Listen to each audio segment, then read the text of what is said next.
One moment, existence ceased abruptly. Everything disintegrated. Structures turned to powder. Individuals started dying one after the other. A plague engulfed the planet. Initially, disbelief overtook all. The financial markets collapsed. Worldwide fear ignited rapidly. Reports circulated everywhere. This was humanity's demise. Conflicts ignited. Countries betrayed each other. Economies fell apart. Hunger devastated the masses. In the midst of deprivation, turmoil escalated. Even a single packet of ramen cost millions of won. Crowds flooded the avenues. They begged. They rioted. It was an apocalypse of incomprehensible proportions. Yet humanity wasn't responsible. Abruptly, mythical beasts invaded Earth. And that marked the end of humanity. Like a fable, as soon as these beasts emerged, people began acquiring extraordinary talents. They transformed into superhumans.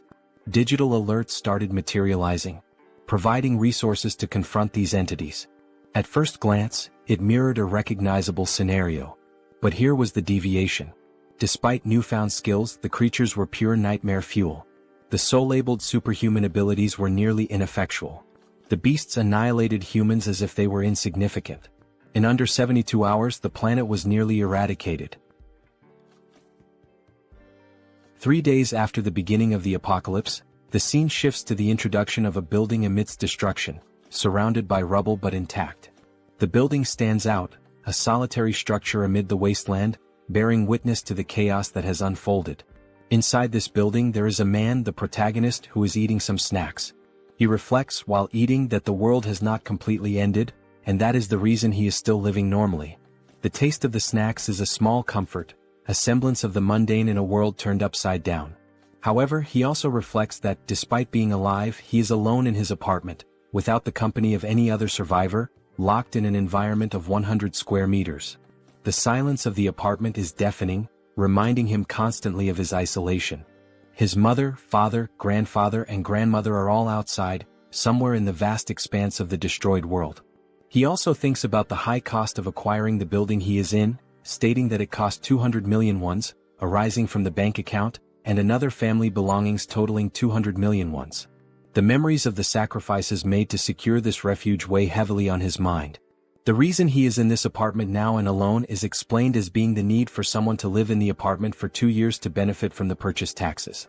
This seemingly trivial bureaucratic requirement now feels like a cruel twist of fate. This is the reason he is living there and ended up being suddenly locked inside due to the apocalypse. While lamenting, he also realizes, to his greater sadness, that his internet connection is very weak. The weak connection is a frustrating barrier, cutting him off from what little interaction he could have had with the outside world. He takes a deep breath, trying to relax, but a strange noise catches his attention. The sudden sound is jarring, pulling him out of his thoughts and back into the harsh reality of his situation. When he looks, he sees a creature flying towards the building and making noises. The sight of the creature fills him with a mix of fear and curiosity. Then, as soon as it gets close to his apartment, the creature violently crashes into the window with enough force to knock down the protagonist even without hitting him. The impact shakes the building and he feels the vibrations through the floor. The creature soon attempts another strike against the structure, and the protagonist protects himself. He braces for impact, his heart pounding in his chest. While he tries to defend himself against a possible monster invasion, the system informs him that it has denied the entry of the creature trying to penetrate the demarcated area. The cold, mechanical sound of the system is a stark contrast to the chaos outside. Thus, the ultimate shut-in system is presented, showing the declaration of the house, stating that no one can enter without the permission of the owner and said perimeter rules. The protagonist, then relieved, remembers that this condition is not new to him. As he gets up, he recalls that this is the reason he is alive and safe. The ability protects him from any creature invasion. The sense of security, however, is fleeting. However, he also remembers, while trying to unlock the door, that not only is the entry blocked but also the exit of anyone within the perimeter of the apartment. The realization hits him like a ton of bricks. Enraged, he tries to open it with brute force, kicking the door. Each kick echoes in the empty apartment, a futile attempt to break free. On this third day, where the world succumbs to destruction, he is grateful for the ability protecting him but also laments being completely trapped inside the apartment. Sometime later, sitting and watching the system window, he continues to reflect on this condition of being trapped. The cold glow of the screen is his only company. Irritated, he laments not having the power to do anything about it. The feeling of helplessness is overwhelming. As he looks to the side, he notices that all his supplies are running out and that his refrigerator has lost power since the previous day. The ticking clock of his survival is a constant reminder of his predicament. His only source of energy is some food cooked in pans, which will not last much longer. The realization sets in, deepening his sense of urgency. Suddenly, the system shows a new notification. The unexpected beep of the notification is a jarring interruption. He has hunted a Calican, level 23, and gained a significant amount of XP and some new skills have been added. The notification is a glimmer of hope in the darkness. His attention is entirely focused on the system as he analyzes the reason for this unexpected notification. The details on the screen are a puzzle he needs to solve. Looking out the window, he sees the ground floor, where the bird that had hit his window is lying on the ground lifeless and being attacked by goblins. This makes him realize that the death, even not caused by the animal's impact on the window, made him gain experience after the monster's life ended. The macabre scene outside is a grim reminder of the new rules of this world. The system continues to notify him, saying that a new skill has been unlocked, and resources have been acquired from the surroundings, and these resources are being calculated. The protagonist also notices a change in the goblin's behavior and wonders why. The shifting dynamics of the creatures are yet another uncertainty to navigate. Now, in desperation, the goblins face the monster's death, while they desperately try to scavenge something else. The system completes the resource calculation and informs him that 2,203 wands have been deposited in his wallet. The number on the screen seems surreal. This generates confusion about how this should work. The new reality of his resources is a puzzle he needs to piece together. Suddenly, the apartment's power returns, to the protagonist's surprise. The sudden return of power is a shock, a small miracle in a world gone mad. Everything was now working normally, and the house declaration evolved to level 3. The sense of normalcy, however fleeting, is a balm to his frayed nerves. With the XP gain, the dignity preservation ability was also unlocked, and this is the reason why all the basic resources of the house have been restored. The acquired money is now in his wallet, and the protagonist reflects on the return of the house functions with joy. Running to the refrigerator, opening it with great happiness, and also going directly to the sink to check the water supply, finally going to the electric stove to test its functionality, the protagonist kneels and cries with much joy, saying that everything is normal, just as it was before the beginning of the end of the world. The sense of relief washes over him, a precious moment of victory in the midst of chaos. However, when he picks up his cell phone and tests his internet connection, he notices that the phone is not working. The broken connection is a bitter reminder of his isolation. In frustration, analyzing the place, he notices a flash drive lying on the floor. The small object is a spark of curiosity in his otherwise dreary existence. Quickly, he goes to the computer and analyzes its content. There were photos of his mother holding him as a baby, taking him to school, and also photos of the united family. The images are a bittersweet trip down memory lane. In parks, at birthdays, making him reflective and planting in his head the idea of having to bring his family back, no matter the cost. The determination hardens in his heart. Determined, he gets up and goes to the window when he is surprised by another notification. The persistent system, always ready with another twist in his journey. The system informs him that he now has a warehouse, where he can buy items listed at original prices. Intrigued by this new development, he decides to investigate further. Going to check what this store is about, he sees the acquired values being made available and concludes that the confined wallet is directly linked to the values available for use in this store. This realization brings a glimmer of hope. Perhaps this store could offer a way out or at least provide better tools for survival. Thinking about some change in his condition, he goes to the window and laments that he is still confined within the apartment. The view outside, a constant reminder of his isolation, deepens his frustration. Nothing has changed regarding the permission to leave the perimeter, even though his skills and levels have increased. The invisible barrier remains as imposing as ever, a prison wall he cannot breach. However, one thing is certain, increasing levels can unlock skills that may help him get out of this condition. This thought fuels his determination. For that, he needs to hunt monsters. But then the question arises, how will he hunt these monsters? The memory of his past struggles makes him doubt. It will be very difficult for something like before to happen again, where simply a monster hitting the window, falling, and dying would allow him to gain experience and the rewards related to the monster's death. Looking once more at the bottom of the building through the window, he notices that there is a possibility of annihilating some goblins. This discovery ignites a spark of hope. The young man then takes a bottle to test if it will pass through the barrier that prevents him from leaving the apartment. With a mix of anticipation and anxiety, he prepares to throw. As he throws it, he realizes that he succeeded in launching the bottle. The barrier does not impede objects. Thus, he concludes that anything he throws will be useful for his hunt. In this case, he picks up a dumbbell and will try to use it as a weapon. Its weight and solidity give him confidence. Looking through the window searching for potential targets, he notices a bunch of goblins still collecting parts of the previously slain monster. Seeing that some are leaving with parts of the monster, he shouts for them not to go away. His voice is urgent, a command born of desperation. Seeing the urgency, he then throws the first dumbbell through the window. Throwing it and hoping it hits a monster, he watches as the dumbbell falls and accurately hits one of the goblins, killing it. The other goblins around, surprised, cannot comprehend what just happened. The goblins' perception of one of their companions being killed causes the young man to feel frightened, fearing possible retaliation. His heart races, the adrenaline pumping. Realizing that only one dumbbell remains, he reflects on other possible artifacts that can be used in his hunt. He needs to be creative. Artifacts that are strong enough to perform a kill when thrown, even considering throwing the TV or computer. His mind races with possibilities. The goblin screams on the ground floor of the building catch the protagonist's attention, who becomes scared as they howl more and more with the intention of making some kind of counterattack. With the goblins advancing against the building, the protagonist realizes that this may be a good opportunity, as they are now closer, and he will be able to hit his targets more easily. The proximity could be an advantage. To solve the shortage of throwable artifacts, he goes back to the store and activates the function to list items, picking up his last dumbbell and registering it in the store to test the functionality. While scanning the dumbbell, he receives a notification of the artifact's characteristics and also the price registered in the store for the item acquisition. Surprised, he compares the listed price with the price he paid to buy this item online previously, concluding that the price of the items he registers will indeed be the same as normal stores from the period before the end of the world. This realization reassures him. With the item ready and scanned, the system suggests buying the item he just registered. Confirming the purchase, the dumbbell is projected and materialized in front of the young man. He now shouts with joy, considering that everything worked as expected. His plan is coming together. Now the second part, testing the purchased items by throwing them through the window to hit more targets. In the first throw, there is already success as the dumbbell hits a goblin.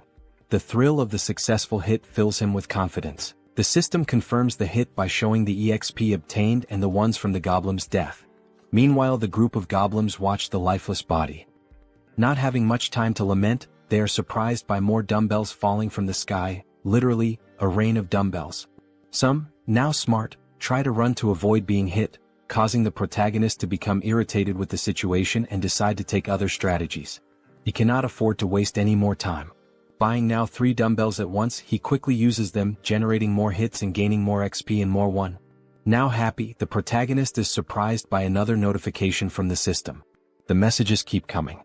Now the store would also function as a warehouse, where he can store items for later use. While opening his warehouse, he activates the function to store one of his acquired dumbbells. The ability to store items opens new tactical options. Realizing the perfect functioning of the tool, he rejoices and then thinks of a new strategy to make kills in a more optimized way. His mind races with new ideas. He can now summon items from his warehouse and place them anywhere he wants. Soon, a brilliant idea comes to mind. He will summon the dumbbells outside to fall directly on the goblins. The precision and efficiency of this method are compelling. Opening the warehouse with a large quantity of dumbbells, he watches as all the dumbbells fall towards the goblins, performing an absurd sequence of hits and a flood of system messages with all the kills and ones acquired. The system notifications are a testament to his success. Shortly after finishing his hunt, the protagonist had already acquired and allocated various items in his warehouse. Several of them are food and drinks so that he can stay healthy for as long as needed. Ensuring his survival is paramount. Additionally, he managed to acquire more one by selling the items he used to hit the goblins. The influx of resources is a welcome relief. Suddenly, he realizes that there was a reduction of 1 unit of one. Thus, he begins to reflect on the preservation of dignity ability, questioning if it is responsible for the reduction of someone.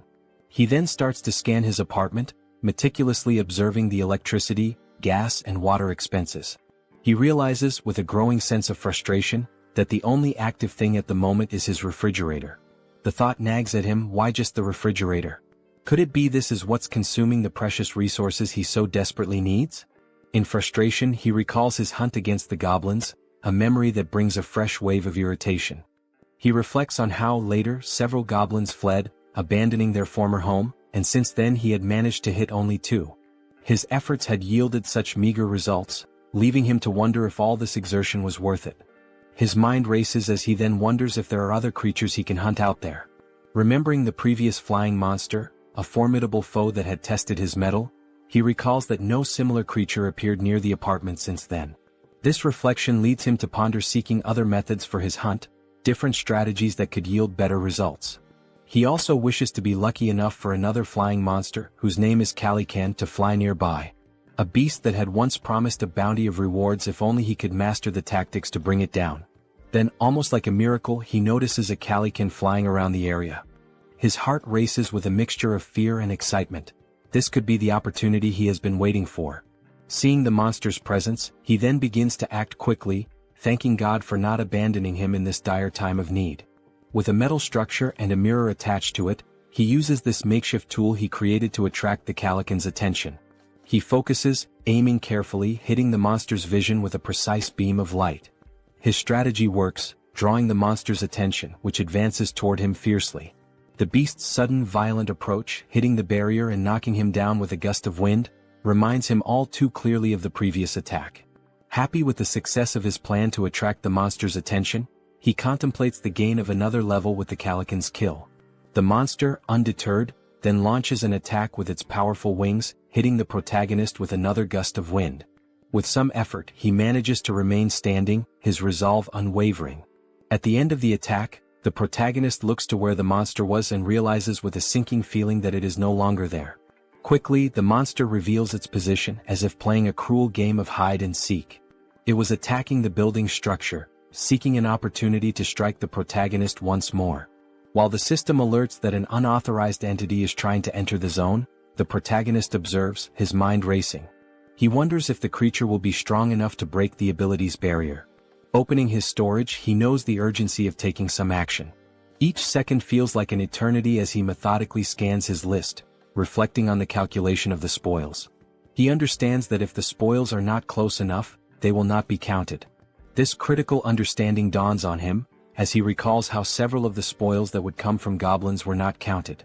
The surviving goblins had removed the bodies of the slain ones to an area beyond where the system could make an accurate count. Leaving the young man extremely frustrated with the thought that this cannot happen again, he makes a determined decision.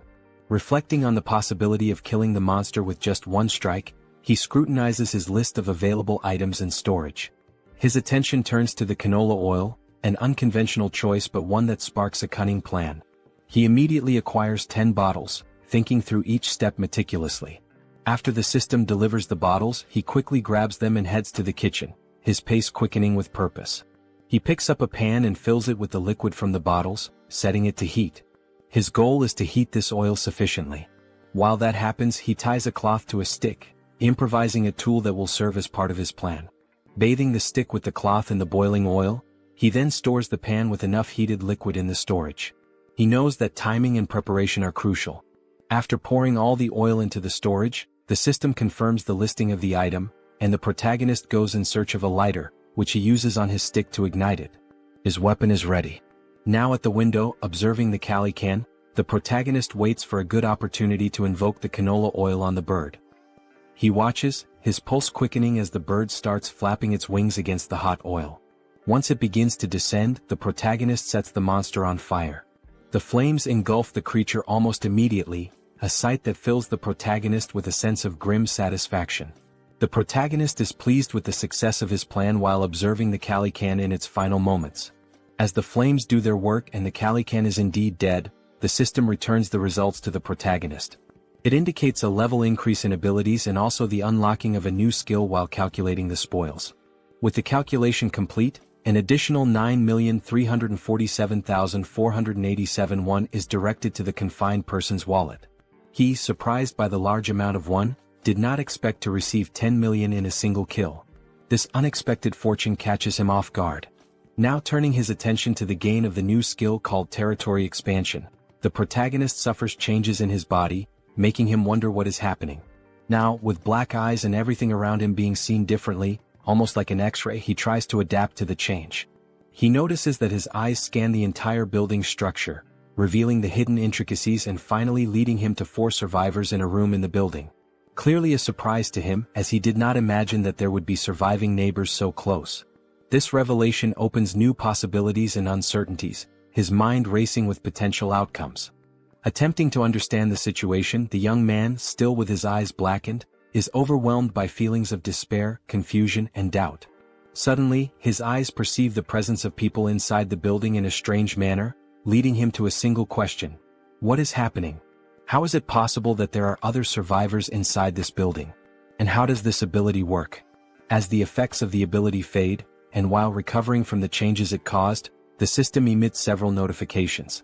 These inform that these individuals meet the requirements to become citizens and present a proposal for their acceptance within his jurisdiction. The individuals introduced are Choi Hyung-jun, referred to as Chubby, a 30-year-old husband, Park Hae-won, his wife, also 30, and their daughters Choi Na-yeon and Choi Seo-yeon, aged 3 and 6. Turning to the system, confused, the protagonist questions what would happen if they were not accepted as citizens. He quickly discovers the answer to the doubt. Those who are not accepted as citizens will be expelled from the residential zone. This would inevitably result in their certain death, as they would have no chance against the monstrous threats outside. With this realization, the young man makes the most obvious decision for someone with a good heart. He accepts these individuals as citizens of his zone. The system then confirms the addition of each inhabitant one by one, and the protagonist speculates about the possibility of unlocking new abilities related to managing these people. Consulting the system, more details are gathered, not only regarding these speculations but also about the ability that allowed the detection of the presence of these other beings. The ability is called Ultimate Eyes, and at level 1, it ensures that nothing within his home escapes detection. Learning about this ability, he explores skills related to citizens and finds an option within the system for citizen management. There, a list of all their names is displayed, alongside their current levels and trust scores. Below the list, a population counter shows 4 out of 600. The number is surprising. 600 people is a lot.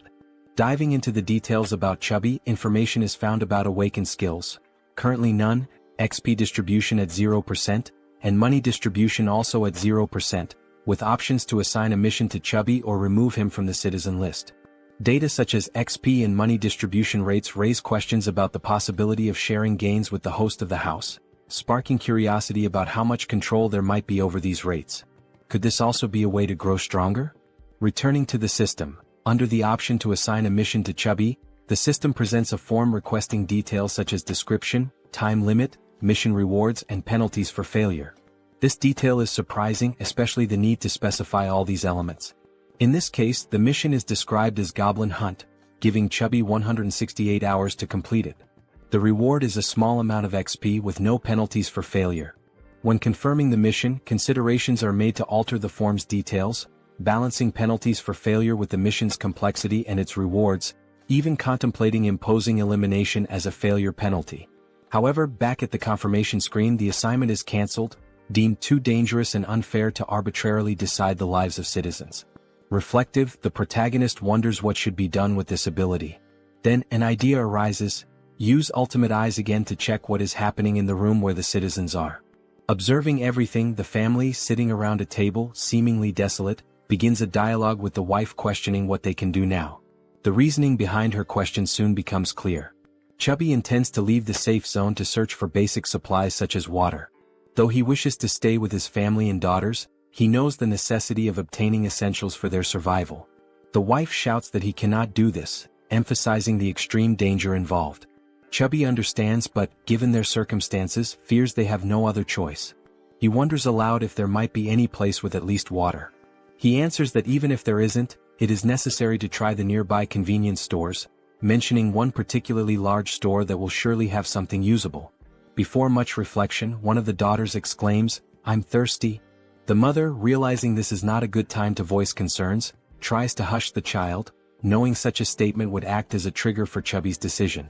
Confident, Chubby takes his wife's hand, asking if she trusts him and assuring her he will definitely return safely with something for their family.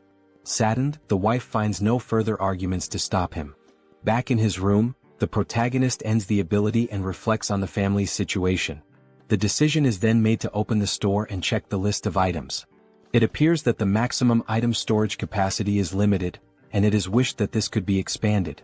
While navigating the skill window, information is noticed showing storage at level 1, dignity preservation also at level 1, and the store at level 1 as well. Observing the levels of each item, there is a sense of relief.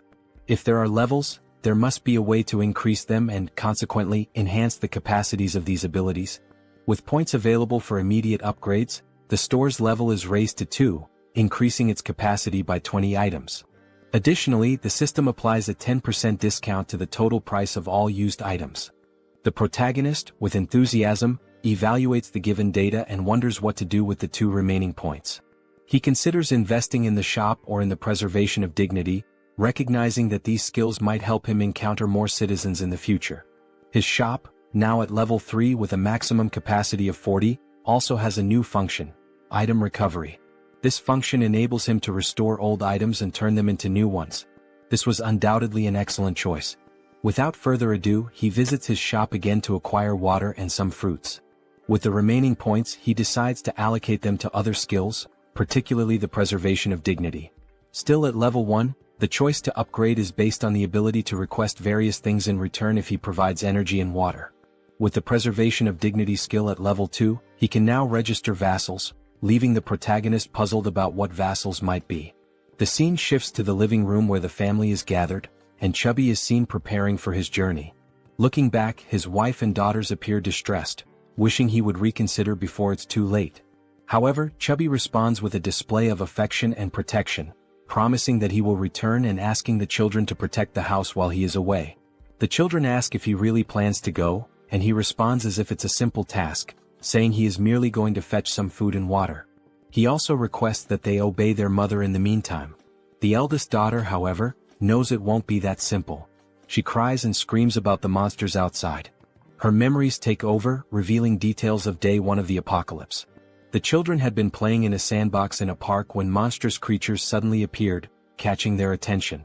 Terrified, the children stood up and started running in panic. While running, their father grabbed the youngest in one arm, desperate to survive, while their mother carried the other child so they could all reach safety faster, pursued by goblins. Now determined, the father swallowed his apprehensions, resolute in his decision. The mother tried to comfort the children to stop them from crying, making the father's decision even harder. He reflected on the possibility that this might be the last time he would see his daughters, trying to remain strong in front of his family. Suddenly, the doorbell rang, startling everyone and preparing them for a potential confrontation with monsters. Gathering his courage, the father cautiously checked the situation while hearing someone on the other side of the door asking to be let in. The voice from the other side caused surprise and doubt. Could it really be a person? Chubby wondered, but he didn't rule out the possibility of a cunning monster. As the voice continued from the other side, he prepared for a potential confrontation, noticing a sudden silence. Pondering whether the monster had left, he was startled when the door suddenly opened. Quickly, he turned to his family, holding them in hopes of protecting them from a possible threat. Everyone screamed, and the father begged for mercy for his wife and daughters. Amid the cries, a calm voice asked for permission, completely breaking the tension and prompting everyone to finally look at the one who had knocked.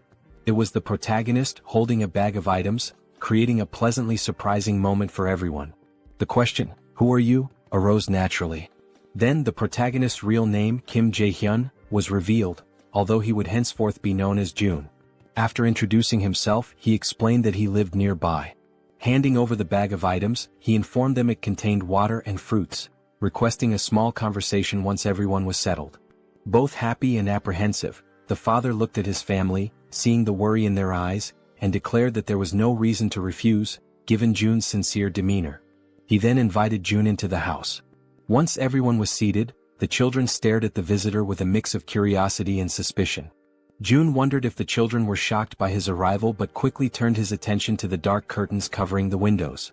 He considered this an intelligent choice, as it significantly reduced the risk of monster attacks. However, the darkness necessitated light. To address this, June activated his skill, restoring power to the room where they were conversing. While organizing items in his bag, the family, still in shock, was astonished by the return of power to their apartment. June then decided to interact with the family by offering water to everyone, starting with the children. Chubby expressed gratitude and distributed the water bottles to his daughters, who eagerly quenched their thirst. Shaun, the youngest, drank her bottle so quickly that she choked, briefly worrying her mother. June observed and promptly offered the little one a tangerine, which she accepted with slight hesitation. The mother stepped in, requesting that Shaun hand over the tangerine so she could peel it. Taking a piece of the fruit, the mother returned it to her daughter, who quickly devoured it, expressing immense joy as she savored it. The mother asked if it was good, and Shaun enthusiastically confirmed. The elder sister then asked the mother for a piece as well, which she also enjoyed, showing similar delight. For June, the system notified him that the citizens' trust levels had increased. It reported that Shaun's trust score had reached 50 points and her loyalty level had exceeded 30 points, meeting the requirements for her to become a vassal. Now at level 2, Shaun, with 57 trust points, no skills and no XP or money allocated, had new options available for missions to be assigned by June. He then reflects that this little girl has met the requirements. However, she is still too young to receive missions. Another thought that crosses June's mind is that the number of registrable vassals is highly limited compared to the number of citizens. Therefore, he needs to be very cautious in selecting vassals to avoid filling these slots carelessly. Looking at Chubby, whose trust level is at 31, June realizes that this score must be raised further. While contemplating, he is interrupted by Chubby, who asks if there is a way to repay June for his actions toward the family. June invites Chubby to talk in the hallway. Surprised, Chubby agrees and both move outside the room. Once outside, June asks Chubby if he received the invitation to become a citizen. Chubby checks his notification window and confirms that the entire family received this notification about 30 minutes ago. June then inquires if anything strange or unusual occurred during that time. Chubby confirms, explaining that they were immobilized for a short period. June understands the situation and assures Chubby that soon his life will return to normal. Shocked by this statement, Chubby questions whether such a thing is possible. June confidently replies that it is entirely possible, thanks to his ability. Chubby processes this information and then remarks that he knows such actions would never come without a cost. He asks what he should do. June explains the possibility that while on the mission given to him, Chubby might lose his life, and he asks if Chubby is truly willing to proceed with what is being asked. After a brief moment of reflection, Chubby firmly confirms his readiness to do whatever is necessary, stating that he had already been considering stepping out of his comfort zone to seek food and water before June's arrival. Chubby declares that he was already prepared to risk his life. Suddenly, June interrupts to ask about the golf club Chubby is carrying, curious about its cost. Confused, Chubby replies that the club cost around 400,000 to 500,000 won. Reflecting on this price, June considers it expensive and realizes the importance of saving money for future acquisitions. Chubby, still puzzled, questions the abrupt inquiry. June dismisses it as unimportant and shifts the conversation, asking if Chubby remembers the day the monsters first appeared. Chubby recalls the weekend when the monsters emerged, chasing them, and recounts the horror of that moment. June reflects that those who stayed inside their homes might have survived the attack. Considering that goblins are not very strong and their conditions are unfavorable compared to those of an adult man, June notes their primary advantage lies in their strategy of always attacking in groups. However, humans also have the strategic capacity to form armies, and an army is precisely what June intends to build from this point forward. Starting with Chubby, who will be the first member and will join June in finding other survivors. Sometime later, back in his apartment, June analyzes the system, which notifies him that his trust level with Chubby has risen further. Checking his list of citizens, the system displays Chubby's trust level at 40 points. Reflecting on having an entire family as citizens, June considers the possibility of his own family being added to this list as he continues to develop the system. Suddenly, a goblin screech catches June's attention. He gets up and goes to the window to investigate the commotion. Looking down, he is surprised to see other people fighting against a large number of goblins. Contemplating how he could assist and how challenging it would be, June formulates a plan while observing the goblins' assault on the group of humans. One individual, armed with a baseball, prepares a powerful throw at one of the attacking goblins. The ball strikes the goblin's face, knocking it out instantly. The attack's force sends the goblin flying, its skull bursting into a fountain of kaiju-like blood. The sheer power of the blow leaves June, watching from above, utterly astonished. Meanwhile, another member of the human group, a young woman, fires 2 arrows simultaneously from her bow, each striking the chest of a different goblin. Beside her, another man wields a baseball bat, targeting the goblin standing between the 2 struck by the young woman. The man leaps and smashes the goblin, reducing its body to a green pulp. The remaining goblins, fearing for their safety, decide to flee, realizing the group's overwhelming strength. The archer, still on alert after the battle, notices something strange moving and quickly aims her bow at the object. She soon realizes it is a food package, causing her confusion. June, shouting from the building's top floor, finally catches her attention. She looks up, noticing the man frantically gesturing and yelling to attract the group's notice. Suddenly, someone knocks on June's door. Looking through the peephole, he sees that it is Chubby carrying a box. June invites Chubby to enter the apartment with the box. Following June's instructions, Chubby approaches the entrance but discovers that the system's barrier prevents him from entering. The system makes it clear that Chubby is not qualified and therefore cannot access the apartment. Chubby questioned what it meant to be not qualified. June wondered if the system would prevent anyone from entering his apartment at that moment. He also speculated whether registering Chubby as a vassal might resolve the issue.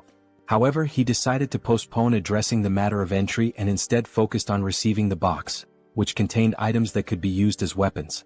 Upon receiving the box, June placed it on the floor, opened it and examined its contents. Inside there was a toolbox and several knives.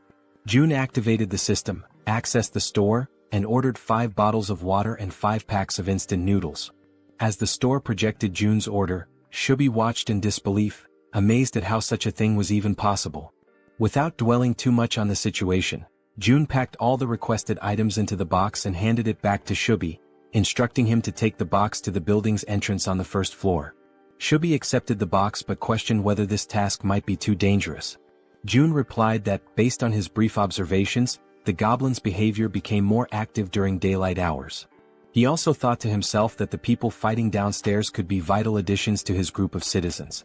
The food box would serve as the primary tool for earning their trust and loyalty.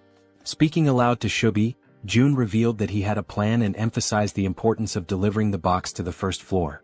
Chubby questioned the simplicity of the plan, asking if it really was just about leaving the box on the 1st floor and returning. June confirmed that it was indeed that simple. Relieved, Chubby agreed to carry out the task, bidding June farewell as he left with the box. June thanked him as he departed. Opening the system's interface, June reflected on the need to reward Chubby's trust generously. The mission menu described the task: delivering the box containing water bottles and instant noodles to the 1st floor and returning within 24 hours. The mission offered a small amount of XP as a reward, with no penalties for failure. Chubby received the notification and realized he would gain experience upon completing the mission. He wondered aloud if this was somehow related to a leveling system like in a game. June confirmed this and revealed that Chubby's current level was 9. If Chubby leveled up, he would receive rewards. June assured Chubby that he was relying on him, and Chubby, understanding his task, promptly made his way toward the 1st floor. Armed with the box and a golf club for protection, he cautiously descended the stairs. Finally reaching the 1st floor, his mission was to place the box on the ground. However, before he could act, he noticed movement nearby. The sudden motion startled him. He suspected it was goblins and grew alarmed as darkness was beginning to set in. Panicked, he decided to flee. Yet, in his haste, he twisted his ankle and fell, causing the box of supplies to spill across the floor. Items scattered everywhere, and Chubby, now lying on the ground, desperately tried to regain his composure. As the creatures drew closer, Chubby instinctively shielded himself with his arms and shut his eyes tightly. Suddenly, a voice called out to him.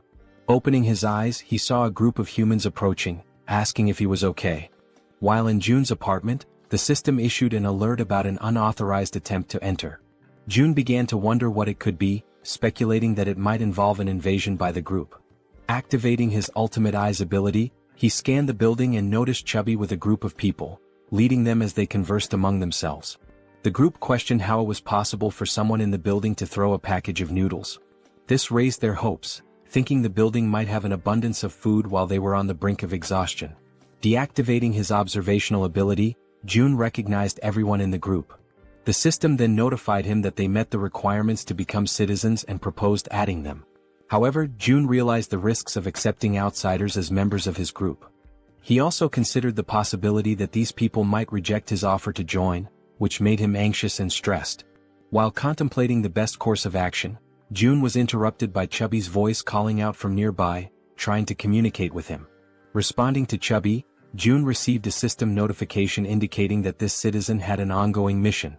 The system suggested editing the current mission, which June confirmed. The updated mission now included delivering meals to the newcomers. After confirming the changes, June and Chubby exchanged updates on the situation. June instructed Chubby to immediately gift the newcomers some food, as June had a plan in mind. Chubby agreed and followed the plan. When the group reached the barrier of June's safe zone, they had to wait while Chubby explained the situation. Reporting back to June, Chubby detailed the group's status, which June received positively. He then accessed the system and initiated invitations for the group to become citizens. The system sent invitations to Ha Donggan, Kang Deoksu, Kim Gaeong, Yu Hyeon, Kim Jeon, and Moon Byung-go. Once permission was granted, all new group members entered the safe zone.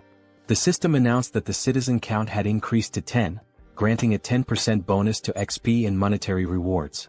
June felt a surge of gratitude toward the newcomers, knowing their presence would be crucial for future monster hunts. The system updated the trust scores and levels for the new members. Dong with 19 trust and level 23, Kang with 28 trust and level 13, Young with 17 trust and level 17, Yu with 30 trust and level 10, Kim with 15 trust and level 15, and Moon with 11 trust and level 10. June noticed Dong's higher level and speculated that he might be stronger than Calican, a foe June had recently defeated. Examining Dong's stats further, the system highlighted a skill called Baseball Throw, ranked at D. This ability consumes stamina to triple the power of thrown objects like baseballs. June concluded that Dong was a metahuman capable of turning baseballs into lethal weapons. He recognized Dong's potential as an indispensable ally for monster hunting. To strengthen their bond, June planned to gradually build Dong's trust. June instructed the system to set the group's XP sharing to 70%, which the system confirmed. He then began assigning hunting missions to help the newcomers gain XP and resources.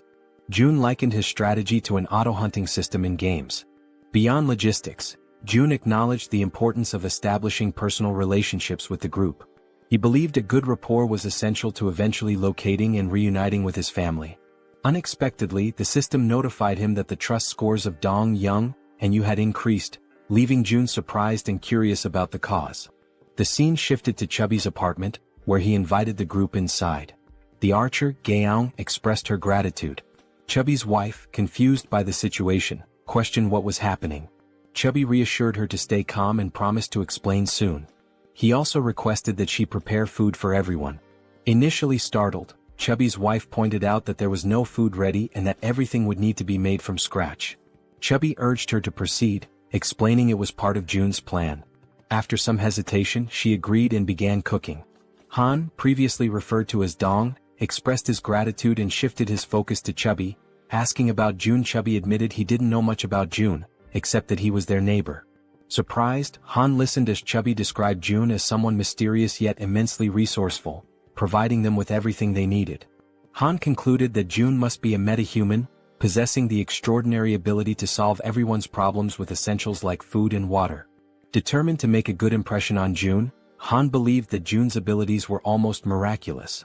Chubby informed the group that they could take a shower while waiting for the food. The female members were stunned by the idea of taking a shower amidst the chaos. Han observed that, given the building's functional resources, such luxuries were indeed possible. Chubby elaborated, mentioning the availability of hot showers, leaving the women speechless. Chubby added that there were 2 showers available for simultaneous use.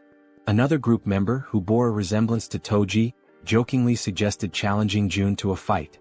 Han immediately dismissed the idea, calling it absurd and emphasizing the importance of impressing June instead. The group agreed on the need to prioritize securing food, recognizing this as a rare opportunity that couldn't be wasted. They turned their attention to Moon, who appeared lost in thought. Han gently touched Moon's shoulder, snapping him back to reality. When Han apologized for potentially upsetting him, Moon reassured him that nothing was wrong. Han began expressing regret over a past decision, but Moon interrupted, affirming that every choice had been consensual and there was no need for remorse. The group collectively strategized about obtaining supplies for Moon's grandmother. However, Moon internally lamented that it might already be too late for her. As Han discussed their plan further, the sound of the door opening startled everyone. Han readied a baseball in his hand, prepared for confrontation, but quickly realized it was June. June's presence radiated warmth and reassurance, instilling hope in the group. They felt certain that June was the key to lifting them out of their despair. A few minutes went by and they sat in silence around the table. The atmosphere was tense until Haiwan, a fatty's wife, feeling the strain, finally spoke. She apologized for how cramped the room was. Han, striving to be courteous, replied that it was fine. Since they had arrived unannounced, it didn't bother them. Just then, Fatty entered the room and announced that the food was ready. One by one, Fatty placed bowls of rice before them. They could hardly believe they were about to enjoy a real meal and began to wonder when they had last eaten something proper. Haiwan, feeling slightly awkward, hesitated before admitting she wasn't sure if the food she had prepared would match their tastes. What seemed like a simple meal to Haiwan left the group's archer stunned with admiration. As she stared at the dishes laid out before her, she couldn't contain her amazement. She told Haiwan that the food was incredible, confessing it had been a long time since she had eaten something so delicious. Haiwan, shyly brushing off the compliments, explained that it was all thanks to the ingredients Seo Jun had provided. She admitted that, without Seo Jun's help, she would have only been able to serve rice and tangerines. Meanwhile, Seo Jun noticed that Haiwan's trust level had reached 50. He smiled quietly to himself, reminded of his mother, who always beamed with joy when guests praised her cooking. But as the thought lingered, he realized with some surprise that Haiwan's trust had surpassed Jun's. Later on, they all started eating, expressing their gratitude to Haiwan for the meal. Haiwan and Fatty watched as their guests eagerly enjoyed the food, eating as though they hadn't had a proper meal in ages. The archer couldn't stop complimenting the egg roll, while another girl remarked to Haiwan that the style of the egg seemed Japanese. Haiwan smiled warmly, agreeing and politely encouraging her to enjoy the meal. At that moment, Haiwan's youngest daughter called out to her, capturing her attention. The little girl wanted to eat the egg rolls too, but Haiwan gently explained that she would make more for her after the guests left. This made her daughter a bit sad. Noticing this, the archer asked Haiwan's daughter if she'd like to share the egg rolls with her. The child's face lit up immediately, her excitement brightening the room. She quickly ran over and climbed onto the archer's lap, her happiness obvious. The archer smiled warmly, delighted by the little girl's enthusiasm. The child eagerly announced she was ready, and the archer picked up a piece of egg roll, softly asking Seoyin to open her mouth. As the archer fed her, Seoyin beamed with joy, her smile lighting up the moment. Seo Jun then suggested that Fatty and Haiwan join them, assuring them there was enough food for everyone. The two exchanged a hesitant glance, unsure at first, but eventually smiled and agreed, happy to join the gathering. As they all shared the meal together, the room filled with laughter and cheerful conversation. Seo Jun took a quiet moment to reflect on the warmth of the scene. The lively noise reminded him of how long it had been since he had experienced something like this. His thoughts drifted to memories of his mother and the care she had always shown. A soft smile spread across his face as he silently hoped his family was safe and well. Time passed and soon the food was gone, leaving behind only empty dishes. Haiwan's youngest daughter, now tired, mentioned she wanted to rest. Haiwan gently lifted her and asked her eldest daughter to follow her to their room for bedtime before leaving the table. Moments later, Seo Jun decided it was the right time to get back to business. He turned to the guests and suggested they continue their earlier conversation, questioning why they couldn't reach the grandmother's house despite its close proximity. Han, his expression serious, explained that it was due to the goblins. Seo Jun raised an eyebrow, doubting whether it was truly goblins, recalling his own struggles when he had first encountered them. Han nodded, affirming it was true. He elaborated that the goblins had discovered an underground parking lot and had turned it into their base, hiding there. Seo Jun's curiosity deepened, and he asked if they had any idea how many goblins were down there. Han, with a somber look, answered that there were several thousand goblins in the underground area. Seo Jun paused, thinking carefully. He realized that his abilities only worked effectively from ground level to level 30, meaning they wouldn't be as useful in the underground parking lot beneath the building. Suddenly, it all made sense to him. This was how the goblins had infiltrated the area. Han continued, explaining that the underground parking lot was connected directly to the entrance of the apartment building they needed to reach. The goblins had turned it into their stronghold and rarely ventured outside. Seo Jun, remembering the nearby side roads, asked Han about them, recalling there were alternative paths they could have taken. Han nodded, admitting that their initial plan was to use the side roads to escape, but they had encountered something far worse than the goblins. Intrigued, Seo-jun pressed Han to explain what could possibly be more dangerous than an army of goblins. Han recounted seeing a massive shadow, describing it as resembling a bear. He explained that they had managed to escape the apartment building because the bear had been fighting the goblins, providing a brief window for their escape. Seo-jun, considering how to deal with such a large creature, asked Han for more details. Han confessed that he wasn't entirely sure it was a bear, as the darkness had obscured his view. Seo-jun stated decisively that eventually, they would have to face both the goblins and the shadowy figure. Han agreed but looked down, acknowledging that their group had limitations and wasn't equipped to handle both threats simultaneously. Seo-jun, curious about these limitations, asked for clarification. The archer spoke up, explaining that both she and Han relied on items like arrows and baseballs for combat, but they were running low and couldn't replenish their supplies easily. Despite the challenges, Han remained composed and suggested he could find a solution. He asked to inspect their current weapons, the arrow and baseball. Without hesitation, the archer handed over her equipment. The system then prompted Seo-jun, asking if he wanted to list the new items. Seo-jun agreed and the system began scanning them. Moments later, it displayed the cost to replicate the items. When asked if he was certain, Seo-jun confirmed. Seo-jun glanced around the table and asked if everyone could use the archer's weapon. The group nodded silently, understanding there was only one available. Seo-jun took their silence as agreement. Turning back to the system, he requested 5 sets of the archer's weapon and arrows.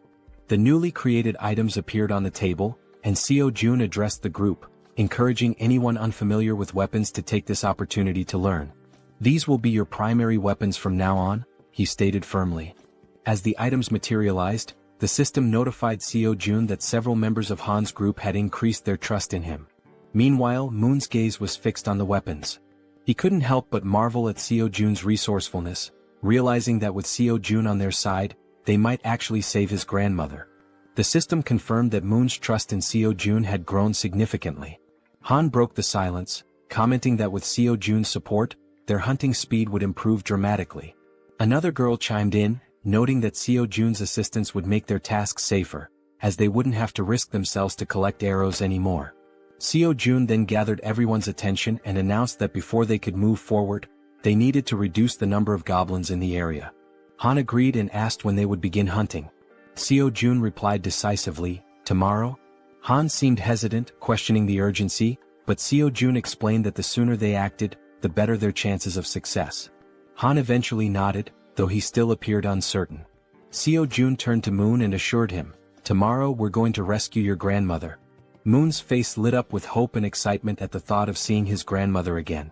Han, still wary, voiced his concerns about how they would manage with so many obstacles in their way. Seo-jun smiled confidently and revealed his plan. "We'll use a bait strategy to lure the goblins out." After Seo-jun spoke, everyone at the table turned their attention to him, waiting for more details about his plan. Han and the archer girl remained pensive, wondering if the idea could truly work. The boy with glasses voiced his concern, saying the plan would only succeed if everything went exactly as planned. As they deliberated, the system notified Seo-jun, revealing that the mission previously assigned to Fatty had been completed. Along with the notification came a reward of 30,000 won. Reading the message, Seo-jun was surprised. He hadn't realized that payment was given for every completed mission. To be certain, he read the notification again and it was confirmed. Seo-jun quickly realized that, with money, he could assign missions to his citizens, allowing them to level up. In other words, the more money he had, the more power he could accumulate. Closing his eyes, he thought about how, while this seemed like a strong long-term strategy, he hoped not to rely on it too heavily for now. The system also informed Seo-jun that Jun's trust had increased to a total of 50 points, unlocking a new status, loyalty, which surpassed 30 points. Meeting the minimum requirements, Fatty transitioned from being a simple resident to becoming a vassal. The system displayed Jun's updated stats and attributes. He was now at level 9 with a trust level of 51 points and loyalty at 62. However, he had no awakened skills and 0% shared XP or money. After carefully analyzing the information, Seo-jun decided to register Fatty as his first vassal. As a result, a blue aura began to emanate from Jun, who started feeling sudden changes in his body and broke into a sweat. The system notified that the first vassal registration was successful, unlocking a new skill for Seo-jun called Summon Vassal. This skill allowed Seo-jun to summon the vassal within his house, although it came with a cooldown of 2 hours after use. The system updated Jun's stats again, revealing that he had reached level 20 and gained the title of First Servant. Additionally, he awakened his first skill, Gorilla Strength, a Tier C passive ability that granted him superhuman strength. The system further explained that, thanks to the First Servant title, all XP and gold earned by Fatty through hunting would be shared. Lastly, the system revealed that Seo-jun could use the Ultimate Eyes skill to summon the vassal within a 5-meter radius of his house. Seo-jun noticed a plus symbol beside Jun's level and wondered what it did. Upon pressing it, he discovered it was a feature to increase the vassal's level at the cost of 1 million won. Shocked by the exorbitant cost, Seo-jun exclaimed that it was far too expensive for a single vassal skill. Seeing his expression, the woman at the table asked what was wrong. Seo-jun brushed it off, saying it was nothing, and turned his attention back to Jun, asking how he was feeling. The focus shifted to Jun, who stated that his strength was overflowing, with his veins visibly pulsing. He asked if this transformation was Seo-jun's doing. Seo-jun confirmed with a nod. Jun, looking at his hands, remarked that it felt as though his body had become 10 years younger. Seo-jun smiled proudly and suggested that Fatty join the rescue mission team, handing him a bow. Fatty looked confused by the gesture. Seo-jun explained that the mission was assigned because vassals earned double the rewards of regular citizens. In a commanding tone, Seo-jun instructed Fatty to defeat as many monsters as possible. Fatty nodded in agreement, prompting Seo-jun to smile and express his trust in him. Outside the house, on the first floor, the rescue team began their search for survivors. The boy holding a baseball bat questioned whether it was necessary to search the first floor, but Han reminded him that it was Seo-jun's order. The rescue team embarked on their first mission, to locate all survivors in the building and lead them to the 30th floor. The crucial part of the mission was to draw out a large number of goblins for elimination while rescuing as many survivors as possible. The boy with the baseball bat acknowledged the plan, and the group pressed forward. Han, shouting to keep the team alert, emphasized that goblins could appear at any moment or from any direction. As they continued their search, they had yet to encounter any survivors or goblins. While guiding the team, Han noticed something unusual. Some members of the group couldn't believe their eyes. Several lifeless bodies were sprawled across the floor, victims of the goblins. The sight filled the team with sorrow and rage, intensifying their hatred for the goblins. But they couldn't afford to stop. Determined, they pushed on to the second floor. On the second floor, the situation was catastrophic. Lifeless bodies lay scattered across the ground, leaving the team horrified as they continued to the third floor. Upon reaching the third floor, everything appeared to be calm. The team leader knocked on the doors, calling out to see if anyone was inside. The rest of the team followed suit, hoping to find survivors. After several unsuccessful attempts, the team lowered their heads, burdened by a sense of sadness. However, the boy with the baseball bat refused to give up, encouraging the team to press on to the next floor. On the fourth floor, they resumed knocking on doors, announcing themselves as the rescue team. Suddenly, a door creaked open, revealing a man with a tired expression. He asked if they were truly part of the rescue team, mentioning that he was extremely thirsty and begging for water. Han quickly pulled out a bottle and handed it to him. The man, still skeptical, asked again if they were really from the rescue team. Han reassured him, confirming their purpose and explaining that, as a resident of the building, he was helping to lead all survivors to a safe location. The man seemed surprised to hear this. He closed the door momentarily but reopened it shortly after, revealing 2 others inside the apartment. Introducing himself as Hong Young-soo, he stated that he would rely on the team. Han introduced himself as well, expressing his hope for good cooperation between them. Han then introduced the girls on the team and instructed them to escort Hong Young-soo and his group to the 30th floor before returning to continue the mission. Hong Young-soo hesitated, questioning the safety of the 30th floor and expressing his reluctance to leave. His son, however, admitted he had been hoping for a rescue and suggested there might even be a helicopter waiting for them. The girl clarified there wasn't a helicopter but assured them there was hot food and the chance to take a bath. Hearing this, Hong Jung-soo's daughter became excited, marveling at the idea of taking a bath even in the midst of the apocalypse. The girl chuckled and confirmed it would be a warm bath. The daughter eagerly turned to her father, urging him to stop hesitating and go with them. Reluctantly, the man gave in to his children's wishes. Shortly afterward, The system notified Jaehyeon that the total number of citizens had increased to 40. Along with this, their XP in gold had increased to 90%. Sometime later, it is shown that the mission was a success, and they managed to rescue several people. The elderly and children were taken to Fatty's house, where everyone seemed happy. The younger members stayed in the hallways. Han confidently confirmed that there were now a total of 40 people, with no one missing from the search. Jaehyeon thanked everyone for their excellent work. Jaehyeon then activated his skill, Absolute Eye, causing his eyes to turn black as he carefully observed every movement his citizens were making. He saw them carrying chairs, working with cables on the stairs, hauling ropes, and even climbing the stairs with a very heavy object. After ending the skill, his eyes returned to normal, and smiling he told Han it was time to begin phase 2 of the goblin hunting operation. Now in the hallway, Han, alongside the other members, called for focus and explained the plan and how it would work. Everyone listened patiently as Han detailed how they would lure out all the goblins hiding in the basement. Initially, they would start on the first underground floor, B1. The group would divide into 2 teams with the goal of attracting and clearing out the goblins on B1. Afterward, they would proceed to B2 to eliminate all the goblins there as well. A boy with glasses raised his hand and voiced a question. He asked what they would do if more goblins appeared than anticipated. He also mentioned that if the goblins counterattacked, the bodies on the floor might obstruct their escape. The archer and Han, confident, assured him they could handle all the goblins on their own since they now had plenty of arrows, unlike before. The boy with glasses nodded in agreement and said he trusted them. Suddenly they heard a strange noise. Turning toward the source of the sound, they noticed a small group of 3 goblins ready to attack. Without giving the goblins a chance to make the first move, the archer drew her bow and with 2 quick shots hit the heads of 2 goblins, leaving only one alive. Without hesitation, the man with the bat charged forward and with a single blow, smashed the remaining goblin's head. The 3 goblins now lay lifeless on the ground. The boy with glasses questioned the man with the bat, asking why he was using the bat when he had previously said he would need a bow to defeat goblins. The senior admitted they were right. Meanwhile, the archer pointed to the goblin bodies, noting that they were disappearing shortly after being defeated. The newcomer wondered if this phenomenon was also a skill of Jaehyeon. Han declared the mission on that floor complete and announced they would now proceed to B1. The newcomer, still lost in thought, remarked that he had expected Jaehyeon to have a solution for dealing with the goblin bodies. The system then alerted the group that the citizens' trust was increasing. The scene shifted to Jaehyeon, sitting calmly and opening a bottle while a series of system windows appeared in front of him. He found the moment quite enjoyable. He remarked that it wasn't intentional but reassured himself that he was still keeping an eye on everyone. The system sent another notification showing that Moon's trust had reached 50, unlocking loyalty. The loyalty stat had surpassed 30, meeting the conditions for registration.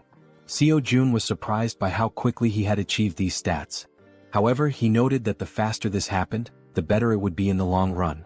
Sitting on the floor and staring thoughtfully at the system window, Jaehyeon reviewed Moon's stats: 55 in trust and an impressive 88 in loyalty, along with other attributes.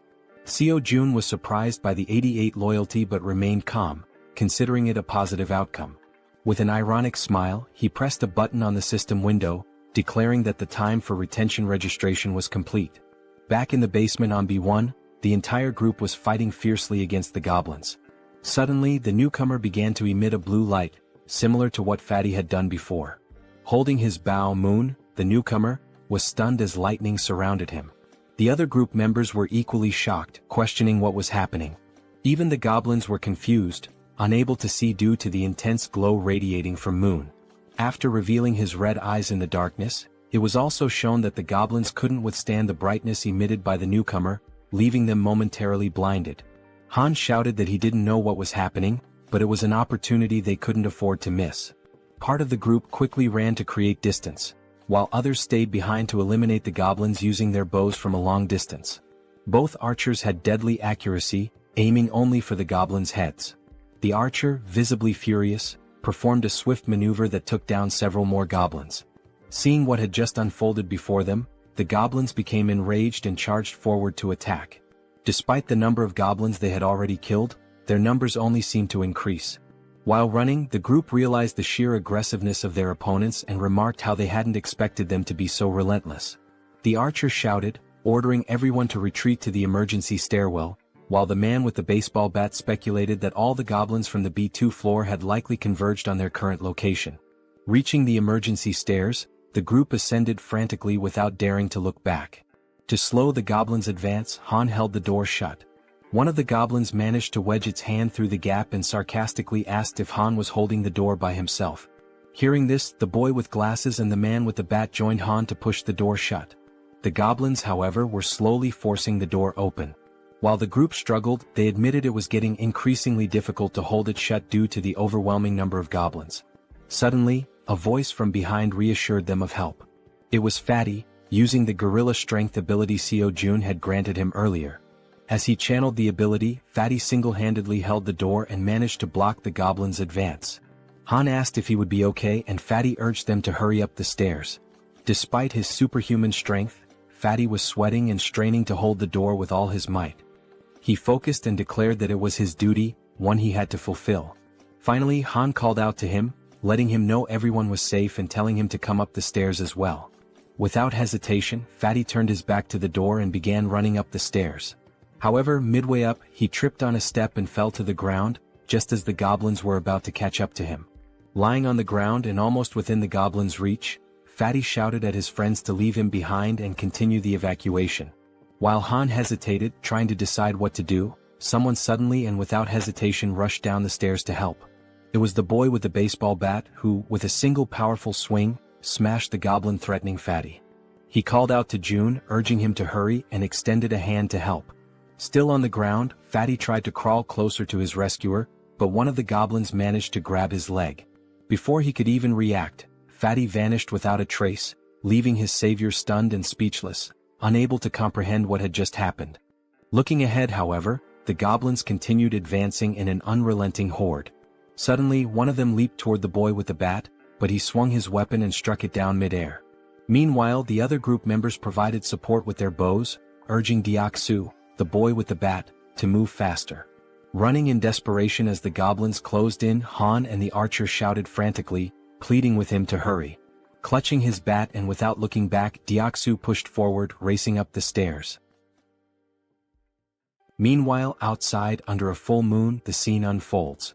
A monstrous bear-like creature with glowing red eyes effortlessly devours a goblin, whose agonized screams pierce the night. With every passing second, the creature exudes a sinister aura, finishing its gruesome meal of the small goblin. Its sharp fangs and blazing eyes make it clear that its hunger is far from sated. It growls, declaring it wants more. From behind the beast, eerie screams echo, a sound that should not exist in the stillness of the night. Turning around, the creature notices the noise is coming from a massive building behind it. Coincidentally, the top floor of the building is still illuminated. The creature's bloodlust intensifies as it snarls, proclaiming that it will devour everyone in that building. In a sudden twist, Fatty is seen falling from a swirling purple portal. Don't worry, our Fatty didn't die. Instead, he was teleported to safety using Jaehyeon's ability. Jaehyeon, who had been observing from afar, pulled Fatty out of danger just in time. Fatty lands on the ground in a clumsy hero's pose, feeling relief despite his confusion about what just happened. Jaehyeon, standing nearby, remarks, "That was close." Fatty rubs his eyes to make sure he's not imagining things and sees Jaehyeon offering his hand to help him up. Jaehyeon explains that, just in case, he kept an eye on the situation using his absolute eye ability. He's glad to see that the vassal summoning ability worked perfectly. As Fatty tries to stand, he notices a sharp pain in his leg. It's then that he realizes the goblin had managed to cut him when it grabbed hold of him earlier. He hadn't even noticed how fast it happened, given the brief struggle. Jaehyeon immediately asks if Fatty is okay, but Fatty brushes off his concern, insisting that the wound will heal faster than he thinks. Jaehyeon, however, notices a shortage of medical supplies in his inventory and mentions that he should register some medicine to the system as well. He asks Fatty not to overexert himself and to wait for a moment. Though confused, Fatty agrees. Inside, Jaehyeon searches for medical supplies and finds a first aid kit. Looking at it, he recalls how essential medicine is in situations like this. The sight brings back memories of his childhood with his mother, leaving him momentarily deep in thought. Opening the kit, he discovers it contains far more than he expected. Sitting on the floor, he examines the items and mutters that his inventory has only 40 slots left, but there's still so much to register. After a brief moment, he has an idea. He decides to register the entire kit instead of the individual medicines.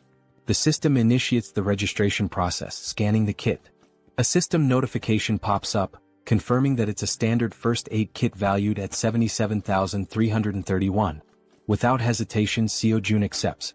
Back in the corridor, Seo-jun brings the first aid kit to Fatty, who notices Seo-jun's genuine concern for someone he barely knows. Kneeling down, Seo-jun asks to examine the goblin-inflicted wound. Fatty rolls up his pant leg, revealing a cut near his calf. With a pair of tweezers and a cotton ball in hand, Seo-jun warns that he's going to disinfect the wound first. Carefully dabbing the cotton onto the cut, Seo-jun works meticulously, though Fatty winces in pain. Despite this, Fatty reassures Seo-jun that he can endure it. The system promptly notifies Seo-jun that Choi Hyung-jun's, Fatty's, trust level has increased, along with his loyalty. After partially cleaning the wound, Fatty thanks Seo-jun for his care. Seo-jun, while packing the first aid supplies back into the kit, expresses his concern for the others. He stands and instructs Fatty to rest, explaining that he has something important to attend to. Fatty nods and agrees to follow his boss's orders. Seo-jun closes his eyes, focuses, and activates his ultimate eyes ability. His eyes darken as he scans the building, allowing him to see everything happening within. Back at the emergency stairs, Deoksu, also known as Toji the baseball bat wielder, is desperately fleeing from the relentless goblins. The archer, with her impeccable aim, provides support, taking out goblins with perfect headshots that would make anyone envious. Han and the guy with glasses try to help Deoksu create distance from the goblins but shout in frustration that they can only handle one goblin at a time, urging Deoksu to run faster. Toji sprints as fast as he can, but the goblins remain undeterred, chasing him with tireless persistence. From behind an improvised barricade, the support team fires arrows that was dangerously close to Deoksu, but every shot lands perfectly on the pursuing goblins. Deoksu finally reaches the end of the staircase and, with a leap, crosses the barricade. However, in a moment of carelessness, two goblins manage to jump and lunge at his back, catching him off guard. Instinctively, the rookie Moon charges forward with a shout, determined to protect his comrade. With a single powerful blow from his bow at close range, he takes down the two goblins that had pounced. Moon stands with a serious expression, his eyes glowing blue and filled with determination. Without hesitation, he leaps back into the stairwell, plunging straight into the swarm of goblins. Han is left speechless. Delivering rapid, precise strikes, Moon significantly thins the goblin horde as Han and Toji watch in awe. The rest of the group, witnessing the scene, asks in disbelief if Byung-go Moon had always been this skilled in combat, remarking that his actions are utterly insane. From afar, Seo-jun observes everything and comments that the rookie is doing exceptionally well. The system screen appears, displaying Moon's status. For reference, his full name is Moon Byung-go, and he holds the title of second vassal. His confidence level is 55, and his loyalty is 88. He possesses a teleportation ability that consumes mental energy to move within his line of sight. The mental energy cost increases with the number of companions and the distance traveled. With a sly smile and darkened eyes, Seo-jun remarks that registering Moon as a vassal was a brilliant decision. Back at the stairwell, goblins are being decimated by Moon, each of his blows striking their heads with deadly accuracy. Han asks Jiana, the guy with glasses, if the extension cord is ready. Jiana, holding it firmly, replies that it is. Han then checks if the water tank is prepared. The archer and the baseball bat wielder confirm its readiness. Moon, realizing he has to retreat, sprints toward the barricade as Han yells at him to hurry up. With a swift jump, Moon lands safely behind the barricade. For a brief moment, the goblins believe the group has simply fled. But moments later, a massive water tank appears above the barricade. The tank is tipped over, drenching the goblins and flooding the emergency stairwell with water. The goblins, initially confused, think it's merely a stalling tactic. Han shouts that this is the perfect opportunity, and Jiana flips the switch. An electrical surge travels down the now-soaked stairwell through the wires they had previously laid, electrocuting all the goblins that had been pursuing them. Seo-jun's system screen notifies him that he has hunted numerous goblins of varying levels, including some at levels 6 and 7. Another notification pops up, showing that Seo-jun has gained significant XP and earned a total of 334,464 won, which has been deposited into his account. Additionally, his skill level has increased, and a new ability has been unlocked. While using his ultimate eyes ability, Seo-jun suddenly feels a strange pressure. A sharp pain begins to spread through his body, causing him to writhe in agony. Upon closer inspection, a purple wave expands outward from him, covering an increasingly large area. The purple energy travels through the building, the stairwell, the parking lot, and even the goblins chasing his friends. The purple wave appears to function as a scanning mechanism because Seo Jun's ability screen indicates that hostile entities have been detected. After the scan, the system declares that the hostiles will be eliminated. As the energy wave dissipates, the goblins begin to deform, screaming in agony. In an instant, their bodies explode, vanishing in the blink of an eye. The system notifies Seo Jun once again, confirming that he has defeated numerous goblins, including several at levels 6 and 7. Not long ago, some goblins still hadn't given up chasing the group and continued climbing the emergency staircase. One of the goblins sensed something was amiss. A chill ran down its spine as it realized something was following them as well. Turning around slowly, it was greeted by an enormous shadow, its reaction one of pure shock. As it focused, it saw the silhouette of a massive bear approaching from behind. Before the goblin could even think, the bear, with sharp fangs and glowing red eyes, let out a deafening roar. In the blink of an eye, before the goblin could react, the bear attacked, biting near its neck. The goblin screamed in pain, drawing the attention of all the other goblins, who stopped and turned to see what was happening to their comrade. By then, the bear had already eliminated the first goblin and had begun attacking the others with its enormous claws. The first goblin was struck down, followed by another and then 2 more. The bear was making effective use of both its claws and teeth. Despite the bear's massive size, the goblins noticed they outnumbered it and decided to fight back. They surrounded the bear and launched their attack. Some jumped onto its back while others distracted it from the front. Quickly, the bear used its claws to knock off the goblins clinging to its back, but this left it vulnerable to more attacks. The goblins lunged at the bear, biting it with their sharp teeth. One managed to grip near its eyes while another bit into its back. The enormous beast tried to resist, striking nearby goblins with heavy blows, but their sheer numbers overwhelmed it, allowing them to attack from all sides. Using their sharp claws, they aimed for the bear's eyes, and just as they were about to blind it, all the goblins' heads suddenly exploded in an instant, likely due to Seo Jun's domain expansion. Now terrified and confused, the bear realized it was safe. At the same time, a system notification appeared, indicating citizenship had been granted. Exhausted from the grueling battle, the bear seemed to shrink in size. It began twisting its neck in an unnatural way, its body contorting strangely. Then it started to transform, revealing a human face emerging from its furry body. Finally, the bear's true form was revealed, a stunning woman with brown hair and eyes. Weakened from the intense fight, she collapsed in the parking lot, surrounded by the bodies of the goblins. Meanwhile, as Seo Jun writhed in pain while using his ultimate eyes ability, like a surveillance camera, he noticed the woman's unconscious body on the ground. He wondered who she was. A system notification identified her as Yeonju, level 33, with 9 trust points and an awakened A-rank ability called Werbear. This ability allowed her to transform into a beast, enhancing all her physical capabilities and granting powerful regenerative properties. Seo Jun's eyes widened as he realized this woman possessed an A-rank ability. Additionally, the system revealed that both Dongin and Hyerin had reached 50 trust points, unlocking their loyalty. The notification also stated that Deoksu's loyalty had reached 30, meeting the requirement to be registered as a vassal. Seo Jun quickly decided to register Deoksu as a vassal. Deoksu, now at level 25 and holding the title of third vassal, had 52 trust points and 31 ability points. Upon awakening, he gained a B-tier ability called Iron Knight, which allowed him to summon full steel armor and a halberd. Seo Jun, deep in thought, deduced that a vassal's level is determined by the rank of their awakened ability.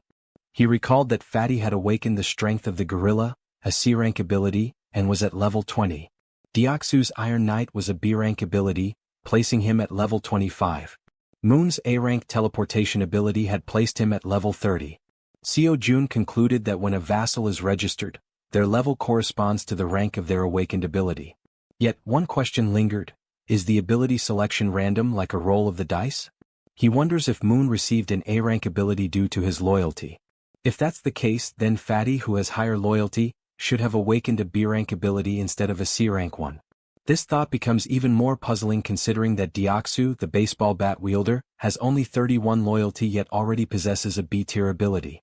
Still deep in thought, Seo-jun remarks that understanding the conditions for obtaining higher-ranked abilities is crucial. It's an important question to answer. Since the number of vassals is limited to just 10, it's advantageous to select individuals with the highest potential rankings. He then reflects on whether there are any differences in accepting someone who has already awakened as a vassal. The system displays that an awakened individual can move freely through staircases, hallways, and elevators. Seo-jun decides to take action and walks toward the elevator. As he approaches, he activates his ultimate eyes, his gaze darkening. Meanwhile, the woman remains unconscious on the parking lot floor, near the goblins' lifeless bodies. Seo-jun calls Fatty, who arrives quickly, and instructs him to head to the parking lot. He asks Fatty to bring the woman from the second level of the parking structure back to their floor. While this unfolds, the team on the emergency staircase is dismantling and recovering the materials used for the electric trap. Deoksu, feeling relieved by the goblins' sudden defeat, asks his friends if they know why the goblins exploded so suddenly. The bespectacled man speculates that it was likely someone's doing. Han, sweating nervously, realizes that such a powerful skill could only belong to one person. The way the goblins were dealt with so effortlessly leaves no doubt in his mind. It must have been Seo-jun. He recalls that when he first met Fatty, Fatty mentioned that Seo-jun was a bit of an enigma. Han also remembers Fatty talking about hot baths, which amazed the girls, and how the ingredients for their meals had also been thanks to Seo-jun's ability. Reflecting on all this, Han grows more unsettled by Seo-jun's overwhelming power, convinced that the mysterious skill must be his. As Han coils the wires around his arm, he glances at Moon and recalls how he used to be an introvert, someone who changed drastically after meeting Seo-jun. Realizing the terrifying scope of Seo-jun's abilities, Han thinks to himself that being saved by Seo-jun means being chosen by him. Back in the parking lot, as the elevator reaches the ground floor, Fatty dashes toward the unconscious woman. He quickly picks her up and heads to the 30th floor as instructed. All of this is observed by Seo-jun through the surveillance-like view of his ultimate eyes, while Han silently contemplates how being saved in this world seems to hinge on being favored by Seo-jun. A flashback is revealed, showing a small toy car. A child was playing with it in a park while being watched. The boy was filled with joy, calling out to his mother to watch what he could do. The woman from the parking lot, Yeonju, was his mother. She smiled at him genuinely, encouraging him. As the child stood up and waved to his mother, something appeared behind him. The genuine smile on the mother's face turned into an expression of horror. She froze, overcome with terror. A group of 3 vile goblins surrounded the poor boy, who was innocently waving at his mother. She tried to act, summoning all her strength, but she wasn't fast enough. The goblins attacked the boy, leaving her helpless to stop them. All she could do was weep as the sight of her son's final moments was burned into her memory. All that remained was the toy car the boy had been playing with. Trapped in a nightmare, Yeonju suddenly woke up, startled by the painful memories. She looked to her side and saw Seo-jun, who called her by name. He watched her lying down and she sat up on the bed, her head throbbing. Seo-jun extended his hand and introduced himself, saying it was a pleasure to meet her. Ignoring his introduction, she asked him if he was the one who did it. Surprised, Seo-jun hesitated, unsure what she was referring to. Quickly she clarified, saying he knew exactly what she meant, the thing that made the goblins' heads explode. Seo-jun froze in a moment of hesitation, and his hand began to tremble. Gripping his hand to steady himself, he admitted that, yes, he was the one who had done it. Yeonju started thinking, realizing how immensely powerful he must be. Someone with such a neutral expression could wipe out an entire horde of goblins in an instant. Fearful but hopeful, she thought that if he could do something so incredible, then maybe. She began trembling, her thoughts racing. Finally, she begged him, pleading for him to save her child. Through her tears, she cried out, asking him for just one day to bring her son back. As she finished her plea, Seo-jun looked at her, seeing her face soaked with tears, an expression of unbearable pain. It was the face of someone who had their child ripped away. Still crying, she said she missed her beloved son terribly. Seo-jun clenched his teeth, anger boiling within him as he realized she had lost her son to those wretched goblins. Yeonju sobbed so hard, trembling and unable to speak coherently through her hiccups. Seo-jun stood there, frozen, wondering if there was truly nothing he could do. He decided to try issuing a mission through the system. Hunt down 1,000 goblins with no time limit and no penalty for failure. The reward would be the resurrection of her child. Lost in thought, he wondered if such a thing was even possible. The idea filled him with apprehension. But then the system notified him that the mission couldn't be issued. Frustration surged through him as he realized resurrection was beyond his current capabilities, even with his powers. The system explained further, stating that a resurrection required a tremendous amount of power and resources. Then another notification appeared. There weren't enough funds to cover the resurrection mission's reward. It suggested trying again after increasing his funds. Seo Jun was stunned, his jaw dropping in disbelief as he read the message. Resurrecting someone might actually be possible if he had enough money. Overwhelmed with excitement, Seo Jun shouted at the system, demanding confirmation. Could he truly bring someone back to life if he had the funds? Returning to the room, he saw Yeonju still crying. He realized he had no idea how much it might cost to resurrect someone, nor could he even begin to guess. But knowing the possibility existed, he decided to act. He called out to Yeonju, who quickly looked up, wiping her tear-filled eyes. With a serious expression, Seo Jun told her that he thought he might be able to help her. He explained that there might be a way to bring her son back. Upon hearing this, Yeonju feels a sense of relief. Though not a certainty, the idea that there might still be hope offers her comfort. Still crying, she grips the bedsheet tightly and asks if what he said is truly real or just a cruel joke. Seo Jun reassures her that he would never joke about something so serious. However, he explains that while it is possible, it cannot happen just yet, and she nods in understanding. He adds that he doesn't know exactly how long it will take, but there is definitely a way. Yeonju turns to him, saying she'll do whatever it takes and asks what she should do to make it possible. Seo Jun considers the situation. With Han's group, which now includes Moon, Toji and Fatty with their awakened abilities, they already have a strong team. Adding Yeonju, a level 33 fighter, would make them capable of handling most monsters. He thinks the best course of action is to transform all 7 of his minions. Changing his expression to a smile, he asks Yeonju to get up, saying he'll introduce her to some people. Shortly after, Han introduces himself, and Yeonju politely returns the greeting. She then asks if he's the one who was throwing baseballs to hunt goblins, which startles Han that she knows about that. Yeonju also turns to the archer, saying she recognizes her too since she was shooting arrows at the goblins, leaving the archer equally surprised. Nervous, the archer asks how Yeonju knows her. Yeonju, growling and mimicking claws with her hands and sharp teeth, asks if they really don't recognize her, saying they've met before. Toji, the archer, and Han look confused about her growling while cute bears appear in the background. Deciding to clarify, Yeonju begins transforming. Gradually, fur starts appearing on her body as she focuses. Her bear form becomes evident, complete with a snout and brown fur. The archer, shocked, points at her and asks if this is actually happening. Now a massive bear stands in the room before the group. Still pointing, the archer exclaims that it's the beast they saw in the alley earlier.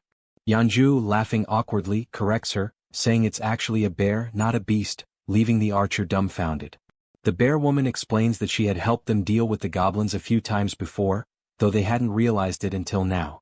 Looking at the giant bear in front of him, Han remarks that their meeting wasn't a coincidence after all. The bear woman confirms this, saying that anyone who opposes the goblins is a friend of hers. At that moment, Seo Jun arrives and interrupts their conversation, stating that it's good they're already acquainted. With a serious expression, he says he has something important to announce. Seo Jun explains that after thinking it through, they'll execute the plan to rescue Moon's grandmother tomorrow. The group listens intently as he informs them that the number of goblins has drastically decreased, making this the perfect opportunity for the mission. He adds that Fatty will sit out this mission due to his injuries and mentions that he borrowed Fatty's room, as Fatty lost his bed to the bear woman. Seo Jun then announces that Yeonju, the bear woman, will join them on the mission. She nervously thanks him for the opportunity and says it's a pleasure to meet everyone. Concluding the meeting, Seo Jun tells them to prepare for tomorrow morning. The group, filled with determination, agrees to the mission without question. Afterward, Seo Jun calls Toji and Moon aside for a private conversation in the hallway, leaving them feeling uneasy. He reassures them not to worry, saying it'll only take a moment. Under the full moon in the hallway, Seo Jun asks if they know why he called them there. Both Toji and Moon look startled, unsure of what he's referring to, though deep down they might have an idea. The two were caught off guard by the sudden question and visibly startled. Toji hesitated and admitted he wasn't sure, while Moon spoke up, asking if it had something to do with the powers they had recently acquired. June smirked sarcastically and replied, "Yes, it's about your powers." He went on to explain that both of them had awakened abilities this time, leaving them shocked at how perceptive their leader was. Seo Jun explained further, revealing that Moon's newly obtained ability was teleportation. This excited Moon, who was eager to learn how to use it. As for Toji, his ability was named Knight of Steel, which left him curious about what it could do. Jun's expression shifted to one of seriousness as he considered the situation. He realized he needed to understand how both their abilities worked before they embarked on the mission the next day. Deep in thought, he opened the system screen to analyze their progress. He issued a mission to both of them: demonstrate their newly awakened abilities within 1 hour. The reward for success was increased strength, while the penalty for failure was having to sleep in the corridor. The system confirmed the mission parameters, and Jun found himself intrigued by these team-oriented challenges. As Jun mulled over the situation, Toji, unable to contain his enthusiasm, called out, asking if it was true that he had awakened a new ability. Jun confirmed with a nod. Toji's excitement was palpable. Snorting with exhilaration, he exclaimed how great it was, but then asked about the Knight of Steel ability, curious about its specific capabilities. Jun explained that it allowed Toji to summon a steel suit of armor and a halberd. Before Toji could ask further questions, since he was used to wielding a baseball bat, a blue light suddenly materialized beside him. The light was Moon's teleportation ability activating. In an instant, Moon vanished, leaving Toji stunned by how quickly he had picked up the skill. For a few seconds, Jun and Toji exchanged wide-eyed, speechless glances, both trying to process what had just happened. Moments later, Moon reappeared in the corridor, slightly wobbly as he landed. Looking down at his hands, Moon's face lit up with excitement as he marveled at the functionality of his power. Clenching his fist, he declared, "With this power, rescuing my grandmother will be a breeze." The system notified Seo Jun that Moon's confidence had increased, along with a rise in his loyalty. Overcome with gratitude, Moon bowed deeply to Jun, thanking him for everything he was doing. The gesture took Jun by surprise. After a moment, Jun urged Moon to pause and carefully assess the situation. "Even though you've managed to use your powers," Jun explained, "going to your grandmother's house right now is impossible." Moon, puzzled, asked why that was the case. Jun patiently elaborated that there was no guarantee he could fully control his ability, even though it had worked once. "It's possible you just got lucky," Jun said, causing Moon to lower his head in disappointment at the realization that rescuing his grandmother would have to wait. Jun reassured him, saying, "For now, we'll figure out the maximum range of your teleportation and determine if there's any penalty for using it multiple times." Moon nodded silently in agreement. As the conversation continued, they noticed something unusual happening down the corridor. Turning to investigate, they saw a knight clad in gleaming steel armor wielding an enormous halberd. Toji's eyes widened in amazement as he realized the sheer magnitude of his power. Ecstatic, he couldn't help but comment on how well the ability suited him. The system then notified Jun that Toji's confidence and loyalty had also increased. While Toji celebrated, swinging the halberd to test its weight, Jun called Moon over. Pointing toward a nearby building, Jun asked if Moon could test his teleportation by attempting to reach it. Moon studied the building carefully, gauging the distance and calculating the effort it would take to make such a leap on only his second try. Finally, he turned to his leader and said, "I'm not sure I can make it, but I'll try." The system presented a new mission: teleport to the rooftop of Building 113 within 3 minutes. The reward was an improvement to Moon's teleportation ability, while the penalty for failure was having to sleep outside. While focusing intensely, Moon positioned his hands in a stance resembling a Kamehameha to channel his energy for teleportation. In the background, Toji cheered him on enthusiastically, offering words of encouragement and telling him he could do it. After aligning his thoughts and gathering his energy, Moon opened his eyes. In that instant he vanished once again, enveloped by a burst of blue light. The force of his ability was so intense that Toji instinctively shielded himself from the shockwave. Moon reappeared on the rooftop of the other building, landing in a dramatic superhero pose.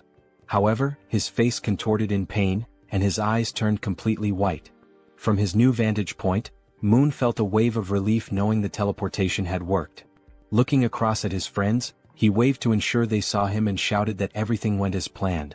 The system notified Jun, confirming that Moon had successfully completed the mission. Seo Jun let out a sigh of relief and smiled, praising Moon for his impressive and quick mastery of the ability. Moon, still waving happily, basked in the moment. But suddenly, without warning, Moon's strength gave out. His eyes rolled back and he collapsed unconscious on the rooftop, leaving him vulnerable. Both June and Toji froze in shock, their previous excitement quickly replaced by concern. Everything had been going so well, until it hadn't. Acting swiftly, June used his ability to summon a servant, bringing Moon's unconscious body back to their corridor. Moments later, they laid Moon down in one of the beds to let him recover. "Is he going to be okay?" Toji asked anxiously. June, studying the system's readout, reassured him, "Yes, he's just unconscious. The teleportation ability took a lot out of him." He explained that with enough rest, Moon would be fine. The system confirmed that Moon was healthy and in a deep sleep. June added, "This probably happened because he's not used to using the ability yet." Relieved, Toji sighed and said he was glad to hear it. June then shifted the focus. "Now it's your turn," he said, surprising Toji with the sudden declaration. "Wait, my turn?" Toji asked, caught off guard. The system displayed Toji's mission: perform 100 push-ups and 100 squats while wearing the steel armor. The time limit was 10 minutes and the reward was increased strength. The penalty for failure? Sleeping outside. Without hesitation, Toji began the exercises, starting with the push-ups. Clad in his heavy steel armor, every movement required an incredible amount of effort. Sweat poured down his face and dripped onto the floor as he pushed himself to the limit. Determined, he moved on to the squats, completing the second half of the mission with gritted teeth and unwavering resolve. When he finished, Toji stood tall, exhausted but triumphant, shouting, "Mission accomplished. I did it." The system confirmed his success, notifying June that Kang Deoksu, Toji, had completed the mission. Breathing heavily, Toji leaned against the wall to catch his breath while June observed him, impressed. With a body like his, so athletic and resilient, it's no wonder he has such endurance, June thought to himself. Suddenly, the system displayed a new message, something June had never seen before. "What's this?" June muttered, his eyes narrowing at the unexpected notification. As he studied the screen, Toji asked, "Is that really all for the mission?" June nodded, smiling warmly. "Yes, great job. You can go rest now." The system finished calculating and displayed a notification. Toji's strength had slightly increased. Turning to June, Toji expressed his gratitude. "Thanks for taking the time to help us. I really appreciate it." June, surprised by the sudden notification and watching Toji feel the changes in his body, noticed a new sense of energy radiating from him. Looking at his own hands, Toji clenched them into fists, feeling the power coursing through his veins. "This reward changes everything," he said with a confident smile. The next day, somewhere in a dark alley in Busan, Han screamed in desperation, urging everyone to run. The group scattered, fleeing for their lives as a ferocious horde of goblins pursued them.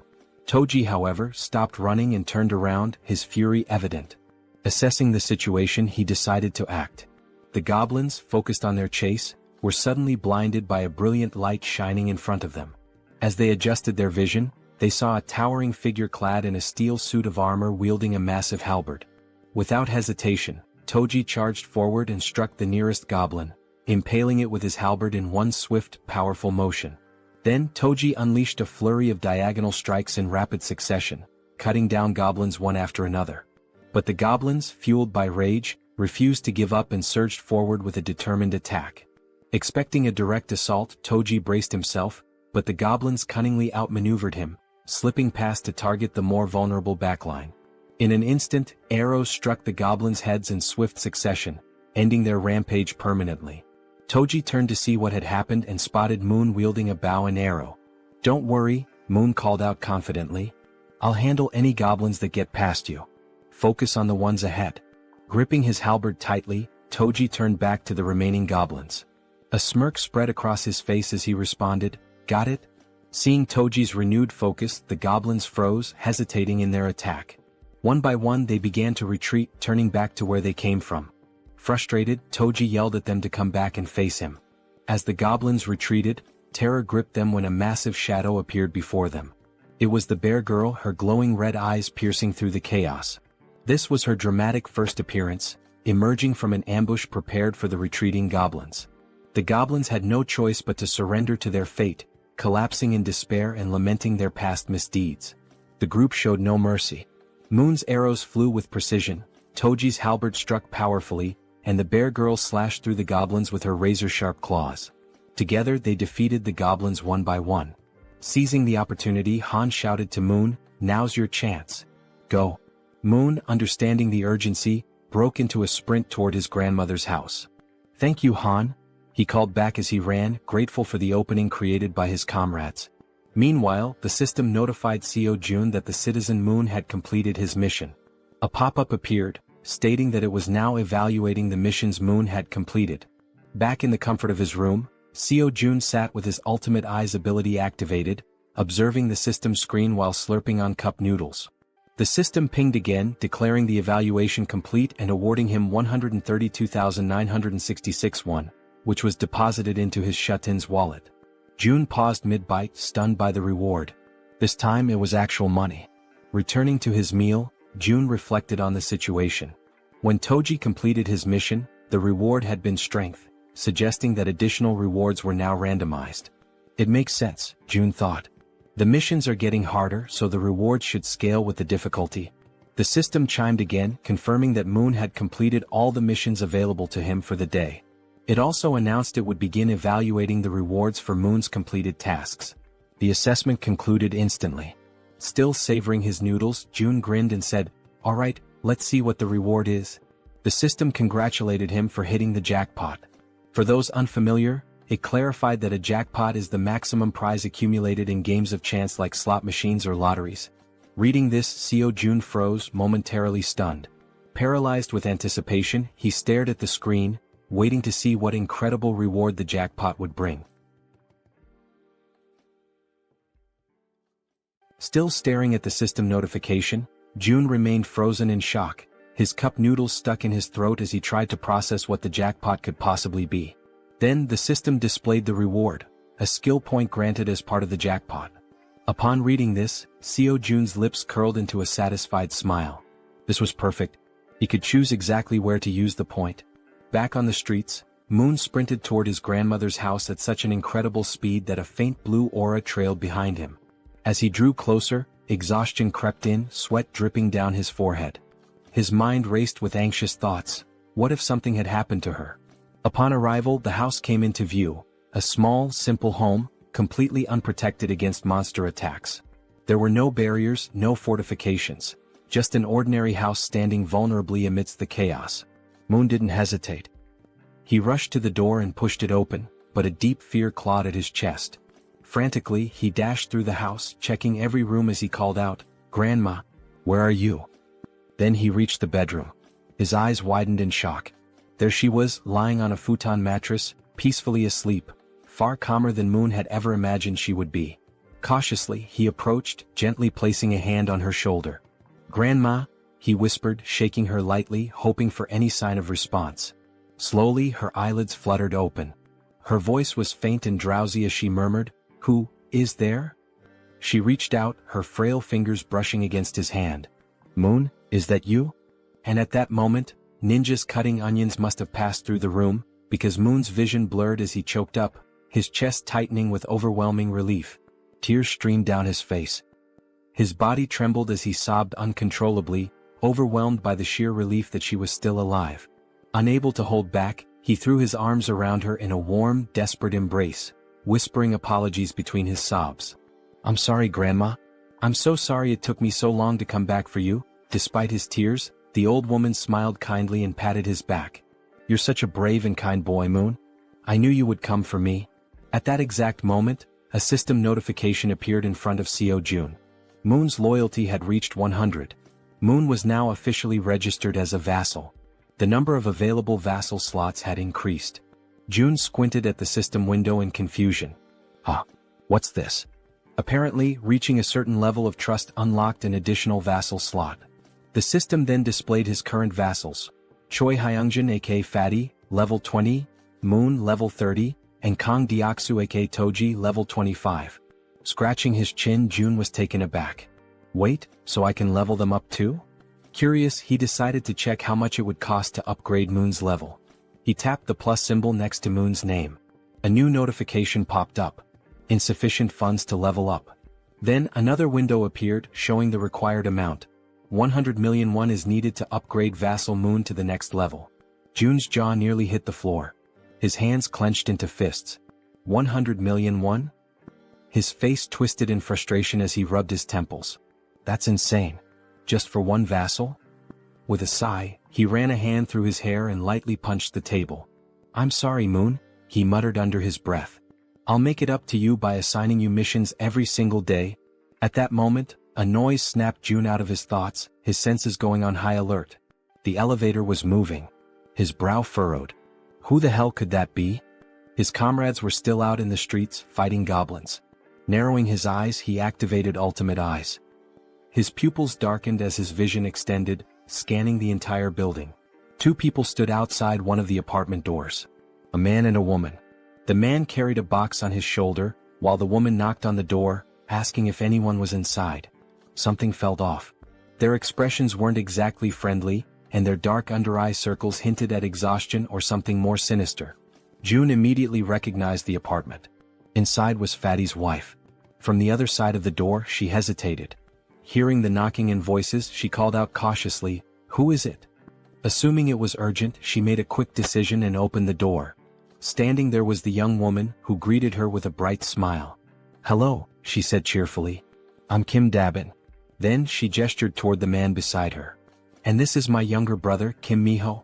She continues, mentioning that they live in unit number 1701. Intrigued, Fatty's wife asks what brings them there. The girl sighs, explaining that she only came because she desperately needed help, leaving Fatty's wife wondering what kind of help she could possibly need. Then, with a sudden burst of desperation, the girl blurts out, practically shouting, "Would it be possible for you to let me take a shower?" Fatty's wife is completely caught off guard. Her jaw drops.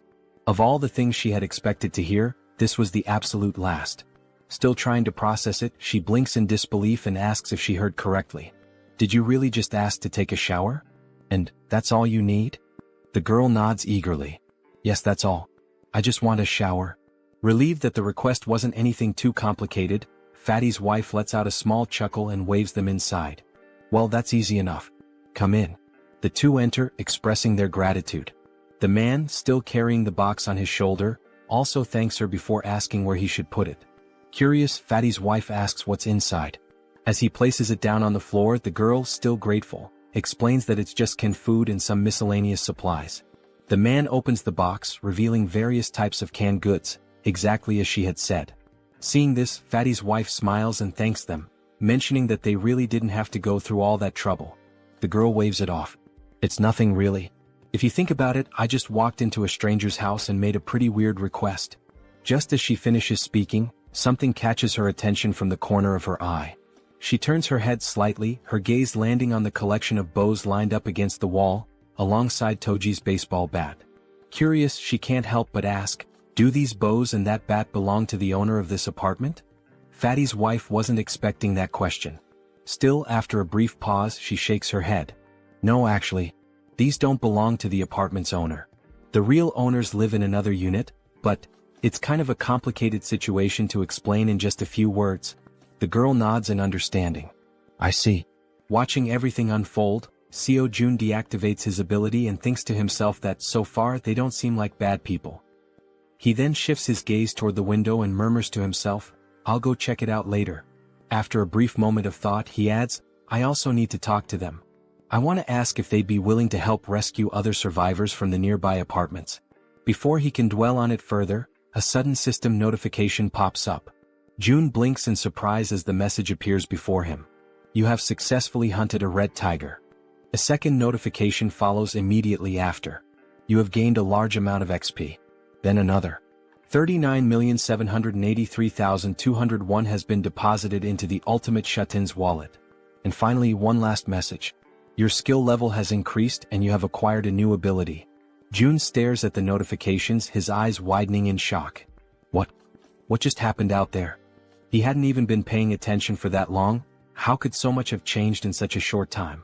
Without hesitation, he forces himself to reactivate Ultimate Eyes, pushing his abilities to their limit despite the strain. Outside, the battlefield is far from calm. Han, the archer, and the guy with glasses are both lightly wounded. In front of them, the corpse of a massive red tiger lies motionless on the ground, and next to it, the werbear is also severely injured, struggling to move. The rest of the group stands frozen, unsure of what to do next. June observes everything, but a strange feeling creeps up on him. His stomach twists, and his chest tightens as a wave of unease washes over him. What the hell just happened? Suddenly, a sharp pain shoots through his body. His muscles spasm, cold sweat dripping down his face as an overwhelming pressure grips his chest. He groans in agony, barely able to keep himself upright. Then the system sends another notification. You have discovered individuals who are eligible to receive citizenship. Through the pain, June barely manages to process the message. There are still people who aren't citizens yet? His breathing is ragged, but he forces himself to speak. System, grant them citizenship. A new notification appears instantly. A list of names flashes across the screen. Citizenship has been granted. And then, another alert. You have officially reached 50 citizens. An additional message follows. The amount of XP and money that citizens can earn has increased by 100%. But the surprises don't stop there. A final notification appears on the screen, revealing something unexpected. As the number of citizens has reached a specific threshold, all citizens have unlocked a new ability, Power of Trust. June stares at the words mind racing. Power of Trust. What does that even mean? Despite his lingering confusion, his thoughts drift back to the battlefield. He clenches his jaw. Did anyone get seriously hurt? Back on the streets, we see Moon, slightly injured and gasping for breath, making a tremendous effort as he carries his grandmother on his back. Everyone else is also wounded, running desperately while providing cover for Toji, who is carrying the injured werebear woman.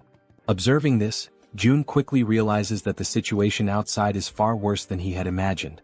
And of all people to be seriously hurt, it had to be the werebear. As the group races to escape, a horde of goblins suddenly appears right in front of the two carrying the wounded. The team members covering them from behind immediately let loose a volley of arrows, striking down goblins to clear a path. The archer, watching closely, is startled by the precision of the man with glasses. How the hell did you pull that off with a single shot? She asks, eyes wide. The man looks just as confused. I honestly have no idea. As they continue running, the archer suddenly realizes something. For some reason, my body feels lighter. Han, running beside her, nods in agreement. Yeah. And I just noticed, I'm not even out of breath anymore. Meanwhile, back with June, the system finally provides an explanation. The ability Power of Trust is a passive skill that increases all stats by X%, where X equals the trust level of each citizen. Seo June stares at the message in disbelief. This skill didn't even exist before. How the hell is it so strong? Then, another realization hits him. Every single member of his group has at least 50 trust points or more. This means that all their stats, including stamina, strength, reflexes, and more, have naturally increased by 50%. At that very moment, Moon's expression shifts as if something suddenly clicks in his mind. He has a hunch. This must be another one of June's new abilities. The system then notifies June of something else. Both of the girls have now surpassed 30 loyalty points. As a result, they are now eligible to be registered as vassals. Without hesitation, Kim immediately commands the system to register both of them. The moment it happens, the two women suddenly stop in their tracks, their bodies tingling as an overwhelming power surges through them. The system follows up with an update. Kim Gaeong, now at level 20, has acquired the piercing ability. Yu Hyerin, now at level 25, has awakened the skill Poisonous Mist. Now, brimming with their newfound power, the two turn back, ready to face the goblins chasing them. The archer steadies herself, drawing her bow. She fires an arrow straight at the goblins. Normally, her shots always land as headshots, every single time. But this time, something is different. The arrow doesn't just pierce through one goblin, it ricochets off and strikes several others, piercing through them effortlessly. Confused, the archer furrows her brows. What the hell? What just happened? The system promptly provides an answer. The ability Piercing is a Tier C skill that uses mental strength to fire a penetrating arrow. June, standing with his arms crossed, watches as the information unfolds before him. Now that he knows what the ability is, he immediately issues a command to the system. Create a mission. A new quest pops up. The archer must use Piercing to hunt 10 goblins within a 10-minute time limit. Reward, increased Piercing proficiency. Penalty for failure, fatigue. As he processes this, June shifts his attention to the other ability. Unlike Piercing, this one seems far trickier. Poisonous Mist is a deadly attack, and while it's classified as a B-rank skill, using it incorrectly could endanger the entire team. June exhales sharply, deciding to deal with it later. I'll figure it out when the time comes. Just then, the system sends another notification. The archer has successfully completed the mission. 10 goblins eliminated. A new message follows. The maximum number of missions available for today has been reached. Evaluating. June sighs, unimpressed. The rewards weren't that great this time. But now that the battle outside has settled, he decides it's time to check on the citizens living on the lower floors. Activating ultimate eyes, he scans the corridors. His gaze locks onto the silhouette of a man walking calmly through the halls, his hands tucked into his pockets. June watches as the man heads toward the bathroom, likely to collect water. Smart. June notes that this man has good survival instincts. He's gathering water before supplies run low. Shifting his focus elsewhere, June spots another pair, a man and a woman sitting together, preparing to eat. He observes them for a moment, realizing something important. They're already capable of gathering food and water on their own. Then, in another part of the building, something unexpected catches his eye. A woman. She's lying motionless on the floor inside a room. Without a second thought, June bolts toward her. The system immediately provides an update. Kim De-jung. Trust level, 18.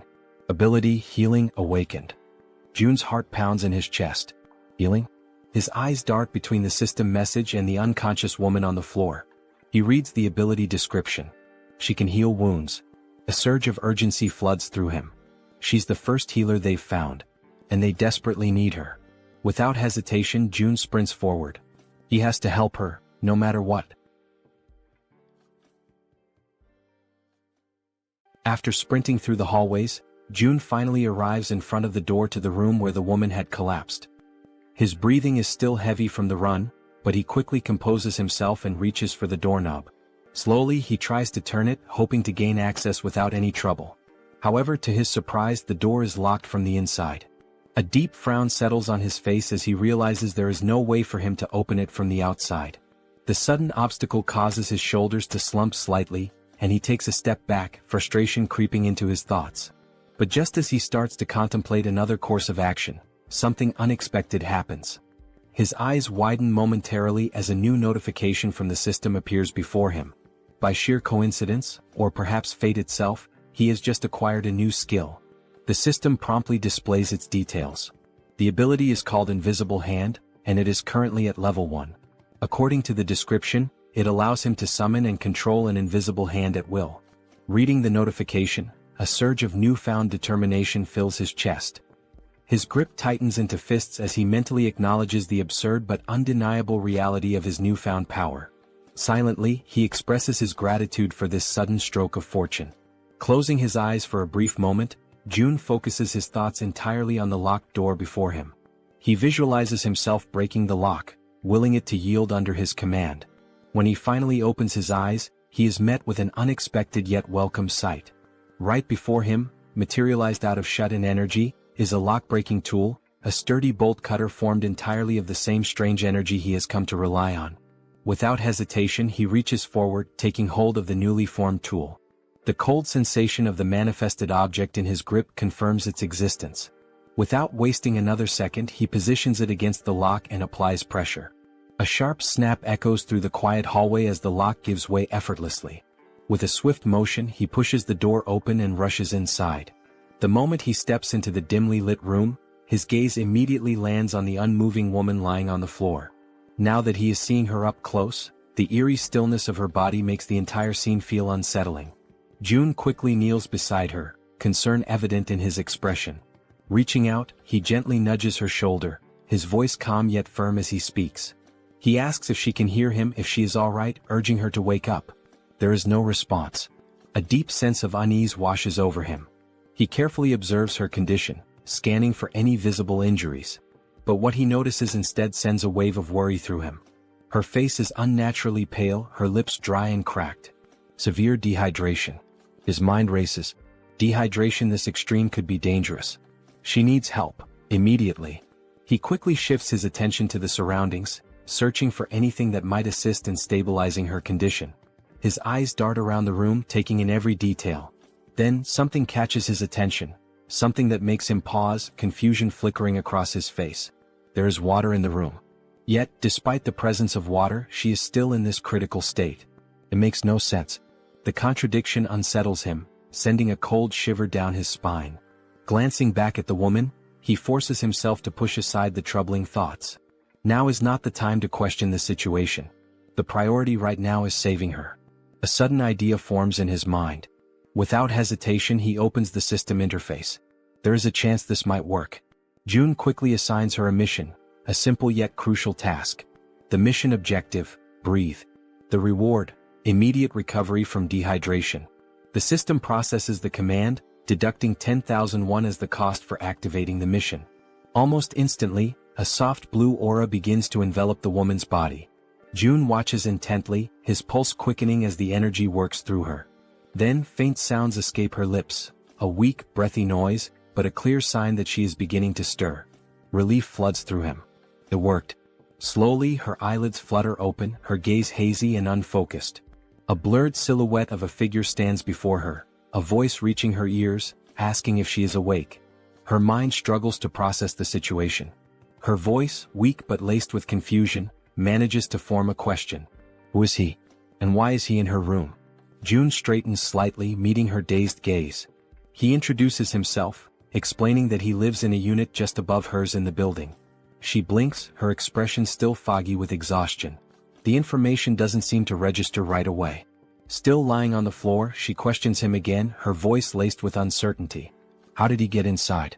June, seeing no reason to hide the truth, states it plainly. He tells her that he saw she was unwell and decided to enter, by force breaking the door open to reach her. A moment of silence lingers between them. Then her breath hitches. Her expression shifts as realization dawns. Without warning, tears begin streaming down her face. And yet she does not say a word. She simply cries as if the weight of everything she had been enduring had finally caught up with her. She raises her hands to her face, wiping away the tears in an attempt to hide her crying. Her shoulders tremble slightly as she struggles to compose herself. June, watching her closely, immediately senses that something is wrong. There is an uneasiness in the way she reacts, something beyond just exhaustion or confusion.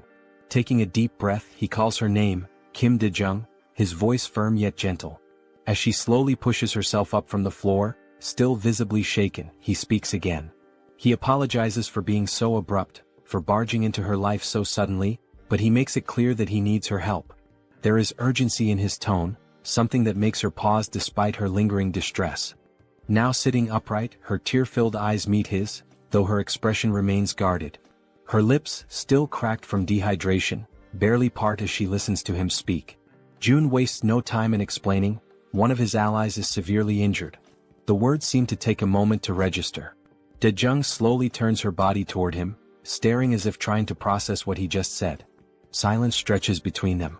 She blinks, her mind racing, trying to make sense of his words. His ally? Someone severely injured? Why is he telling her this?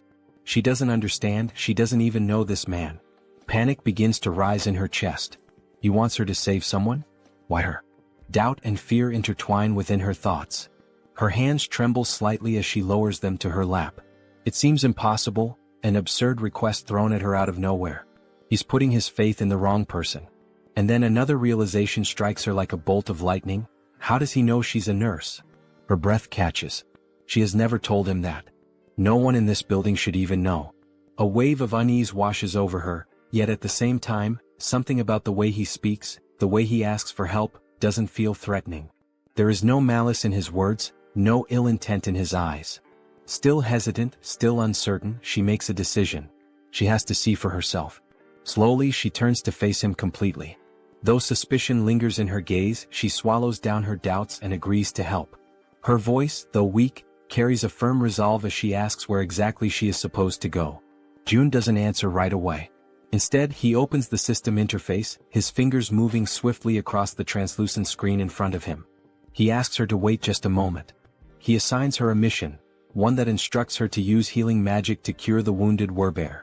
The mission comes with a 1-hour time limit, a reward labeled as improved, and to his relief, no penalties.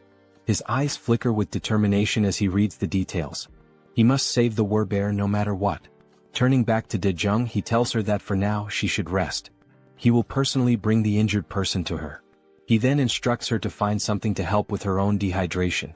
But Dae-jung, already overwhelmed, barely has time to process his words before something utterly impossible happens. From seemingly nowhere, oranges begin to materialize in midair. Her eyes widen in pure shock, her breath hitching as she watches several bright oranges fall from the void and land in front of her. For a long moment she simply stares, her mouth slightly open, completely stunned. Then, snapping out of her daze, she frantically raises a shaking finger, pointing at the fruit on the floor. "What is this?" Her voice trembles as she demands an answer.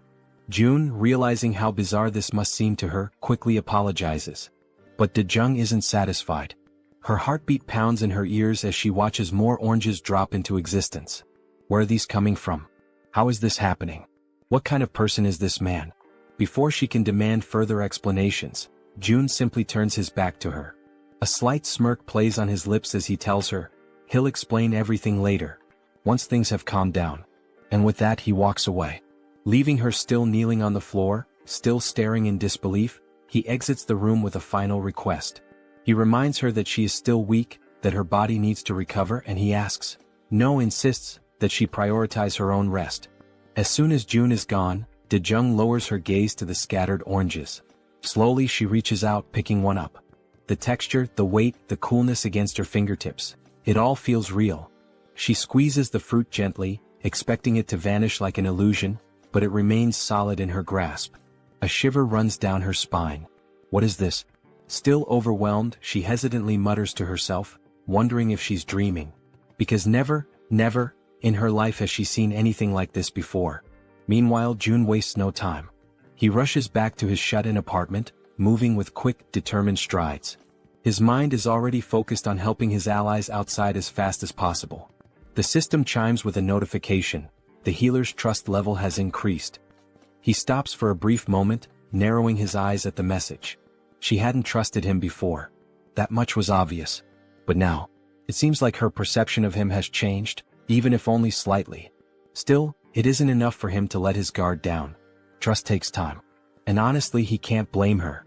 If someone broke into his home out of nowhere, he wouldn't trust them either. Shaking his head, he steps onto the balcony, his gaze drifting downward. His thoughts remain heavy, but as he looks out toward the streets below, something makes his entire body freeze. His blood runs cold. A massive, ferocious red tiger is charging through the streets, its powerful limbs propelling it forward with terrifying speed. And it's chasing his allies. June's breath catches as he sees his companions below, running for their lives. Desperation is evident in the way they scramble to escape, but the monstrous beast closes in on them, its deadly fangs gleaming under the dim light. Then, as if things couldn't get any worse, its piercing eyes fixed on its targets, its muscular body moving in perfect synchrony as it hunts his team. A wave of panic washes over June. This isn't just a dangerous situation. This is a massacre waiting to happen.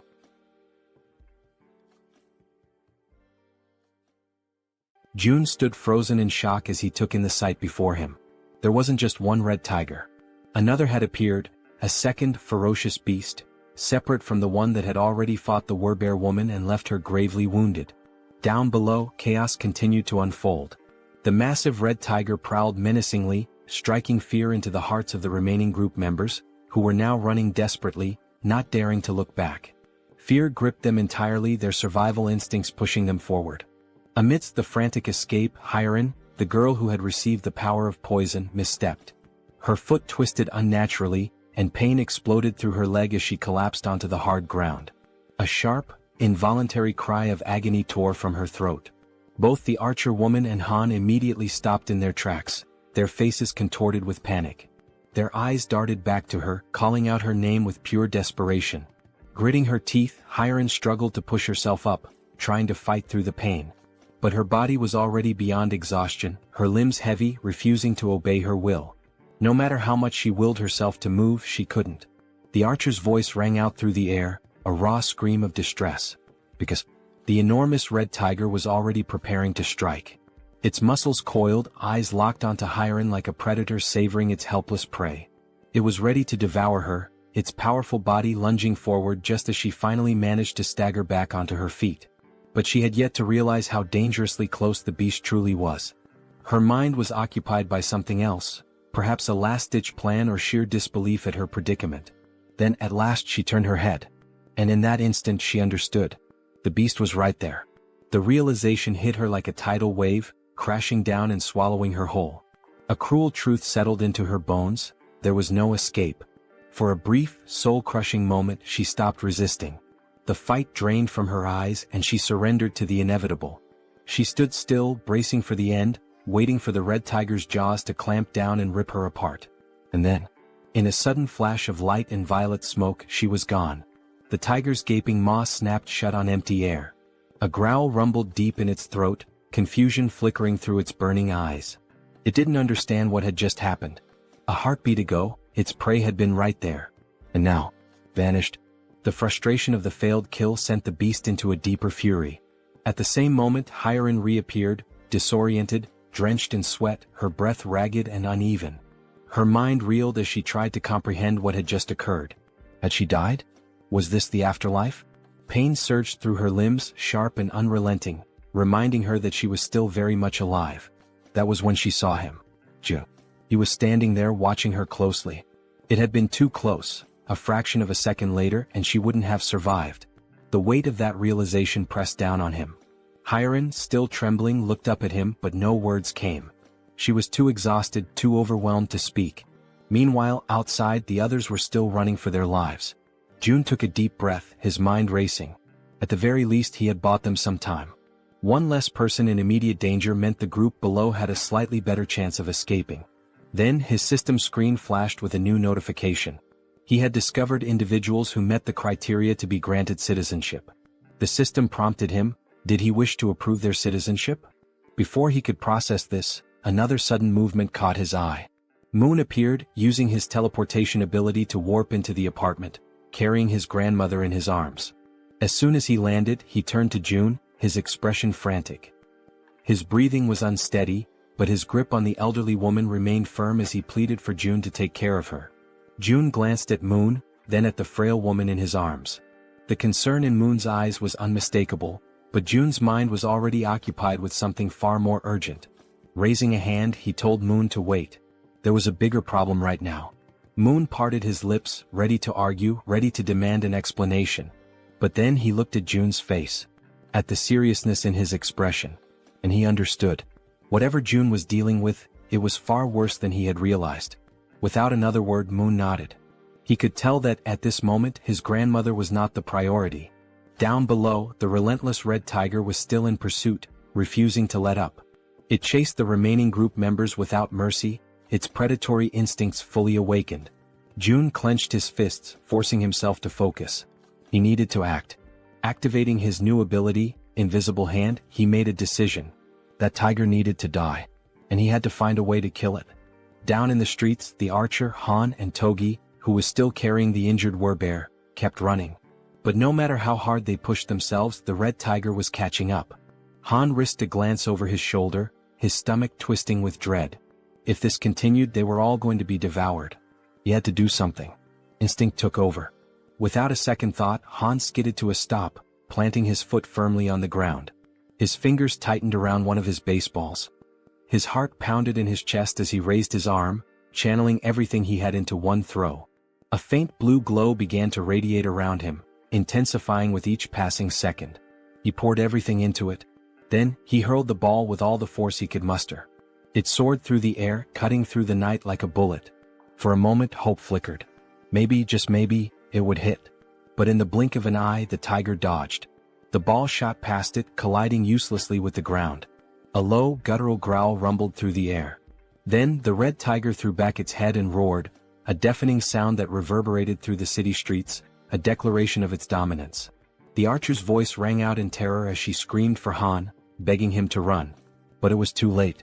The red tiger, eyes gleaming with lethal intent, lunged at him. Teeth bared, claws outstretched.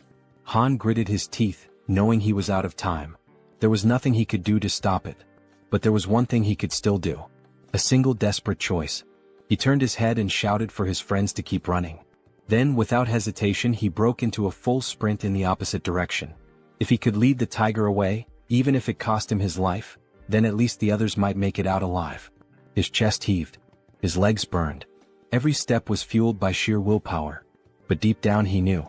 This could be the end for him. And still he ran.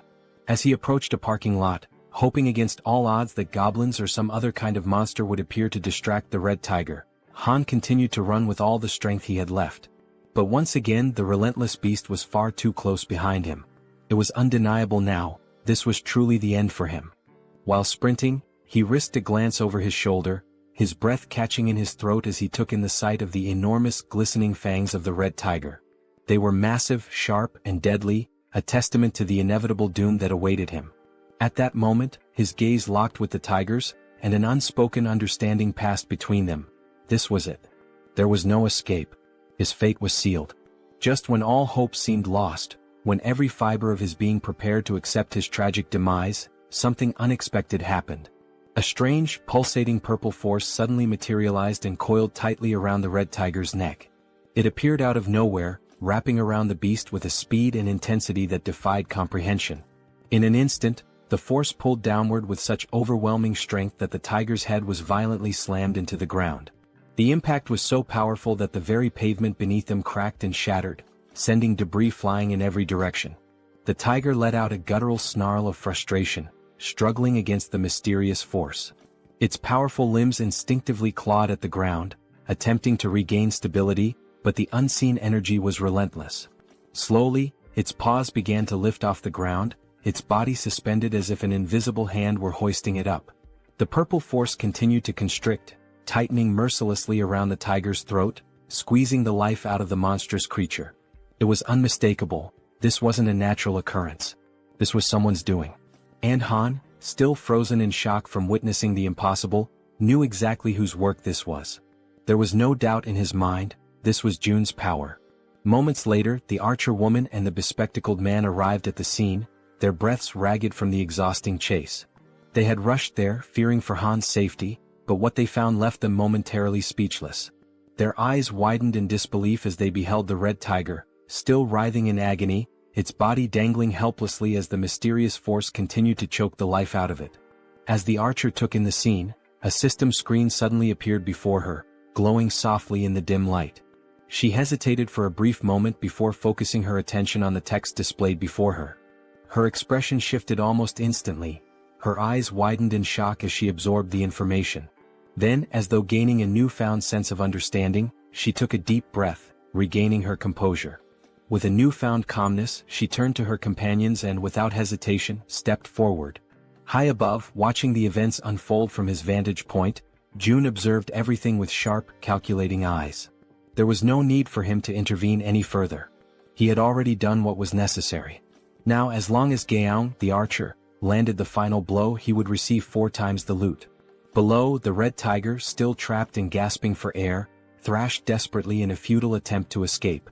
But its fate was already sealed. The archer, understanding the significance of this moment, took her time, preparing what would be her most crucial shot yet. The tiger's fiery gaze turned to her, desperation evident in its glowing eyes. It was pleading for mercy, seeking even the faintest glimmer of hope for survival. But the woman standing before it held no sympathy. Her expression was one of cold resolve. Mercy was not an option, not for this wretched beast. She pulled back the string of her bow, channeling an intense blue aura into her arrow. The pressure emanating from the charged shot was immense, causing the very air around them to tremble. Then, with a swift, decisive motion, she released the arrow. A powerful gust of wind exploded outward as the arrow soared through the air, its force cutting through the night like a spear of vengeance. The instant it found its mark, a system notification flashed before Jun's eyes. You have successfully hunted a level 28 red tiger. You have gained a significant amount of experience points. 62,311,776 one has been deposited into your shut-in wallet. As the tiger's body collapsed lifelessly onto the ground, another notification appeared, this one highlighting the growing dynamics among the group. Team trust and loyalty levels have increased. Another notification followed shortly after. Han's loyalty level has exceeded 30. He now meets the requirements to be registered as a vassal. A satisfied smile played on Jun's lips. Everything had gone exactly as planned. He nodded to himself before selecting the prompt to accept Han's registration as his vassal. A few moments later, the scene shifted to another part of the building where someone was being healed. It was the healer, the woman who had previously collapsed in exhaustion within one of the rooms. Now fully conscious, she focused her energy, her hands glowing faintly as she tended to the wounded. The injuries of the others faded rapidly under her care, not even leaving scars behind. The first person she prioritized was the Werbear woman, whose body had suffered severe damage during the brutal encounter with the red tiger. June, watching from afar, reflected on the sheer luck they all had, him included, in having found a healer in a situation like this. Han approached, still catching his breath. Without wasting any time, June turned to him and asked what had happened below, particularly why the red tigers had suddenly appeared. Han, his voice still carrying traces of exhaustion and gratitude, explained that the location where Moon's grandmother's house had once stood was likely a territory belonging to the red tigers. They had managed to take one down, but another had soon appeared, proving that the area was far more dangerous than they had initially assumed. Hearing this, June processed the information carefully. It made sense. There was no reason to believe that only goblins would inhabit this region. And now that he thought about it, there hadn't been any goblins in this area. That meant the goblins had probably already invaded the buildings nearby. If that was the case, Moon's grandmother wouldn't have been safe if she had remained inside. Despite everything, the only reason she had survived was that she had unknowingly been within the red tiger's territory. June exhaled slowly, shaking his head. The sheer luck involved in this entire ordeal was truly something extraordinary. Just then, another system notification appeared before him. Healer's performance is being evaluated. 73,312 has been deducted for the mission. The healer let out a relieved sigh upon realizing that her task had been successfully completed. Seeing her reaction, June stepped forward and acknowledged her efforts, telling her that she had done a great job. However, she quickly waved off his praise and instead asked if she could finally return home. Before anyone could respond, a voice interrupted. Wait a moment. It was Fatty, who had finally reappeared after spending some time resting and recovering from the ordeal. Scratching the back of his head, he looked around awkwardly before addressing the group. I know this might not be the best time to bring this up, but are you guys seriously planning on gathering in my apartment all the time? June turned his attention to Fatty and, for the first time, truly took in the number of people currently occupying the space. The realization dawned on him, and at that moment, everyone around them wore equally amused and sheepish expressions. With a small chuckle, June reassured him. There was no need to worry, he had already made arrangements. Unit 2901 was currently unoccupied. Electricity, water, and every other necessity for daily life would be provided, and they were free to live there. Upon hearing this, the entire group erupted in joy. He also calls out to Dabin and informs her that Units 2101 and 2102 are currently unoccupied as well. June states that he will ensure that electricity is supplied to those units and requests that she notify the other survivors, letting them know they can use the bathrooms and showers in those apartments. Upon hearing this, Dabin and her brother exchange glances before nodding in agreement, assuring him that they will take care of it. June then adds that out of the two available units, Dabin and her brother are welcome to claim one for themselves. The unexpected offer leaves both of them stunned, their jaws practically dropping in disbelief. June, however, remains composed and instructs them to inform the other survivors that they may take the remaining unit. After settling that, June shifts the conversation to another matter, saying that he has a favor to ask. Dabin, still somewhat taken aback, encourages him to go ahead and say what he needs. Without hesitation, June states that he wants her to become the messenger between himself and the rest of the survivors. The moment those words leave his mouth, Dabin pauses, furrowing her brows in confusion. She repeats his request, asking if she heard him correctly. Did he really mean messenger? June, completely serious, confirms it. He then lays out the details of his plan, instructing her to inform everyone that whichever team manages to eliminate 100 goblins the fastest will be rewarded with an empty unit of their own.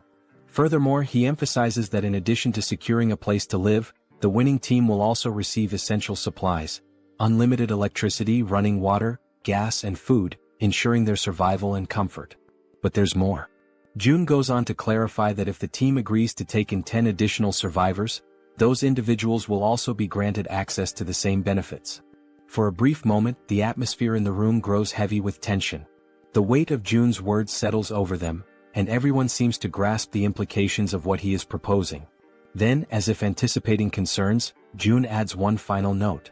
He instructs Dabin to make sure she informs them that the distribution of these benefits may take longer depending on which floor their new residence is located. As he watches their reactions, June contemplates his next move. From this point forward, he realizes, every decision will be like moving pieces in a strategic game of chess. Only those who prove their worth will receive the resources they need. At that moment, a system notification appears before him. A new quest materializes, an official mission to hunt down goblins.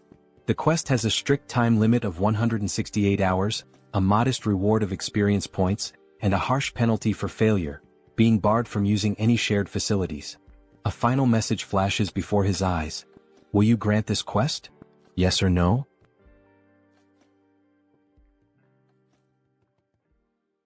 After that, all the residents that June had helped began hunting the goblins. Outside, one of them was desperately running for his life, being chased by an enormous horde of goblins. His breath was ragged and his legs burned with exhaustion, but he had no choice but to keep moving forward. The goblins were enraged, shrieking as they pursued him, their eyes glowing with a savage hunger. The young man in the red jacket was already drained from all the running, and regret started creeping in. He cursed himself for getting into this situation but kept repeating in his mind that he just needed to endure a little longer. As he continued sprinting, his eyes locked onto a door ahead, leading into the parking lot. His last hope of survival.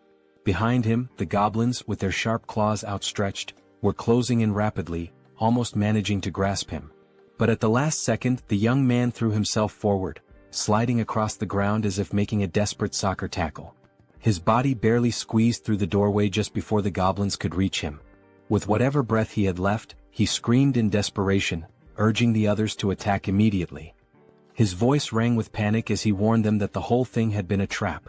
3 other members of the group, armed with spears, stepped forward, assessing the situation with calm determination. They acknowledged the red-jacketed man's efforts, commending him for doing a great job in luring in even more goblins than they had initially expected. Without wasting a second, the spear-wielding men began their assault. Their weapons thrust forward in swift, practiced movements, piercing through the goblins before they could force their way through the door. Some of the goblins, already wounded, stumbled back, while others still fought desperately, pushing forward with wild fury. One by one, the goblins were cut down, their bodies being flung backward with every powerful strike.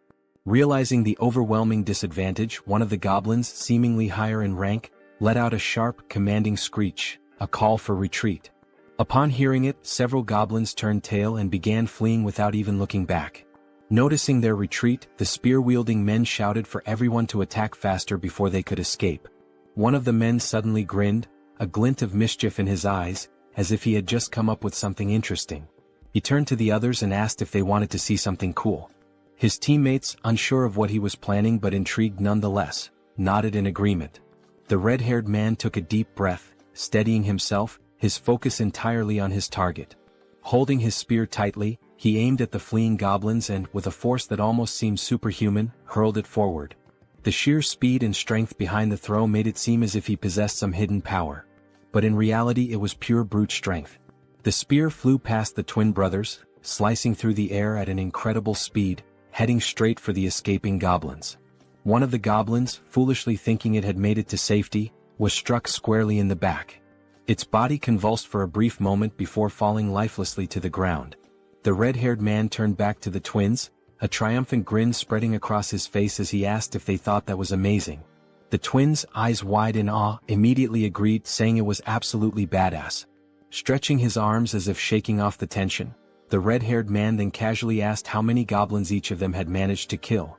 The twin on the left proudly declared that he had taken down 22.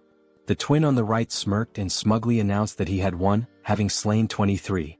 Hearing this, the red-haired man grinned even wider and stated that they had officially completed their mission of defeating 100 goblins. After all, between just the 3 of them they had already slain over 100. The twins exchanged glances, surprised at how quickly they had achieved their goal. They had initially thought it would take an eternity to eliminate that many goblins. Just then Min, the man in the red jacket, stormed up to them, clearly irritated. He wasted no time in complaining, reminding the red-haired man that he had said there would be only about 10 goblins. Yet Min had barely escaped with his life. The red-haired man immediately bristled, veins bulging on his forehead in frustration. He snapped back, demanding to know what Min was whining about this time. Min, still seething, shot back that there was no way anyone could have mistaken that many goblins for just 10, and he had nearly died because of it. Rolling his eyes, the red-haired man brushed off his complaints, saying that the results had turned out well. thanks to their success, they were about to get a brand new place to live, so Min should quit complaining. Irritated, he then told Min to pay attention and called him bro, which suggested they might actually be siblings. Then, with the veins on his face bulging even more, he reminded Min that he had come up with this hunting strategy himself, so there was never any chance of failure. He also pointed out that it was his idea to use the spears, which had been crafted by the twins. All Min had to do was run, something he was already confident in doing. With an exasperated sigh, the red-haired man then offered Min a way out. If he was that dissatisfied, he could simply leave the team. At this point, his presence wasn't even making much of a difference anymore. Sensing the tension between the two brothers, the twins quickly intervened to prevent the argument from escalating into an actual fight. One of the twins calmly asked the red-haired man to relax, reminding him that Min had put in effort as well. The other twin turned to Min and, with a playful grin, told him that he had done an excellent job acting as bait, pointing out that he had been running incredibly fast. The red-haired man clicked his tongue in irritation, saying that Min always managed to find a way to get on his nerves. He then demanded to know how Min dared to talk back to him like that. One of the twins, still grinning, urged Min to just apologize and get it over with. Realizing that arguing would get him nowhere, Min let out a sigh and begrudgingly muttered an apology. The red-haired man huffed in response, then turned his back on him. Dismissing the whole ordeal, he stated that it was time to move on, as they needed to head to the 21st floor to claim their new home. However, upon arriving at the 21st floor, ready to receive their reward, they were met with unexpected news. Dabin, looking somewhat apologetic, informed them that another team had already beaten them to it and claimed the reward first. The entire group froze in disbelief, their excitement immediately turning into shock. In their minds, they had been incredibly fast. There was no way another team had completed the mission before them. The red-haired man's face darkened, his irritation flaring up again. He demanded to know if there was really another team that had managed to slay 100 goblins faster than them. Dabin nodded, confirming it. Still unable to believe what he was hearing, the red-haired man furrowed his brows and told Dabin to stop joking around. In a protesting tone, he once again asked Dabin to stop joking around and to just hand over their house already. Dabin, maintaining a serious expression, insisted that it was no joke, she was telling the truth. Then she revealed that the group who had finished the hunt even faster had just arrived. The group that had killed the goblins first.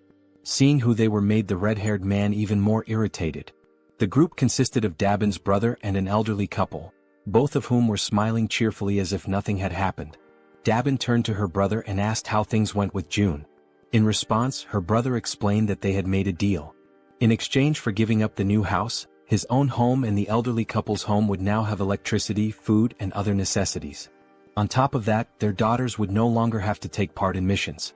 Upon hearing this, Dabin immediately pointed out that the elderly couple's daughters were minors, meaning they should have already been exempt from missions in the first place. The elderly couple continued smiling, unfazed, and corrected her by saying that their daughters were actually adults. Despite their youthful appearance, they were older than they seemed. The elderly woman then added that their daughters were probably quite skilled with bows and arrows, though her husband always worried too much about them. Dabin's brother also mentioned that part of the agreement included providing bows and arrows for their daughters. Dabin frowned, questioning the need for bows and arrows. Were they planning to continue hunting goblins? Her brother nodded, confirming that they were, but specified that June had only requested the goblins in the surrounding areas. Since the goblins were relentless and kept coming no matter how many were killed, it was necessary to keep them under control. Hearing all of this, the red-haired man grew even more irritated and told them to stop with all the useless chatter. Then, in a firm voice, he questioned whether they were giving themselves special privileges simply because they were the ones in charge. Wasn't that unfair? To some extent, Dabin's brother agreed. That's why, to balance things out, he explained that June had ordered the second and third groups to kill 100 goblins and head to the 30th floor to receive their rewards. Upon hearing that, a genuine smile appeared on Dabin's face. She reassured them that everything had worked out and instructed them to head up to the 30th floor. Dabin then added that Seo Jun would be waiting for them there, while the red-haired man, still visibly irritated, remained bitter about not being the first group. As they ascended in the elevator, the red-haired man suddenly asked if the guy's name was really Jun, since he looked younger than all of them. Then, laughing with clear sarcasm, he commented on how ridiculous it had been to hear Dabin speak so respectfully about this June. One of the twins joined in on the sarcasm, joking that maybe Dabin saw June as some kind of god or something. The other twin laughed as well and scoffed, saying, "God my ass. At most he's just the leader of some cult." Then, as if pondering the idea, he questioned whether this Seo Jun guy was even sane in the first place. Min, who had been listening to all of this quietly, murmured under his breath that all of them were being protected thanks to Jun's abilities. Therefore he suggested that maybe they didn't have the right to speak about him like that. The moment those words left his mouth, the atmosphere inside the elevator changed. Everyone else became visibly irritated. The red-haired man, looking more annoyed than ever, questioned if all of them were just trying to get on Jun's good side. That single remark filled the elevator with a tense silence. Everyone was now staring at Min. As expected, the red-haired man, frustrated beyond belief, cursed at Min under his breath. Then, glancing over his shoulder with a menacing expression, he warned Min that they would have a little talk later. At that moment the twins noticed something strange. Jun was approaching, walking at a calm and leisurely pace, one hand tucked casually into his pocket. As he neared them, he gave them a small, relaxed smile and simply said, "Hello."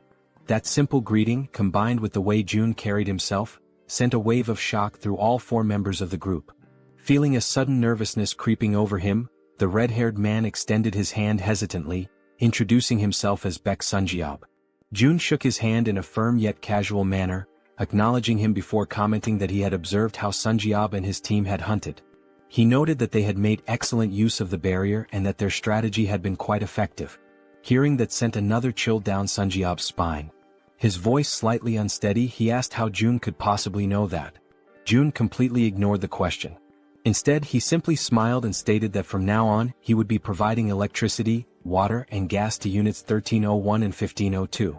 Sunjeob, still trying to make sense of what was happening, managed to thank him but couldn't hold back another question. How was any of this possible? Once again, Sunjeob asked how Jun was doing all of this, how exactly he was making it happen. And yet, for the second time, Jun ignored him. Instead, he casually reminded them that since they had successfully hunted 100 goblins, they were now qualified for these benefits. Then, as if the entire situation wasn't unsettling enough, Jun's expression shifted into a disturbingly eerie smile. With a tone that sent chills down their spines, he added, "By the way, I'm not some cult leader." His eyes glinted with amusement as he continued, "And I certainly don't have any intention of becoming a god." The weight of those words left the entire group frozen in place, completely paralyzed with fear and unable to react. Then, with that same eerie and slightly devilish smile, Jun raised his hand near his mouth, as if about to share a secret. "There's just one more thing." His voice carried an unsettling undertone as he announced that he had a request to make of them. Sometime after that, the new group is seen running at full speed, desperately fleeing from something. When the scene shifts to a front view, the four members are revealed to be escaping, but this time, it's not from goblins, it's from massive, bloodthirsty orcs. Their feet move swiftly as they turn a corner, frantically trying to put more distance between themselves and the monsters. As they round another street, they shout desperately for someone to hurry up and throw things at the orcs. Standing in front of them is Han, holding several spears in his hands. With a subtle smirk, Han tells them they did a good job. As the orcs remain distracted by the fleeing group, Han channels his energy into one of his spears, causing a blue aura to radiate from its blade. A system notification appears, displaying Han's stats. Level 33, holding the title of the 6th Knight, with 70 points in trust and 78 in loyalty. His awakened ability is throwing. Han's throws were already powerful, but now, by consuming mental energy, he can amplify his attack power up to 5 times. As he focuses on his throw, energy visibly gathers along the blade of his spear. The system further indicates that his physical abilities increase by a percentage based on his loyalty, that the experience points and money dropped by monsters are tripled, and that knights can grow at an accelerated rate.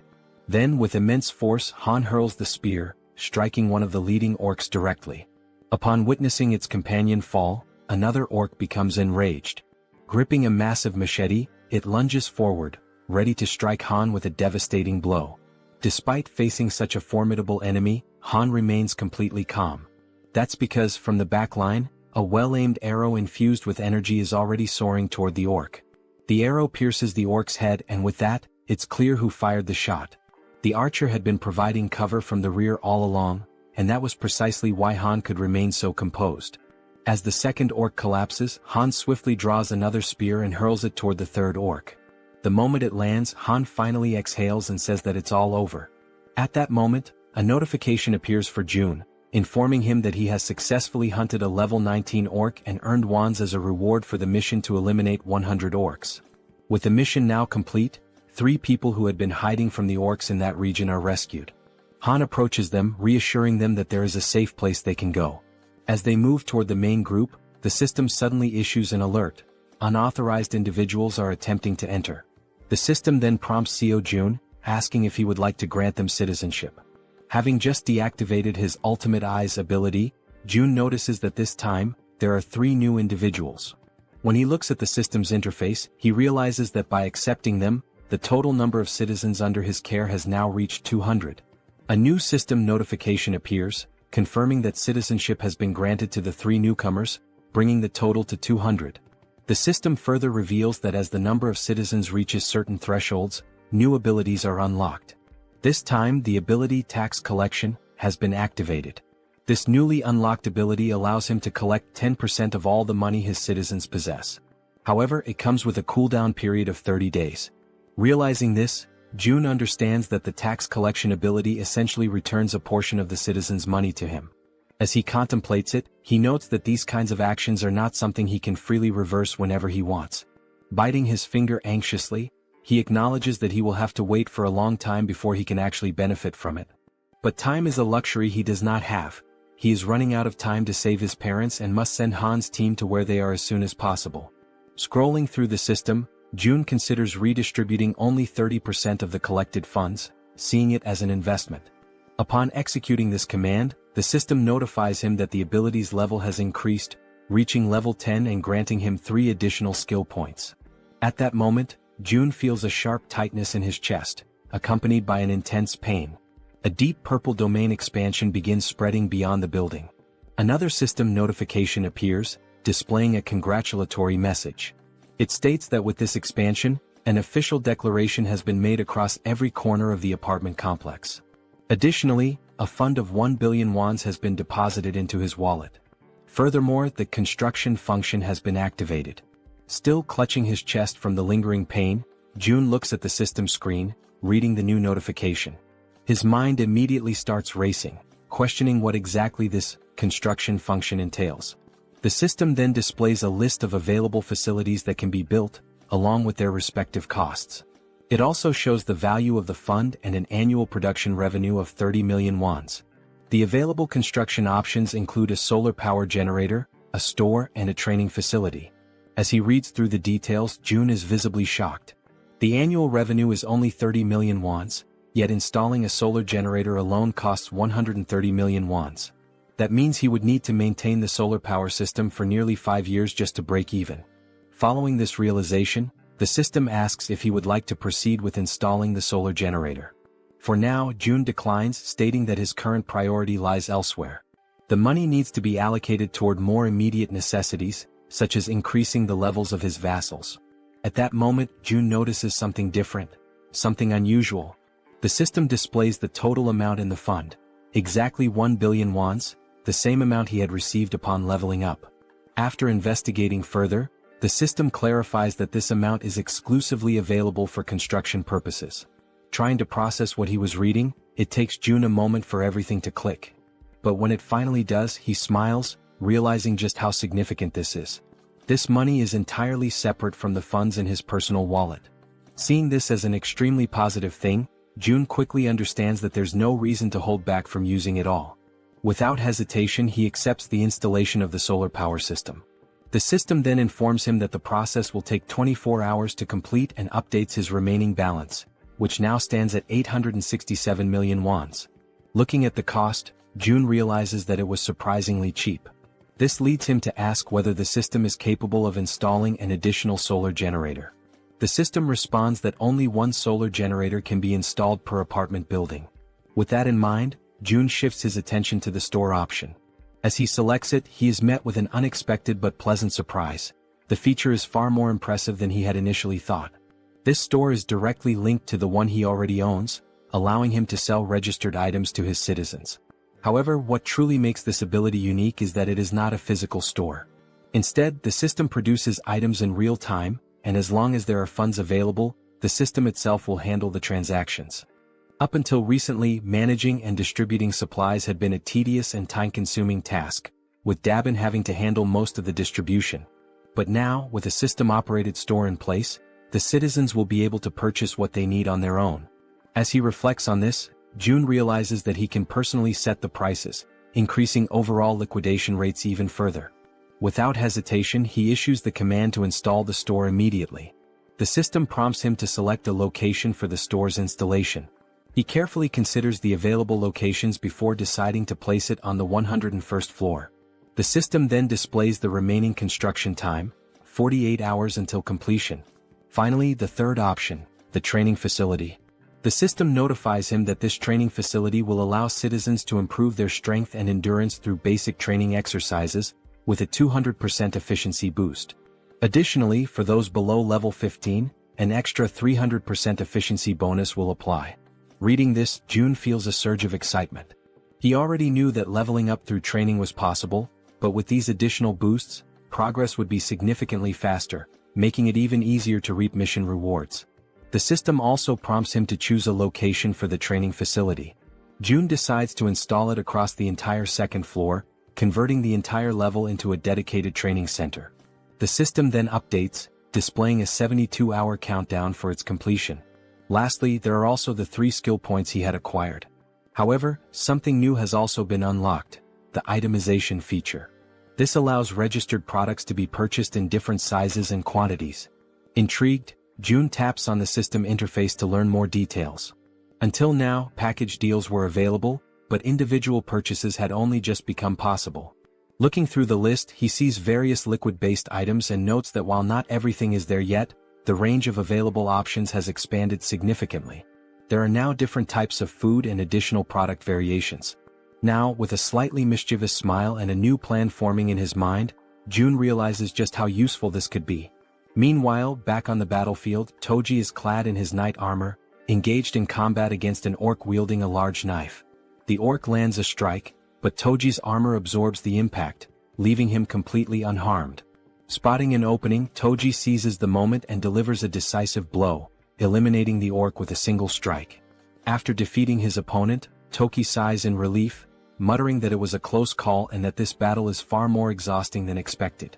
From behind him, Han calls out to Toji and poses a question. What would happen if he threw the halberd he was holding? Looking down at the weapon in his grip, Toji admits that he has never actually considered that possibility before. Han then asks him to hand over the halberd for a moment, wanting to try something. As soon as Han takes hold of it, a familiar blue aura begins to radiate from his hands. Focusing intensely, he prepares himself before hurling the weapon with all his might. The halberd soars through the air at an incredible speed, vanishing into the distance with overwhelming force.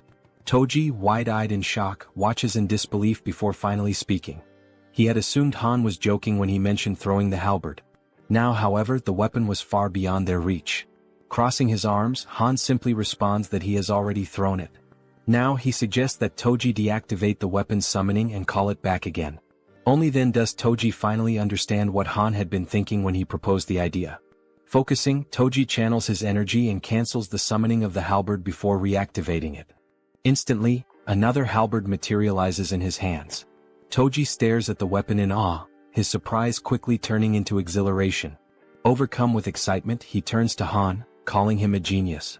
Han, however, remains modest and tells him not to exaggerate.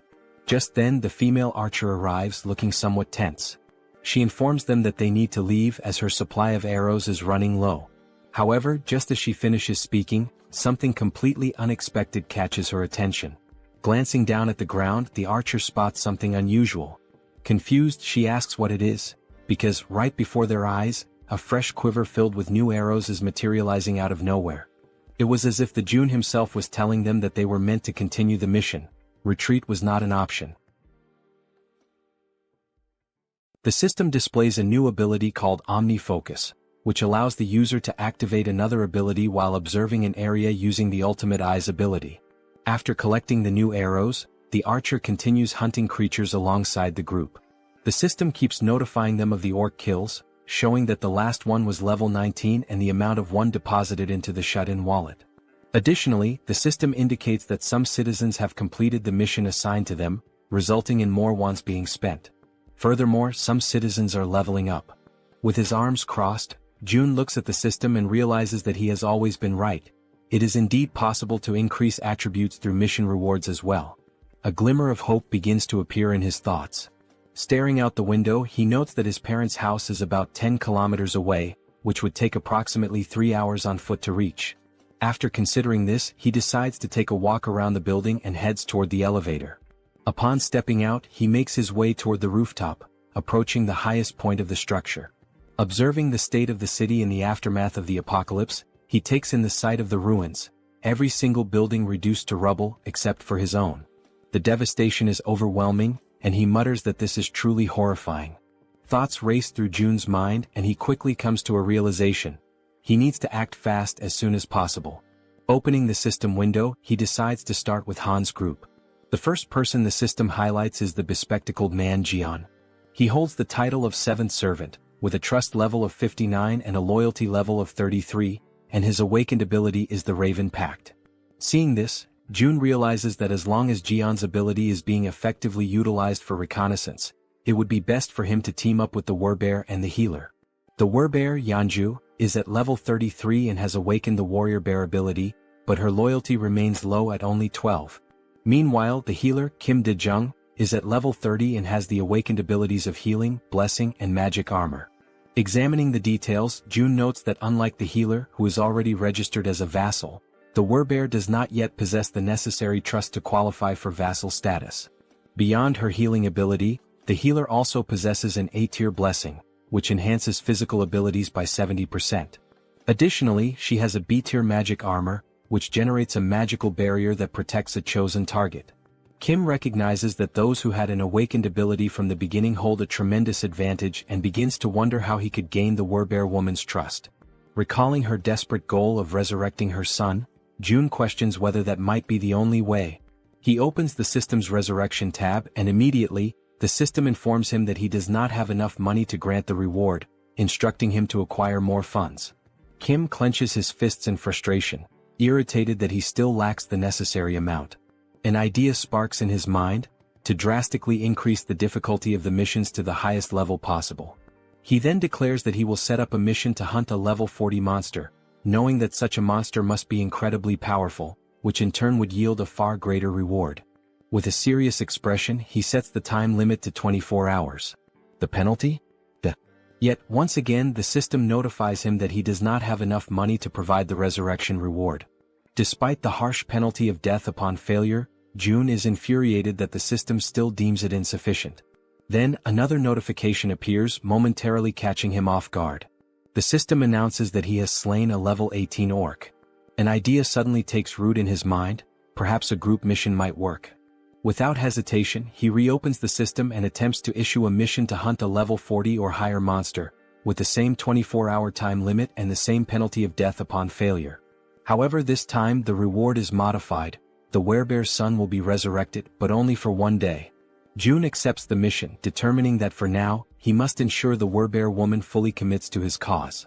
Back in his room, Seo Jun hears desperate knocking at his door.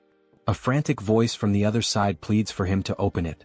Seo Jun moves toward the door, and as he cracks it open, he barely has time to react. The Werebear woman barges in without waiting for him to open it fully. She had already been informed of the mission's reward and the possibility of resurrecting her son, which explained why she looked completely exhausted.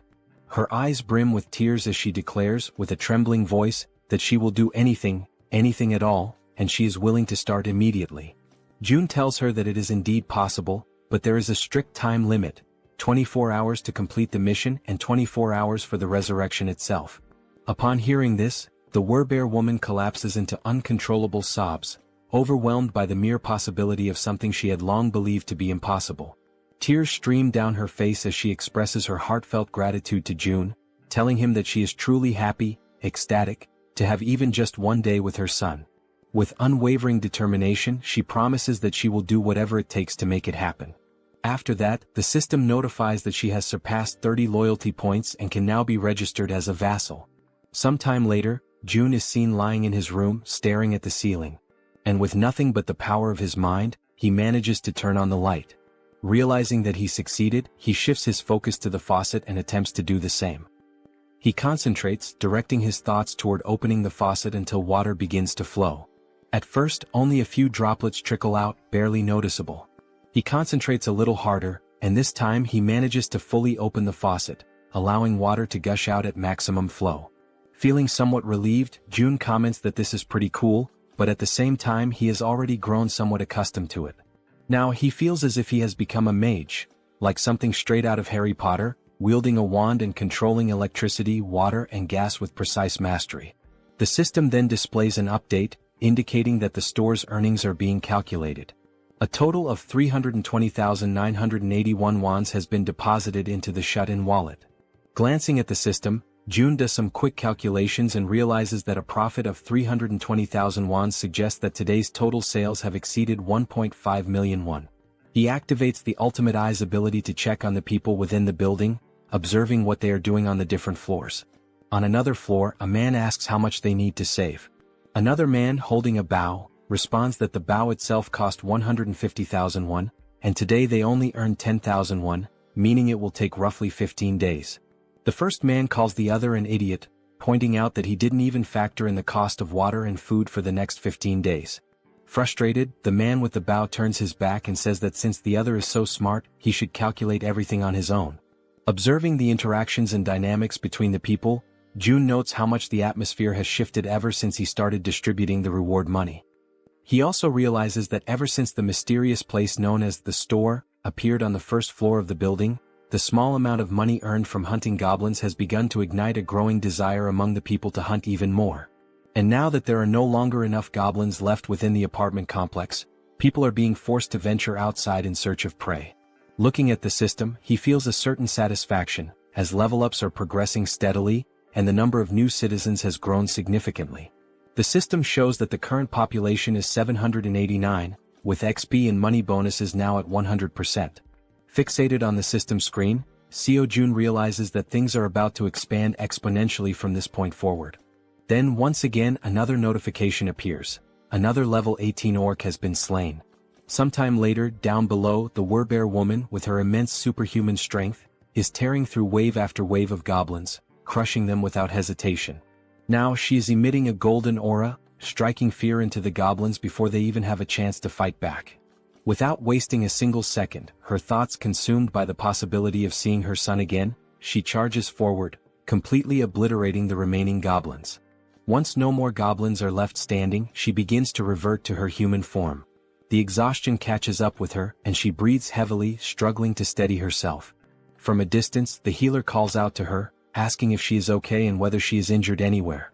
The Werbear reassures her that she is fine, stating that even if she were hurt, it wouldn't be enough to stop her.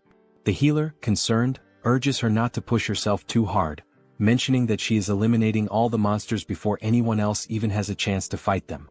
The Werbear apologizes, insisting that she isn't trying to steal anyone's kills. The archer, curious, asks why she is apologizing in the first place, pointing out that by taking down the monsters so quickly, she is making things much easier for everyone. Hearing this, the Werbear feels a sense of relief. Her companions are not upset with her after all. Watching from afar using the ultimate eyes, June acknowledges that forming this team was indeed a good decision. The system then updates, displaying the Werbear woman's status. Her name is Yun, and she has now reached level 40, with her trust and loyalty both rising to 66. She has also acquired new abilities beyond just her Werbear transformation. The newly awakened abilities are Ancestral Vital Blood and Primal Frenzy. These new abilities grant her a 50% boost to melee attack damage. Additionally, whenever she sustains wounds, Vital Blood drastically increases her regeneration. Furthermore, her eyes turn crimson upon witnessing blood, triggering an effect that amplifies her physical abilities by an astonishing 300%. Before she has a chance to process these new developments, the women suddenly hear a terrifying, unfamiliar roar echoing through the air, immediately putting them on high alert. The growls grow louder and closer, signaling that whatever is coming is approaching fast. Then, out of the shadows, a monstrous figure appears, stopping just a short distance in front of them. Without hesitation, the archer swiftly pulls back her bowstring, while the Werbear instructs the healer to fall back slightly. Standing before them is an orc, its presence alone exuding an overwhelming aura of menace. Its crimson eyes gleam ominously, and its body is riddled with deep scars, evidence of countless battles. In its massive hands, it grips a weapon resembling a giant club, and it begins to speak in a language that none of them can understand. Faced with the imminent threat before her, the Werbear woman does not hesitate for a single second and immediately begins her transformation. In an instant she completes the shift into her full beastly form, her massive figure standing in a battle stance directly in front of the orc. Now, enveloped by her golden aura, she lunges forward to attack the enemy, while in the background both the archer and the healer call out, urging her to be careful. As she charges, she lets out a deafening roar in an attempt to intimidate the orc, but he remains unfazed, standing his ground and locking eyes with her. With his club firmly in hand, the orc also assumes a battle-ready posture, prepared to engage the Werbear head-on. At that very moment, the Werbear woman unleashes her first strike. However, the orc reacts swiftly, managing to block the attack with his weapon. Without hesitation, she delivers another blow, but the orc remains solely on the defensive, skillfully withstanding the onslaught of her relentless attacks. Noticing an opening, she quickly shifts her angle, launching a strike from a different direction in an effort to land a clean hit on her opponent. Meanwhile, as the fierce exchange of attacks continues, the archer readies her bow. With unwavering determination in her eyes, she focuses intensely on her target, and a brilliant blue aura begins to radiate from the arrow. Observing the battle closely, she notices a brief moment when the orc becomes slightly distracted while fending off the Werbear's strikes. Seizing the opportunity, she releases her powerful shot with impeccable precision. Catching sight of the incoming arrow, the Werbear woman swiftly retreats a few steps to avoid being hit. The orc, displaying impressive reflexes, swiftly swings his club to deflect the projectile, narrowly avoiding the attack. However, this movement momentarily exposes a weakness, and without wasting a second, the Werbear, fueled by raw fury, surges forward with overwhelming force. With the full weight of her massive body behind her charge, she manages to slam into the orc, sending him crashing to the ground. Not allowing him even a moment to recover, she bares her enormous, razor-sharp fangs. The orc's eyes widen in terror as he realizes that this could very well be his end, and with a single devastating bite, she finishes him off, bringing an abrupt end to his life. At that precise moment, the system notifies June that he has successfully hunted a level 28 orc captain, and as a result, a larger sum of wands has been deposited into the shut-in wallet. Additionally, a certain condition has been fulfilled, one that allows for the construction of a new forward outpost. This forward outpost resembles a defense tower, and according to the system, it serves as a safe zone located outside of the main home. When activated, it temporarily exerts the same protective influence as the house itself. There are two conditions for its activation.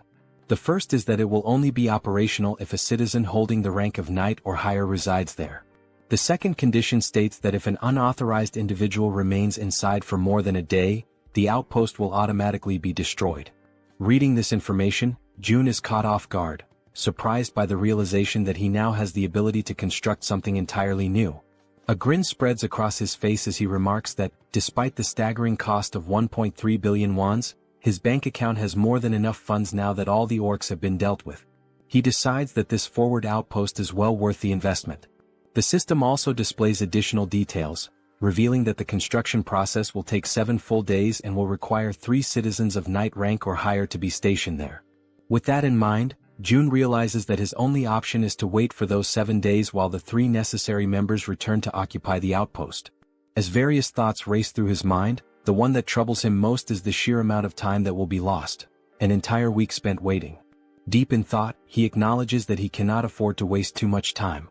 Furthermore, most of the monsters near the outpost site have already been eliminated thanks to the efforts of his citizens. Understanding this, Seo Jun decisively presses the button on the system to initiate the construction of the outpost. Even though it will take 7 days, he realizes that it is not a bad option at all. If he can build this within the main house's territory, it will at least provide him with some peace of mind. As these thoughts occupy his mind, he finds himself recalling memories from his childhood, moments of pure happiness spent with his family. And now, by strengthening his domain, he believes he will be able to protect his family more effectively. Staring out the window at the ruined city beyond, he feels a deep sense of unease, knowing that bringing his grandparents here will not be an easy task. Closing his eyes, he silently wishes for his family's safety. When he opens them again, his resolve strengthens. Since things have reached this point, he decides that tomorrow he will send Han's group to begin the rescue mission. The following day arrives and once again they find themselves back at the train station. A bespectacled man watches the events unfolding before him in absolute disbelief. At the front lines, the Werbear woman is tearing through enemies, completely unstoppable, while he observes in utter shock from the sidelines. Witnessing her eliminate the monsters one by one, he struggles to comprehend how a single person could possibly be capable of taking down an orc with nothing but her bare hands. With every orc she slaughters, the realization dawns on him: she is no ordinary human. She is a Werbear. Even though he is still overwhelmed by everything happening before his eyes, he acknowledges that it all makes sense. After all, she was already incredibly powerful even before receiving Jun's blessing. As she continues her relentless rampage, crushing orcs with ease, one thought refuses to leave the bespectacled man's mind. How the hell did Jun manage to win her over? After all, not too long ago this Werbear woman was utterly obsessed with hunting goblins. The bespectacled man then considers the possibility that she may have acquired new abilities, despite already being incredibly strong. At that moment, the system displays a notification indicating that there is a mission with a strict time limit of 1 hour. They must complete the mission and return home within this time frame, though there is no penalty in case of failure.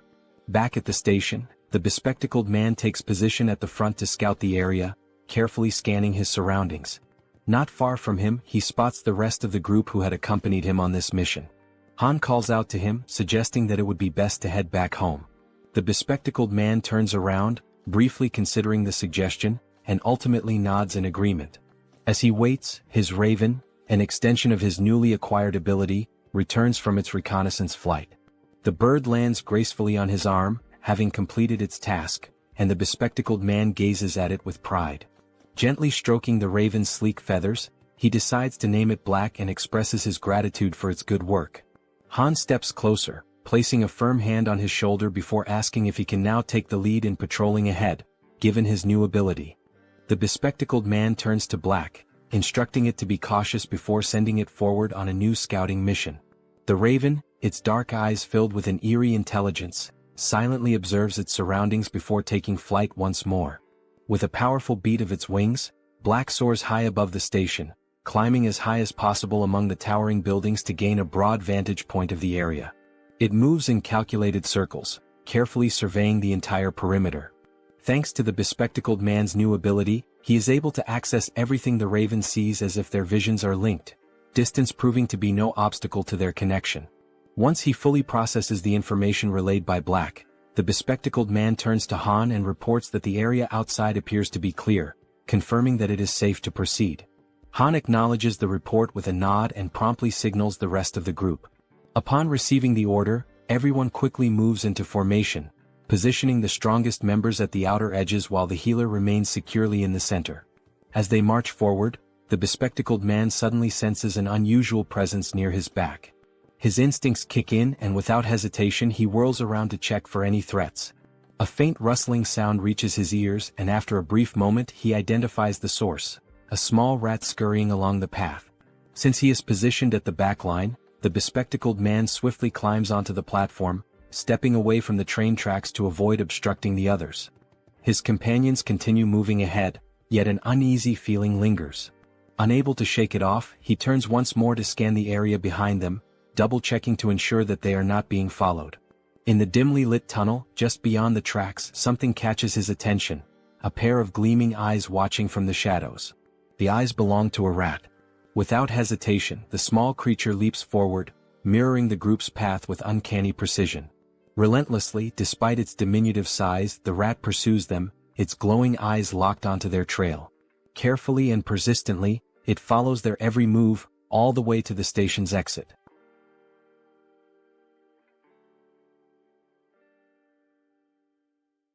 A short while later, back at the apartment, Seo Jun expresses his desire for everyone to help him. Lowering his head slightly, he humbly asks for a favor and begins to explain the situation regarding his family. The other members of the group exchange glances, silently processing his words without uttering a single response. Jun continues, acknowledging that the chances of his family being alive are slim, given the current state of the world. Han then asks if his relatives are also within the apartment complex, to which Jun replies that it is difficult to say for certain. At that moment, Moon steps forward and without hesitation, exclaims that they will help rescue Jun's family. The sudden outburst catches everyone's attention, and all eyes turn to Moon as he fervently insists that they should be allowed to assist with this. Han, with a faint but genuine smile, nods in agreement, stating that all of them have only managed to survive up until now thanks to Jun's efforts.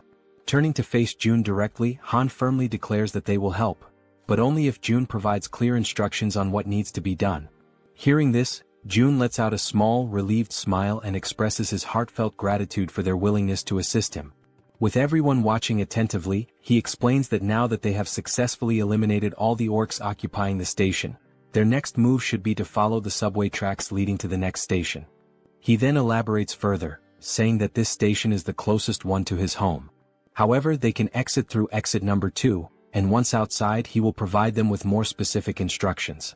Jun reassures them that he is not asking them to go there immediately in one direct mission, as that would be too selfish on his part. Instead, he clarifies that their current objective is simply to secure the station first. Once again, he bows his head slightly in gratitude, asking everyone to rest well for today, as the operation will commence the following day. At that moment, the Werbear woman respectfully asks for permission to speak. She then poses a question, wondering why Jun cannot simply use the abilities he has displayed so far to bring his family to him. A flicker of frustration crosses Jun's face as he admits that he has already tried. He has attempted teleporting a target as a mission reward.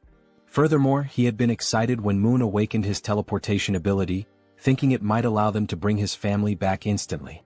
However, the system immediately indicated that such a reward was impossible, leading to a complete failure. Jun speculates that the reason his abilities do not work might be due to his family being outside of their effective range. Scratching his head in contemplation, he adds that if this truly is the reason, then even if his parents were to die, there would be absolutely nothing he could do to save them, as they remain beyond his reach. As the group listens, Jun acknowledges that, despite his powers, he is not capable of everything. Even with the abilities he has gained, there are still things beyond his control. Turning his gaze toward the Werbear woman, he reassures her not to worry, affirming that the promise he made to her before is one he can still fulfill. At that moment, the system displays a notification indicating that her trust in him has increased even further. She smiles warmly and thanks him for his honesty, appreciating that he has been straightforward from the very beginning. Jun in turn thanks the entire group for their honesty as well, and once more urges them to rest for the day. One by one, they begin dispersing to prepare for the much-needed rest ahead. As Han steps away, he pauses briefly, turning back to remind Jun that he should get some rest as well. At that precise moment, something catches Jun's attention, making him instinctively glance to the side. The system suddenly notifies him that someone is attempting to enter, and that this individual meets the necessary requirements, prompting the system to ask whether he wishes to grant them citizenship. Without hesitation, Jun activates his Ultimate Eyes ability and commands the system to approve the citizenship request. The system displays the name of the individual as Yi Jin, a level 31 being with an awakened ability titled Queen of Rats. Upon using his ability to verify the identity of the applicant, Jun's eyes widen in shock, a wave of disbelief washing over him as he realizes that the one he had just granted citizenship to was, in fact, a rat. 1 hour earlier, while they were still inside the subway station, the rat had been observing the group closely, curiously wondering who these people were. These individuals were so powerful that they had managed to eliminate the orcs with remarkable ease. As the group ascended the stairs, the rat pondered whether their strength was due to the fact that they all had awakened abilities. But at the same time, it questioned if such a thing was even possible. Hiding in the corner of the wall, the rat considered the best course of action. Perhaps it would be wise to simply follow them for now and attempt to make contact later. The thought lingered in its mind that such an endeavor might be challenging, but with its abilities, it should be much easier. Determined, the rat took off in pursuit of the group. Now outside the station, amidst the city's ruined streets, the rat continued tailing them, convincing itself that it was only taking a quick look around. Upon arriving at their destination, the rat's ears twitched as it picked up the sound of human voices, children's laughter and other noises that were incredibly unusual in this world. Looking ahead, it saw children playing carefree, as if untouched by the devastation that plagued the rest of the world.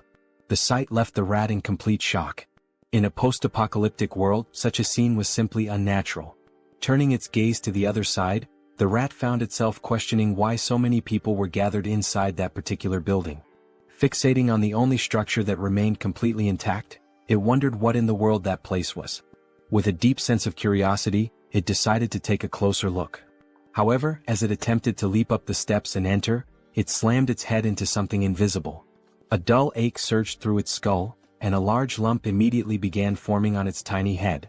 The sudden pain caused the little rat to let out a pitiful cry. It had collided with a system-generated window that displayed a message stating that entry was prohibited. While rubbing its sore head and trying to make sense of what had just happened, another system window appeared before it, asking whether it wished to acquire citizenship. Still slightly irritated from the unexpected collision, the rat, without much thought, accepted the citizenship offer. Yet, despite agreeing, the system window stubbornly remained in front of it. A flicker of frustration crossed the rat's face as it muttered that such a thing was probably impossible for a mere rat. But in the very next instant, the system confirmed that citizenship had indeed been granted. Overwhelmed with excitement, the rat raised its tiny fist triumphantly, as if celebrating a great victory. A part of it still wondered if this had actually worked. Stepping forward, it entered the building, reassuring itself that everything was fine now. However, the moment it crossed the threshold, panic erupted. The sight of a rat inside sent the people into a frenzy. Instantly, several individuals reacted, attempting to stomp on the small creature to eliminate it. The rat, realizing the danger, frantically dodged their feet, twisting and leaping in desperate evasive maneuvers. It barely managed to escape the chaotic scene, but in the process, it lost its balance, tumbled forward, and ended up rolling into another area entirely. The new location was a training facility, where the group's members were actively working out. Han and Togi were lifting dumbbells, training their biceps. Moon and the glasses-wearing man were performing bench presses. The archer and the poison-wielding woman were working out on the other side of the room. Meanwhile, the healer and the werbear woman were taking turns using the lat pull-down machine. Observing the sheer intensity of the training, the little rat found itself in awe, its tiny mind racing as it marveled at the sight. What kind of place was this? At that very moment, elsewhere, a new figure appeared. A woman, clutching her head, muttered that she was experiencing pain. She had been inside that very subway station earlier, and now she was suffering from a splitting headache. Perhaps this pain was a lingering effect of when the rat had collided headfirst into the system's invisible barrier. Bringing her hand to her mouth, she let out a smile, one that gradually morphed into something filled with twisted excitement. She spoke softly to herself, claiming that now, at long last, an opportunity had presented itself. A low chuckle escaped her lips and soon she was grinning almost maniacally. She had finally found a way to survive. However, she quickly realized that the real challenge was how to actually reach that place. For now, she only needed to make her way to the station where the group had been. As she gnawed at her nails, she considered the possibilities. Perhaps the only viable method would be to traverse the subway tracks. But there was a major obstacle in the way, the monster that currently occupied the station, blocking the path forward. And yet, instead of despairing, she clenched her fists with determination. That was precisely why she still had a chance. There was nowhere in this world that she could not reach. At her command, a swarm of rats began to emerge, flooding the entire area. At that moment, a system notification appeared, indicating that he had hunted a trained level 2 rat and had gained a small amount of XP. The woman's ability was called Queen of Rats, a skill that compelled any rat she encountered to swear loyalty to her, allowing her to share their senses. Observing the notification, June, deep in thought, quickly realized that this woman was controlling the rat's spirit. Without hesitation, he activated his ability, Ultimate Eyes. Someone with an awakened Tirei ability had arrived on their own, so no matter the circumstances, he had to accept them. He carefully examined each room, searching for any sign of her, but there was nothing to be found. Turning his gaze outside, he scanned the surroundings, yet there was no trace of her there either. June then considered summoning her through a mission, as she had already been accepted as a citizen. The mission he devised was simple: visit the apartment within a 48-hour time limit, with a reward of cola and a choco bar. However, just before confirming the mission, June paused, realizing he was forgetting something. A memory resurfaced, the conversation he had with the werbear woman, where she had asked if he simply couldn't bring someone there using his abilities. June had tried multiple times before and had never succeeded. But perhaps that was because those people had been outside his sphere of influence at the time. Now, however, things were different. Everyone who had obtained citizenship was undoubtedly under his influence. No matter how far away they were, the system still registered the bodies of the monsters they hunted, calculating them accordingly. This proved Jun's theory. With this realization, he ordered the system to modify the mission. The new objective remained the same: visit the apartment. However, the time limit was now only 10 seconds, and the penalty for failure was immediate summoning to the location. After confirming the changes, Jun felt a hint of surprise that the system had allowed it to proceed without imposing any restrictions or additional penalties. Deep in thought, he considered that this was a worthwhile attempt. If he could successfully summon a citizen from the outside just once, then he could safely bring his own family there in the future. Once the forward base was activated, he would temporarily gain the same authority as his original territory. Only then would Han's group be dispatched. The forward base would be constructed, citizenship would be granted to his entire family, and using the mission system he would finally be able to summon them there. Jun realized that this plan had a real chance of working. However, the real issue was how much it would cost. But ultimately, the cost didn't matter as long as he could save his family. With unwavering determination, he declared that he would begin, pressing the button to start the mission. The countdown started, 10 seconds. The only thing on Jun's mind at that moment was that he hoped this wouldn't cost $1 billion. When the 10 seconds elapsed, the system notification appeared. Mission failed. However, to Jun's relief, the cost was nowhere near what he had feared. Feeling the weight lift off his chest, he placed a hand over his heart, relieved that it had only cost 30 million won. But now, standing at the entrance of the apartment, was Jaehyeon, the Queen of Rats. She was on her knees, trembling, her face filled with terror as she frantically questioned where she was. Jun immediately deactivated Ultimate Eyes, confirming that the penalty had indeed worked as intended. Slowly, he began walking toward the woman. The sight of him approaching sent her into full panic mode, her entire body trembling with fear. The monarch of isolation finally spoke, calling her by name. Hearing her name from his lips only deepened her confusion. Without wasting a second, she hastily demanded to know who he was and how he knew her. Jun's response was simple: he was the one who had granted her citizenship. Jaehyeon took a moment to process this information, trying to make sense of the situation. Still in shock, she questioned whether this place was the same location where her little rat had been. Jun, retrieving a can of soda from the system, confirmed that yes, this was the top floor of the apartment she had previously seen through the rat's eyes. As he offered her a chocolate bar and a soda, he apologized for summoning her so suddenly, fully aware that she was overwhelmed and terrified. Then, in a calm and composed manner, Jun introduced himself, stating his name and expressing that it was a pleasure to meet her. Still wary, Jaehyeon hesitated for a moment before extending her hand to accept the chocolate and soda. She took a deep breath, gathering herself, before asking if he was the one who had summoned her here and if he was also the one responsible for that strange search at the subway station earlier. Jun confirmed both. Without warning, her expression shifted completely, excitement flashing across her face. Her sudden change in demeanor left Jun puzzled. Then, as if she had just remembered something urgent, Jaehyeon began to speak. She knew it was asking for a lot, but there were people under her care and she wanted to know if he could bring them here as well. Continuing, she explained that she had tried to do it herself, but it had been extremely difficult to bring everyone here. She had been so close to taking a huge gamble to make it happen. Jun, maintaining his composure, asked her how many people she needed him to bring. Without hesitation, Jaehyeon answered, 35 people. Realizing the high number of people involved, Jun hadn't expected that there would be so many others with her. He sighed and apologized, explaining that this would be difficult to accomplish. Jaehyeon, clearly distressed, immediately questioned why. Without hesitation, he stated plainly that with his current power, he simply couldn't bring that many people there. Hearing this, the girl panicked. She grabbed onto his clothes, her fingers trembling as she desperately pleaded with him. Her mother and younger sister were among those people, and she swore she would do anything to save them. Jun observed her carefully, realizing that she needed help too. After a moment of silence, he asked her to give him some time to think. As his mind raced for a solution, he recalled something. Jaehyeon hadn't needed to interact with him directly to receive citizenship. That meant the system had recognized her rat as an extension of herself. If that was the case, perhaps something similar could work again.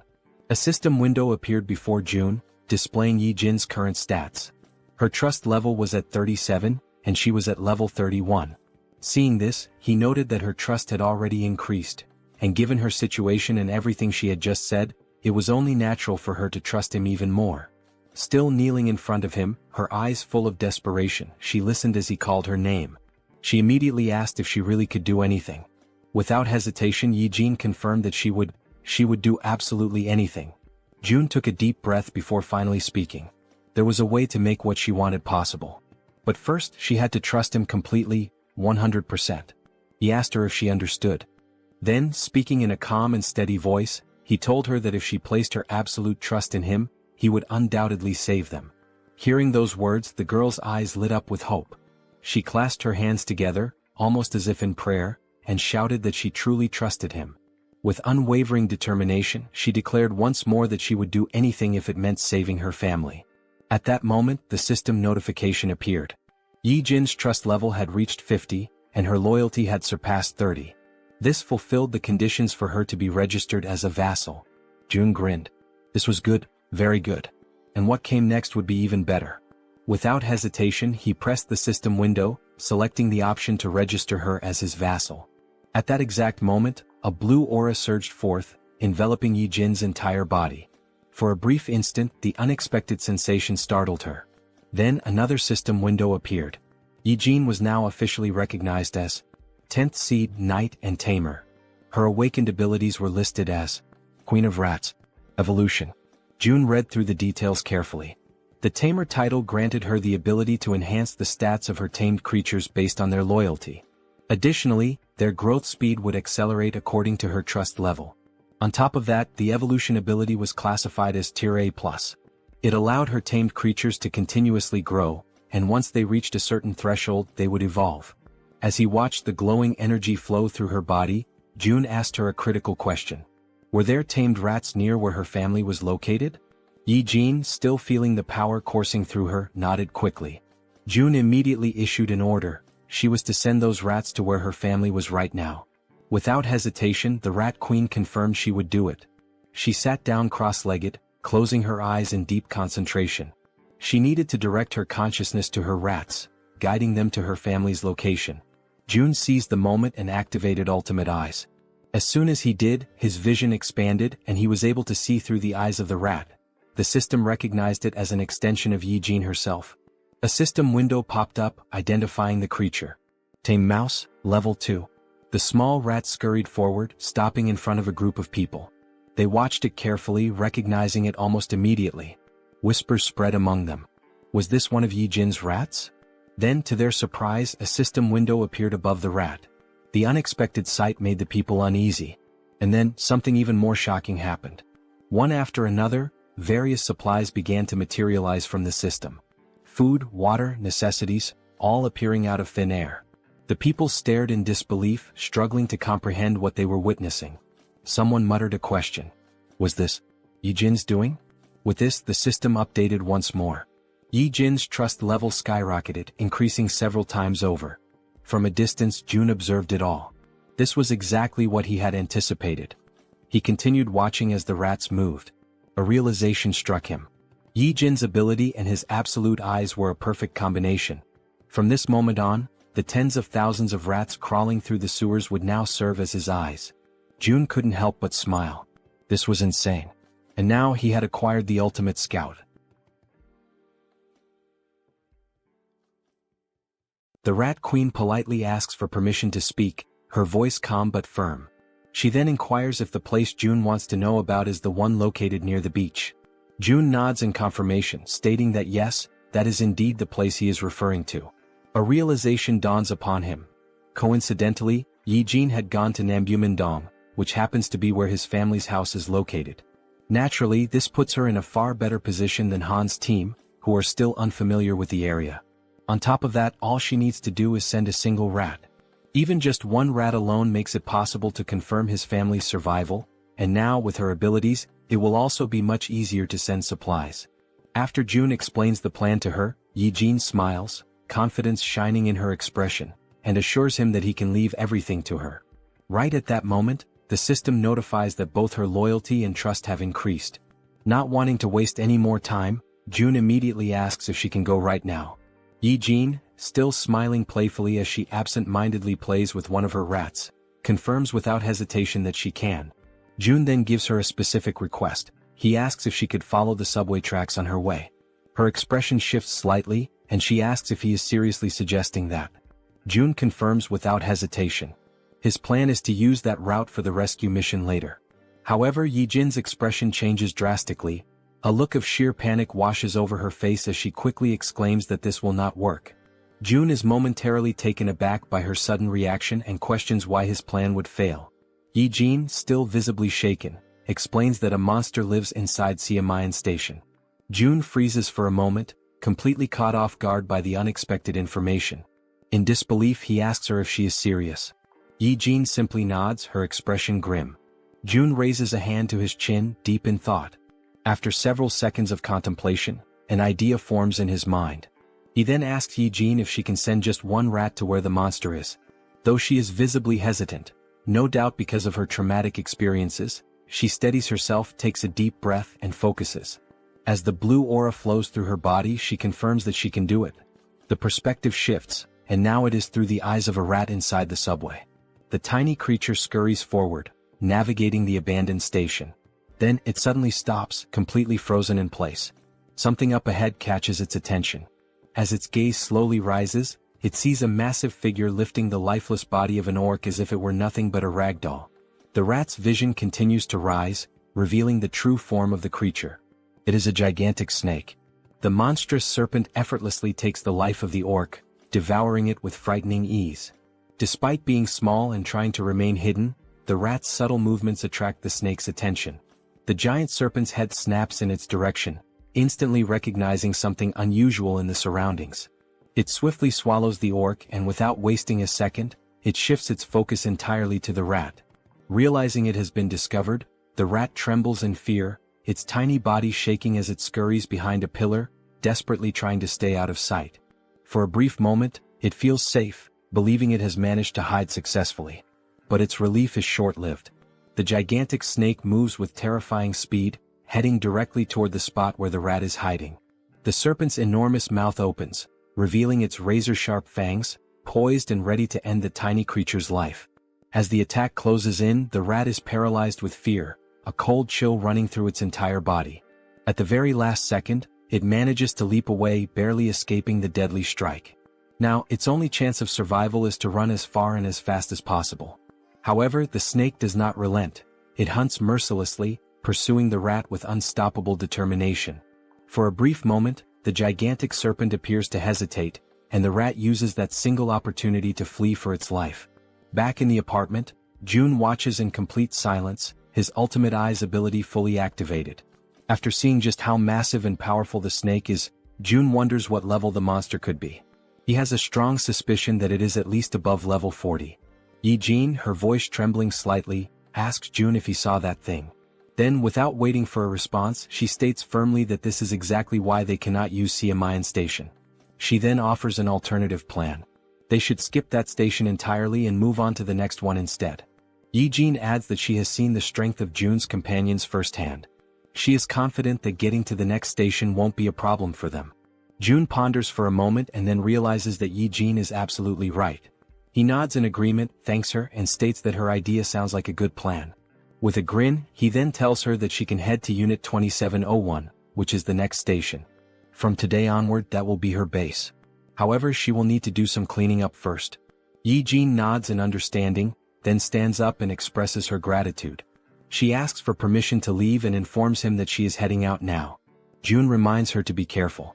As Yijin walks away, June finds himself lost in thought. Had it been before he met her, this would have likely been his exact plan. A small smile plays on his lips as he acknowledges this fact. With that, he opens the system interface and gives the command to install solar power generators. The system confirms that the installation process will take 24 hours to complete. Outside, numerous photovoltaic panels begin automatically installing themselves on the rooftops, as the system efficiently carries out the task. Gazing out the window, June watches the progress. This system is impressively efficient, that much is clear. However, even with its current capabilities, it is still not enough to sustain the nearly 800 people under his care. And if they want to raise funds to install more facilities, they will need more people working. At the very least, they must establish a 3-shift system. The same applies to the new common facilities, which include solar energy, the store system, and the training center. Still standing and looking at the system, June says that now is when it truly begins. More hunts. The scene shifts to Han's group, who are running in fear from something chasing them. As they sprint forward, Han quickly glances back and realizes that their pursuers are closing in. Knowing they won't be able to outrun them forever, they decide to stop and prepare for battle. The creatures chasing them are massive bats, flying at incredibly high speeds. The entire group launches their attacks at once, unleashing powerful projectiles. Arrows soar through the air, and as everyone knows, they are infused with a brilliant blue mana. They pierce the bats in multiple places, causing the creatures to screech in agony. After a relentless barrage of attacks, they finally defeat all the bats that had been pursuing them. Once the battlefield falls silent, and none of the bats show any signs of movement, the archer turns to the group and asks if anyone is injured. The group reassures her that they are all unharmed. The poison-wielding woman then shifts the topic, asking the archer about the giant serpent that June mentioned residing in Siamayan Station. She questions whether they truly believe they can take it down on their own.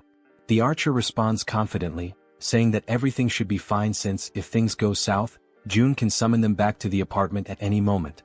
The poison-wielding woman nods in agreement, realizing that she is worrying too much. Listening to their conversation, Han grins and reassures her, saying that she doesn't need to overthink things since June is monitoring everything from afar. He then issues the order to move forward.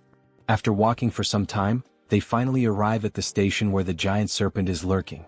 The first sight before them fills them with horror and an overwhelming sense of dread. Scattered across the ground are the lifeless bodies of goblins and orcs, torn apart in a gruesome display.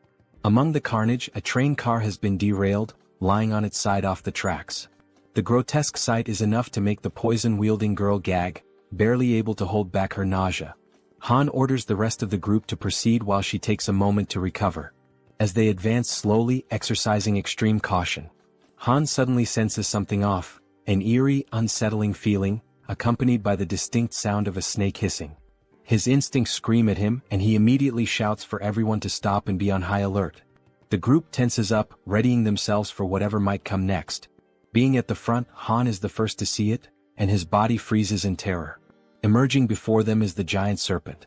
Its scales shimmer with a deep purple hue, and its golden eyes gleam with an insatiable thirst for blood. Faced with such an overwhelming presence, the entire group trembles in fear, unable to utter a single word as adrenaline surges through their veins. Toji is the first to break the silence, shouting in desperation, asking how they are supposed to fight a monster like this. At that moment, each of them frantically tries to think of a way to survive. Despite his own fear, Han instinctively pulls the archer into his arms as she, too, is frozen in place. With a firm voice, he yells for everyone to drop to the ground immediately. Without hesitation, the group obeys, crouching low as a series of devastatingly fast strikes slice through the air above them. The attacks are so rapid that they can only hear the sharp sound of the wind being cut, followed by the impact of the strikes smashing into the metro walls. At that moment, a system notification appears, revealing a new party quest. The objective: eliminate the giant serpent. Time limit: 10 minutes. The reward: a massive amount of XP. There is no penalty for failure, but everyone knows the truth. Failing this battle will cost them their lives.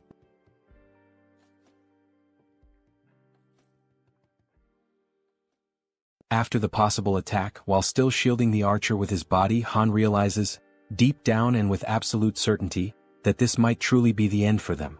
As the others begin to recover from the shock, confusion sets in, and they start questioning what exactly just happened. They wonder if that impact could have been an earthquake and whether it really came from the serpent itself.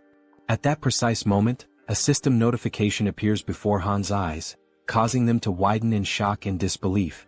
A party quest has been granted. The objective is to finish off the giant serpent.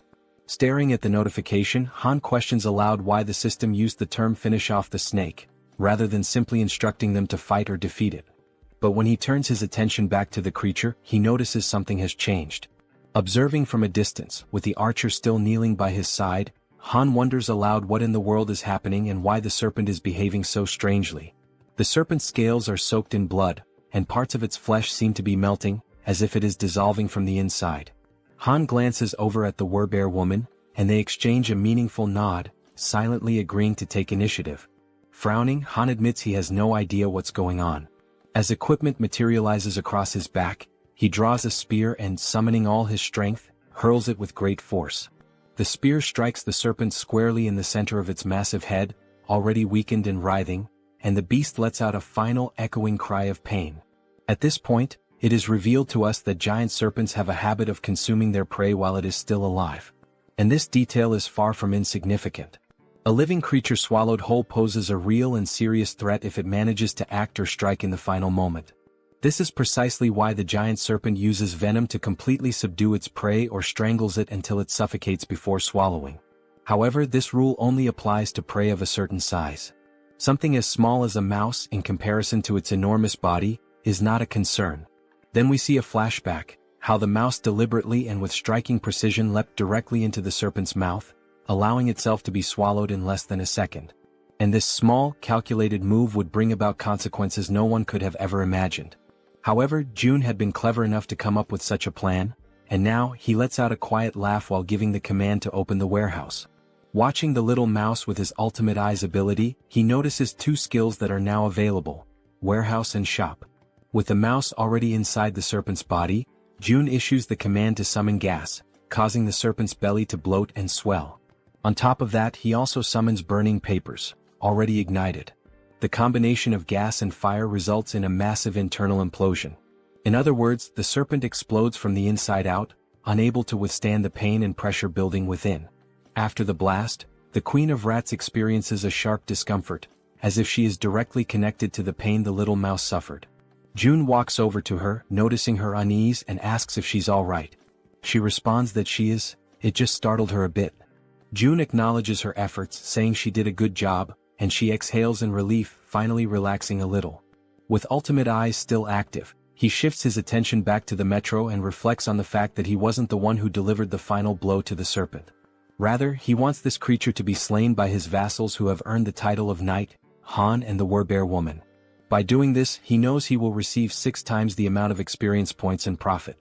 We are brought back to the same scene from earlier, just after Han threw the spear at the serpent's head.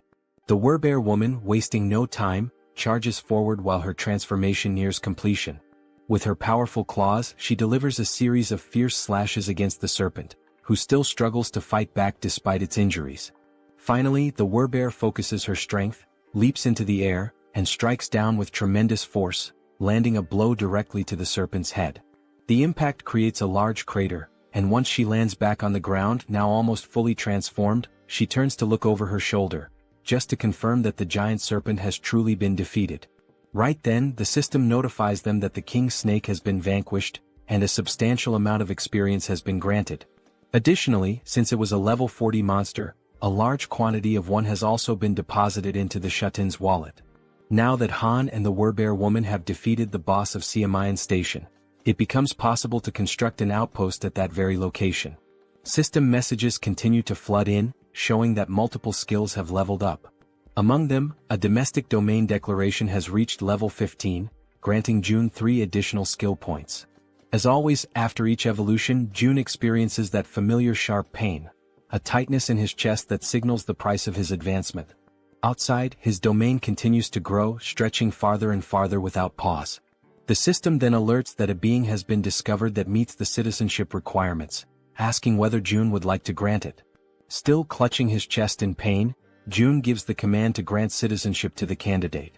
The system reports that the total number of citizens has now reached 1,000, and as the citizen count reaches that milestone, every citizen unlocks a new passive ability called Base Salary. This Base Salary skill is a passive ability that grants every citizen an additional 100% XP and profit bonus. Reading the message, June's eyes widen in astonishment, hardly able to believe what he's seeing. He opens the status window of one of the citizens and confirms it with his own eyes. A 100% bonus to both experience gain and profit share is now in effect. Then June becomes thoughtful, allowing himself a moment to process everything. He realizes that this is actually quite a fascinating feature. He now fully understands what the Base Salary ability truly means. Even if he sets their profit participation at 0%, the citizens still receive the additional 100% bonus in both experience and profits. But before he can dwell on that thought any further, his concentration is broken. The Queen of Rats calls out to him, gently pulling him out of his reflections. He turns around and asks what she needs. She apologizes for asking this at such a moment but proceeds to make a request. She wants to know if it would be possible for him to bring her group to that place as well. June takes a moment to consider her words, going quiet for a few seconds as he thinks. Then a soft smile forms on his face and he answers that of course he will make that happen. The Queen of Rats lights up with excitement the moment she hears his response. She lifts her hands near her mouth in a gesture of pure emotion, nearly blushing, while her eyes shine with a joy she cannot hide. June then asks her whether she is able to control another rat again at this point. Now full of energy and determination, she confidently answers that yes, she can absolutely do it without any problems. June says that he will inform the group to follow the rat while she guides them from here. Back at the metro station, the giant serpent's lifeless body still lies across the ground, unmoving. From within that very scene, a tiny mouse emerges, now acting as the guide for the group, leading them toward their new destination. The mouse scurries ahead, while the rest of the group follows closely, walking past the corpse of the giant snake and making sure not to stray too far behind their small guide. Han is once again left in shock by the sight unfolding before him. The Werbear woman urges him to compose himself and asks whether it was his group that defeated all of the orcs lying lifeless across the floor. He immediately denies it and turns the question back to her. But she also says that she didn't do it either. When she arrived, the orcs were already in that state. That leads them to conclude that this must be an orc territory, and whoever defeated them must be far more powerful than they are. As they keep walking, all the group can see are orc corpses and splashes of blood staining the ground, while they continue following the mouse that is showing them the way. Han points out that now that the giant serpent has been dealt with, the major threat is gone. However, he warns that they must not lower their guard just yet. The archer agrees with his assessment, noting that there could still be hidden groups of monsters lurking in the shadows nearby. At that moment, the little mouse turns back to the group, squeaks, and gestures with its tiny paws as if to say, "Come on, hurry up." Seeing this action, Toji comments that this mouse is actually pretty clever, and Moon asks whether the mouse is part of June's skill set. The group presses on, continuing forward while June watches from a distance. Observing everything from afar, he judges that for now there don't appear to be any major threats in the vicinity. He shifts his gaze slightly toward a system notification, which informs him that he currently has 3 available skill points. Looking at the system message with a bit of anticipation, June begins to wonder where he should invest those points. He reasons that since his territory has recently expanded, the highest priority should be the Ultimate Eyes skill, especially because it synergizes with the Queen of Rats' abilities. So he gives the command to upgrade Ultimate Eyes. Once again, as always, he feels the painful consequences of evolving his skill. But this time, unlike the usual sharp sensation in his chest, he experiences something far worse, an unbearable and splitting headache. And unlike the previous version of this skill, the new level now allows him to see the level of monsters displayed above their heads.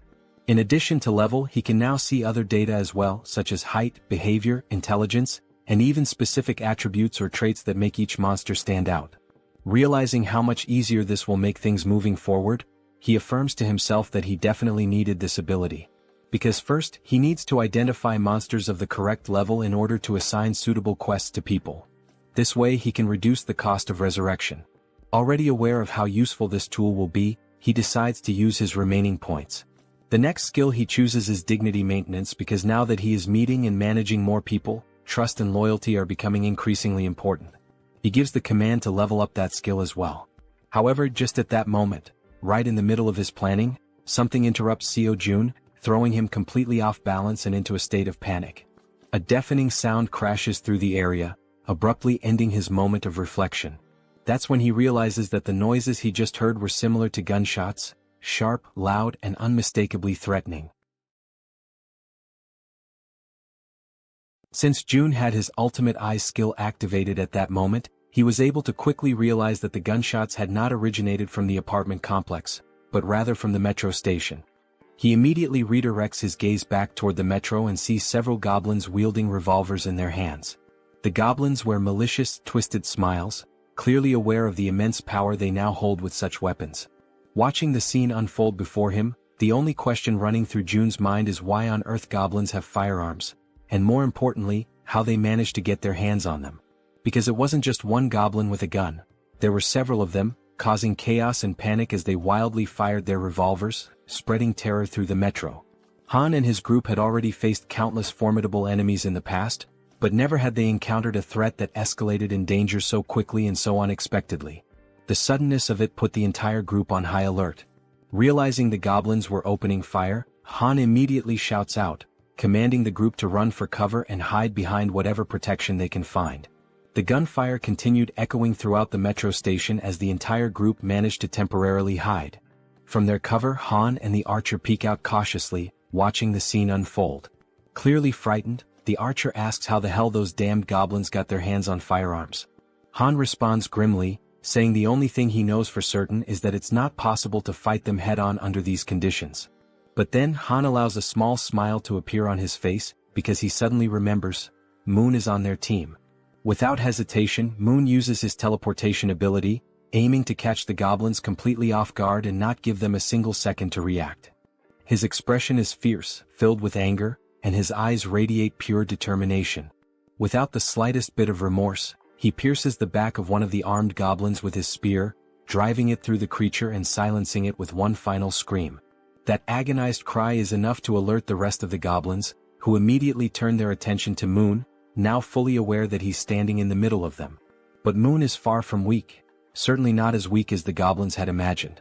Using his close-range combat skills, he manages to decapitate every single goblin that tries to strike him, cutting them down one by one in rapid succession. Watching this from a distance, the goblins still wielding revolvers quickly realize that this is their best chance to shoot the boy before he closes in. But just as they prepare to pull the trigger, arrows suddenly strike their hands, forcing them to drop their guns in pain. The shots had come from the archer, who had been carefully observing the fight and saw the perfect opportunity to act. And she wasn't the only one. Toji, dressed in his heavy knight's armor, and the Werbear woman also launched themselves into the fray, charging forward to eliminate the remaining goblins. Both of them begin to attack fiercely, not giving the goblins a single moment to breathe or retaliate. From a distance, the man with glasses and the poison-wielding woman watch everything unfold in disbelief, clearly impressed by the strength and coordination of their companions. Toji and the Werbear continue pushing forward, relentlessly attacking the goblins, while in the background the archer and Moon provide cover from a distance to ensure their success. After the battle, Jun shifts his attention back to the revolver and ammunition, inspecting them carefully with the help of his ultimate eyes ability.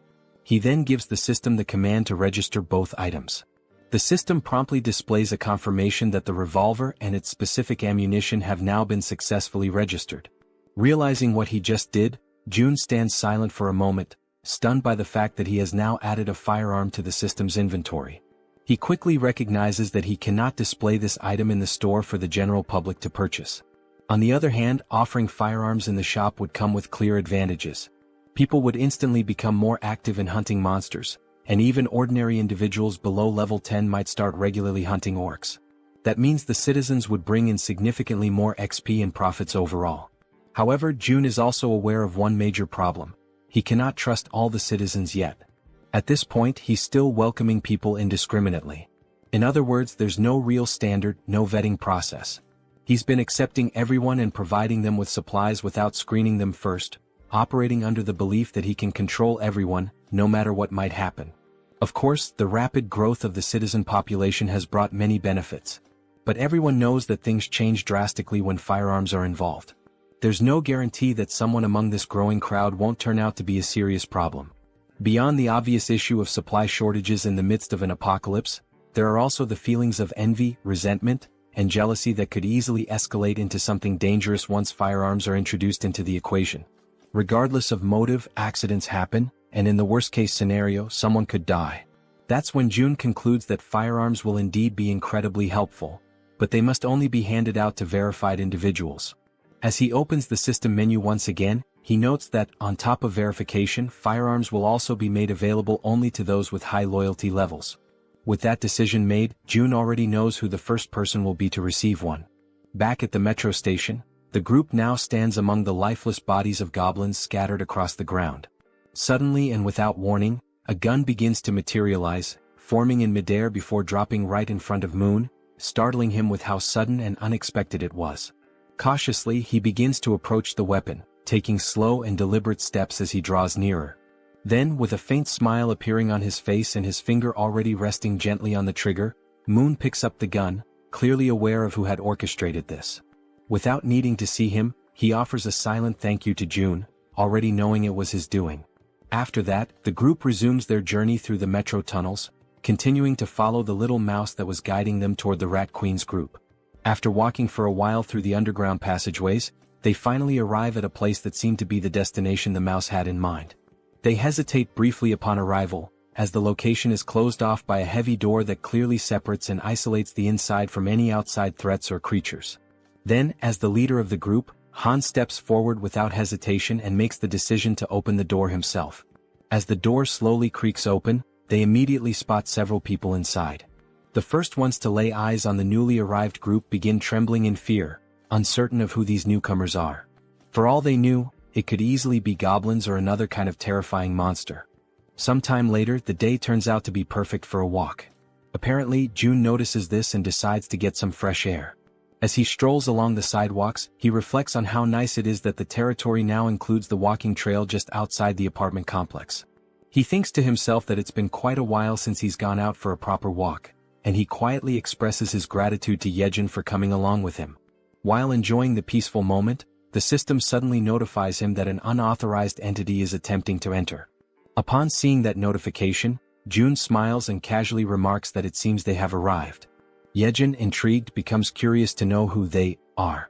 The system then shows that a being who meets the requirements for citizenship is approaching the shelter, and it asks June whether he would like to grant citizenship.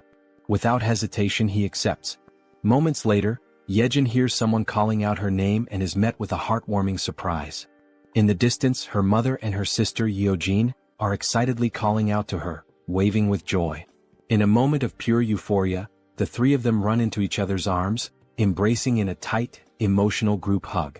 Their mother, overwhelmed with emotion, asks where she had gone without saying a word and tells her how worried she had been all this time. Jaehyeon sincerely apologizes for everything. After the hug, Yeojin's eyes sparkle with joy as she exclaims how good her sister smells and asks if she had taken a bath.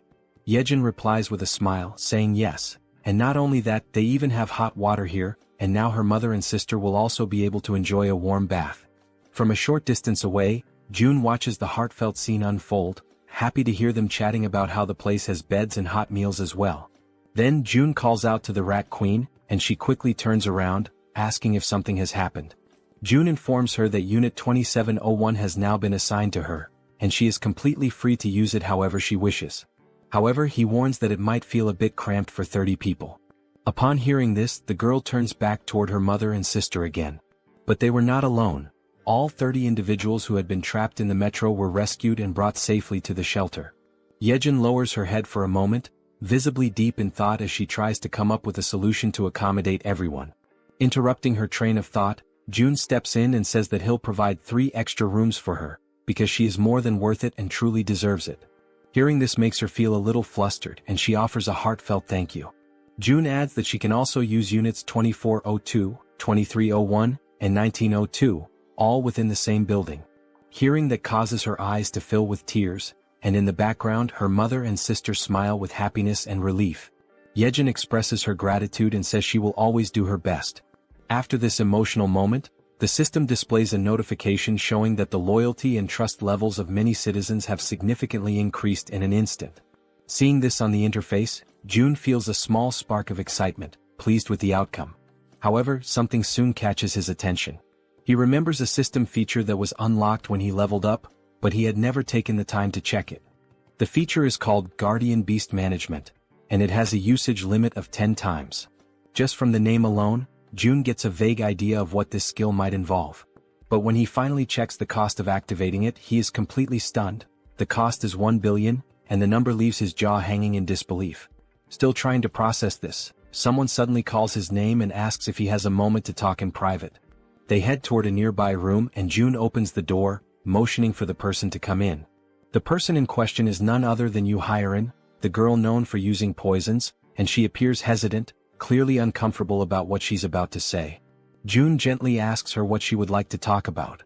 With an anxious expression and a hint of fear in her voice, she says that there's something she needs to confess to him. Noticing her fear, June smiles softly and tells her to take a deep breath and feel free to speak comfortably, assuring her there's no pressure. Seeing his kind and calm reaction, Jaehyeon gathers the courage to finally speak her mind. She bows slightly and thanks him before saying, with visible difficulty, that she's truly sorry, but she wants to leave the team. Hearing that shocks June to the core. He had never experienced anything like this before.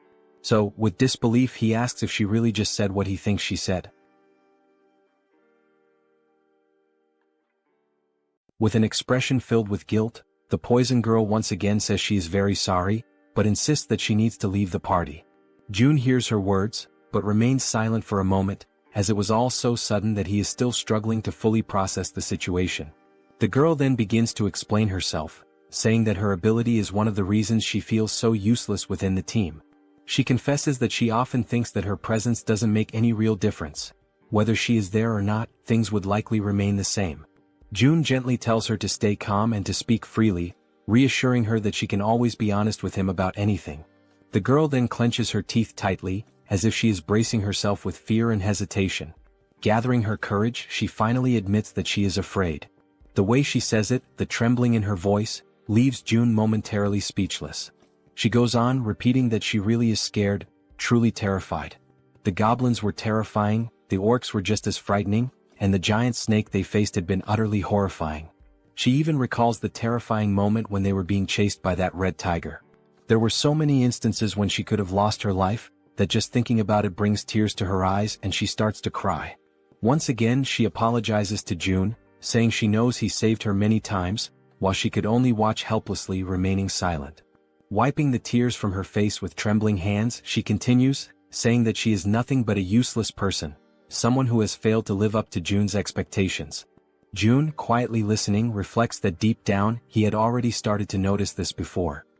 He remembers the time when they went to rescue Moon's grandmother. She had been clearly afraid then.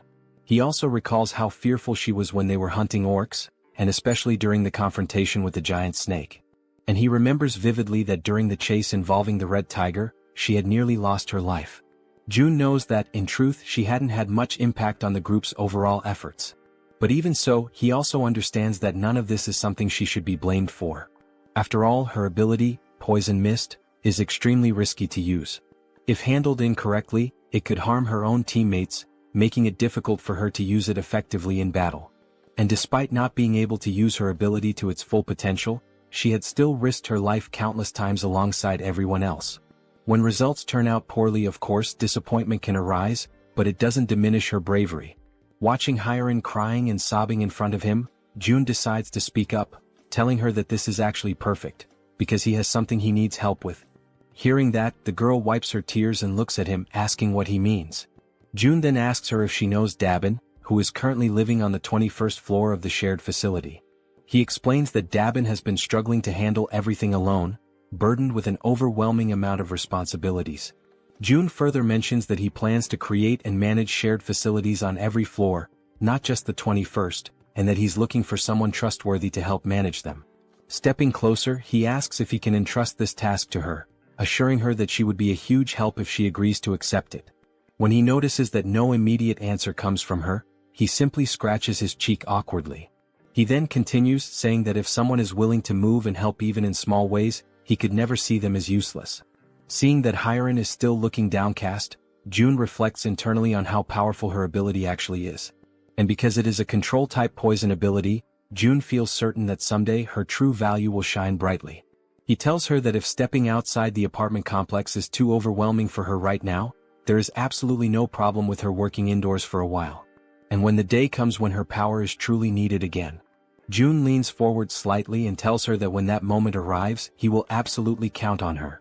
This sudden show of trust and reassurance causes her to momentarily stop crying. Then she gives a small, timid smile. At that very moment, the system sends a notification showing that her loyalty has increased to 100. It also notes that she has now been officially registered as a retainer, and the retainer limit has been expanded as well. As Hyeon wipes her face once more, she apologizes again, her voice trembling.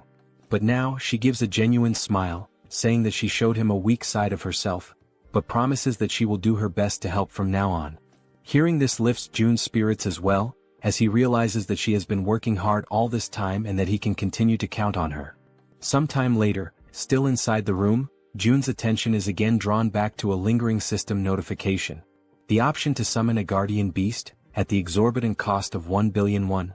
Looking at this possible new ability, June thinks that maybe, just maybe, it's worth giving it a shot, no matter how ridiculously expensive it seems.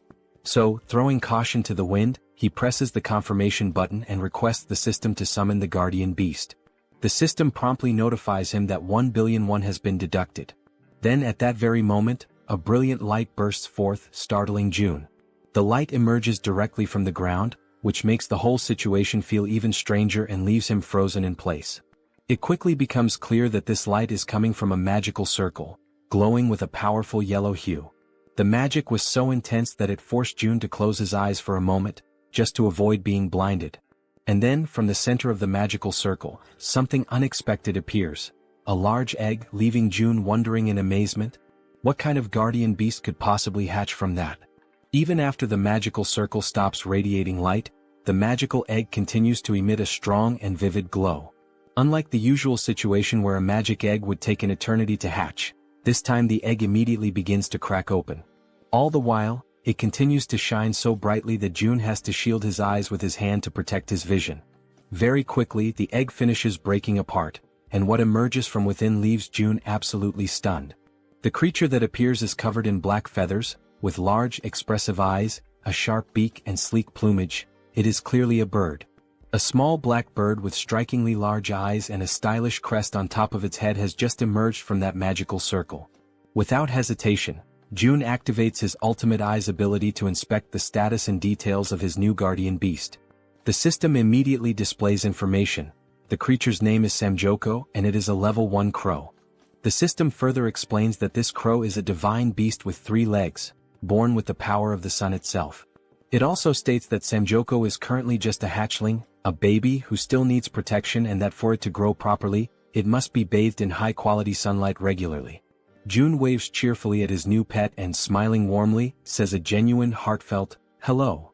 The little creature's large, shiny eyes begin to sparkle with excitement, and it starts making small chirping sounds as if trying to communicate back with June. June then places his hand thoughtfully under his chin, pondering for a moment how he should name his new companion. Looking at the adorable black-feathered creature in front of him, June comments that it is truly a jet-black crow, and then suggests that perhaps its name could be Cami.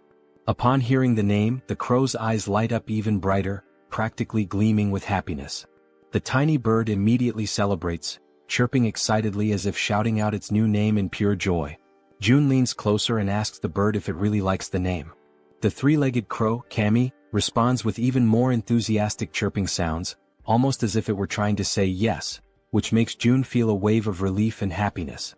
However, after some time passes, June notices that Cami just won't stop chirping incessantly. He starts to assume that the little creature must be hungry. A little while later, June offers some snacks to Cami, and the bird seems to enjoy them very much, happily munching away. After devouring the entire packet of snacks, Cami lets out a loud burp, indicating that he has completely filled his belly. And just like that, after the meal, as everyone knows well, drowsiness quickly overcomes the little mascot.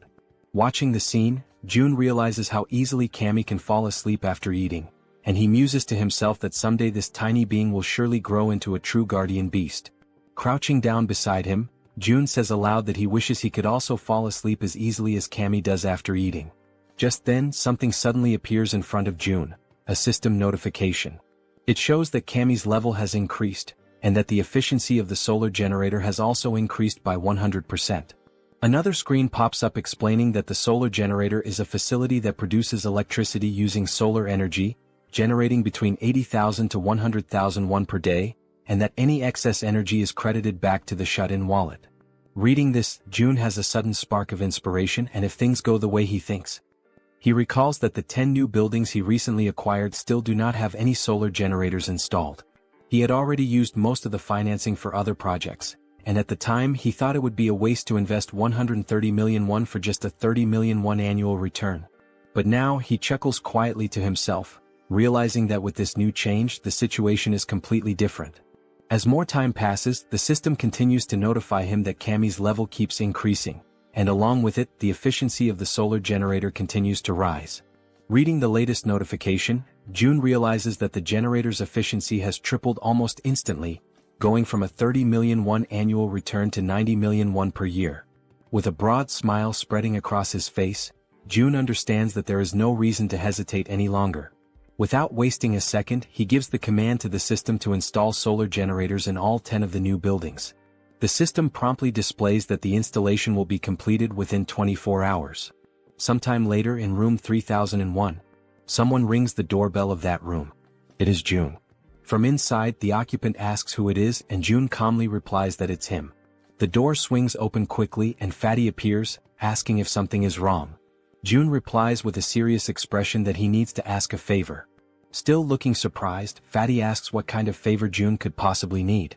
With a stern, resolute face, June explains that he needs Fatty to safeguard his money. They exchange a few words that the narration doesn't reveal to us, and shortly after that, Fatty is left standing there, completely in shock by what he has just heard.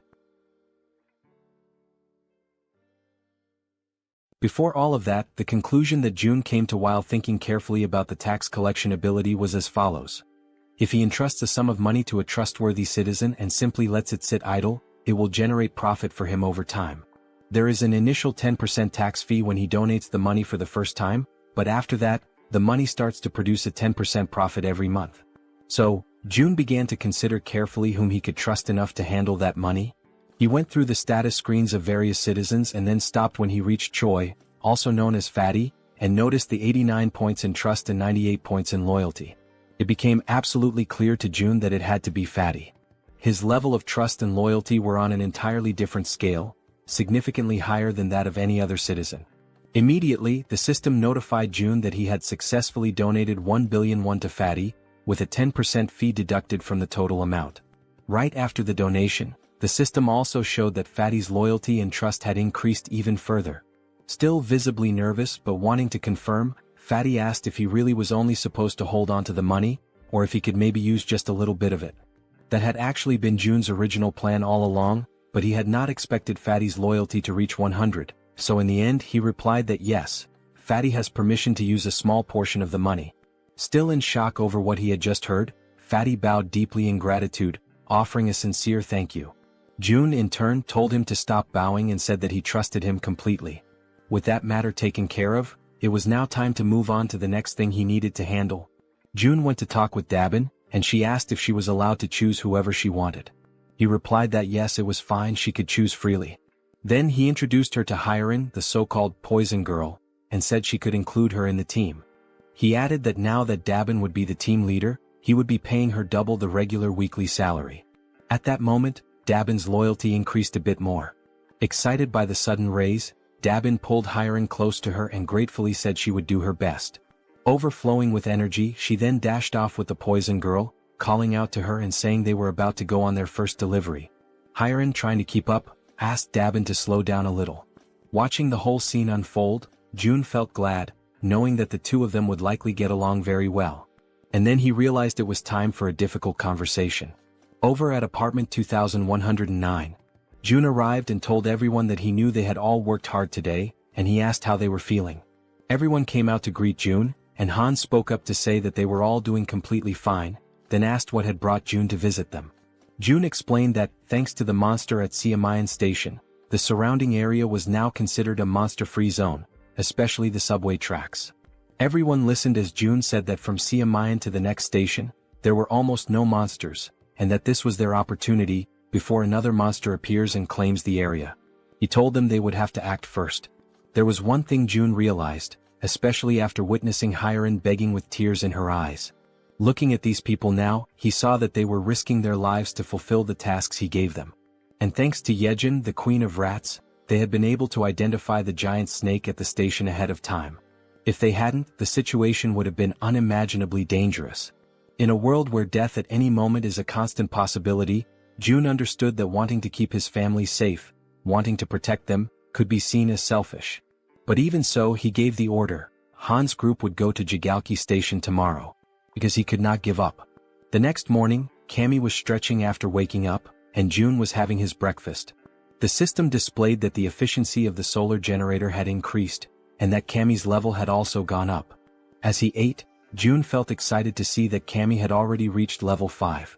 The system then displayed that Cammy was now releasing part of the sun's power, inheriting a portion of the divine beast's abilities, and that June had awakened basic elemental fire magic. The idea of having magical powers caught June a bit off guard, leaving him slightly surprised. Raising one of his fingers, he quietly wondered to himself how he was supposed to use this fire magic. Then, a small flame suddenly appears at the tip of his finger, and he immediately realizes that it actually works. While the flame continues flowing gently from his fingertip, he notices that the sensation feels oddly familiar, and it doesn't take long for him to remember. It is quite similar to the feeling he experiences when he uses the dignity maintenance ability. And if that's really the case, Jun decides to go for a walk outside to test things more freely. As he walks around, he notices that there's no one nearby, and the area is completely quiet. He closes his eyes slowly and begins to use his imagination. He starts to picture a massive flame, one so powerful that it could engulf and burn the entire area around him.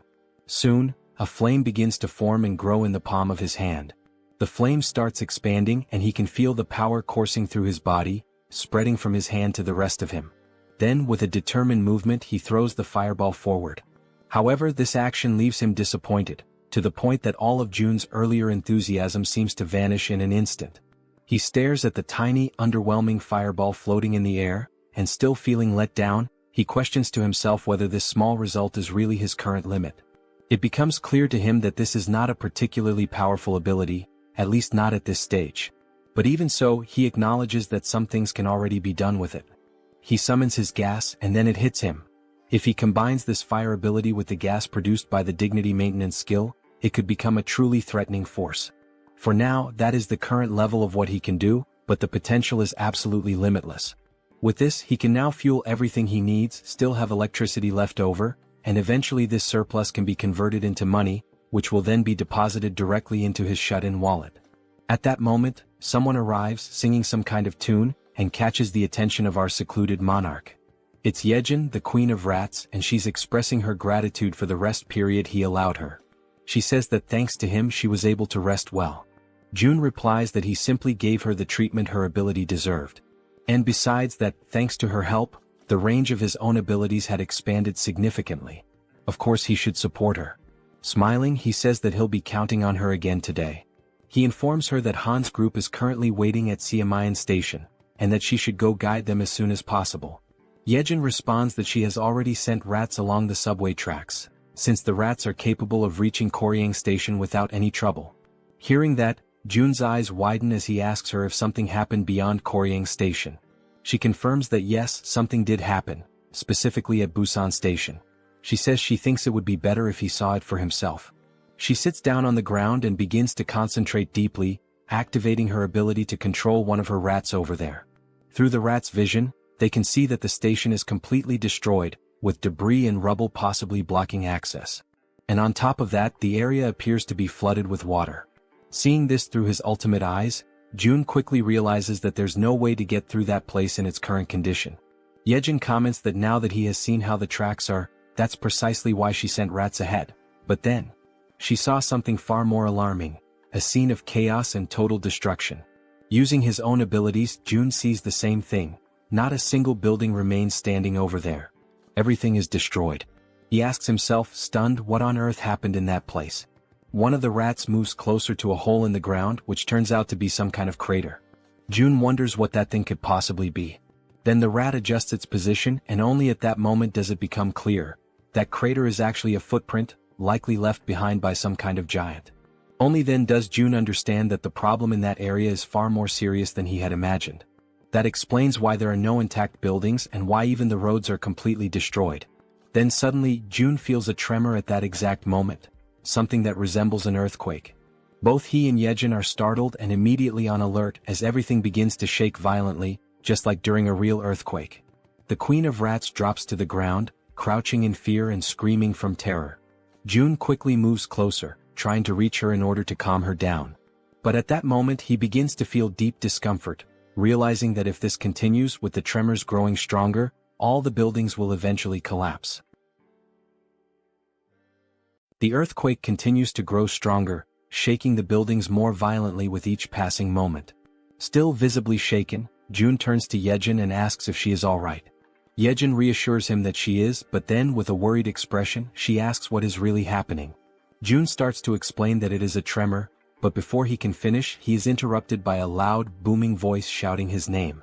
Both Jun and Jaehyeon, still caught in a state of panic, hear that they need to go check what is going on. After a moment, Jaehyeon glances at her companion, and he gestures for her to follow him outside.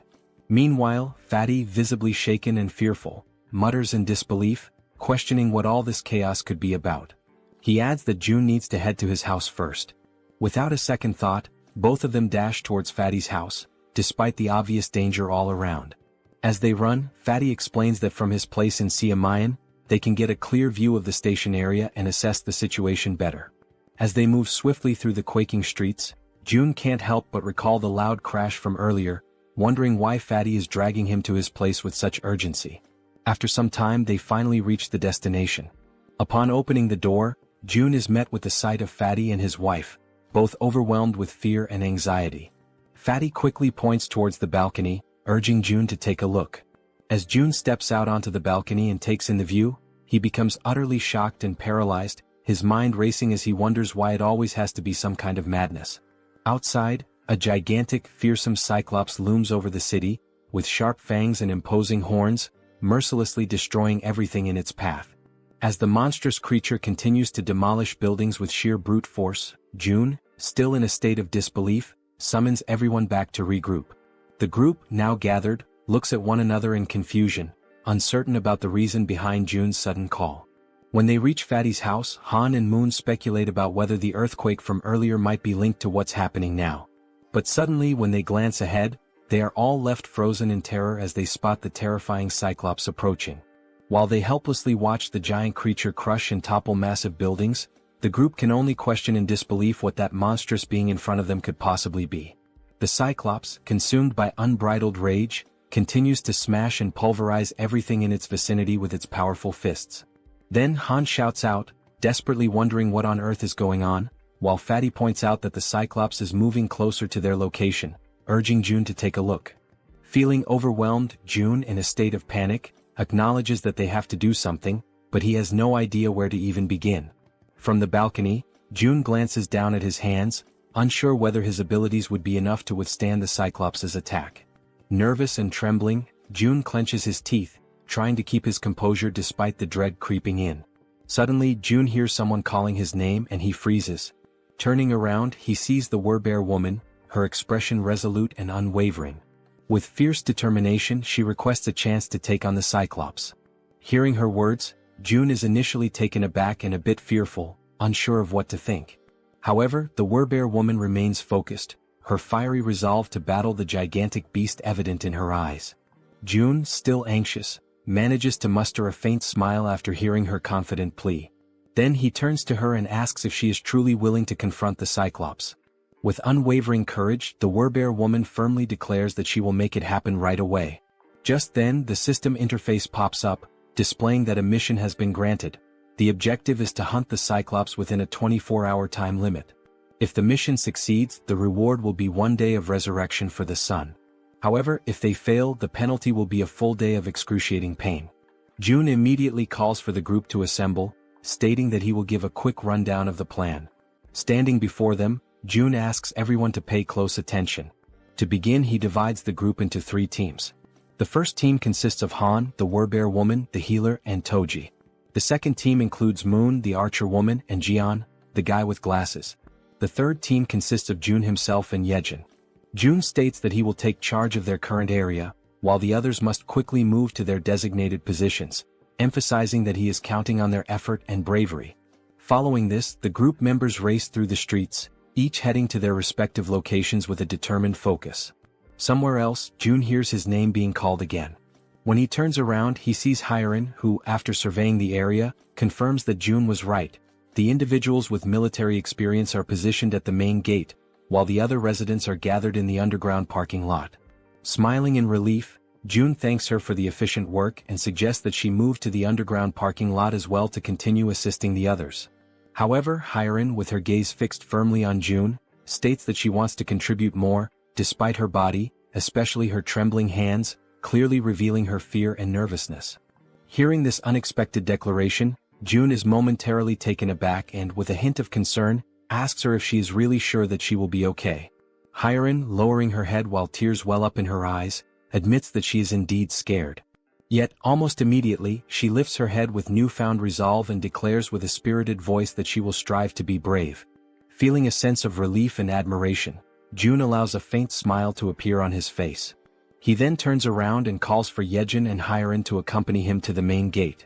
Upon arriving at the designated location, June promptly begins a quick survey to assess how many residents have previously completed military service. After gathering the necessary information, he discovers that out of more than 1,200 residents, only 101 people have that experience, which he concludes is ridiculously low given the circumstances. Suddenly, one of the residents, a man wearing a red jacket, raises his hand and hesitantly asks what they are supposed to do. Before addressing the question, June inquires about the twins and the red-haired man, wanting to know their whereabouts.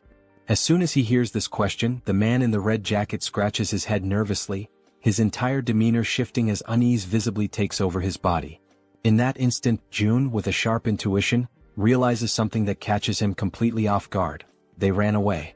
He quickly notices that not only did the twins and the red-haired man escape, but they were also accompanied by hundreds of other people who fled to the underground parking lot.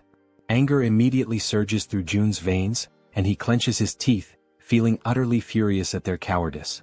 Without hesitation, he calls them cowards, his voice filled with a mix of disappointment and frustration. With every pair of eyes now focused intently on him, June raises his voice to address everyone present. He declares that those who have chosen to stay behind and fight did not risk their lives out of foolishness. They made this choice because they know that if they do not stand their ground and fight, everyone will die. He emphasizes that each one of them is not only protecting themselves but, more importantly, defending their precious families. June continues, recalling something he once heard: courage is not the absence of fear, but the decision to act despite it.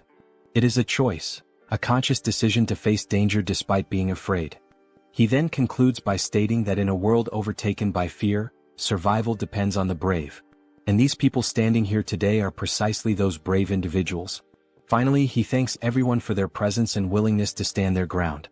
After finishing his speech, June opens the system window and proceeds to purchase 101 weapons and ammunition. As soon as the transaction is completed, the weapons and ammo begin to materialize right in front of everyone, leaving the crowd stunned and wide-eyed with disbelief.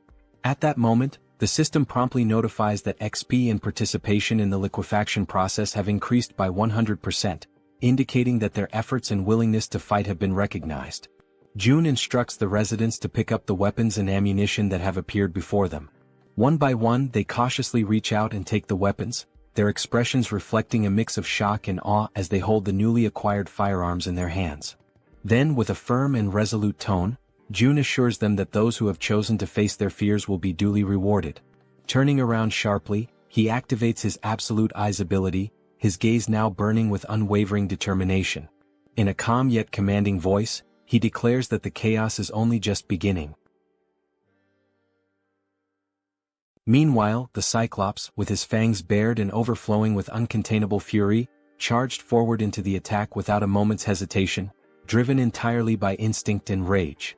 At the same time, Han, positioned carefully outside the Cyclops' field of vision, was holding a solid iron bar, waiting silently and patiently for the perfect moment to strike.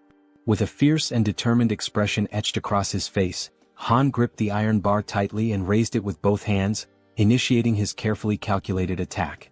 In one swift and precise motion, he hurled the iron bar directly toward the Cyclops with all the strength he could muster. The projectile hit its mark, violently piercing through the creature's leg and immediately causing blood to gush out in a gruesome display. Caught off guard by the unexpected assault, the Cyclops turned around sharply, his monstrous body twisting as he directed his gaze toward the source of the attack. His fiery red eyes locked onto Han, the one who had dared to wound him, and for a moment, time seemed to stand still as Han remained frozen, paralyzed with fear in the face of the towering monster. Han clenched his teeth and furrowed his brow, panic flooding his senses as he struggled to process the overwhelming danger standing directly before him. Despite the deep wound in his leg and the blood dripping down, the Cyclops began marching forward with a steady and terrifying resolve, determined to make Han suffer the most excruciating pain of all, death. But at that very instant, unexpectedly, the Werbear woman came rushing in, already fully transformed into her fierce beast form. She was driven by her mission, resolute in her goal to stop the Cyclops at any cost and earn the reward that awaited her. With her razor-sharp claws extended, she lunged at the Cyclops and slashed through his thick flesh, unleashing a brutal impact that sent her hurtling backward, crashing to the ground with crushing force. However, the attack wasn't nearly enough to bring the Cyclops down. He remained upright, completely consumed by rage, his fury only intensifying with every passing second. With a cruel and merciless grin spreading across his monstrous face, the Cyclops lifted the same leg Han had wounded. Summoning all his wrath, he delivered a savage and hate-filled kick straight at the Werbear woman. She was sent flying through the air with terrifying force, soaring from an unimaginable height, the wind violently whipping around her as she fell. Her cries of resistance sliced through the air until finally, her body crashed with tremendous violence against the ground, as though the very heavens themselves had rejected her. The Cyclops' brutal attack left the Werbear woman lying motionless on the floor, her body shattered and completely drained of strength, now utterly defenseless. Even from a distance, the Cyclops kept his piercing eyes fixed on her broken figure. Determined to annihilate everything and everyone that dared to stand in his way, he began preparing for the final blow. He swiftly raised his arm, ready to strike and end her once and for all, but then a loud shout echoed through the air, grabbing his attention and halting his motion. The shout, amplified by a white megaphone, rang out clearly, calling him an idiot and stopping him mid-attack. It was Toji who held the megaphone, and he continued to shout, insulting the Cyclops by calling him a lard-faced monster, pushing the creature's rage to new heights. In response, the Cyclops turned his massive head. His burning eyes widened, filled with both confusion and fury, as he tried to comprehend what was going on around him. But suddenly his attention was drawn downward, to his own leg. The cold metal of the iron bar was still embedded deep in his flesh, and his blood continued to pour from the wound, soaking the ground around him. At the same time, Toji, overwhelmed by terror, lowered the megaphone and ceased his insults, fear gripping him tightly as he whispered to himself, trying to understand what kind of monster he was truly looking at. The Cyclops narrowed his dark eyes and locked them onto Toji. His gaze moved slowly, methodically, studying every inch of the weapons Toji carried, carefully evaluating their offensive capabilities. He looked like a wounded beast, still bleeding, still in pain, but mentally calculating the perfect moment to strike back with devastating precision. Suddenly, Toji found himself standing still, completely frozen, and tried to plead for a moment of time, but it was already too late. Without a second of hesitation, the Cyclops lunged toward him, driven by a single overwhelming purpose: to obliterate everything in his path. Toji screamed in desperation, his voice trembling uncontrollably. His eyes, wide with fear, gleamed with pure terror, and his entire body shuddered under the crushing pressure of the moment. Without thinking twice, he turned and sprinted with all the speed and desperation his legs could muster, running as though his life depended on it, because it did. Elsewhere, Jun was watching the entire scene unfold using his ultimate eyes ability. Observing Toji's desperate situation, he stated that Toji was approaching, and that the Cyclops was coming with him. Immediately, he turned to the group around him and instructed them to prepare without delay. Once more, Jun activated ultimate eyes, clenched his teeth tightly, and warned that the moment was near. Toji was almost at their location, and behind him was the largest creature any of them had ever seen. Toji was completely frantic, running out of control and screaming at the top of his lungs that he was arriving. After a few tense seconds, he stumbled past the edge of the barrier, where everyone was already waiting for him, alert and filled with tension. Outside the protective barrier, the Cyclops loomed, his eyes watching everything. And then, without warning, Black, the crow belonging to the man with glasses, appeared in the sky and began flying straight toward the Cyclops. The bird flapped erratically in the Cyclops' line of sight, pecking and disrupting his vision non-stop, refusing to let up for even a moment. Eventually, overwhelmed and disoriented, the Cyclops shut his eyes tightly in frustration.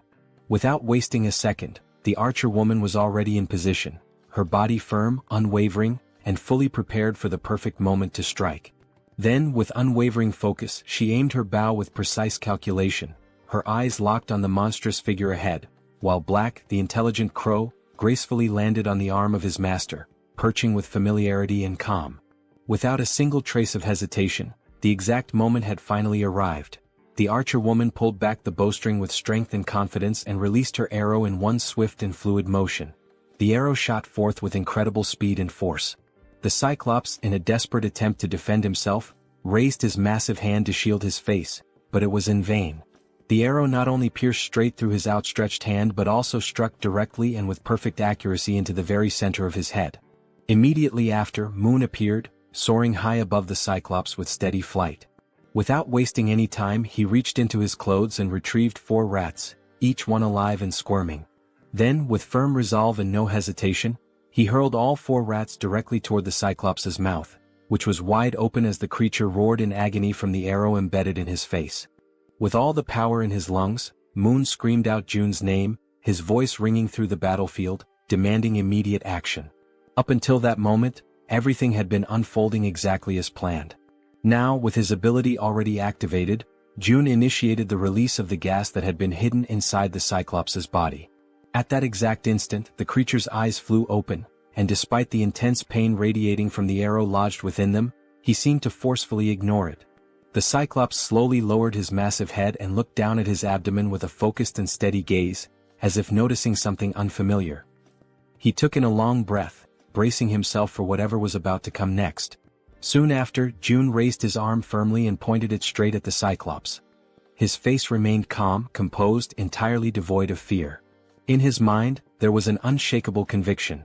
When the opportunity to end that terrible battle finally came, there would be no room for doubt, only the resolve to bring everything to a close decisively and completely. He activated a magical attribute, conjuring flames that danced around his hand and crackled with energy.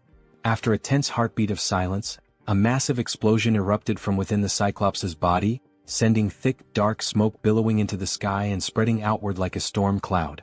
Within the suffocating haze, the Cyclops appeared to be unconscious, his body stunned and overwhelmed by the force of the explosion. His gigantic form remained completely still, unmoving, while the entire atmosphere became heavy with tension and anticipation. The townspeople stood frozen, stunned, their mouths hanging open in disbelief, until one among them noticed that the towering giant was beginning to lean more and more over the barrier. Meanwhile, Jun stood his ground and insisted, with a strong and commanding voice, that everyone remain in position. He encouraged them to hold on to hope, even as the danger loomed right before them. Quickly analyzing the situation, he realized that almost everything was proceeding according to the plan. The next phase, however, would depend entirely on the citizens. They would need to concentrate all their strength and aim their firearms with absolute precision at the Cyclops' head, which was now visibly drooping and hanging heavy over the barrier. With one hand thoughtfully resting on his chin, Jun continued reviewing the details of his strategy in his mind. Deep down, he wished that, if possible, the final blow could be delivered by one of his loyal subordinates. His train of thought, however, was abruptly interrupted when Fatty approached, visibly nervous and trembling all over. Unable to speak a single word, Fatty simply pointed frantically behind Jun, urging him with urgency to look. Trying to calm him down, Jun replied that the Cyclops was going to fall onto the barrier no matter what. But when Jun turned fully around and saw for himself, his entire expression changed in an instant. To his shock and horror, the explosion had not been powerful enough to bring the Cyclops down. The massive creature was still standing, firm and steady, his terrifying eyes locked directly onto Jun. Paralyzed by fear, Jun struggled to comprehend the horrifying reality unfolding before him. His wide eyes were filled with pure panic, unable to believe what he was seeing. Beyond the safety of the protective barrier, the Cyclops remained upright and unshaken, exuding an aura of dominance as if daring anyone to try and stop him. Without a moment's pause, the Cyclops lifted his arm with merciless strength and brutal determination. His fists clenched tightly, as if they bore the weight of a final decision that could not be reversed. And then, in one explosive movement, he brought his massive arm crashing down with devastating force. The very air around him trembled from the impact. The collision reverberated like thunder against the protective wall, shaking everything around it and sending a shockwave through the surroundings that echoed with raw power. After the violent impact against the shield, the system immediately issued an alert, indicating that an unauthorized entity was attempting to enter the protected zone. For a brief and tense moment, Jun and all the people around him were overwhelmed with fear and uncertainty. However, as the seconds passed and they realized they were still alive, Jun understood that he had, in fact, managed to block the devastating attack from the towering Cyclops. At that very moment, Fatty cried out, urging everyone to begin opening fire. Though still visibly shaken, the group quickly prepared themselves, raising their weapons and firing at the colossal enemy looming before them. Most of the gunfire struck the Cyclops directly in the eye, causing him to howl in unbearable pain. Meanwhile, Jun began to sense that although he had successfully blocked this latest attack, they would not be able to withstand repeated blows of the same magnitude. He knew all too well that even a single unblocked strike could prove to be fatal. Realizing this, he also decided it was time to act. He activated his invisible hand ability, combining it with gigantification attributes, understanding that he, too, had to intervene using one of the powerful skills he had unlocked by spending ability points. In an attempt to counterattack, the Cyclops raised one of his enormous fists once again, clearly preparing to deliver another crushing blow. The citizens, noticing the movement and realizing that yet another attack was coming, were filled with fear once more. The monstrous creature gathered all his brute strength and threw another punch. But once again the devastating strike was stopped by the protective barrier. Only this time the blow came with even more force, and it wasn't just a single hit. The system responded promptly, issuing another notification that an unauthorized entity was attempting to breach the barrier. Upon seeing that the Cyclops had failed yet again, the people cheered and felt a surge of relief. They had successfully resisted once more and now decided to continue opening fire on the giant creature. June observed the situation carefully and realized that, although they had not yet brought the Cyclops down, they were inflicting damage. The rats with bombs and the citizens' repeated attacks were slowly but steadily accumulating injuries on the monster's body. He concluded that if they continued this strategy they could eventually take the Cyclops down, but they still needed something capable of delivering a critical strike. Then, a spear was launched with that very intention. It pierced the Cyclops' massive body, driving deep into his flesh, causing him to let out a furious and agonizing roar of pain. It had been Han who hurled the spear, and June felt a wave of excitement and hope. He had been expecting this moment. Alongside Han stood the Werbear woman and the healer, though she already appeared to be exhausted and worn from exertion. Enraged and roaring with fury, the Cyclops turned his full attention to Han's group. June, trusting in Han's abilities, declared to himself that he was now counting on him. Without wasting time, he opened the system interface and gave the command for it to summon multiple spears. The weapons materialized instantly beside Han, whose eyes now reflected a deep and unshakable conviction. Without hesitation he began launching the spears toward the giant enemy. The spears flew through the air, striking the Cyclops from various angles. The giant did what he could to defend himself, raising his arms and trying to block the incoming projectiles. But the assault didn't stop. More and more attacks rained down upon him. In addition to the spears coming from the front, others began descending from above, and he was unable to defend from all sides at once. These overhead strikes came from the archer woman, who had resumed her attacks, assisting Han by shooting from a higher vantage point. The assault continued in coordination, Han attacking from the front and the archer woman supporting from above. At that exact moment, the system sent a notification to June stating that Cammy's level had increased. For a brief second, June thought this might not be the best time for the system to be bringing up status updates. Yet the system continued, revealing that Cammy had partially unlocked the power of the sun, inheriting a portion of the guardian beast's strength.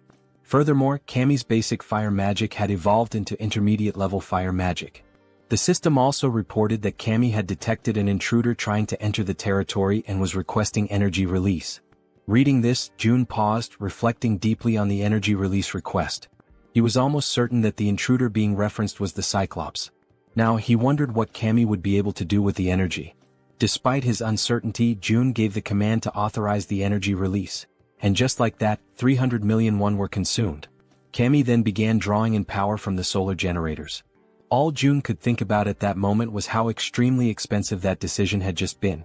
The energy kept flowing steadily from the generators, and June noticed that it was being funneled toward his room, where Cammy had been stationed.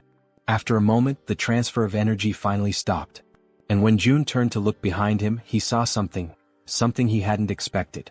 It was Cammy, his three-legged crow. But the creature no longer looked the same. This time, Cammy appeared transformed, with a sharper beak, larger wings, and a presence that radiated power and majesty. He was no longer the small, cute bird he used to be. Now he was larger, had 3 glowing eyes, and emitted an aura of a true guardian. Then Cammy began to concentrate a powerful fire attack in his beak. The Cyclops, focused entirely on his current opponents, had not yet noticed the bird's presence, until he finally sensed something emitting light directly behind his back. With no further delay, Cammy unleashed his fiery attack, and the sheer power of it left all the citizens, including June, completely stunned and amazed by the incredible magnitude and strength of the blast. The powerful blast unleashed by Cammy strikes the Cyclops directly in the back, and with immense force, it pierces through the creature's thick body.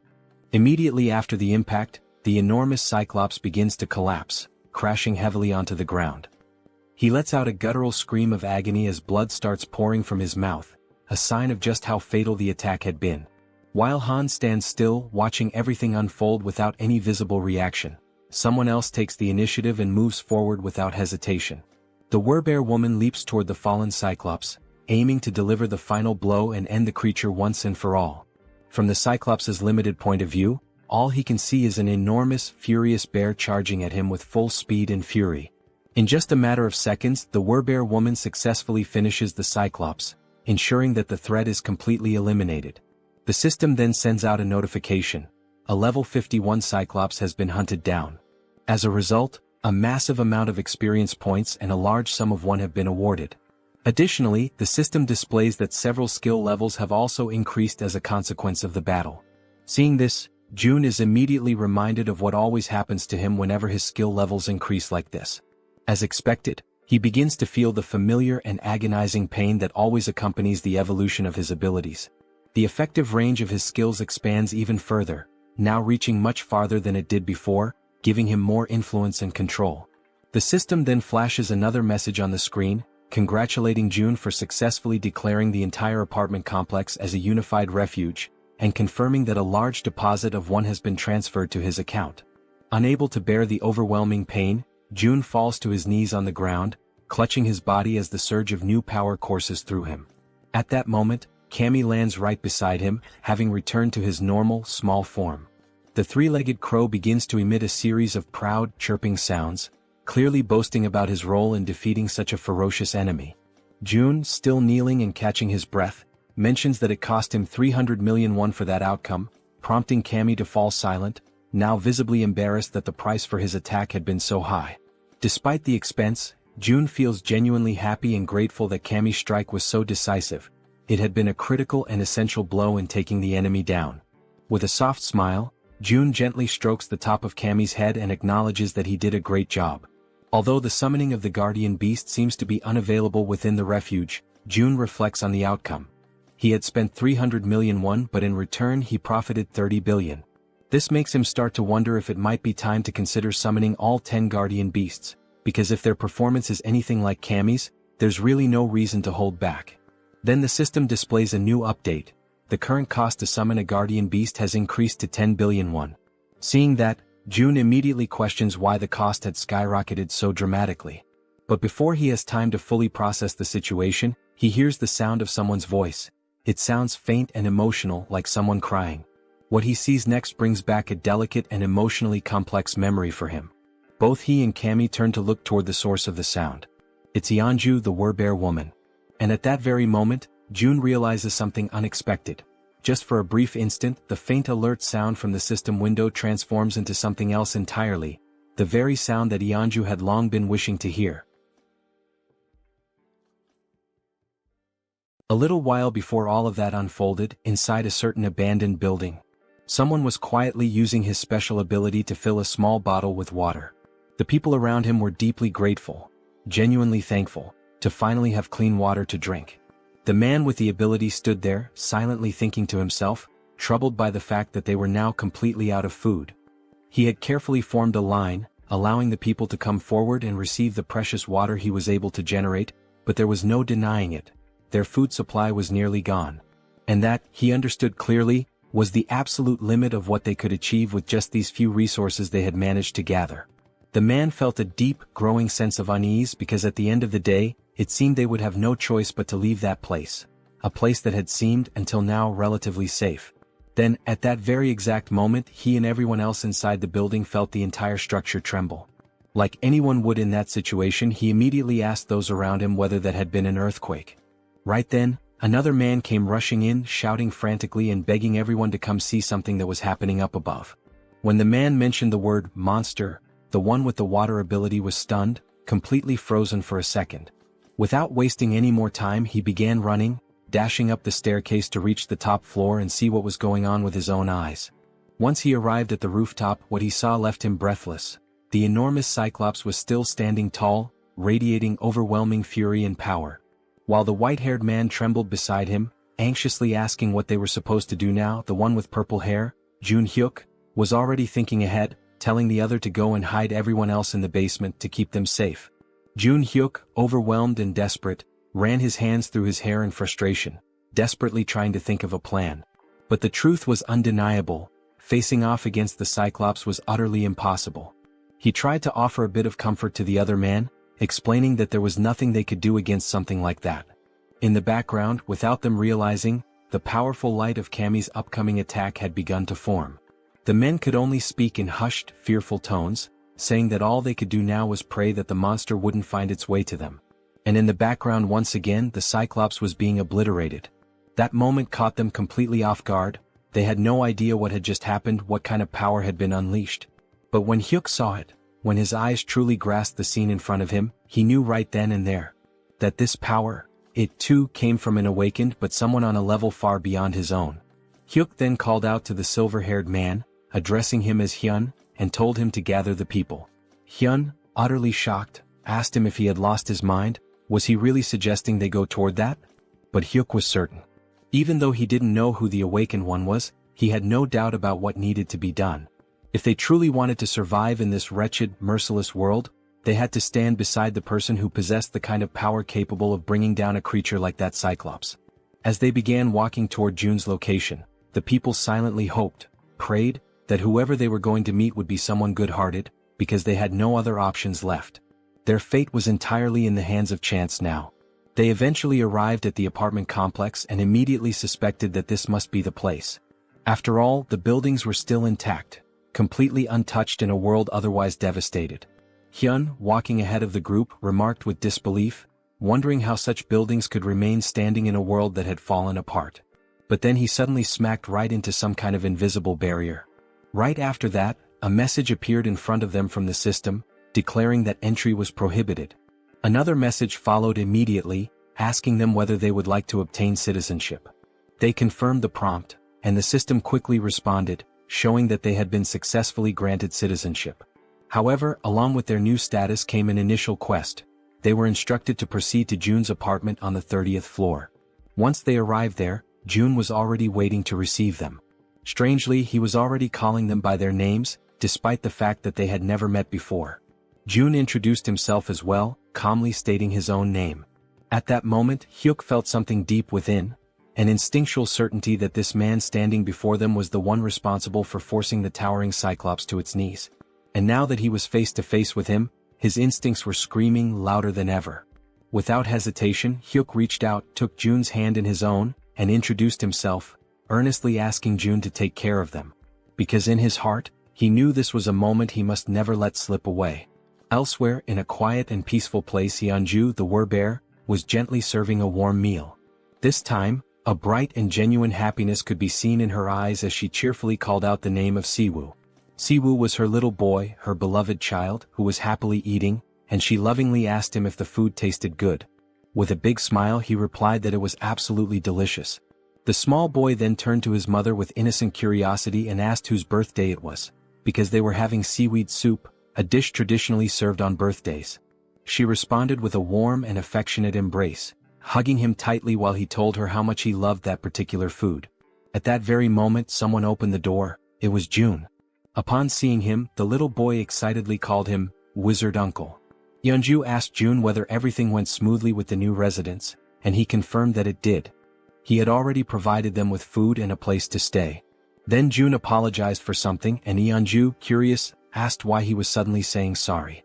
He explained that the newcomers wouldn't be able to leave the house, and that he hadn't expected that restriction to be in place. However, Yeonju didn't seem the least bit concerned about that detail.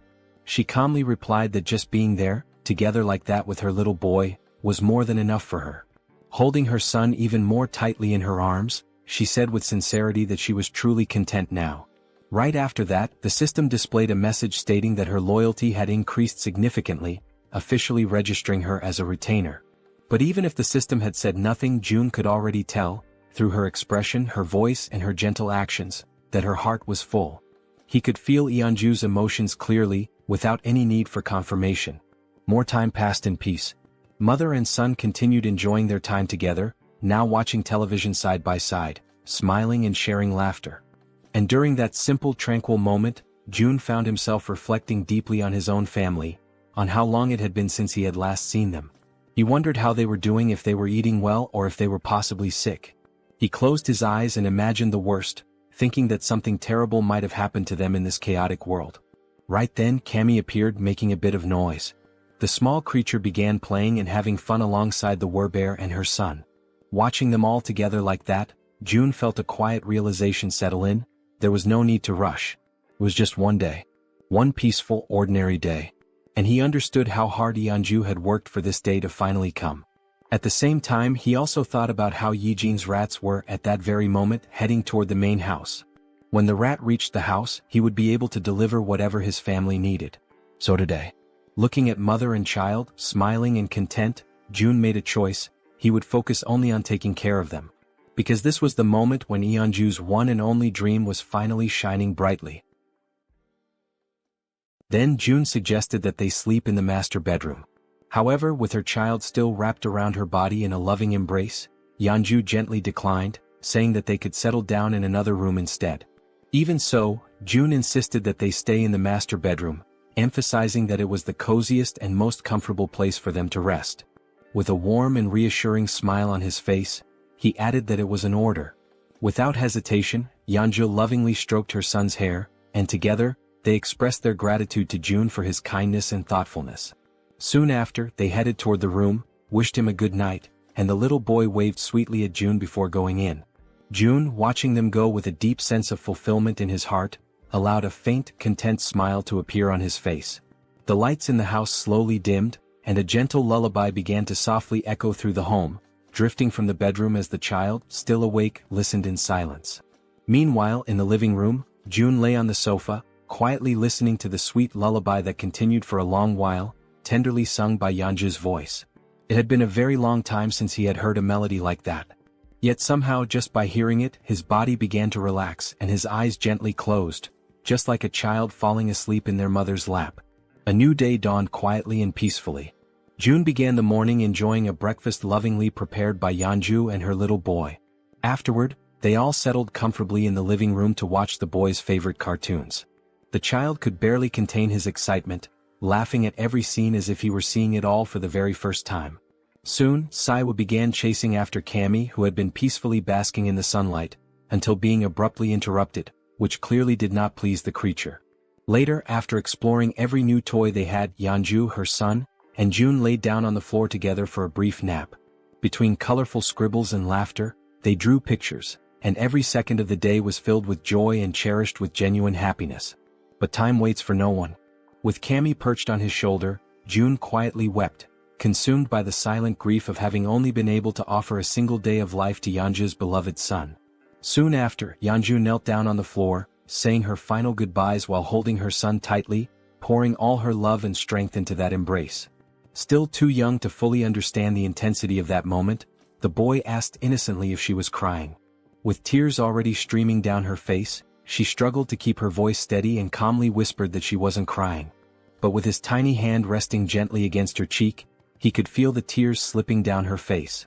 So softly, Saiwa began wiping away her tears, doing his best to comfort her and asking her, ever so kindly, not to cry. Yeonju held him tightly again, and in a trembling voice she finally admitted that she was afraid of the world, because a world without him was far too terrifying. Then, filled with the innocence of a child, the boy simply called her Mom, and assured her, with unwavering confidence, that he was right there beside her. Those words, so pure, so genuine, caused Yeonju to break down even more, tears overflowing from the sheer weight of her sorrow and desperation. Even as Saiwoo continued trying to reassure her, Yeonju remained in tears. Yet still he took a step back, slowly pulling away from her arms. Looking her directly in the eyes, he firmly promised that he would always be by her side. Gripped by despair, she called his name with a choked voice. But without hesitating, he continued to walk toward the setting sun, while behind him, she shakily called out that she still had so much left to do for him. Then suddenly he stopped. He turned around slowly, and with a gentle smile full of warmth and joy, he said that he loved her, just as his body began to dissolve into the light. At that exact moment, upon hearing those words, she froze. Still kneeling on the ground, her body began to tremble, and the overwhelming pain made it almost impossible for her to respond. But as all mothers do, even in the midst of unimaginable pain, she smiled through the tears and managed to whisper back a quiet, "I love you." And with those final words, Saiwa said goodbye with a peaceful smile on his face. In the blink of an eye, his body vanished completely, and Yeonju's hand, overtaken by the unbearable pain of saying farewell, collapsed limply to the floor, while June watched her silently, deeply concerned and heartbroken by her side. Soon after, she tried to stand, but the pain she felt was so overwhelming, so crushing, that her body simply wouldn't allow her the strength to rise. Moved by the scene unfolding before him, June could only think that hope is like a delicate flower that chooses to bloom right in the middle of despair. With his eyes closed tightly, he came to a painful conclusion. Those who cling to hope must be prepared to face the darkest depths of despair, no matter how cruel. Then he extended his hand to her and gently urged Yeonju not to lose herself in grief, reassuring her that this moment was not the end. At that, Yeonju lifted her head, turned toward June, and in a hesitant, trembling voice, she asked if that was really true, if this wasn't truly the end. With unwavering conviction, June answered that if there was even the slightest chance, he would bring her son back, again and again, as many times as it took. His words ignited a new spark of hope, and Yeonju received them with a renewed sense of determination and strength. At that exact moment, the system displayed a notification. Yeonju's trust level had reached 100%, and she had obtained primordial vitality. The scene then shifted to the red-haired man, who was screaming with uncontrollable rage and fury. The twins, who had been silently listening to everything that was being said, became visibly frustrated when they realized that the standard spear, the orc spear, and all the money the red-haired man had painstakingly saved had vanished completely without a trace, leaving him utterly disoriented and at a loss for what to do. The red-haired man, clearly agitated, asked about his brother's belongings. His brother then explained that, when he had woken up, every single one of his possessions had disappeared without warning or explanation. Following this, the other twin chimed in and explained that many other people had experienced the same mysterious loss of their items. He pointed out that there was a specific pattern among these incidents. All of those who lost their belongings had not been present when the summoning occurred for those who had previously completed military service. Then one of the twins turned and stated that they should have returned to that place earlier. Suddenly, and completely without warning, he was violently grabbed by the collar of his shirt and pulled with force. The red-haired man, overtaken by a wave of anger, demanded to know if the twin was trying to place all the blame for what had happened squarely on his shoulders. Quickly, the twin clarified that he had misunderstood his words. Even so, the red-haired man remained furious, raising his voice even more as he shouted with escalating rage, insisting that they had all agreed from the very beginning that it was a foolish decision to follow June's orders. Faced with the rising tension, the brother, already clearly anxious and losing his patience, admitted that, indeed, June's plan had been a foolish one from the start. Hearing this, the red-haired man finally released his grip on his brother's shirt. It was only then that it dawned on him. He might have been expelled because of his own actions. Now tense and nervous, he remembered that there had been only one similar case in the past. He began to recall the story of a man who had tried to get involved with an underage girl. That man had been caught in the act and was immediately expelled, only to be found dead in the middle of the street shortly afterward. As he continued reflecting on the situation, he came to the unsettling conclusion that even now, with the appearance of that giant and all the surrounding chaos, the survivors still gathered in abandoned apartments. So, it was highly likely that there were enough people who would be more than willing to make sure he became the next one to be expelled. He was completely consumed by the hatred he felt for the situation he had ended up in. The image of the man in the red jacket reappeared vividly in his mind, calling him a bastard, and he imagined just how satisfied that bastard must have felt when he managed to get his hands on a weapon. Soon after, the red-haired man scratched his head, restless and agitated, trying to understand how everything had spiraled so far out of control. Elsewhere, June observed everything, the tension surrounding the red-haired man, and remarked to himself that this was only the beginning of the punishment he had meticulously prepared for him. Back with the red-haired man, a system window suddenly appeared behind him, displaying a new mission, catching him completely off guard. Startled and disbelieving, he immediately turned around to see the notification for himself. The system window revealed a new mission: hunt 20 goblins within 24 hours. If successful, the reward would be a small amount of experience. However, if they failed, they would suffer 1 minute of extreme, unbearable pain. Returning now to Yeonju's most recent and impressive achievement, the dreaded primordial vitality. A rare and highly coveted ability which June now also possesses, it is known for amplifying regeneration to absurd levels, always in direct proportion to the severity of the injuries sustained. June could barely process what he had just witnessed. Not even for a moment had he imagined that, upon reaching 100 trust points, Yeonju would awaken precisely that ability. Still deep in thought, June soon realized that, at least for now, this ability wouldn't have much practical use. With his gaze locked on the system window, he continued following his own line of reasoning. After all, he wouldn't be the one doing the fighting. Even if he were to leave the building, the chances of sustaining any real injuries were practically non-existent. Even so, the fact that such a powerful skill had been granted as a reward for reaching 100 trust points was undeniably noteworthy. His thoughts then began to drift toward Moon, who was also dangerously close to reaching that same 100-point threshold. The idea of what might happen next began to take shape in his mind. If Moon were to awaken an ability upon hitting 100 trust points, and if, as a result, June were also to acquire that same skill, one that would allow him to instantly teleport to any location he could see, then the possibilities would expand dramatically. Taking his speculations even further, June began to envision a future where this teleportation ability could be combined with the absolute one's eye, along with the support of an activated advanced base. Right at that moment, the system displayed a notification about the advanced base, a safe zone that could be deployed outside of Haven. When activated, it temporarily replicated the authority and protection of the city, so long as it included a citizen of knight rank or higher. However, if enemies occupied it for more than a day, the base would be automatically destroyed. Returning to his thoughts, June concluded that as long as he had enough mental strength to support it, he would indeed be able to travel to the advanced base. With that clarity, June made a firm decision. From that moment onward, his main priority would be to strengthen his mental fortitude. For that reason, all his upcoming missions would be focused on boosting this specific attribute. At that very instant, someone called his name and explained that they needed his permission to leave now, as they were feeling more stable. It was Yeonju, who stated that she would personally handle the return of June's family. Upon hearing this, June realized that the mission should have started the previous day, but he acknowledged that the delay had been entirely his fault. Yeonju expressed her gratitude for his valuable time and his understanding. She then assured him that she would find a way to repay the kindness he had shown her.